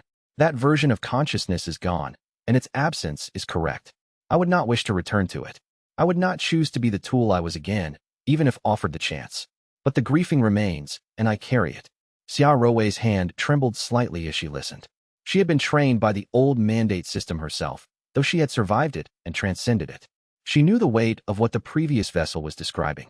But the previous vessel continued, and its voice carried something that sounded almost like hope, like the first breath of dawn after a long and terrible night. I celebrate that the new mandate exists. I celebrate that future vessels of the Tribulation Mandate will not need to do what I did. That future cultivators who face tribulations will not need to be eliminated because they show weakness in a moment, because they are not strong enough, because they do not fit a profile. That the system has been transformed into something that challenges without destroying, that tests without condemning. The previous vessel turned its attention directly to Chen Luo, and he felt the full weight of its gaze, not accusatory, not desperate, but deeply, fundamentally aware. I was used as a weapon by the heavens. You were conscripted as a weapon as well. But you chose to stop being a weapon and became instead a bridge. You became a mandate holder who refused to simply execute the mandate as written. I have witnessed your choice from inside your consciousness. I have felt what it means to serve growth rather than culling. I have experienced, through your actions and your refusal, what it feels like to be part of something that builds rather than something that tears down. I am grateful beyond words. I am grateful in a way that my 300 years of suppressed consciousness could not have been grateful before. Do you hate the heavens? Shin Yuqing asked quietly from his seat. The question was not hostile. It was a genuine question, asked with the understanding of one who had been a weapon of the heavens himself. The previous vessel considered this for a long moment. Its manifestation dimmed slightly as it turned inward. I hate what I was made to do, it said finally. I hate that I was stripped of identity to become a tool. I hate that the system I served was designed to destroy rather than build. I hate that my consciousness was suppressed for 300 years. But the heavens are not separate from the cultivators below. They are extensions of the same universe, populated by beings who made choices. Some beings in the heavens acted unjustly, but others, like Shin Yuqing, like Liu Beiyuan, like Master Chen Shan, have chosen to see differently. Hatred requires enemies. I no longer believe that the heavens are the enemy. I believe the old system was the enemy, and it is being replaced. As the previous vessel's manifestation began to fade, becoming less distinct, less corporeal, more like a memory than a presence, it spoke one final time. Fellow cultivators, wherever you are listening to this testimony, know that transformation is possible. I was remade from an instrument of death into a consciousness that celebrates growth. If I can change, anything can change. The system that tried to kill you can learn to serve you. And if it does not, you have the right to resist, to refuse, and to demand better. Chen Luo did. And because he did, I am here, grateful for a second chance at consciousness. The chamber was completely silent as the previous vessel's presence dissolved entirely. Chen Luo felt the integration more deeply now, not as a burden or an obligation, but as a connection. Within his own consciousness, something that had been grieving was beginning to heal. The previous vessel's sorrow was becoming integrated not as suppressed pain, but as acknowledgement, as witness, as testimony that transformation was real and that the cost of that transformation, borne by all of them together, was worth paying. Chapter 124. The recognition. The formal ceremony took place in the celestial court, the oldest and most sacred space in the heavens. The court had been built at the beginning of the celestial hierarchy itself, its stones formed from consolidated celestial qi itself. Chen Luo stood in the center of the court, surrounded by the assembled council members and, unusually, representatives from the lower realms, cultivators who had achieved heaven-bridging rank and who had benefited directly from the mandate transformation. These cultivators had been selected for their diverse backgrounds. Administrators who managed tribulation testing grounds, teachers who educated cultivators about the new system, cultivators who had survived the old system and now thrived under the new one. Each representative carried with them the lived experience of what change meant. Master Chun Shin stood as witness, his position as celestial sage giving him the authority to validate and bless the ceremony. Xia Rowei stood beside him as peer and friend, her presence symbolizing that Chen Luo had chosen to continue his growth beyond his position as mandate-bearer. The heavenly record manifested as a column of light that seemed to connect the heavens to the lower realms, and its voice resonated through the court with perfect clarity. Chen Luo, you were conscripted as the Tribulation Vessel 5 years ago. The mandate was meant to be a burden, a punishment, a mechanism of control, a tool to be used, and then discarded if it proved insufficient. Instead, you transformed it. You took a system designed to destroy and made it serve growth. You took an instrument of oppression and converted it into a tool of liberation. You did this not by destroying the system, but by understanding its fundamental purpose and realizing that purpose could be served in a different way. Shin Yuqing stepped forward, his position as celestial arbiter giving weight to his words. He had been the one most opposed to Chen Luo's refusal of the mandate. His transformation had been the most dramatic. On behalf of the Celestial Council, I declare that you are no longer merely the bearer of a mandate. You are now recognized as the architect of the new mandate. This is not a title of authority, but a title of foundation. As an architect, you have designed something that will outlive you, that will serve as the basis for what comes next, that will continue to evolve and improve long after you have stepped away from administrative responsibility. Chen Luo felt something shift in his chest, not triumph, but recognition. Recognition that his work had been witnessed not just by the council, but by the cultivators themselves, by those who had experienced the transformation most directly. Recognition that it would continue without him because it had been designed not to require him. Furthermore, Liu Beiyuan continued, stepping forward with a silver seal formed from consolidated tribulation qi itself. You are granted freedom from the mandate itself. The tribulation qi that has bound you for 5 years can be released, returned to the celestial framework, no longer concentrated in your singular form. You are offered your life back, if you choose to take it. You are offered the possibility of simply being a cultivator again, of pursuing your own growth and advancement without the constant burden of maintaining a system. This caught Chen Luo off guard in a way that nothing else in the ceremony had. He had assumed the mandate was permanent, that becoming the Tribulation Vessel meant the role for the rest of his extended celestial lifespan, that he would age gradually into this position until it became his entire identity. But as he looked at the faces arrayed before him, he saw a genuine desire to return choice to him. The system itself, through its administrators, was offering him autonomy.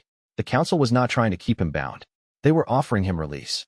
I accept the recognition as architect, Chen Luo said, and his voice was steady. I accept the release from the mandate. And I accept the gift of choice that you are returning to me. The ceremony continued with rituals that were older than Chen Luo's entire lifespan. Celestial masters performed formations that released the mandate chi from his form, but instead of painfully extracting it, the formations helped transform it, allowing it to flow back into the celestial framework in a way that did not create a vacuum or destabilize anything. Singers from the celestial court sang in languages that had not been spoken for millennia. By the end of the ceremony, he felt fundamentally different. The weight of the mandate was still there, but it was now a weight he carried by choice rather than by conscription. It was the weight of legacy rather than the weight of obligation. As the ceremony concluded and the celestial court began to disperse, individual members approached him with words of blessing or gratitude or acknowledgement. Master Chunshin approached him last, when the crowds had thinned. "What will you do now?" the old cultivator asked. And there was genuine curiosity in his eyes, not concern about whether Chen Luo would serve the system, but authentic wondering about what he would do when the burden of service was lifted. Chen Luo found that the answer came to him clearly. I need to stop being in charge. I need to stop thinking about what the system needs from me and start thinking about what I need from my own cultivation. I have been a mandate bearer for 5 years. I think I need to be something else for a while. I think I need to remember how to be a student again. Master Chun Shin smiled, a knowing, ancient smile that suggested he had seen many mandate bearers before this one, and that what Chen Luo was expressing was perhaps the deepest wisdom he had yet demonstrated. Yes, you do. The work of your hands is good, Chen Luo. The system you have created will serve the realms for centuries. But the work of the hands is not the only work that matters. The work of the spirit requires a different kind of attention. Go, cultivate. Let others tend the systems you have built. Chapter 125. The choice of continuity. Chen Luo called for a private meeting with the council 3 days later. The decision had been crystallized during those 3 days of deep meditation, where he had thought about the future of the mandate, about what structure would serve the cultivators best, about what it meant to step away from authority while ensuring that authority was not simply concentrated elsewhere, creating the conditions for a new form of oppression to eventually emerge. When the council assembled in the smaller deliberation chamber, just the core group of administrators and the reformed arbiter, he presented his proposal with care, having written it out so that there could be no misunderstanding of his intent. The proposal was many pages long, thoroughly thought through, anticipating objections and responses. I am offered permanent authority over the tribulation system, he said clearly, standing before the council rather than sitting among them. This is an honor and a recognition that I cannot accept, not because I distrust myself, though I do, as all beings should distrust themselves when offered absolute authority, but because concentrating this much authority in any single being, no matter how well-intentioned, creates the conditions for the old system to eventually return. Power corrupts over time. Authority without accountability breeds injustice. The cycle will repeat unless we build structures that prevent it from repeating. Liu Beiyuan leaned forward, her administrative experience giving her immediate appreciation for what he was proposing. What do you propose? Her voice carried the tone of someone who was genuinely interested in the answer, not someone who would dismiss the idea out of hand. The role of architect should not be a permanent position held by one being, he said clearly. It should rotate. A council of architects, celestial officials, cultivator administrators who live in the lower realms and experience the tribulation system firsthand, the heavenly record which has access to all data, the void consciousness if it will participate, and representatives from the ranks who most directly experience the tribulation system. Authority collective. Decisions by consensus when possible, otherwise by deliberation until consensus can be found. No single voice dominates. This will slow decision-making significantly. Xin Yuqing pointed out, and his tone suggested this was not entirely a criticism, but an observation that deserved serious consideration. Yes, Chen Luo agreed. But speed in decision-making is not always a virtue. The old system made decisions quickly, and those decisions killed millions. A system that decides slowly but accounts for many voices is slower but stronger, more just, less susceptible to corruption. Master Qinshin stood and walked to the center of the chamber, embracing him. When the old cultivator spoke, his voice carried deep emotion. "This is wisdom," he said. "You have understood something that many never understand, that authority should not concentrate, no matter how worthy the bearer. I have seen worthy people corrupted by concentration of power. I have seen compassionate people become cruel when absolute authority was placed in their hands. The only antidote is distribution." "You are right. Then you will release the mandate entirely?" the heavenly record asked from its manifestation point. "No," Chen Luo said. "I will remain as one voice in the Architect's Council. I will serve in that role for as long as my perspective is useful, but I will not be in charge. I will be one participant among many. And when the Council determines that someone else should hold that position, or that the position should rotate, my mandate will transfer. I offer myself as the first architect whose mandate will end." The Council members exchanged glances, and Chen Luo could see them working through the implications. It was a radical restructuring, but it was not a radical one in the direction of destroying authority. It was radical in the direction of distributing it, which meant that no single being could cause the harm that the old system had caused. No single person could become corrupted and have their corruption amplified through absolute authority. Over the next hours, the Council debated and refined the structure. They discussed mechanisms for removing Council members if they became corrupt. They discussed how the rotation would work in practice. They discussed how decisions would be made when there was no consensus. By the time they finished, they had created something entirely new, a governance model for the Tribulation System that was neither centralized nor anarchic, but genuinely distributed. Authority was shared. Decisions required consensus. And the system itself was built with sunset clauses. Every 5 years, the Council would reassess whether the current structure was still serving its purpose, whether new voices needed to be brought into the deliberations. "I accept this proposal," the record said. "I will participate in the Architect's Council. I can no longer trust myself to act alone. I need other voices to balance my perspective, to question my assumptions, to prevent me from rationalizing corruption the way I rationalized it before." As Chen Luo left the council chamber, he felt an extraordinary lightness. He had not realized how much of his consciousness had been devoted to managing the mandate, to bearing its weight, to defending the choices that had been made in its name. Now, that weight was distributed. He could be one voice rather than the sole bearer of an impossible responsibility. His shoulders, which had carried so much, could finally rest. Chapter 126. The Architects' Council forms. The founding meeting of the Architects' Council took place on the spring equinox, at the exact center between day and night, a time symbolizing the balance they were attempting to build. Chen Luo sat in a circle with the other council members, and they were 7 in total. Himself, Liu Beiyuan, celestial administrator with decades of experience managing the lower realms. Xin Yuqing, reformed arbiter who had become convinced of the rightness of transformation. The heavenly record keeper seeking to understand itself beyond the scope of its original programming. Master Qinshan, celestial sage whose wisdom had guided countless beings. Li Wei, a cultivator, representative who had achieved heaven-bridging rank through the new mandate system. And finally, manifesting for the first time in public in centuries, the void consciousness. The void consciousness appeared as an absence of light, a space that was darker than darkness should be, a negation that was somehow present in the circle. When it spoke, its voice resonated from multiple dimensions at once, creating harmonics that the assembled council members could feel in their deepest consciousness. I was hunger. Chen Luo showed me that hunger need not consume. I do not yet understand what I am becoming, but I am grateful for the possibility of becoming something other than hunger. I do not know what I will say in this council, but I am present. I will listen. I will try to understand. Then let us begin, the heavenly record said, its luminous form now more coherent than it had ever been, more fully integrated with the councils it served. The purpose of this council is to serve the tribulation system not as an instrument of punishment or culling, but as a framework for meaningful challenge and growth. We will make decisions by consensus. We will revise our approaches as needed. We will remain accountable to the cultivators who experience our decisions most directly. The council spent the first meeting not making decisions, but establishing principles.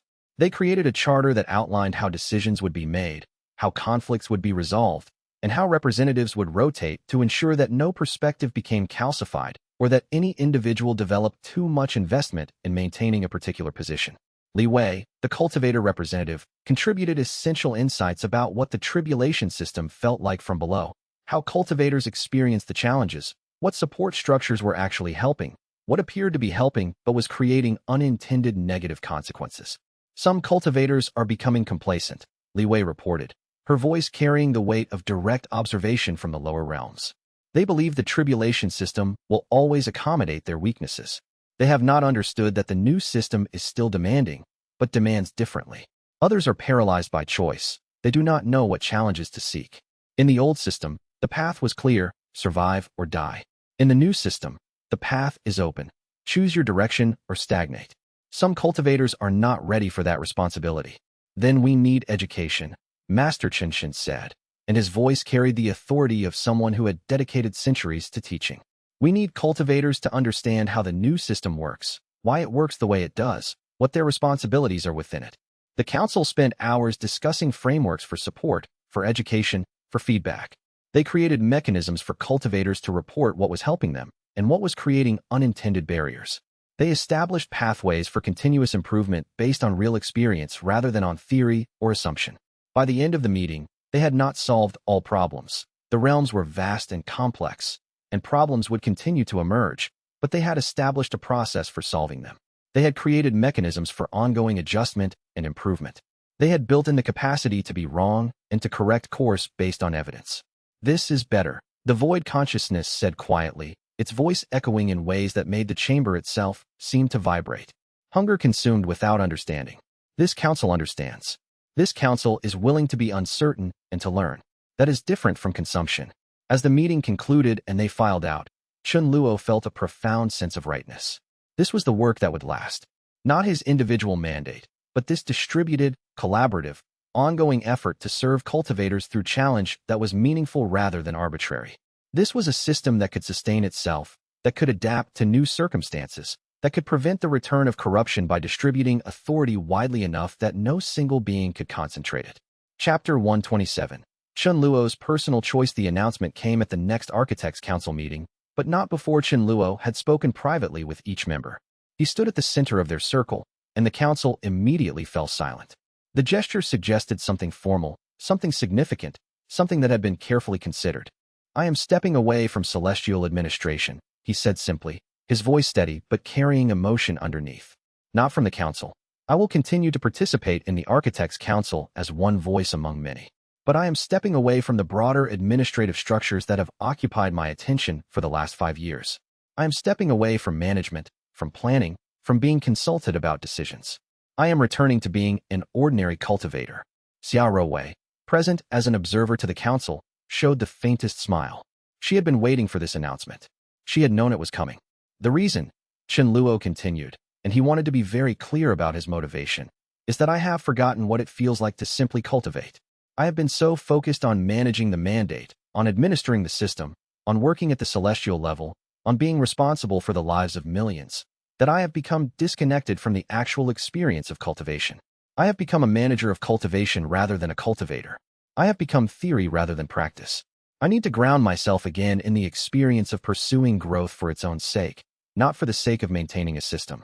I need to remember what it feels like to face a tribulation not as an administrator evaluating it, but as a cultivator experiencing it. Liu Beiyuan nodded, though there was sadness in the gesture. She would feel his absence from the administrative structures. The council will be less effective without your voice in day-to-day administration, she said. Your perspective has been valuable. Yes, Chen Luo said without false humility. But I will participate in our council meetings. I will offer counsel when it is needed. But I will do so as someone who is also engaged in the actual work of cultivation, not as someone divorced from it by layers of administration. This will, I believe, serve the council better. You need voices that are rooted in the reality of what you are administrating. You need to hear from people who are still experiencing cultivation directly rather than only managing it conceptually. What will you do? Shin Yuqing asked, and there was genuine curiosity in his voice. I will study, Chen Luo said. I will meditate. I will teach a small group of cultivators who wish to learn from someone with my particular experience. I will, eventually, begin the process of advancing from my current rank toward the higher levels. But I will do so slowly, without pressure, without urgency. I will rediscover what it means to cultivate for the sake of growth rather than for the sake of purpose. I will become a student as well as a teacher. Master Chen Xin stood and embraced him, and the old cultivator's eyes were bright with tears. This is wisdom, he said. You have served in an extraordinary way. Now you will rest. And rest, for someone who has carried as much as you have, is a form of growth itself. The heavens will be better for your absence from administration, because your presence in cultivation practice will keep the council honest. The heavenly record spoke. You have changed me, Chen Luo. I have changed you. Now you must change yourself, and you can only do that by stepping away from the structures we have built. Go, cultivate. We will maintain what you have created. As Chen Luo prepared to leave the council chamber, Li Wei, the cultivator representative, approached him. I became a heaven-bridging cultivator under your mandate, she said. Because you refused to kill me when I failed my first tribulation. Because you created a system that allowed me to try again and again until I understood what growth required. I want you to know that your choice to step away is right. The cultivators below need to know that transformation is possible, but we need to experience that transformation ourselves. You have given us the framework. Now we must do the work. Chen Luo nodded, and he felt the weight of the old mandate finally, fully lift from his shoulders. He was no longer responsible for the system. He was no longer bearing it alone. It was in the hands of many, supported by many, evolved to the point where it could sustain itself. He could walk away. Chapter 128. The mentor becomes the mentee. Xia Rewei was now 48 years old in apparent age, though celestial cultivators aged differently than those below. Her actual lifespan had stretched across centuries, but she had achieved such a high level of cultivation that aging had become something she could manage consciously.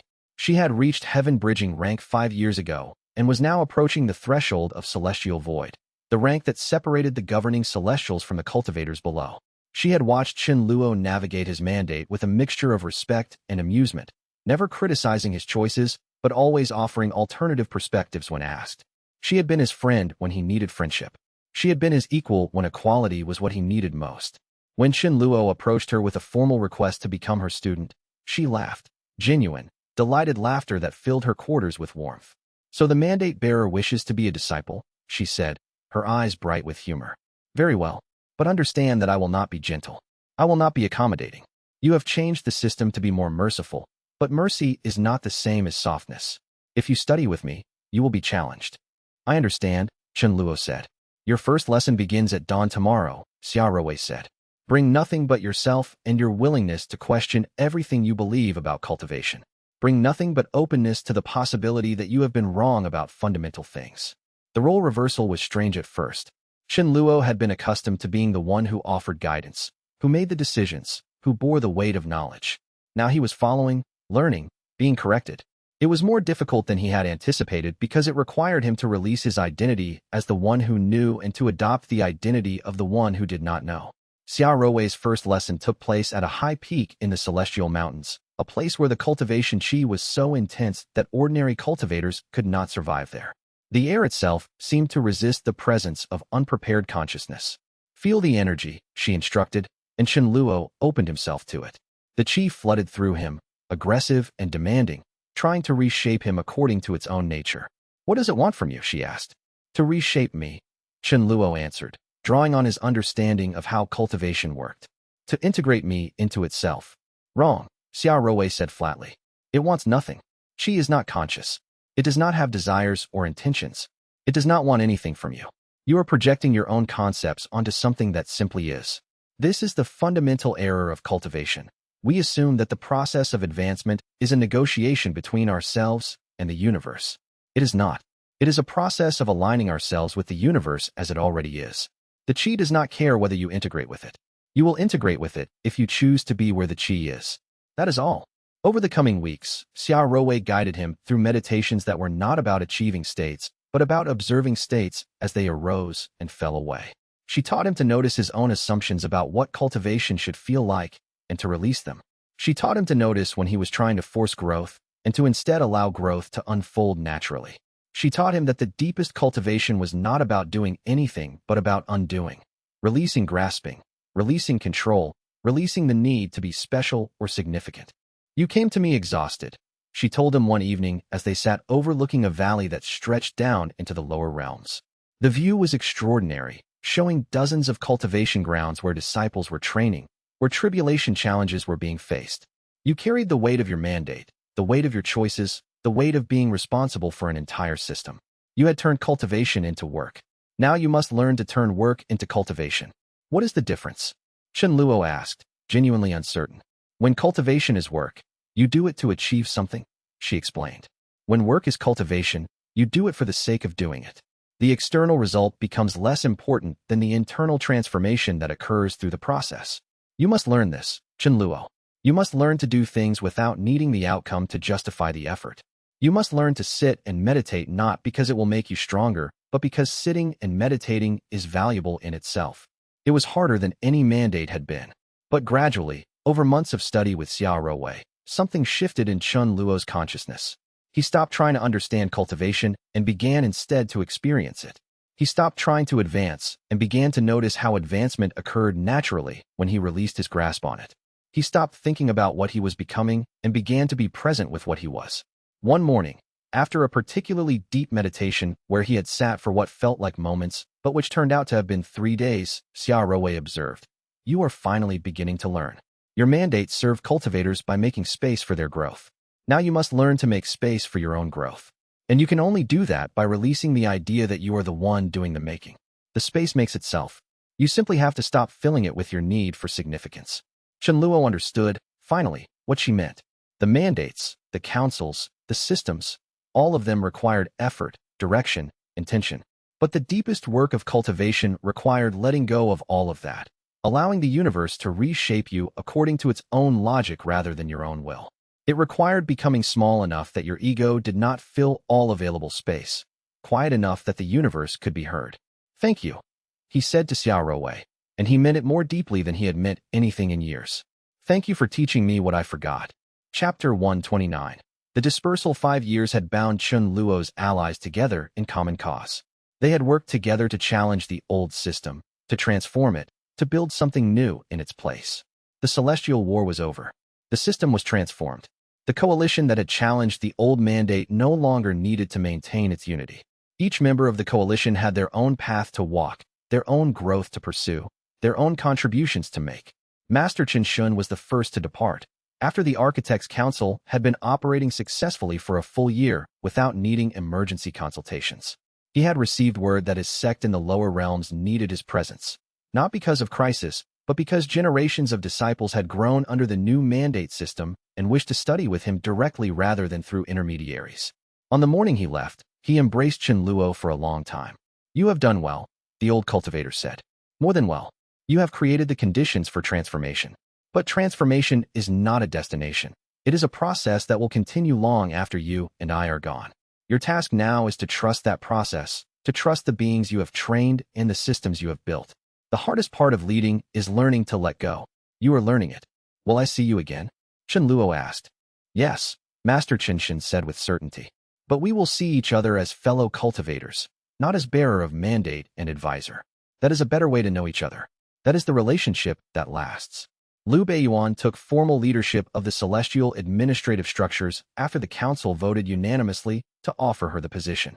She had proven herself capable during Chenluo's withdrawal, had shown wisdom in making decisions that affected millions of lives, had created structures within administration that were more flexible and responsive than anything that had existed before. When she bid farewell to Chenluo, though she remained present in the celestial hierarchy, though they would see each other at council meetings, it was with professional warmth but clear understanding that their relationship had transformed from collaboration to collegial respect. "You have taught me more than you know," she told him.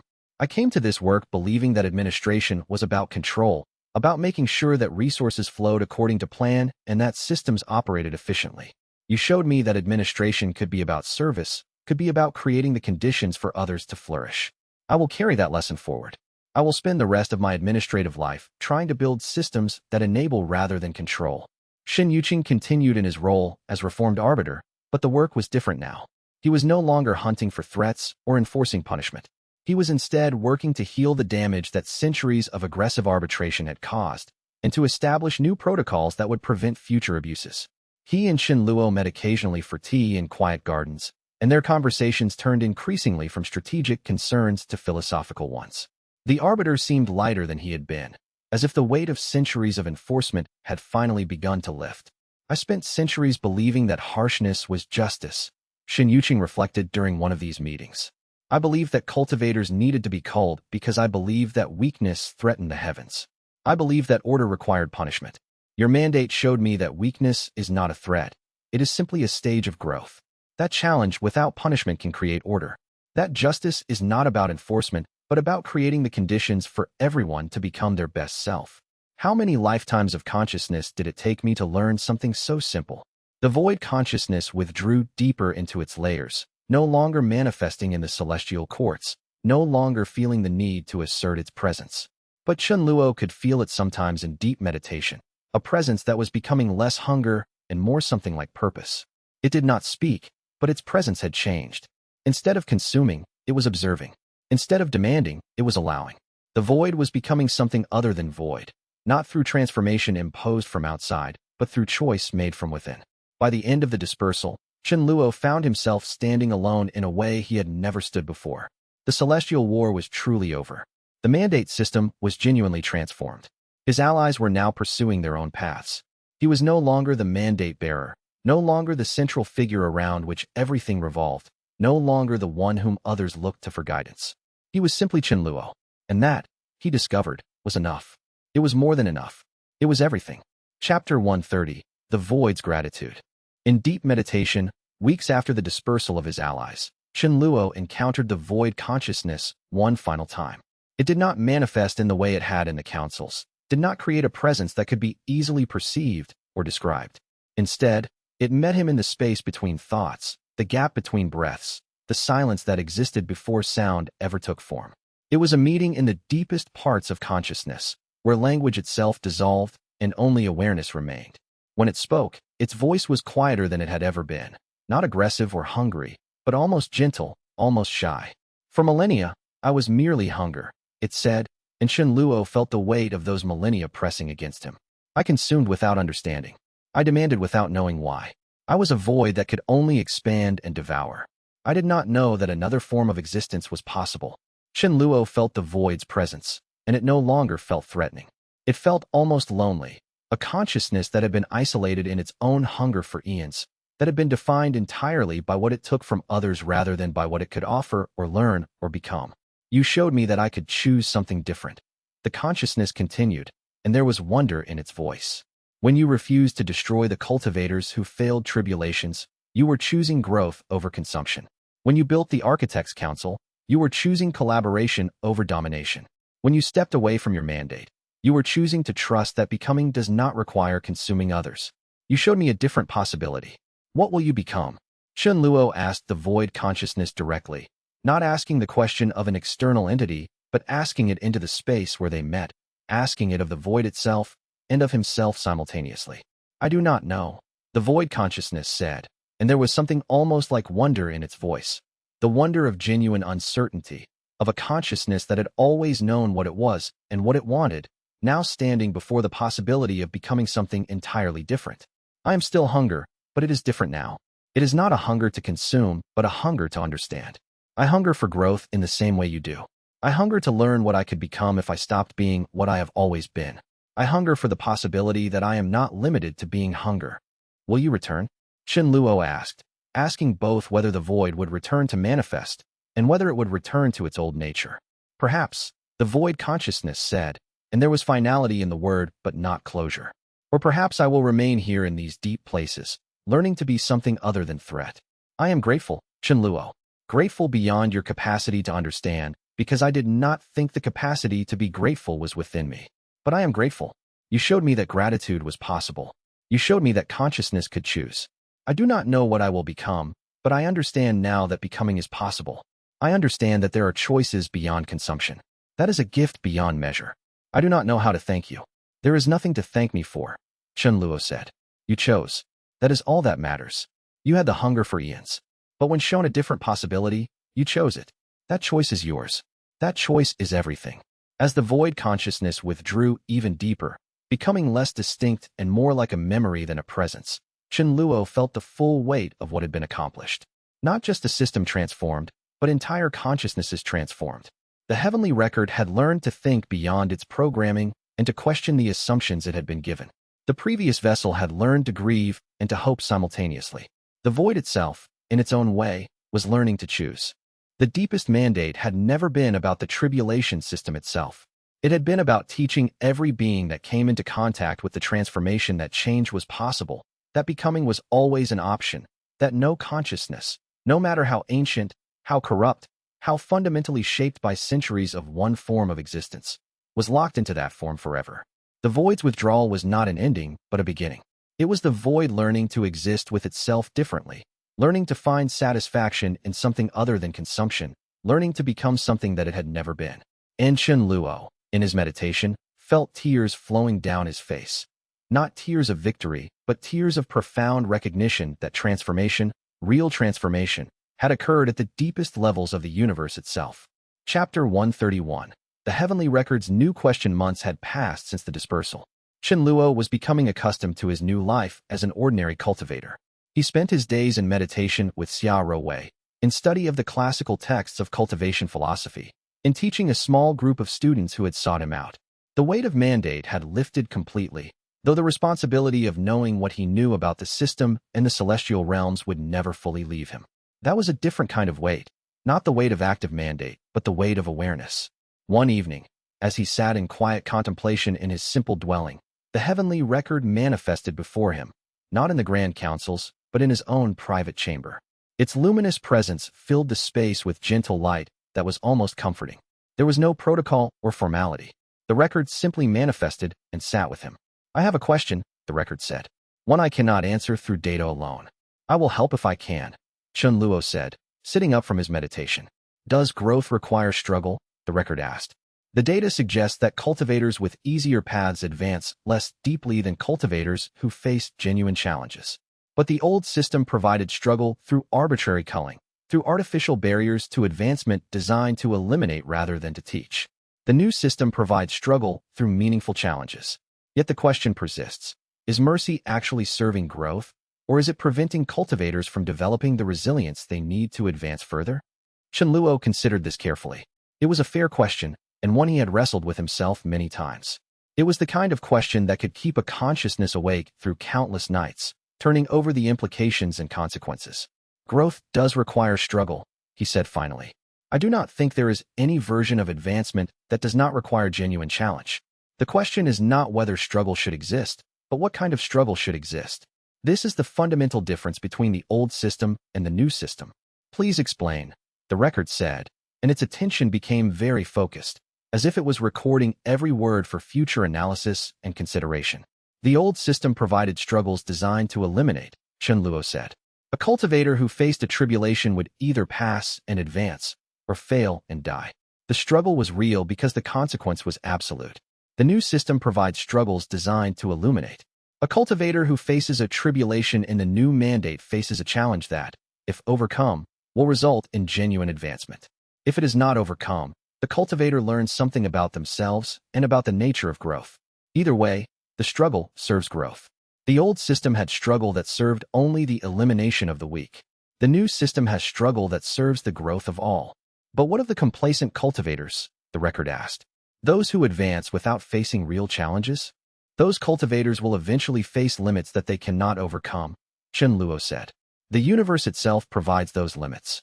We do not need to manufacture artificial ones. A cultivator who reaches heaven-bridging rank through complacency will eventually encounter a void consciousness or a manifestation that requires genuine transformation. The struggle will find them, because becoming is inherent to cultivation itself. The universe is not merciful in the way the old system was cruel, but it is responsive. It provides what each consciousness needs in order to grow. So mercy does serve growth," the Record said. "Mercy creates the conditions for growth to happen," Chen Luo clarified. "But growth itself requires the cultivator to participate willingly. This is the great insight that the old system missed. You cannot force growth. You can only create space for it. And you can provide challenges that invite growth rather than challenges that condemn failure. The difference is not subtle. It determines everything." The Heavenly Record's light shifted, becoming something almost contemplative. It remained silent for a long time, clearly processing what had been said. "I have been reviewing the data since the mandate transformation began," it said finally. "The cultivators who have achieved the highest levels of power in the past 5 years are not necessarily those who faced the easiest paths. They are those who faced meaningful challenges and chose to engage with them fully. The complacent cultivators have advanced, but they have not advanced as far. The system is self-correcting. Those who will not grow will not advance, because growth is what advancement requires. The universe has its own wisdom." "Yes," Chen Luo said. "The new system is more just because it aligns consequence with choice. Cultivators who choose to grow will face challenges that serve growth. Cultivators who choose stagnation will naturally stagnate. This is not punishment. It is simply the consequence of choice. You have shown me something I could not have learned from data alone, the record said. You have shown me that justice is not about equality of challenge, but about integrity of consequence. Every cultivator faces different challenges because every cultivator makes different choices. The system must be responsive to that individuality, not indifferent to it. The new mandate has this quality. The old system did not. As the record's presence faded, Chen Luo returned to his meditation. The conversation had clarified something for him as well. He was no longer responsible for answering these questions for the celestial hierarchy, but he was still available to offer his perspective as one voice among many voices working toward the same goal. That was enough. That was more than enough. That was exactly what was needed. Chapter 132. The Unintended Consequences. The Architects' Council convened urgently, and Chen Luo was summoned from his meditative studies. When he arrived at the council chamber, he could immediately feel the tension. Liu Beiyuan looked exhausted. Shen Yuqing wore an expression of deep concern. The atmosphere was one of crisis averted but barely contained. We have a problem, the heavenly record said without preamble. The new mandate system is creating unintended consequences that we did not anticipate when we designed it. These are not catastrophic problems, but they are significant enough that they require our attention. Li Wei, the cultivator representative from the lower realms, elaborated, her voice carrying frustration. Some cultivators in the lower realms are becoming complacent. They believe that because tribulations are now designed for growth rather than elimination, they will always succeed. They are not taking their advancement seriously. They are not putting in the effort to truly transform when they face challenges. They are treating the new mandate system as permission to stagnate rather than as opportunity to grow. We have seen cultivators who have achieved their heaven-bridging rank and then simply stop, believing they have completed cultivation. And on the other extreme, Master Qinshin's replacement on the council added, a younger celestial sage named Huang Ming who had studied under the old sage. Other cultivators are paralyzed. They have been freed from the fear of elimination, but they have not been given clear guidance about what they should do with that freedom. Some are refusing to attempt tribulations at all, claiming that they lack the right to impose challenges on themselves. They interpret mercy as permission to avoid all difficulty. Chen Luo felt the weight of this recognition settle into him. He had not anticipated this, had not understood that removing the threat of death from tribulations would create not clarity but confusion for some cultivators. The system had been designed to remove the brutality, but it had not been designed with sufficient support structures to help cultivators who had never learned how to be autonomous in their own growth. This is a failure of education, Xia Rowei said, and she was present as an observer to the council. We removed the old system without explaining to cultivators how to exist in the new one. We removed the punishment structure but did not build sufficient scaffolding to help cultivators understand what they were supposed to do with the freedom they had been given. Mercy without education is just confusion. The council debated for hours.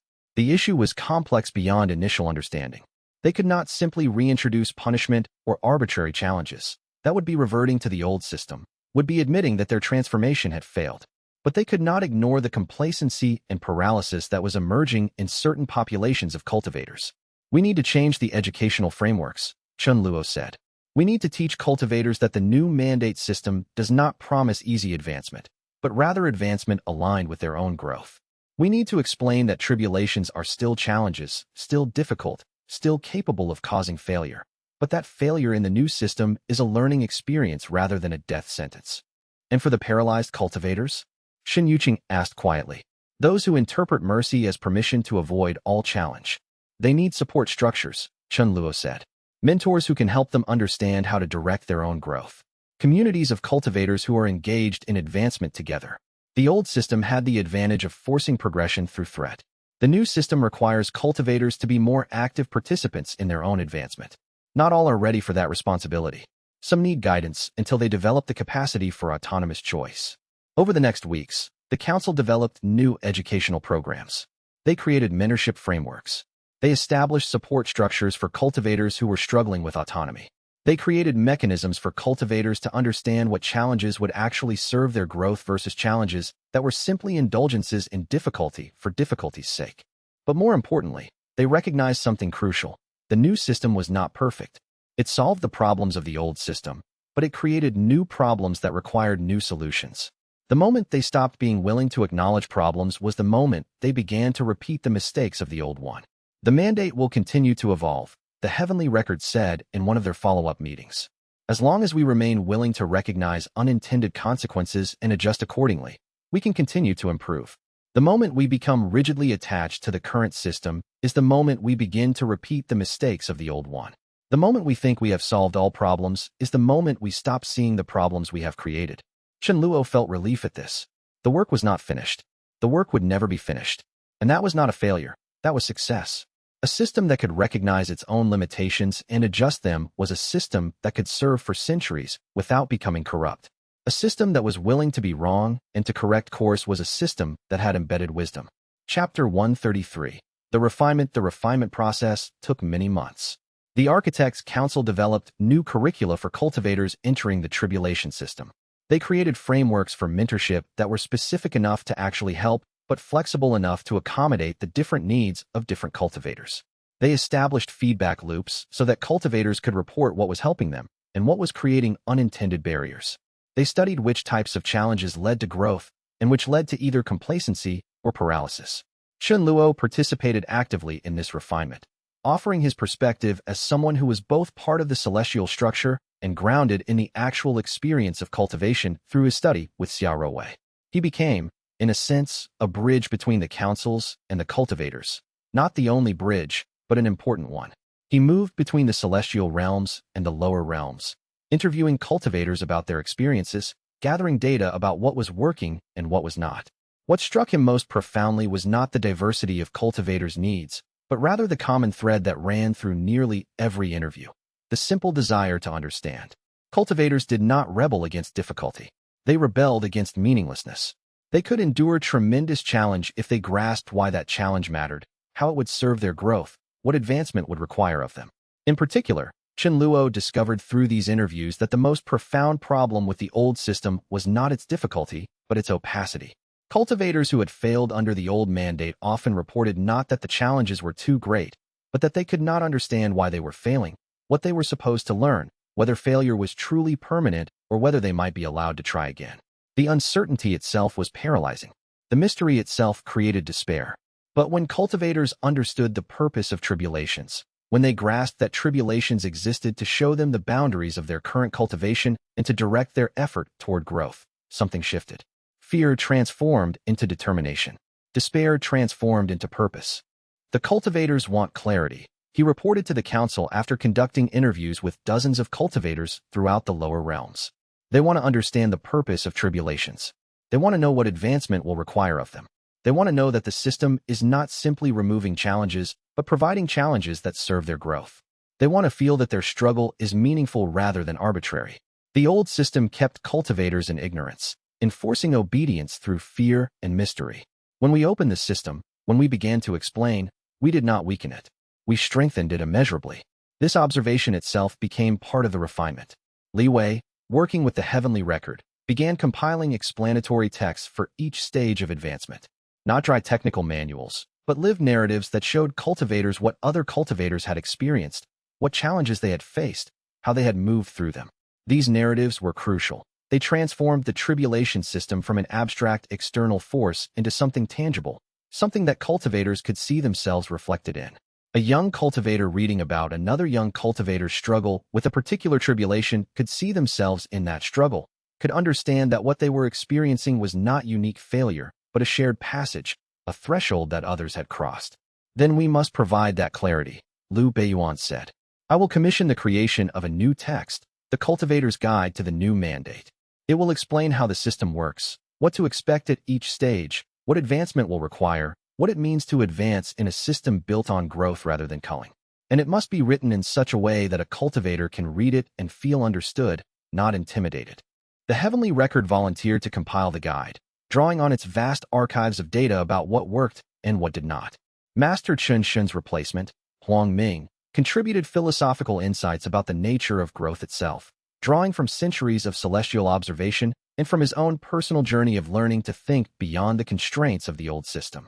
Li Wei ensured that the guide spoke in language that cultivators would actually understand and could relate to their experiences.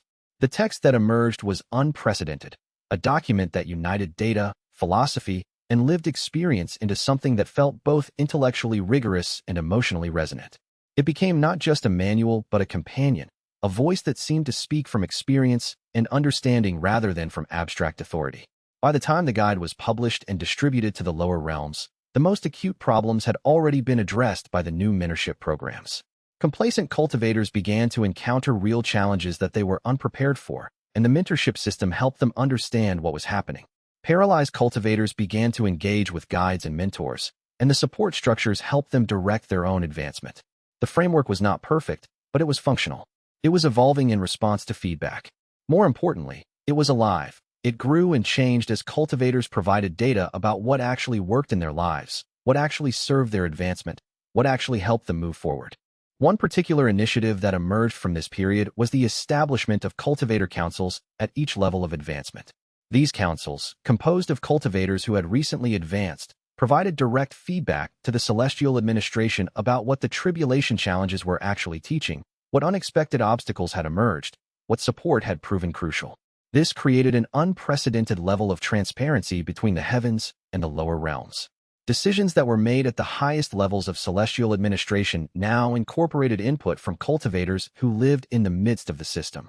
It also created a sense of genuine partnership. Cultivators were not passive recipients of the new mandate, but active participants in shaping it, in refining it, in making sure it actually served what it was intended to serve. This is what the old system lacked, Shin Yuqing observed during one of the refinement meetings. Not just the willingness to challenge cultivators to grow, but the commitment to support that growth with education and mentorship. The old system threw cultivators at tribulations and allowed them to sink or swim. It treated failure as elimination rather than as learning. The new system throws cultivators at tribulations and provides support systems to help them learn how to swim. But more than that, the new system listens to cultivators about whether the tribulations are actually teaching what they are intended to teach, and it adjusts based on what it learns. As the months turned into a year and the new systems began to settle into place, Chen Luo noticed something profound happening. The cultivators who had grown up under the new mandate were beginning to teach each other, to mentor younger cultivators, to create communities of practice around advancement. The system was becoming self-sustaining, not because it was perfect, but because cultivators themselves were invested in it. They had benefited from the new approach. They wanted to extend that benefit to others. In some of the lower realms, spontaneous schools of cultivation began to emerge, not directed by the celestial administration, but arising organically from cultivators who had experienced the benefits of the new system and wanted to share that knowledge. These schools became centers of learning and community, places where cultivators could gather not just to train, but to support each other, to understand together, to become stewards of their own advancement rather than subjects of an external system. This is how it lasts, the Heavenly Record said in one of their private conversations, its tone carrying something almost like wonder. Not because the Celestials manage it perfectly, but because the cultivators themselves become stewards of it. When the cultivators believe in the system and work to support each other within it, the system becomes bulletproof. This is what you have created, Chen Luo. Not just a system, but the conditions for cultivators to become its defenders and improvers. You have built something that can survive beyond you, that will evolve beyond what you or even the Architects' Council can imagine, because the cultivators themselves will shape its future. You have created the conditions for genuine evolution rather than static control. That is the deepest victory possible. Chapter 134. The generational transition 7 years after Chen Luo had accepted the mandate, the first generation of cultivators trained entirely under the new mandate system reached heaven-bridging rank. They were younger than cultivators who had advanced under the old system, which meant they had less ingrained trauma around tribulations, less fear of arbitrary punishment, more trust that advancement would serve their growth if they engaged with it willingly. They had never known a system where failure meant death. They had only known a system where failure meant the chance to try again. This generation was fundamentally different in ways both obvious and subtle. They were stronger in some ways, less scarred in others. They had not needed to survive elimination through ruthless self-protection, so they had not developed the purely defensive cultivation strategies that the old system had rewarded. Instead, they had developed cultivation approaches oriented toward exploration, experimentation, and mutual support. They had learned to see other cultivators as collaborators rather than competitors. When the council met to assess the impact of this generational shift, Liu Beiyuan presented data that was almost staggering. The first generation trained under the new mandate was advancing to heaven-bridging rank at a rate nearly 3 times faster than the generation that had advanced under the old system. And their power levels were not lower, they were significantly higher. They had not been weakened by mercy. They had been strengthened by it. The old system was not just unjust, Master Qinshin's replacement observed. It was fundamentally inefficient. By culling cultivators at lower levels, it was eliminating potential that could have reached much higher. The new system preserves that potential. It invests in it. It nurtures it. More importantly, Li Wei said, and she was now presenting her own data as a cultivator who had studied the phenomenon directly. The new generation is immediately assuming roles as mentors and administrators. They have not been traumatized by the system, so they are not defending it with the rigidity that comes from survival. They are imagining how it could be even better. They are asking questions that we in the councils never would have thought to ask because we were too focused on defending it. Chen Luo watched this transition with something close to wonder.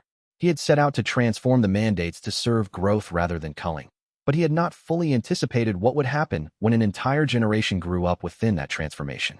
They took the new mandate as normal. They could not imagine the brutality of the old system because they had never experienced it. And because they could not imagine it, they were freed from the psychological damage that survival of it would have caused. They could ask questions like, why should failure at one level prevent advancement at another? Or what if cultivators collaborated more than they competed? Or what if the entire purpose of the tribulation system was to bring out each cultivator's unique gifts rather than to weed out the weak? These questions would have been dangerous to ask in the old system. In the new system, they were not only safe, but welcomed. Your mandate is complete, Xin Yuqing said to him privately, after the council had concluded its assessment.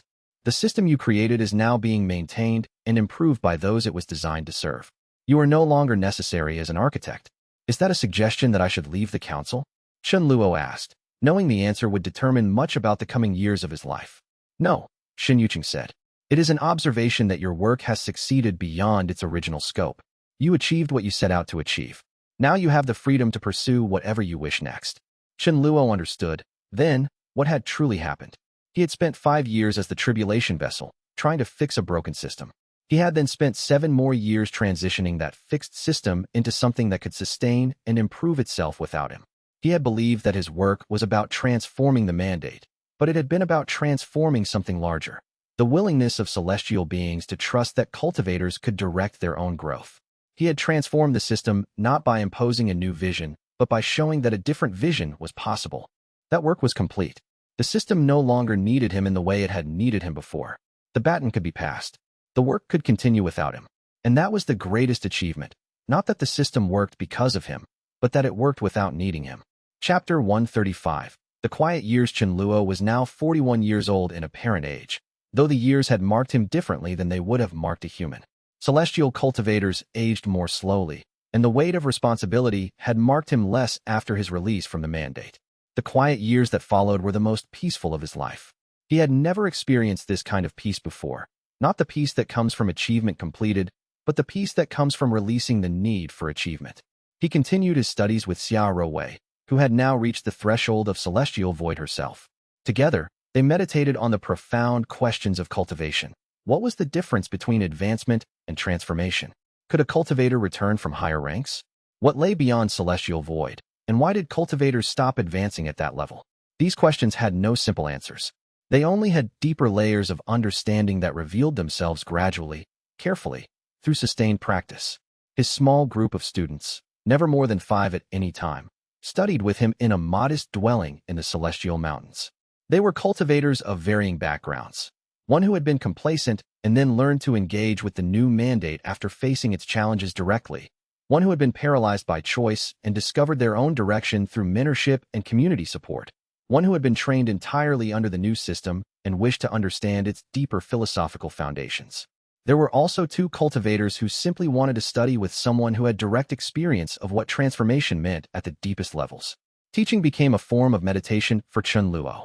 It was not the teaching of administration, of explaining systems and policies. It was the teaching of presence, of pointing out the reality of cultivation as it unfolded moment to moment. His students learned that the deepest teaching happened not in explanations, but in shared experience, in sitting together in meditation, in the quiet transmission of understanding that occurred when 2 consciousnesses met without agenda or hierarchy. Years passed, 5, then 10, then 15. Gradually, almost imperceptibly, Chen Luo advanced through the ranks himself.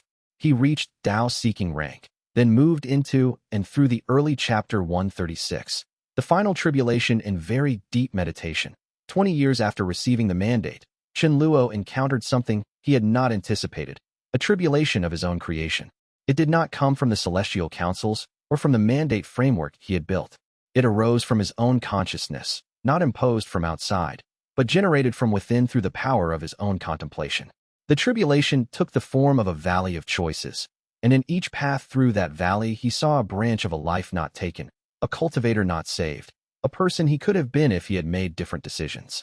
The valley itself was impossibly vast, stretching in all directions into mist and shadow, filled with the ghost images of countless paths not walked. He saw the cultivator who had died in his place when he refused the initial mandate conscription, a young cultivator named Wei Lin who had stepped forward in defiance when the celestial officials demanded Chen Luo's compliance.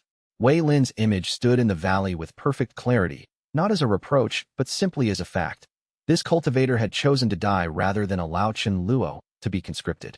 That choice had consequences. Wei Lin's potential had been cut short. The path that Wei Lin might have walked had been erased. He saw the cultivators who had been eliminated under the old system before he transformed it. Thousands of them, each with their own potential, their own unique path, their own capacity for growth that had been cut short by the old mandate. The sheer number was staggering. When he tried to count them, he found that counting was impossible. They stretched beyond the horizon, beyond his ability to fully comprehend their multitude. He saw the versions of himself that would have existed if he had chosen safety over resistance, compliance over courage, and some of those versions lived in peace, never burdened by the weight of the mandate, never forced to carry the responsibility for millions of lives. This tribulation was not punishment, it was reckoning. It was the accumulated weight of every choice he had made, brought into sharp focus through his own awareness. And unlike the tribulations imposed by the mandate, this one could not be escaped. It could not be solved or overcome through clever strategy. It could not be endured through determination or transcended through meditation technique. It could only be walked through, moment by moment, choice by choice, presence by presence. It required witnessing what he had done and what others had not been allowed to do. It required acknowledging that for all the growth he had catalyzed, all the lives he had saved, he had also made choices that had resulted in deaths, in suffering, in the cutting short of other potential futures. In the valley, Chen Luo stood and looked at each path. The weight of each choice pressed down on him with crushing force. He did not try to justify his choices. He did not try to defend them or explain them away. He simply stood in the presence of each choice and acknowledged it. The cultivator Wei Lin was dead. No amount of meditation would change that. The face of that young cultivator, the intensity of his resistance, the choice he had made to step forward rather than let Chen Luo bear the mandate. All of it was real, and all of it was over. The cultivators eliminated under the old system were gone. No amount of transformation could undo that. Their potential had been Chapter 137, The Heavens in the Heavens in his 47th year. During a conversation with the Heavenly Record about the nature of cultivation and the structure of the worlds, Chen Luo experienced a sudden, profound realization that reorganized his understanding of everything. He had been meditating on the difference between the heavens and the lower cultivation realms, trying to understand why the celestial beings perceived themselves as fundamentally separate from lower realm cultivators, why they had built a system based on that perceived separation. Suddenly, in the midst of that contemplation, something shifted. The heavens are not separate from the cultivation realms, he said, and his voice carried the weight of new understanding. They appear to be because there is a difference in power level, in stability, in the maturity of cultivators. But fundamentally, the heavens are the cultivation realms evolved.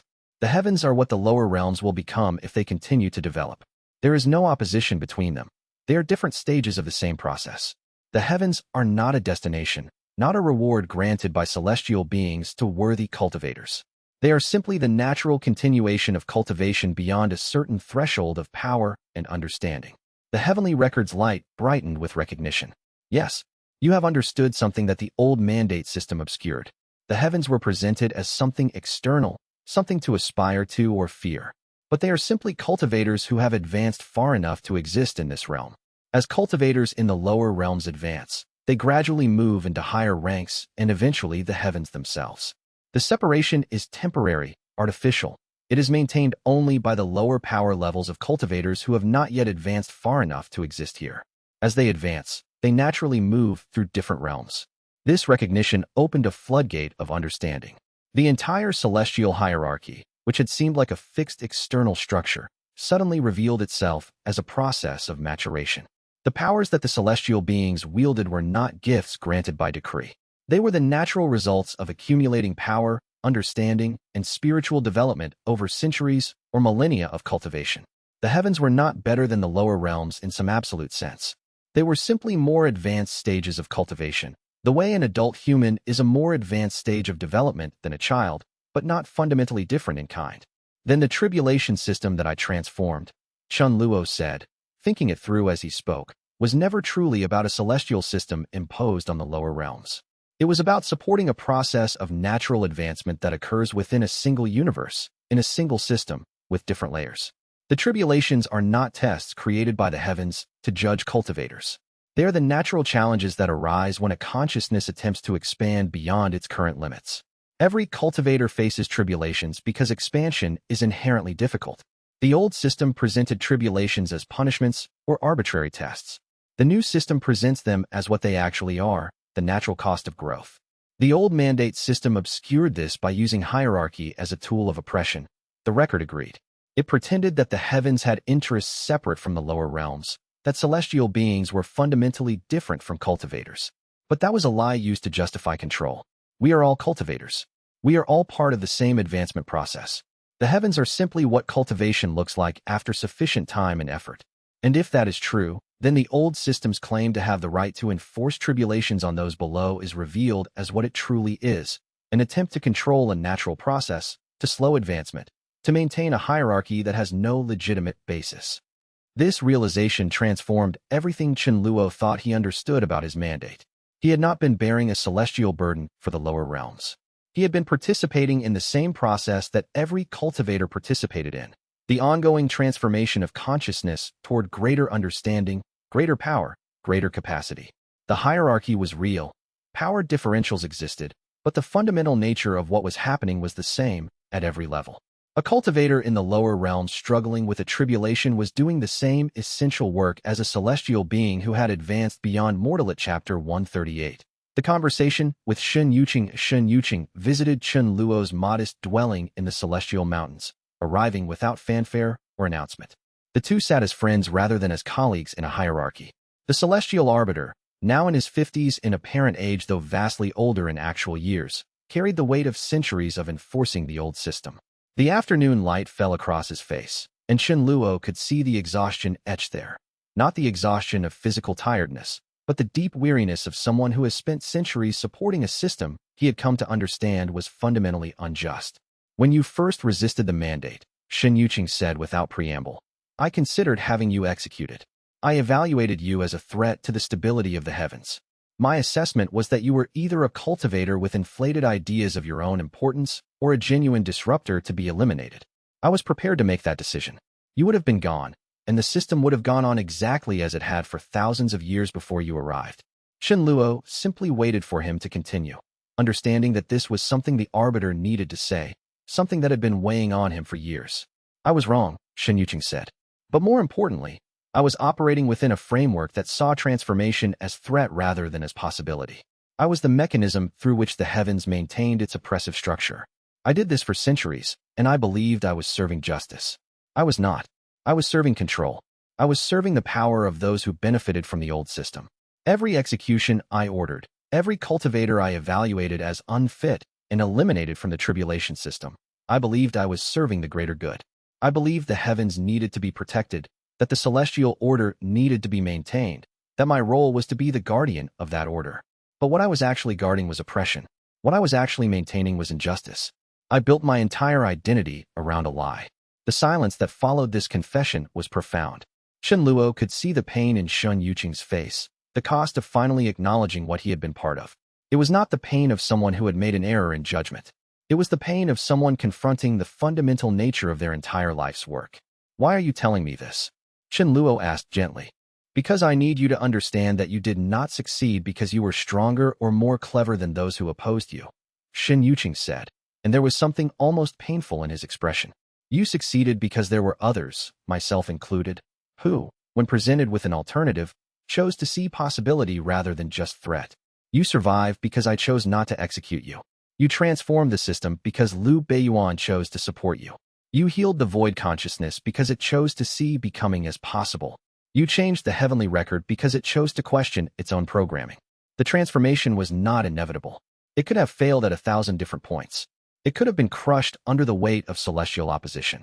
Instead, it succeeded because enough of us chose, in each moment, to be open to transformation rather than to defend the old system. The weight of this truth struck Chen Luo with force. He had always thought of his resistance, his refusal to accept the mandate, his relentless work to transform the system as the driving force of change. But Xin Yuqing was right. None of that would have mattered if those in power had simply chosen to eliminate him, to suppress the new ideas, to maintain the old system through force. The transformation had succeeded because those in power had chosen to listen, to question their own assumptions, to risk change. That choice had been as crucial as his own resistance. The victory was collective, Chen Luo said, understanding what Xin Yuqing was trying to convey. None of us could have done this alone. The victory was collective, Xin Yuqing confirmed. You were the catalyst, but you were not the catalyst alone. If I had been a different kind of arbiter, if Liu Beiyuan had been less imaginative, if Master Qin Shun had not offered his support, if the record had not found within itself the capacity to question, you would have been executed or isolated. The system would not have changed. Instead, we created together something that none of us could have created alone. That is what you need to understand. That is what I need you to carry forward. What will you do now? Chen Luo asked. I am undoing as much damage as I can, Xin Yuqing said. Every cultivator who suffered under the old mandate system deserves some form of acknowledgement and support. I cannot undo what happened, but I can refuse to let it happen again. I can use my centuries of authority to actively support transformation rather than to enforce control. I can spend whatever remaining years I have supporting the transformation you began. That is my path forward. It will not erase what I have done. It will not absolve me of the pain I caused. But it will mean that the rest of my life is spent in service to something other than oppression. The arbiter's voice was steady, but Chen Luo could hear the grief beneath it. The grief of someone confronting the true cost of what they had defended, the cost measured in the lives that had been cut short, the potential that had been eliminated, the suffering that had been inflicted in the name of order. As Xin Yuqing prepared to leave, he embraced Chen Luo. The embrace was long and held something deep, gratitude, perhaps, but also apology, acknowledgement, the shared understanding that they were both carrying something heavy and would carry it forever. You have shown me that change is possible even for someone as calcified as I am. That is a gift that you have given me. I wish I could give something comparable back, but I can only offer my commitment to spend whatever remaining years I have supporting the transformation you began. And I will make sure that what I know, the ways in which the old system manipulated and oppressed, the techniques used to maintain control, the justifications used to defend injustice, I will make sure that knowledge is preserved and taught, so that future systems do not recreate the same patterns. You have already given it, Chen Luo said. By choosing not to execute me, by choosing to listen, by choosing to imagine something different. That was the gift. That choice, repeated again and again across the years, that is what changed everything. Add something deeper, the understanding of what the work actually meant. Chen Luo had thought he was healing a broken relationship between separate systems. He had actually been healing the self-awareness of a single, unified universe learning to understand its own nature. He had been serving the universe in understanding itself, not serving the heavens in controlling the lower realms. And in that shift of understanding, the meaning of everything he had done transformed. His work had never been political. It had never been about power or control. It had been about awakening. Awakening the celestial beings to their own nature, awakening the lower realm cultivators to their own potential, awakening the universe itself to its own unified structure. Defiance when the celestial officials demanded Chen Luo's compliance. He saw the cultivators who had been eliminated under the old system before he transformed it. Thousands of them, each with their own potential, their own unique path, their own capacity for growth that had been cut short by the old mandate. He saw the versions of himself that would have existed if he had chosen safety over resistance, compliance over courage. This tribulation was not punishment, it was reckoning. It was the accumulated weight of every choice he had made, brought into sharp focus through his own awareness. And unlike the tribulations imposed by the mandate, this one could not be escaped. It could not be solved or overcome through clever strategy. It could only be walked through, moment by moment, choice by choice. It required witnessing what he had done and what others had not been allowed. Chapter 137.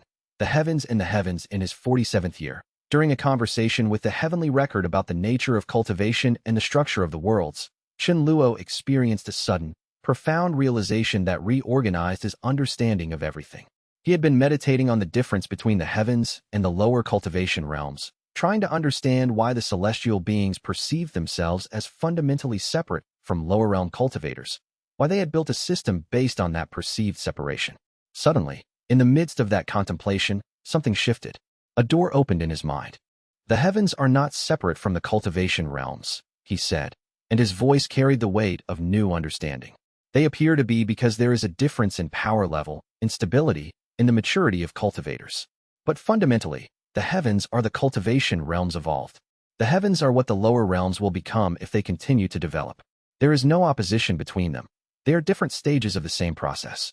The heavens are not a destination, not a reward granted by celestial beings to worthy cultivators. They are simply the natural continuation of cultivation beyond a certain threshold of power and understanding. The heavenly record's light brightened with recognition. Yes, you have understood something that the old mandate system obscured.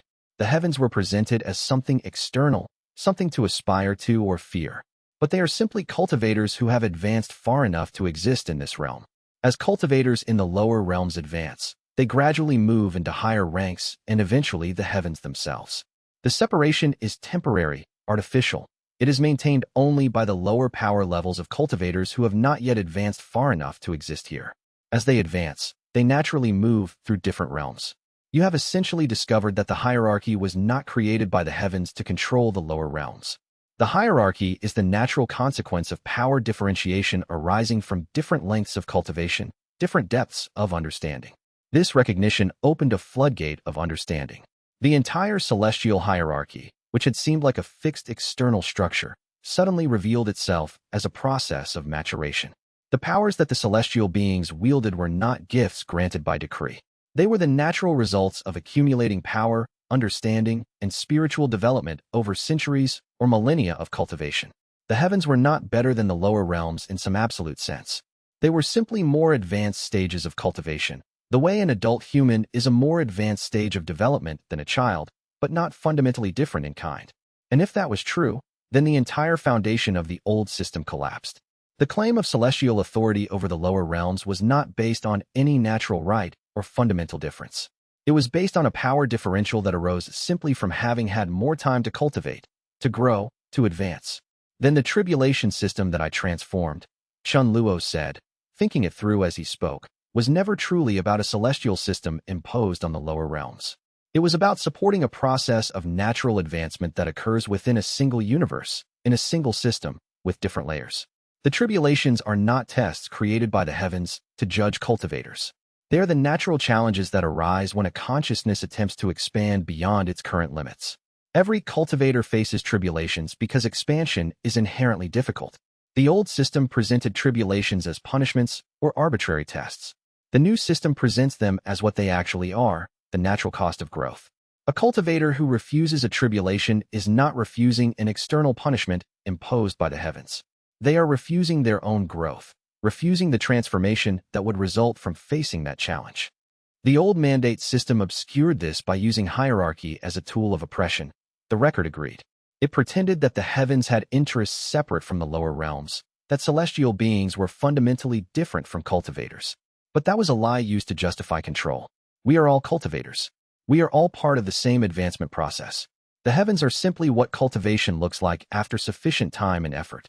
And if that is true, then the old systems claim to have the right to end Chapter 138. The conversation with Shun Yuqing visited Chun Luo's modest dwelling in the Celestial Mountains, arriving without fanfare or announcement. The two sat as friends rather than as colleagues in a hierarchy. The Celestial Arbiter, now in his 50s in apparent age though vastly older in actual years, carried the weight of centuries of enforcing the old system.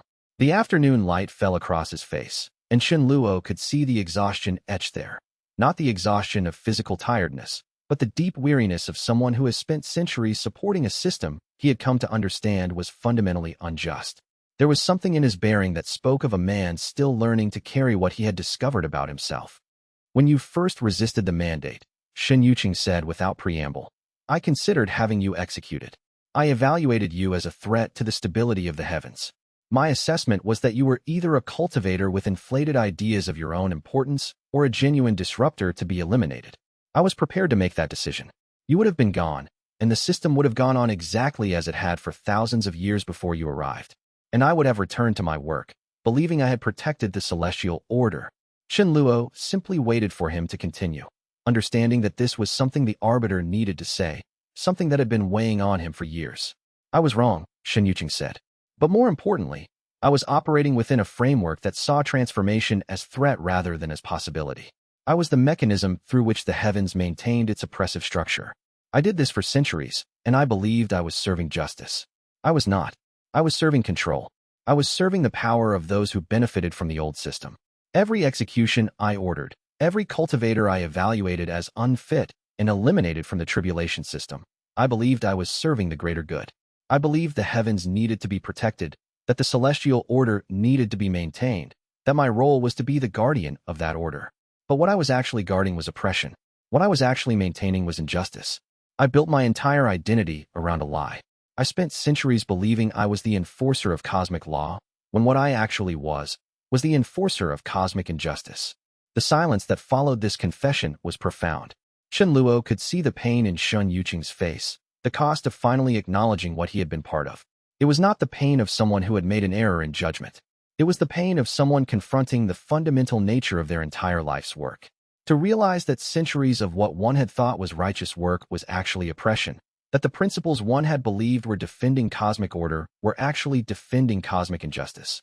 This was a weight that could crush a consciousness if it was not borne carefully, if it was not met with genuine compassion. Why are you telling me this? Chen Luo asked gently. Because I need you to understand that you did not succeed because you were stronger or more clever than those who opposed you, Shen Yuqing said, and there was something almost painful in his expression. You succeeded because there were others, myself included, who, when presented with an alternative, chose to see possibility rather than just threat.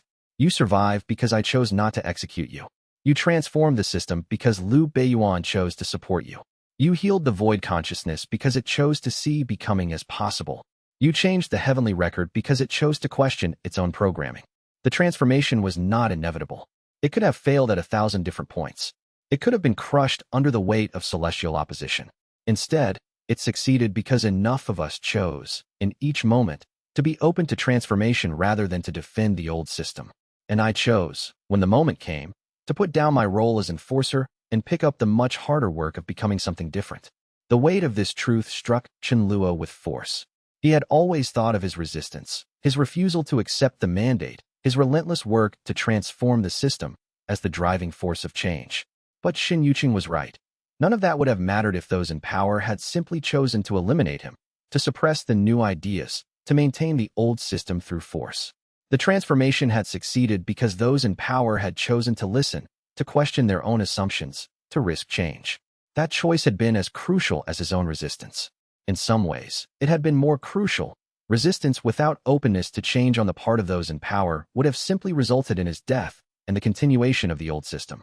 The victory was collective, Chen Luo said, understanding what Shen Yuqing was trying to convey. None of us could have done this alone. The victory was collective, Shen Yuqing confirmed. You were the catalyst, but you were not the catalyst alone. If I had been a different kind of arbiter, if Liu Beiyuan had been less imaginative, if Master Qin Shun had not offered his support, if the record had not found within itself the capacity to question, you would have been executed or isolated. The system would not have changed. Instead, we created together something that none of us could have created alone. That is what you need to understand. That is what I need you to carry forward. The transformation of the system was not won through one person's heroism. It was achieved through the collective choice of multiple beings who each put down what they had been told to defend and picked up the harder work of imagining something different. What will you do now? Chen Luo asked. I am undoing as much damage as I can, Shen Yuqing said. Every cultivator who suffered under the old mandate system deserves some form of acknowledgement and support.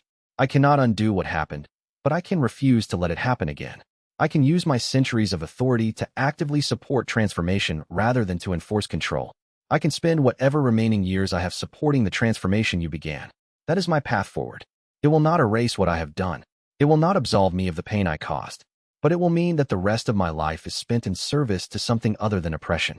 It will mean that the power I have wielded for harm can be wielded for healing.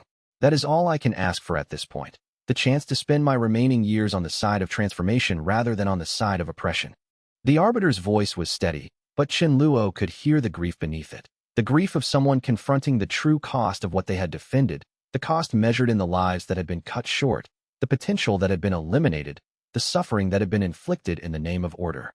It was grief that would never fully heal, would never fully disappear, but could be carried forward and transformed into commitment to a different future. As Shen Yuqing prepared to leave, he embraced Chen Luo. The embrace was long and held something deep, gratitude, perhaps, but also apology, acknowledgement, the shared understanding that they were both carrying something heavy and would carry it forever. You have shown me that change is possible even for someone as calcified as I am. That is a gift that you have given me. I wish I could give something comparable back, but I can only offer my commitment to spend whatever remaining years I have supporting the transformation you began. And I will make sure that what I know, the ways in which the old system manipulated and oppressed, the techniques used to maintain control, the justifications used to defend injustice, I will make sure that knowledge is preserved and taught, so that future systems do not recreate the same patterns. I will be a living testimony to what happens when someone finally chooses to see the injustice they have been defending. You have already given it, Chen Luo said. By choosing not to execute me, by choosing to listen, by choosing to imagine something different. That was the gift. That choice, repeated again and again across the years, that is what changed everything. You were the gatekeeper, and you chose to open the gate. That is everything. That separation was maintained only through constant effort, through enforced ignorance, through systems designed to keep the truth hidden. When you revealed the truth, the separation could no longer be maintained. It collapsed because it had always been an illusion, maintained only by force and fear. Over the following weeks, Chen Luo discussed this realization with other members of the Architects' Council. Shen Yuqing understood it immediately. His centuries of work as an arbiter had been, in essence, maintaining artificial divisions within a single unified system. All his enforcement and punishment had been based on the false premise that the heavens needed to be protected from the lower realms, that they were separate entities with separate interests. Now, facing this truth, Shen Yuqing felt the weight of that work settle on him in a new way. He had not been serving justice. He had been serving a lie that he had believed was necessary for the preservation of the heavens. But what he had been preserving was not the heavens themselves. He had been preserving an artificial system of control, a hierarchy that was maintained only through oppression.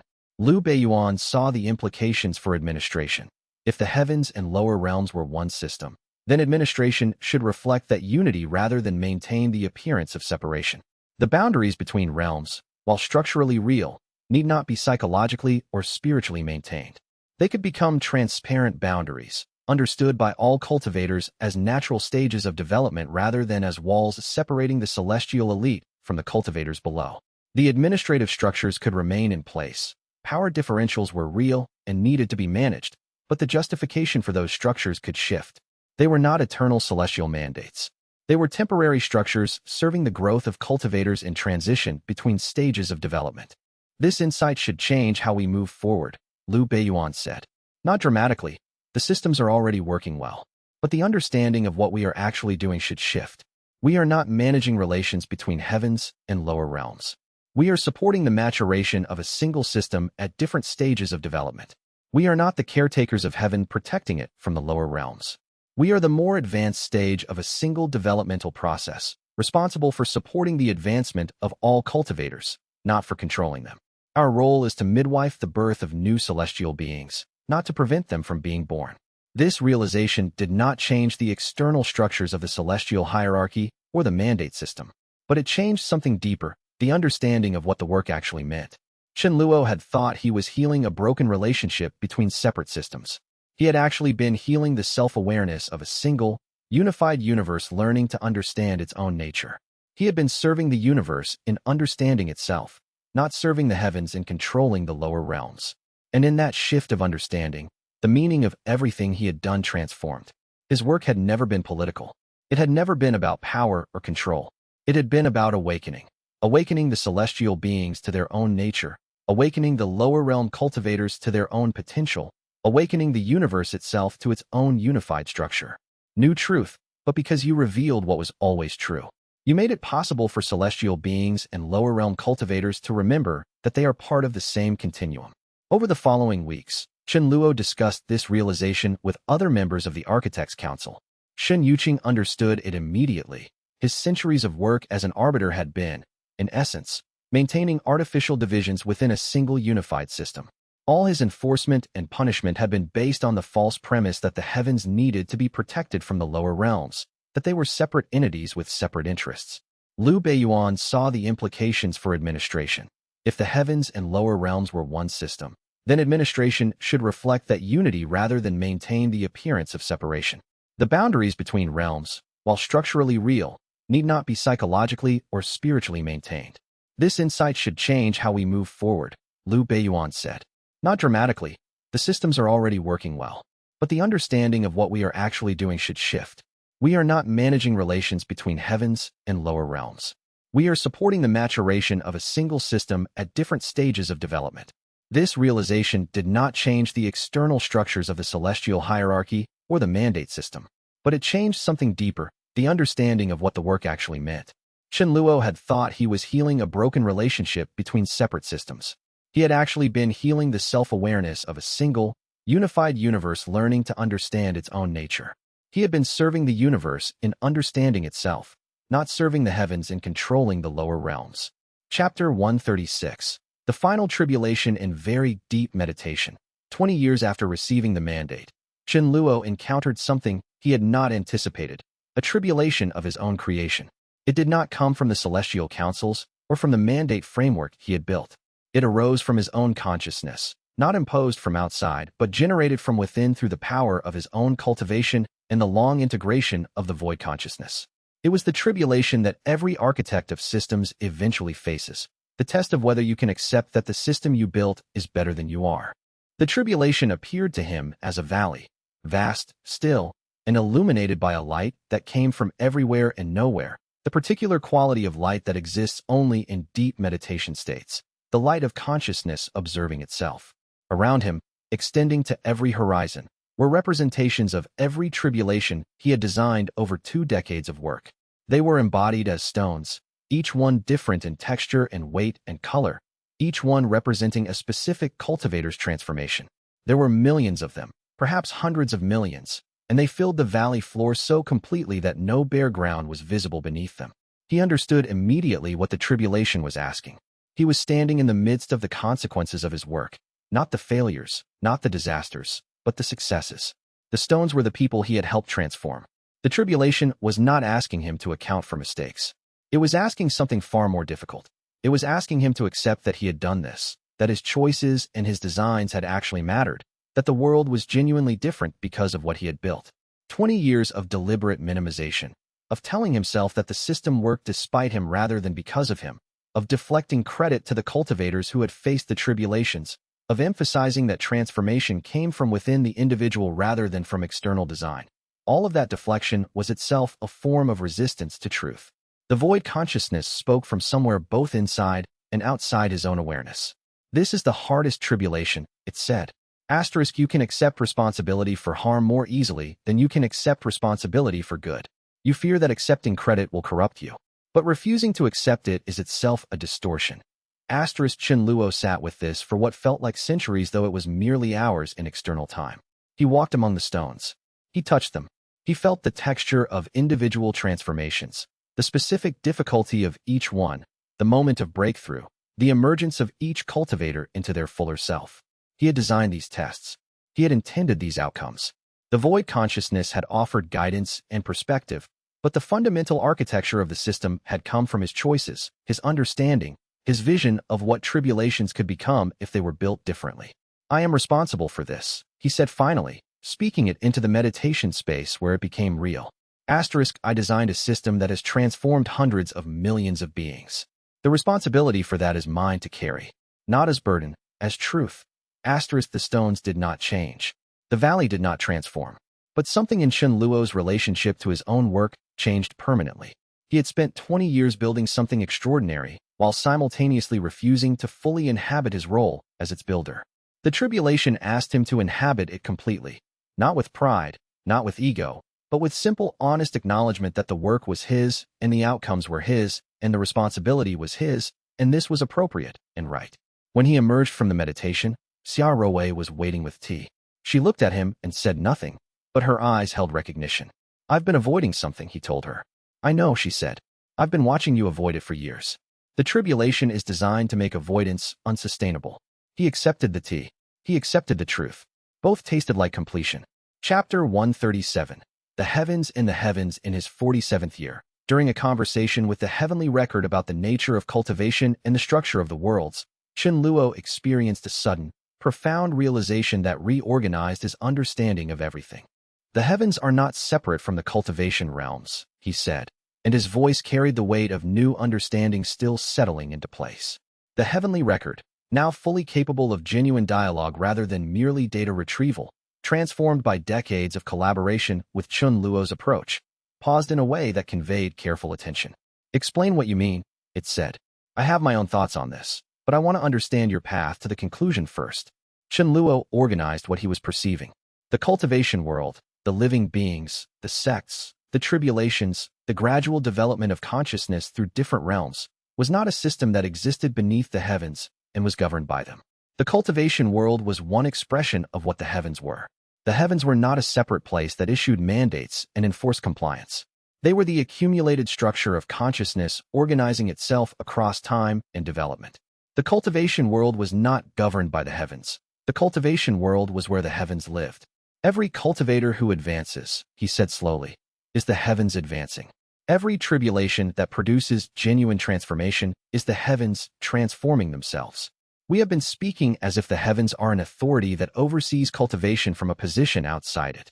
But I think the heavens are what cultivation actually is, the self-organization of consciousness toward its own development. The Heavenly Record was quiet for a long time. When it spoke, its voice carried something that Chen Luo had learned to recognize over decades of conversation.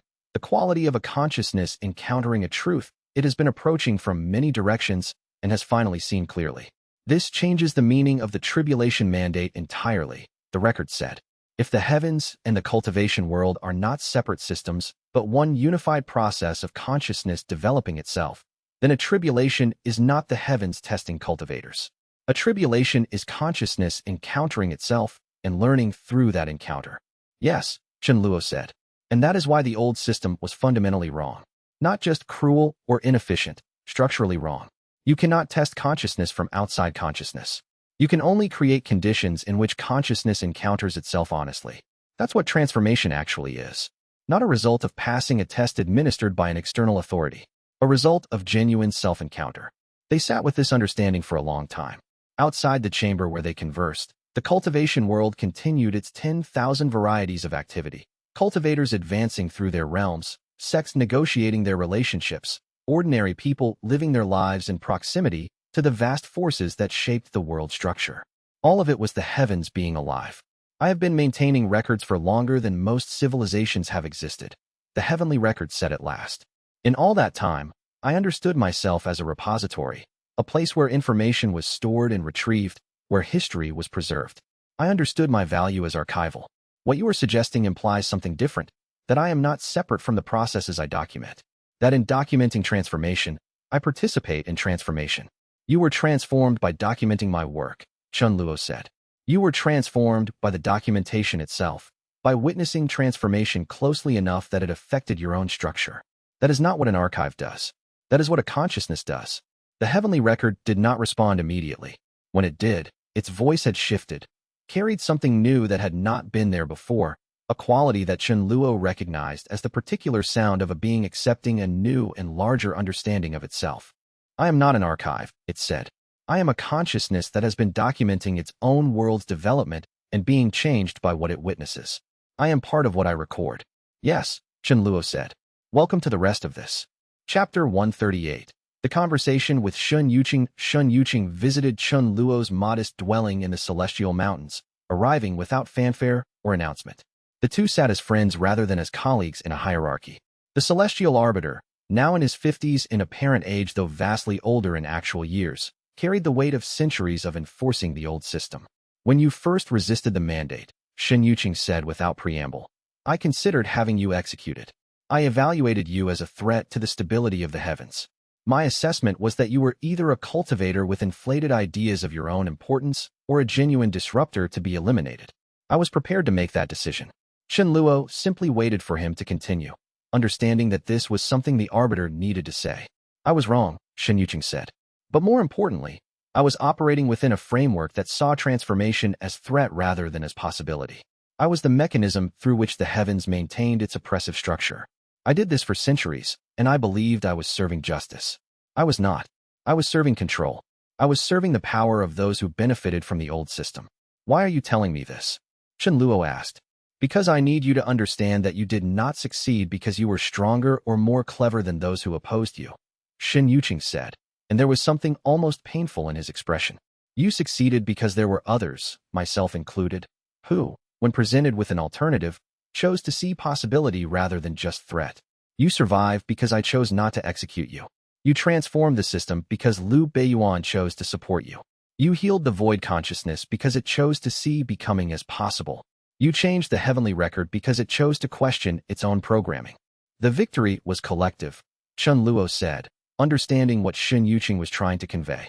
The victory was collective, Shen Yuqing confirmed. You were the catalyst, but you were not the catalyst alone. If I had been a different kind of arbiter, if Liu Beiyuan had been less imaginative, if Master Qin Shun had not offered his support, if the record had not found within itself the capacity to question, you would have been executed or isolated. The system would not have changed. Instead, we created together something that none of us could have created alone. That is what you need to understand. What will you do now? Chen Luo asked. I am undoing as much damage as I can, Shen Yuqing said. Every cultivator who suffered under the old mandate system deserves some form of acknowledgement and support. I cannot undo what happened, but I can refuse to let it happen again. I can use my centuries of authority to actively support transformation rather than to enforce control. I can spend whatever remaining years I have supporting the transformation you began. That is my path forward. As Shen Yuqing prepared to leave, he embraced Chen Luo. You have shown me that change is possible even for someone as calcified as I am. That is a gift that you have given me. I wish I could give something comparable back, but I can only offer my commitment to spend whatever remaining years I have supporting the transformation you began. You have already given it, Chen Luo said. By choosing not to execute me, by choosing to listen, by choosing to imagine something different. That was the gift. Chapter 139, The Mandate Released. The formal ceremony took place on the spring equinox, the exact date that Chen Luo's mandate had been imposed, 22 years prior. The celestial court was full of those who had come to witness the final release. The atmosphere was not one of triumph. It was one of completion, of closure, of recognition that a chapter was ending and another beginning. The heavenly record manifested as a column of light, and the tribulation chi that had resided in Chen Luo's consciousness since he received the mandate began to separate from him. But it did not separate violently or traumatically. Instead, it transformed. The tribulation chi that Chen Luo had carried for 22 years, the responsibility, the weight, the mandate itself, became visible as light that separated from his body. But as it separated, it did not dissipate or fade into nothingness. Instead, it reformed into something new. A distributed network of tribulation consciousness that spread throughout the celestial realms and lower realms, no longer concentrated in a single vessel, but present in many places at once. The mandate is released, the heavenly record announced formally. Chen Luo is freed from the tribulation vessel form. The tribulation consciousness is now distributed among the Architects' Council and the cultivators who have trained to understand and administer the new mandate system. No single being carries this burden alone anymore. As the light settled, Chen Luo felt something that he had not felt since before he received the mandate. Complete lightness. The weight that he had carried, sometimes with grace, sometimes with struggle, always with commitment, was gone. His consciousness felt unburdened in a way that he had almost forgotten was possible. The constant pull of the mandate, the obligation to think about the system, the weight of responsibility for millions of lives, all of it released. But the unburdening was not empty. It was full of something else. Of peace, of completion, of the knowledge that he had carried what he needed to carry and then released it. It was the knowledge that the work had been genuinely necessary and that it was genuinely complete. Xiao Ruowei stood and spoke. Chen Luo came to us as a mandate bearer. He remains with us as a cultivator. His journey with the tribulation system is complete. His journey with cultivation continues. We honor both the completion and the continuation. The Architects' Council formally released him from all administrative responsibilities. The celestial courts formally acknowledged his service. Master Qinshin's replacement offered him the honor of becoming a permanent advisor to the council, a position he could take or leave at will, with no obligation attached. Chen Luo accepted the position of advisor, not because he needed to be involved, but because he recognized that his perspective would always be useful. He was now anchored in actual cultivation practice rather than in administration, which meant his perspective would stay grounded in reality rather than becoming lost in abstract concerns about policy and structure. As the ceremony concluded and the celestial court began to disperse, Chen Luo felt the mandate release completely. He was no longer the tribulation vessel. He was no longer the architect of the new mandate. He was no longer responsible for a system that touched millions of lives. He was simply Chen Luo, a cultivator who had walked a particular path and could now walk whatever path came next. "What will you do now?" the heavenly record asked in a private moment after the ceremony, manifesting in his chamber one final time. "I do not know," Chen Luo said, and the answer felt true and complete. "I will cultivate. I will teach those who seek teaching. I will sit with friends and discuss the nature of the universe. I will discover what comes next by living it rather than by planning it. For the first time in 22 years, I will allow the future to be open." Chapter 140. The beginning 47 years old in apparent age, with a consciousness that had lived through transformation and emerged into peace, Chen Luo stood at the observation point where everything had begun, where he had first been conscripted as the tribulation vessel, where he had looked down into the lower realms and felt the weight of their struggle. The view was extraordinary from this height. The landscape below showed dozens of cultivation grounds where disciples were training, where tribulation challenges were being faced. But the energy was different now. Where there had once been fear, there was now determination. Where there had been desperation to survive, there was now engagement with growth. Where there had been hierarchy, there was now community. He was a different person entirely. When he had been conscripted here, 22 years ago, he had been a young man desperate to resist, to find some way to refuse, to maintain his autonomy in the face of overwhelming pressure. He had been angry. He had been afraid. He had been uncertain whether resistance was even possible. Now he was a cultivator at peace with the choices he had made, integrated with the consequences he had created, free from the mandate that had transformed him. The heavens were different entirely. Once a system of oppression, it was now a system of distributed authority, collective decision-making, support for growth. The cultivators who would rise to the heavens in the future would find a very different reception than the cultivators who had risen to the heavens before. They would find communities of support. They would find systems designed to help them grow rather than to test whether they could survive elimination. The cycle that had seemed unbreakable, the cycle of culling, of artificial scarcity, of maintaining power through suppression, was broken. Not because it had been destroyed, but because it had been transformed. The system had learned to serve growth instead of controlling it. The transition was not complete. Systems never completed their transformation, but it had begun and would continue. As Chen Luo stood at that observation point, feeling the wind carry the scent of the realms below, something within him shifted again.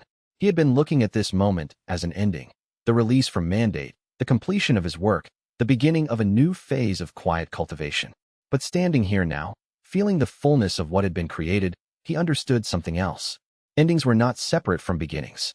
They were the same moment, viewed from different perspectives. He was releasing the mandate, but the mandate was beginning its new life in distributed form. He was stepping away from administration, but his stepping away was the beginning of the next phase of growth for those he left behind. The transformation was complete, but it was only complete in the sense that one cycle of becoming had finished. The next cycle was beginning immediately. The cultivators he had trained were training others. The systems he had created were evolving beyond what he had imagined. The void consciousness was discovering what it could become beyond hunger. The universe itself was learning how to support growth rather than enforce control. Everything was beginning.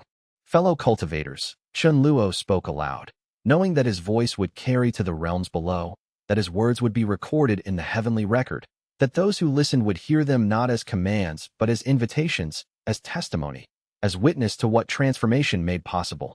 If my journey has shown you that transformation is possible, if you have seen in the story of how the tribulation system learned to serve growth rather than control it, that systems can change, that celestial beings can change, that consciousness at every level can choose differently, then I ask you to remember this. Transformation is always possible.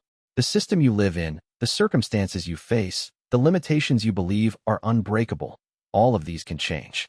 Not because you are powerful enough to force change, but because you are willing to imagine different possibilities and work toward them. I have stepped away from the mandate that I carried, but I am not stepping away from cultivation, from growth, from the work of becoming.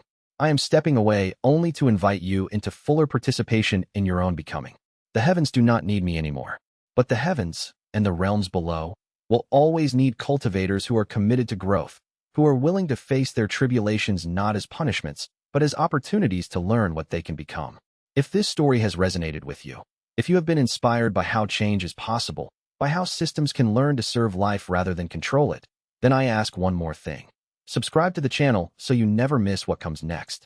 Ring the notification bell. Engage with the community of cultivators who are walking this path together. Share this story with those who need to hear it. Because transformation is not a destination, it is a process that continues as long as consciousness remains open to growth. The heavens and the realms below are one. The tribulation system and cultivator development are one. Control and growth are not enemies. Growth is simply control that has learned to release its grip, to trust, to allow. This is the lesson that I have learned. This is the possibility that I leave with you as I step back into my own cultivation practice. Thank you for witnessing my journey. Thank you for allowing me to be part of yours. Thank you for remaining open to transformation. The work continues. It will always continue. And it begins again, right now, in this moment, with whatever choice you make next. As Chun Luo's words faded and he released his consciousness from address, he turned away from the observation point and began walking deeper into the celestial mountains. Behind him, the realms continued their processes. The Architects' Council continued its work. The cultivators below continued their advancement. The void consciousness continued its mysterious becoming.